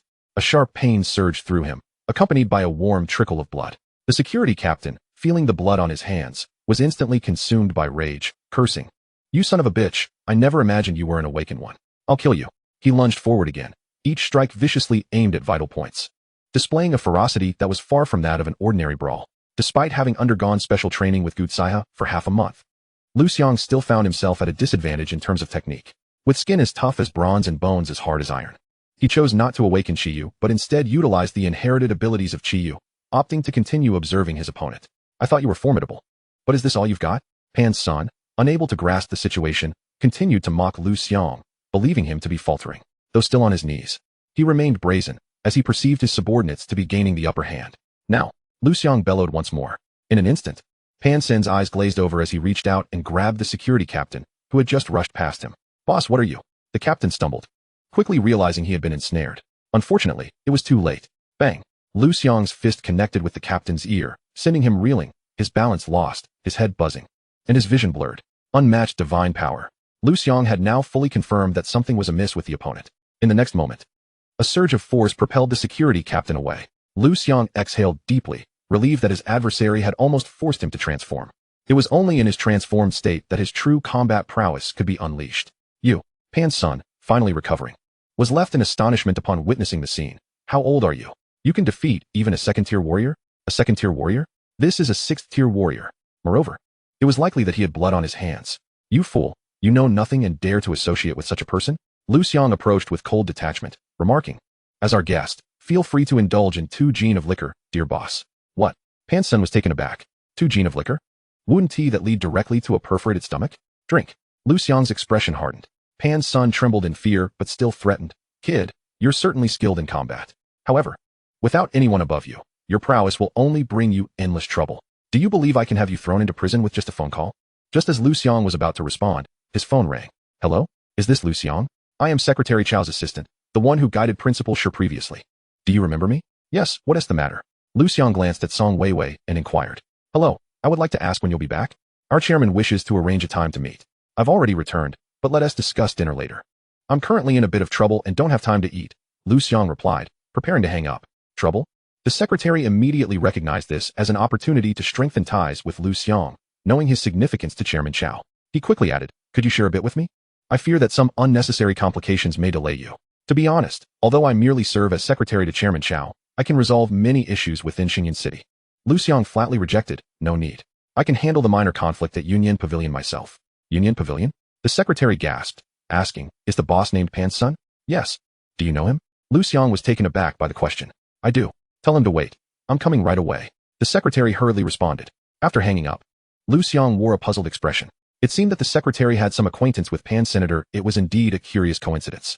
As for why Song Weiwei was unaware that Union Pavilion was a subsidiary of the Chao Group, it was simply because she did not concern herself with the affairs of the Chao Group, and thus it was reasonable for her to be oblivious. At that moment, Pan Sen observed Liu Xiang making a phone call, but chose not to interfere. Once Liu Xiang ended the call, he spoke up, called for backup. Have you? I suggest you make a few more calls for additional assistance. Otherwise, you won't be able to resolve the mess you've created. Liu Xiang glanced at Pan Sun, still kneeling on the ground, and found it somewhat amusing. He couldn't be bothered to engage with him further, and instead patted Yan Hui's chubby face, saying, keep drinking. Don't force me to incapacitate your other hand. Ugh. Yan Hui had long since lost consciousness, retching uncontrollably. You pour it down his throat, Liu Xiang ordered Pan Senior. You. Pan Sen's face turned ashen. Liu Xiang's gaze sharpened, causing Pan Sun to shudder and hurriedly comply. As Yan Hui drank, he vomited profusely, splattering Pan Sun entirely, until eventually, he could no longer eject anything, his stomach filled with liquor and blood. Chapter 63. Drink one to death, the rest, all to ICU. Bang. Yan Hui collapsed onto Pan Senator. Pan Sun quickly moved aside, causing Yan Hui to tumble to the ground, continuing to expel bile and blood. The faces of everyone present changed drastically. This could lead to a fatality. You're endangering lives. You'll end up in prison. Pan Sun was horrified. He had merely stood up for a client, but never anticipated it would result in a life or death situation. Moreover, the young man before him seemed intent on finishing him off. It's your turn, Liu Xiang stated coldly. Drink up. Pan Sun trembled violently, asking, young man, would it suffice if I offered you money? Please let me go. Will you drink or not? Liu Xiang, uninterested in further discussion, fixed him with an unwavering gaze. I'll drink. Realizing the dire circumstances, Pan Sun nodded vigorously, inwardly hoping that a server would possess the presence of mind to call the police immediately. Otherwise, he might truly end up in the ICU or worse, dead here. Gulp, gulp. As the liquor flowed down, after 3 cups, Pan Sun began to feel dizzy, his body ablaze, and his stomach in turmoil. It felt as though a hot iron was searing within him. Little brother, I truly cannot endure this any longer. Pan Sun pleaded. Wasn't it your intent to punish me? There are many ways to achieve that. Drinking so much could easily lead to death. A fatality would only complicate matters for you, wouldn't it? Liu Xiang smiled, glancing at Song Weiwei beside him, inquiring, Miss Weiwei, if I feel my life is threatened, am I permitted to defend myself? If it results in the death of my assailant, would I bear no legal repercussions? Indeed, Song Weiwei nodded. Pan Sun froze for a moment, unsure if it was ignorance of the law or the effects of alcohol that clouded his comprehension. Meanwhile, the security captain's pupils dilated as he stared intently at Liu Xiang, exclaiming, You're an Ultra SSS level genius? Wait, you're Liu Xiang, the Ultra SSS level genius from Xingyan City. No, that is not right. If you are Liu Xiang, then you should only be at most a first-tier warrior. Perhaps a second-tier warrior. How could you be this strong to defeat even me? Liu Xiang. Pan Sen's expression shifted dramatically, the effects of the alcohol evaporating instantly. It is I, Liu Xiang affirmed, and you? Who are you? Don't tell me you have the authority to hire a 6th-tier warrior as a security captain. The captain fell silent. I distinctly hired a 2nd-tier warrior, Pan Sen thought, only to quickly realize the individual before him likely harbored ulterior motives. His identity was certainly far from ordinary. He might even be a criminal. Hey, the security captain pulled out his phone and dialed 110, stating, to the law enforcement comrades, "I wish to confess. My name is Liu Xiang, a murderer. Indeed, it is I who committed the heinous act of slaying an entire family 3 years ago, sparing not even the child. The year prior, the city of Shanghai was besieged by a monstrous beast tide, which compromised the prison's defenses, allowing me to escape alongside several fellow inmates. Now, I find myself within the confines of Union Pavilion. Yes. Very well, I shall remain here in all honesty." The call ends abruptly. Pan-san, along with the surrounding security personnel and waitstaff at Union Pavilion, is left utterly dumbfounded. Who could have imagined that a colleague stood before them as a murderer? The realization that they had coexisted with a killer for so long fills them with trepidation. They even feel an overwhelming gratitude towards Liu Xiang for causing such a commotion. Otherwise, they might never have known when this murderer could have struck. Especially those colleagues who typically quarreled with Pan-san. "How astute of you," interjects Song Weiwei. "But alas, your confession bears no fruit. Murder. Escape from prison. Regardless of which charge it is, you shall face the death penalty. There is no escape." The security captain's gaze flickers. He refrains from responding. After all, significant merit can spare one from execution. He could betray his fellow escapees and provide the Law Enforcement Bureau with information regarding various criminals in Xingyan City, including those guilty of the gravest offenses. Such revelations would undoubtedly ensure his survival. At that moment, a figure hastens into view. "Secretary Dong, you've arrived. I implore you to advocate for me," Pan-san exclaims upon recognizing the secretary of Chairman Chow, his excitement palpable, as he realizes he need not partake in one final drink. Liu Xiang is causing chaos here. He has assaulted and even murdered. Slap. Before he can finish his sentence, he is abruptly knocked to the ground by Chairman Chow's secretary. What? Pan-san is left stupefied. However, the secretary has no time to engage with him. Instead, she nods towards Song Weiwei and states, "Miss Weiwei, you are here as well? This establishment is a property of our Chow group, is it not? Is that so?" Song Weiwei blinks in surprise, clearly unaware. "My brother never mentioned it to me." With a wry smile, the secretary replies, "Miss Weiwei, you are often preoccupied with your training and schemes for vengeance. Even if the chairman were to inform you, you likely would not remember." "That is true," Song Weiwei concedes, sticking out her tongue. "Then I shall not blame my sworn brother, Pan-san." At this moment, he feels as though he is plunged into an icy abyss. The secretary then turns her attention to Liu Xiang, addressing him, "Greetings, Mr. Liu. I sincerely apologize for the distress you have experienced at Union Pavilion. Rest assured, I shall resolve this matter flawlessly and ensure you receive due retribution." The final phrase carries an ominous undertone. Pan's son trembles in fear. "Yes." Liu Xiang nods affirmatively and adds, "Be sure to make this manager drink a sufficient quantity of liquor." Pan's son. Immediately, he downs the last bottle of liquor in one go, tilting his head back and collapsing. Observing this, Liu Xiang grows weary of the situation and prepares to depart with his mother. Song Weiwei's phone rings. "Brother, what is it?" Inform Liu Xiang that Union Pavilion is being gifted to him. Understood." After ending the call, Song Weiwei announces, "My brother has learned that Auntie is still unemployed and intends to gift her the pavilion as a means to keep her occupied." The onlookers are left in shock. To keep her occupied? You could easily arrange for her a job, yet you have directly bestowed upon her an entire restaurant, one of the premier establishments in Xingyan City. With annual revenues in the hundreds of millions and profits exceeding 10 million, this gesture is utterly extravagant. Pan-san is particularly distraught, realizing his managerial position is now irrevocably lost. "There's no need," Liu Xiang shakes his head. "My mother wishes to open a small supermarket. Managing a restaurant is far too exhausting." His reasons for refusal are simple. Firstly, the debt of gratitude is cumbersome to repay. Secondly, he genuinely does not want his mother to endure such fatigue, unless she desires it herself. However, Liu Xiang understands his mother's sentiments all too well. She would never accept charity from others. Indeed, Song Weiwei pouts. "Sworn brother, how could you impose such a taxing endeavor upon Auntie when she has finally found a semblance of ease? You truly lack consideration for others." Pan-san. "The others?" Even Secretary Chow pauses, taken aback. Liu Xiang waves his hand dismissively, stating, "Let us go. I will ensure my mother has a small supermarket opened, without requiring my sworn brother's concern. By the way, Secretary Dong, please convey to Chairman Chow that we shall have the opportunity to dine together another time. For now, I must return to care for my mother." "Very well." Secretary Chow nods. The crowd disperses. The following day, Xiaoyu awakens, gazing at the familiar layout of her room. Upon noticing Liu Xiang sleeping at her bedside, warmth fills her heart, and her eyes mist slightly. She reflects on how, at some point, she has become more prone to tears. She was never like this before. She was so strong. Taking a deep breath, Xiaoyu wipes away her tears, quickly adjusting her emotions to avoid alarming her son. At this moment, Liu Xiang has already opened his eyes but remains still, as he has heard his mother's quiet sobs. Not wishing to embarrass her or create an overly sentimental atmosphere, he pretends to be asleep until she gently pats his shoulder. Only then does Liu Xiang stretch lazily and yawn. Greeting. Good morning, Mom. Good morning, son. Xie replies with a bright smile. What neither of them anticipated was that Gutsaiha had risen early and attempted to prepare breakfast, frying eggs, only to burn them entirely. I apologize, I'm not very skilled at this. It appeared simple when I watched Annie do it. But I didn't expect Gutsaiha's face turns a rare shade of crimson, and she sheepishly admits, I'll discard this and make it again. Unable to contain himself, Liu Xiang bursts into laughter. Gutsaiha shoots him a glare, her charm undeniable. Suddenly, Liu Xiang feels a surge of inexplicable impulse and rushes to the bathroom, saying, You all keep busy. I need to take a shower. I forgot to wash after returning yesterday while caring for Mom. Go ahead, Xiaoyu encourages, deeply touched. Gutsaiha, too, thinks little of it. Relieved that Liu Xiang will step away to spare her further embarrassment. The sound of the water faucet echoes as Liu Xiang gazes at his reflection. A bitter smile forming as he mutters to himself, Liu Xiang, you must think carefully before making decisions. Do not let your lower instincts dictate your mind. Chapter 64, An Extraordinary Talent, A Decisive Blow. After showering, Liu Xiang receives a call from Song Weiwei.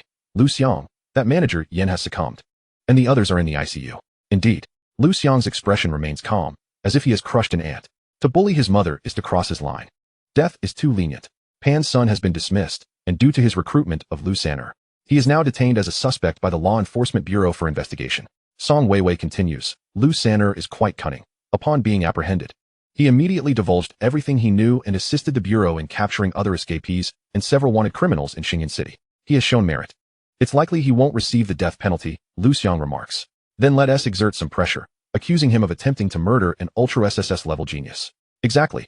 That charge is far more severe than the escape charge. Let us see how he survives this. Song Weiwei exclaims indignantly. This man is a remorseless criminal. Sparing not even children. He is utterly ruthless. Liu Xiang nods, recalling that when he returned yesterday, he had taken the time to learn about Liu Sanner.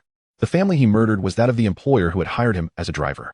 He became infatuated with his boss's wife and the wealth that resided within his employer's home. One day, while the boss was away on a business trip, he was commanded to deliver something to the boss's wife. By chance, he witnessed her emerging from her bath, a vision of beauty that pierced his heart in an instant.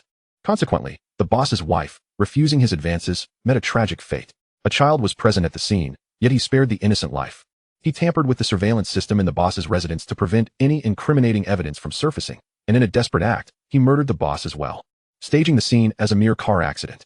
Little did he anticipate the relentless grip of justice. Ultimately, Liu Sanner was apprehended. Thus, such a person deserves their fate.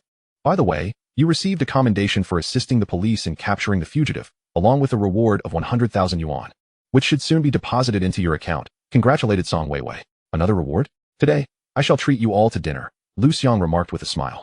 That's splendid. Time to feast on this wealthy dog, Song Weiwei replied with a grin. After breakfast, Song Weiwei arrived.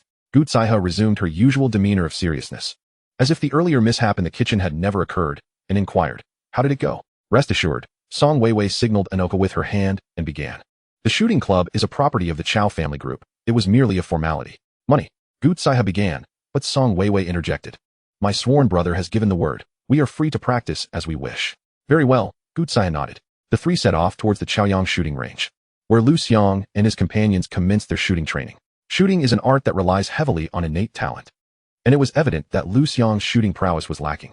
However, with the awakening of Chiyu, he possessed an astonishing talent for mastery, allowing him to hit the bullseye consistently on the 9th ring within a single day. Each shot found its mark with impeccable accuracy, leaving Gutsaiha and Song Weiwei utterly astonished, thinking Liu Xiang must have had prior experience with firearms. I had always focused on my studies, and my family lacked the means. How could I have ever handled a gun? Liu Xiang shook his head. That makes sense, Song Weiwei nodded, then gazed at Liu Xiang in awe, saying, Your shooting talent is simply terrifying. She had experience handling firearms and had practiced diligently, knowing that in the pursuit of vengeance, long-range shooting could be an effective method. Yet, she could currently manage only the 8th ring, occasionally achieving the 9th with great difficulty. In essence, Liu Xiang had surpassed her prowess in just one day of shooting. This is truly a case of one person surpassing another. She mused. Is this what it means to be an extraordinary SSS level genius? How frightening. Meanwhile, Gutsaiha understood that Liu Xiang's extraordinary talent in shooting had little to do with being an SSS level genius. It was simply that his innate skill was unparalleled. She pondered whether to shift Liu Xiang's focus from hammer techniques to shooting instead, as firearms were far more advantageous at this stage. However, upon further reflection, she abandoned the idea, realizing that while Liu Xiang's current combat capabilities were indeed formidable, his skills in close combat would soon prove crucial. as the effectiveness of cold weapons increased with strength. From tomorrow onward, you need only practice shooting for 2 hours each day. Devote the remainder of your time to honing your hammer techniques. Gu Zaihe revised the training regimen. Understood, Liu Xiang nodded, filled with excitement. Before awakening Qiyu, he had struggled to hit the target even once out of good fortune, but now, within less than a day, he consistently struck the 9th ring. The speed of his progress astonished even him. I wonder if my hammer skills will also see significant improvement tomorrow? Liu Xiang anticipated eagerly. The following day, at the shooting range, within an hour, Liu Xiang managed to hit the 10th ring 3 times. Gu Zaihe and Song Weiwei were speechless. Let's practice hammer techniques now, Gu Zaihe eventually suggested. Song Weiwei nodded in agreement, regaining her composure and reflecting. While Liu Xiang's hammer skills may be average, my dual sword techniques are far superior. God opens a window for one, only to close a door for another. In this regard, I hold the advantage. Very well, Liu Xiang affirmed. The trio departed to the Chao family's cold weapon training facility, a venue replete with every conceivable weapon and designated practice areas. The space for hammer technique practice was particularly spacious, with reinforced flooring and walls. Let us begin. Gu Zaihe surveyed the area, finding it sufficiently professional, and instructed. Start with 1,000 hammer swings. Understood, Liu Xiang replied without hesitation, awakening Qiyu and utilizing his versatile skills to commence his training. An hour later, Gu Zaihe's eyes widened as she noticed Liu Xiang's remarkable progress in hammer techniques.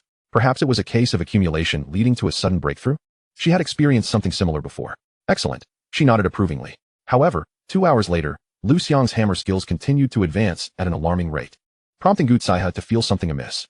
No need to continue practicing basic hammer techniques. Let us move on to advanced techniques, she instructed. Liu Xiang complied. 2 hours later, as she observed Liu Xiang mastering the advanced hammer techniques with remarkable proficiency, Gu Zaihe was taken aback. This level of talent was something she possessed. But to see Liu Xiang, who previously lacked such abilities, now excel left her perplexed. Is it possible he was feigning incompetence all along? Gu Zaihe furrowed her brow in confusion and remarked, let us practice the Mount Tai pressing down technique. Though Song Weiwei lacked expertise in hammer techniques, she could discern Liu Xiang's rapid improvement. His hammer strikes flowed smoothly and exuded an overwhelming force, as if he could crush anything with a single blow. It was evident that Liu Xiang was on the verge of developing his own unique hammer style. I have trained for a decade and have only just begun to grasp the concept of sword intent. At that moment, she felt utterly demoralized. Yet, when she witnessed Liu Xiang mastering the formidable Mount Tai pressing down technique in just 3 hours, she found herself utterly speechless. The previous blows to her confidence had barely scratched the surface. Gu Zaihe, too, was no longer composed. Liu Xiang had never practiced Mount Tai pressing down before. She had assumed he was starting from scratch with no foundational skills, and yet he had achieved mastery in just 3 hours. This was something even she could not accomplish. At that moment, Liu Xiang was deeply engrossed in the Mount Tai pressing down technique, entering a state of enlightenment. His comprehension soared to new heights as his internal energy surged, accompanied by a low, howling sound. The rapid flow of energy caused his meridians and acupoints to ache subtly. At some point, perhaps 10 minutes or an hour later, Liu Xiang experienced a moment of clarity, refining the technique into one hammer to settle the world. With that, he brought down his hammer with tremendous force. Chapter 65, Bombarding Liu Xiang. The beasts enter the city. A deafening roar erupted, causing the entire venue to tremble violently. In that moment, all eyes turned toward the source of the commotion, where they beheld the area struck by Liu Xiang's hammer, now exhibiting a slight indentation. As Song Weiwei's pupils constricted, her delicate cherry-like lips parted slightly, barely wide enough to accommodate a banana. Gu Zaihe, despite her extensive experience, was equally taken aback. Indeed, it was precisely due to her vast knowledge that she was acutely aware of the extraordinary power behind Liu Xiang's strike, a blow that had transcended the pinnacle of the Mount Tai pressing down technique. Thus, she found herself utterly astonished. You actually modified the Mount Tai pressing down technique in just a single day? Gu Zaihe inquired, disbelief etched across her features. Just a stroke of good fortune, Liu Xiang replied, surveying his accomplishments with immense satisfaction, his tone remarkably humble. Pure luck cannot account for such feats, she pressed on. Were you deliberately concealing your talents before? Liu Xiang replied casually. One might say it's a case of latent potential. Is that so? Gu Zaihe furrowed her brow, choosing to remain silent. It was evident she was unconvinced. Liu Xiang was harboring secrets, great secrets. Initially, she had believed she possessed a profound understanding of Liu Xiang. Yet now it appeared she had been naively mistaken. My heavens, the flooring of our venue is constructed from 3-meter-thick steel plates, and the area designated for hammer practice has an added 50-centimeter layer of starglass coating. Even an extraordinary warrior's full-force strike could not inflict a scratch. Yet this young man has managed to create a dent? Goodness, what kind of strength is this? With sheer power alone, he could potentially obliterate an extraordinary warrior. Is that Liu Xiang? Liu Xiang? Who is that? The student expelled from the second high school of Xingyun, an ultra SSS level genius. Oh him. No wonder. Wait a moment. That is not right. Didn't he awaken the beast form of Tao Tai? How is he so strong without transforming? Goodness gracious. This is immense news. In an instant, the surrounding venue erupted into fervent discussions. Let us go. Gu Zaihe immediately commanded. Xiao Wei, inform your sworn brother that this matter must not be leaked. Especially not the surveillance footage. Song Weiwei understood immediately. This was a protective measure for Liu Xiang. Otherwise, given the potential he had just displayed, it could swiftly attract adversaries' attention, even hunters from other states. At that point, Liu Xiang would be in grave danger. With a whoosh, the three departed swiftly. However, Gu Zaihe still felt uneasy and quickly dialed Shijun, summarizing the situation. Shijun comprehended instantly, assuring her, rest assured. I will inform the media in Xingyun City to prevent any related reports from circulating. Okay, Gu Zaihe replied, hanging up before turning her gaze back to Liu Xiang. Liu Xiang, you must be cautious moving forward. Understood, Liu Xiang nodded. He too realized the need for vigilance, as the forces of the Xingyun Legion were now poised against him. Furthermore, Gu Zaihe contemplated for a moment and added, it's likely that there will be danger for my aunt as well, so I won't be leaving the city. I will stay with her.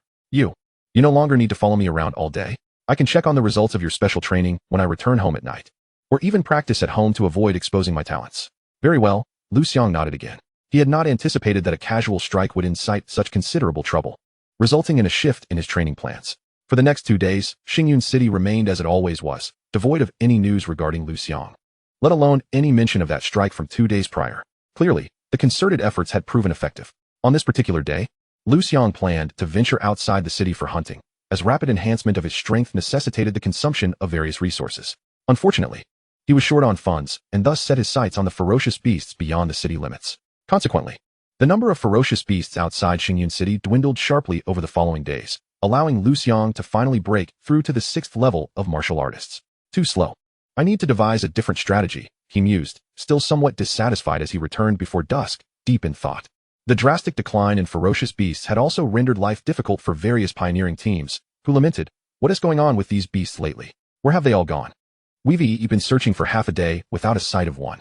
Who knows? If this keeps up, we'll be eating dirt this month. Alas, a beast tide is likely about to occur. Encountering several hunting teams either returning to or departing from the city, Liu Xiang showed no inclination to stop. He merely adjusted his mask to avoid recognition.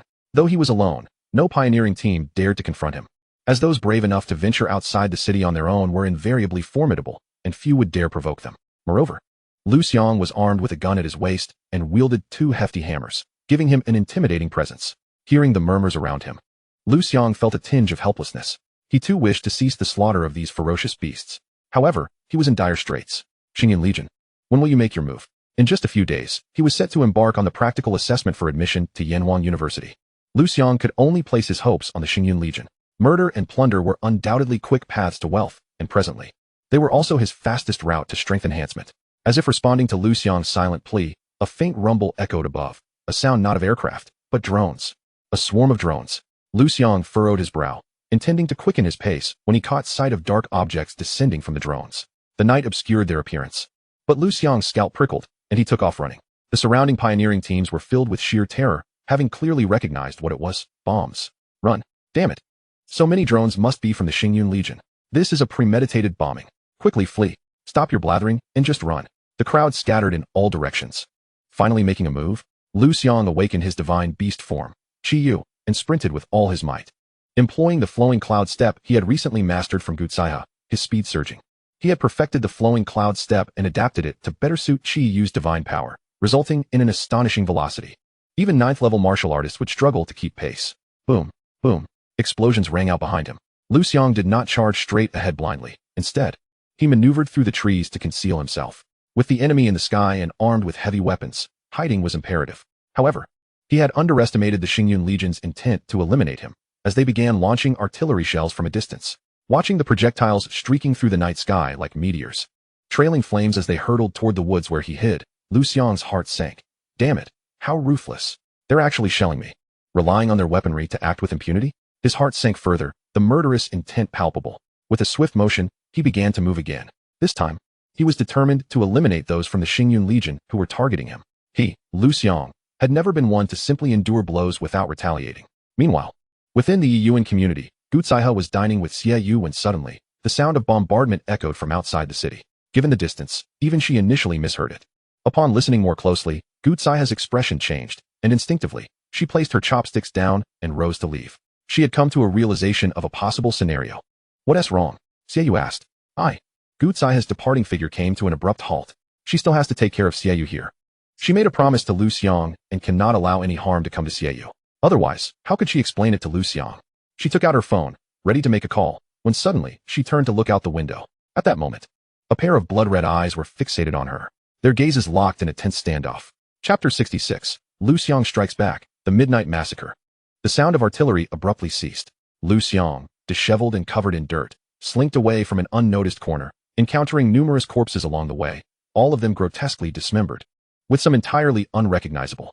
They were all pioneers, all recently in Liu Xiang's vicinity. 2 pioneers were fortunate enough to have escaped death from the explosions. Yet they were unfortunate in another sense, as their bodies were horrifically mangled, every inch of them a testament to their suffering, gasping for breath. Clearly on the brink of death. Help me. It hurts. It hurts. Their cries of agony echoed incessantly. Upon spotting Liu Xiang, one of them desperately waved his arms, disregarding his pain, pleading, "Brother, save me. I'll give you all my savings, I beg you." The other, unable to move, did not want to succumb to death in such torment, so he mustered the courage to speak. "Brother, could you grant me a swift end?" Liu Xiang nodded. He picked up a nearby stone and hurled it with remarkable force, a testament to his awakened powers. The impact was akin to a bullet, instantly penetrating the man's skull. "Die, you." The other man, startled, saw the murderous intent in Liu Xiang's eyes and trembled in fear, hastily exclaiming, "Don't be impulsive. Brother, please. I don't want to die. He wants to die, just kill him. I want to live." Liu Xiang turned away, leaving behind a chilling remark. "I will avenge you." "You, do I need your vengeance? Damn it." The man's frustration erupted into a barrage of curses. Then, thud, Liu Xiang pivoted, and before the man could react, a stone struck his eye, obliterating the delicate structures within his brain. "Die." With a swift motion, Liu Xiang activated his flowing cloud steps, rapidly departing in the direction from which the artillery fire had come. Meanwhile, about 8 kilometers outside Nebula City, in a hastily erected military camp, a row of military trucks equipped with anti-aircraft guns stood guard, surrounded by dozens of soldiers. These soldiers, exuding an air of lethargy, wore their caps askew, embodying a lackadaisical demeanor that belied the seriousness of their duties. They appeared anything but competent warriors, resembling ruffians instead. Among them stood an officer leaning on a short blade, who immediately barked orders, "Deploy drones into the woods. Find them, alive or dead." "Yes, sir."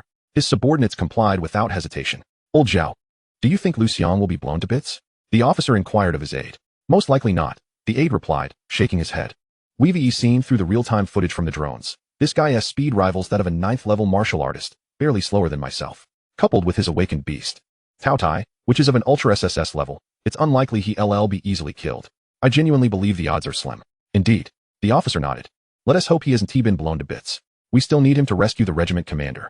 "Agreed." The aide nodded thoughtfully, then suggested, "Should I send someone to check on the situation?" "Do it." The officer responded, "Be cautious." "Yes." The aide departed with a team of men. The officer, feeling bored, waved dismissively. Immediately, a reclining chair was brought for him, and he settled in, contemplating the deputy commander's strategy. Why launch artillery? A drill? No. A beast has entered the city, and the Nebula Corps has been ordered to engage. Some soldiers have dashed into the city to hunt the beast, while others are tasked with eliminating the beasts outside the city. He is the highest commander responsible for the latter. In truth, the beasts within the city were meant to target Xiaoyu, including the soldiers dispatched hastily. Outside the city, he and his men were to eliminate Liu Xiang. Capturing him alive would be ideal, but if not, ensuring his death was paramount. That was the entirety of the plan. Only 5 individuals were privy to this scheme: the deputy commander, himself, his aide, and the highest-ranking officer within the city along with his aide. It was a flawless plan. Even if the higher-ups were suspicious and sought to investigate, they would uncover nothing.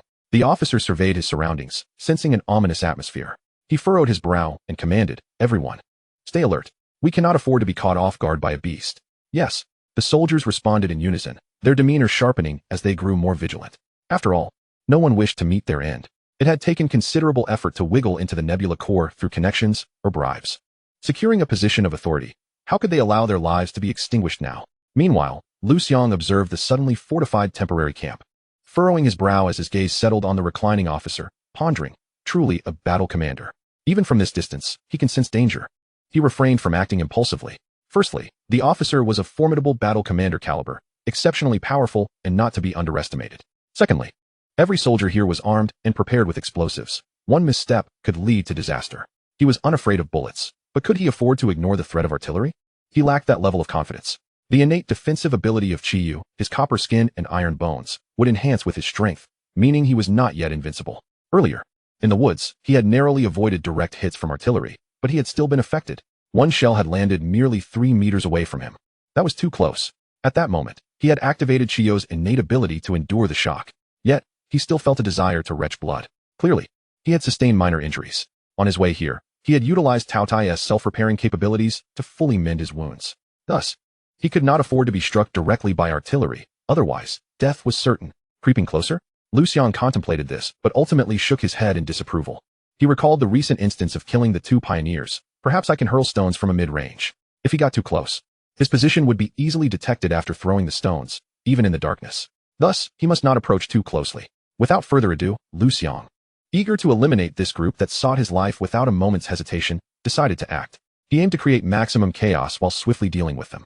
He hurled stone after stone, launching 8 in rapid succession within mere seconds, producing a sound akin to the tearing of air. The officer immediately heard the commotion. Turning to the source of the noise and spotting a shadow in the distance, his pupils constricted. Just as he rose, thud, crack, 2 sounds rang out almost simultaneously, and he witnessed a soldier collapse. Following swiftly, a second soldier, then a third, until the 7th soldier fell. He urgently shouted, "Be careful." Turning again, where was the assailant? Damn it, who is it? Do they not know we are soldiers of the Nebula Corps? Do they not know the consequences of killing us?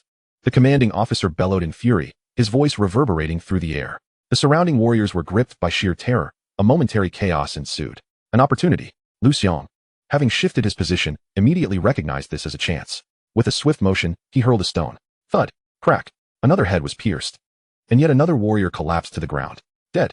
Having recently caught the attention of the general, Liu Xiang adeptly flung 2 stones before repositioning himself, continuously concealing his presence in the shadows. He would not afford his adversary the luxury of capturing him. Seeking death, the general's expression darkened, his eyes flashing like lightning as he commanded, "Zhou Fei, locate him." Yes, Zhou Fei, a warrior and an awakened one, sprang into action, transforming into a white-headed owl. His sharp eyes scanned the surroundings with piercing intensity. He possessed the night vision of a feline and the aerial prowess of an eagle, making him an ideal scout. Yet, alas, how could Liu Xiang allow him to take flight? Whoosh, whoosh. Several stones were launched towards the white-headed owl, striking its head with precision. Instantly, as Zhou Fei ascended, he plummeted back down, dead. Creak. The general's fists clenched so tightly that they creaked ominously, and he turned to another warrior, commanding, "Find him." Yes. The warrior immediately transformed into a red-hoofed shaggy dog. Utilizing its unique sense of hearing, it swiftly pinpointed Liu Xiang's location. "Commander, we've found him. Over there. Fire the shells. Blast him to oblivion." The general promptly issued the order, simultaneous fire coverage. "I shall see who this individual truly is."